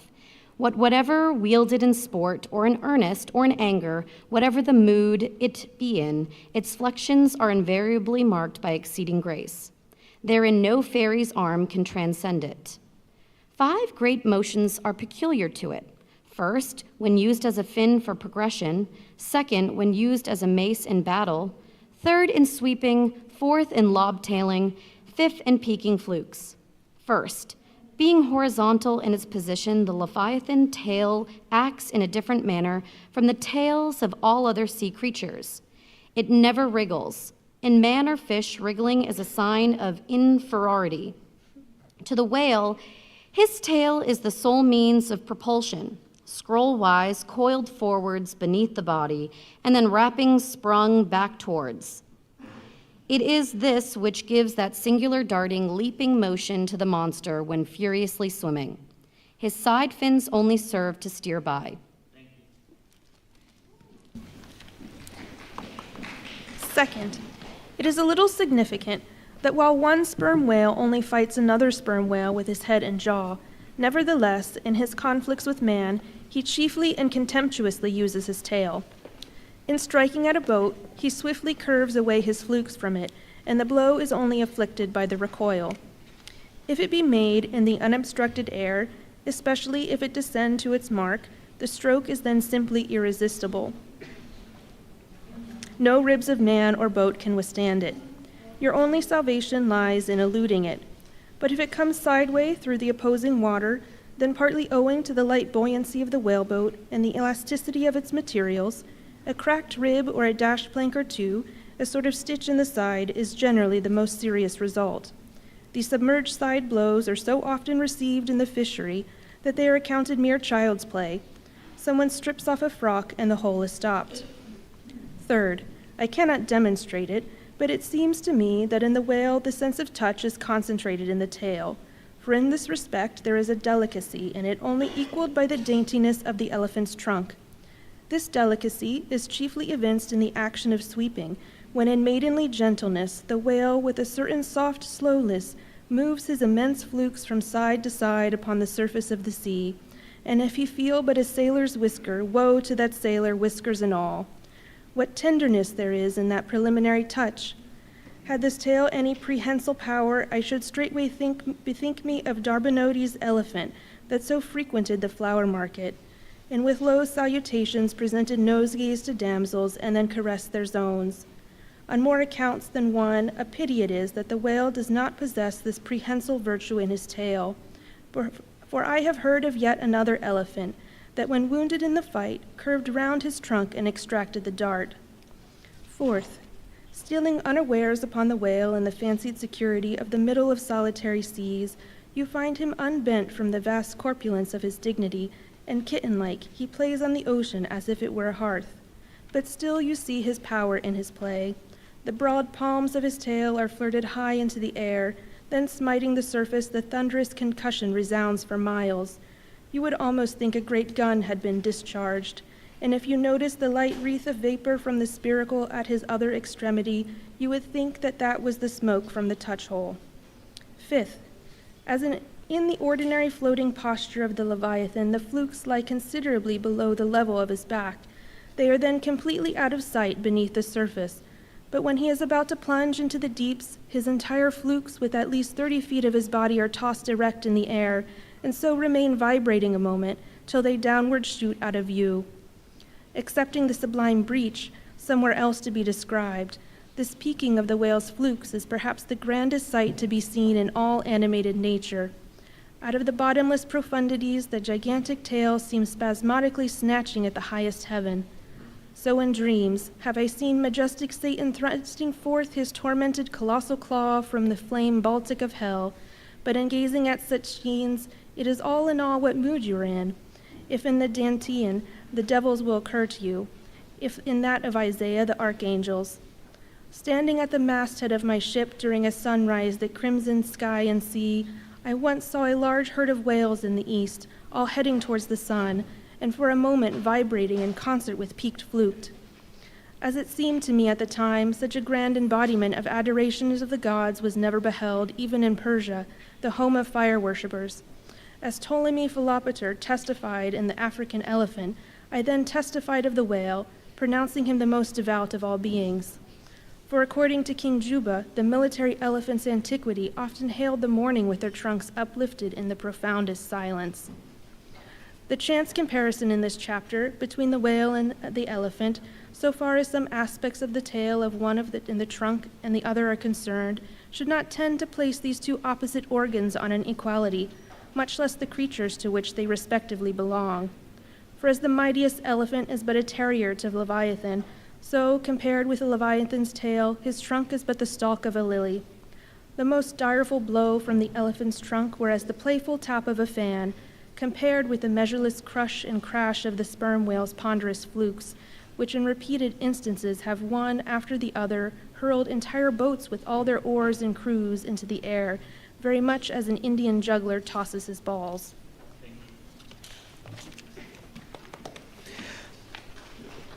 The more I consider this mighty tale, the more do I deplore my inability to express it.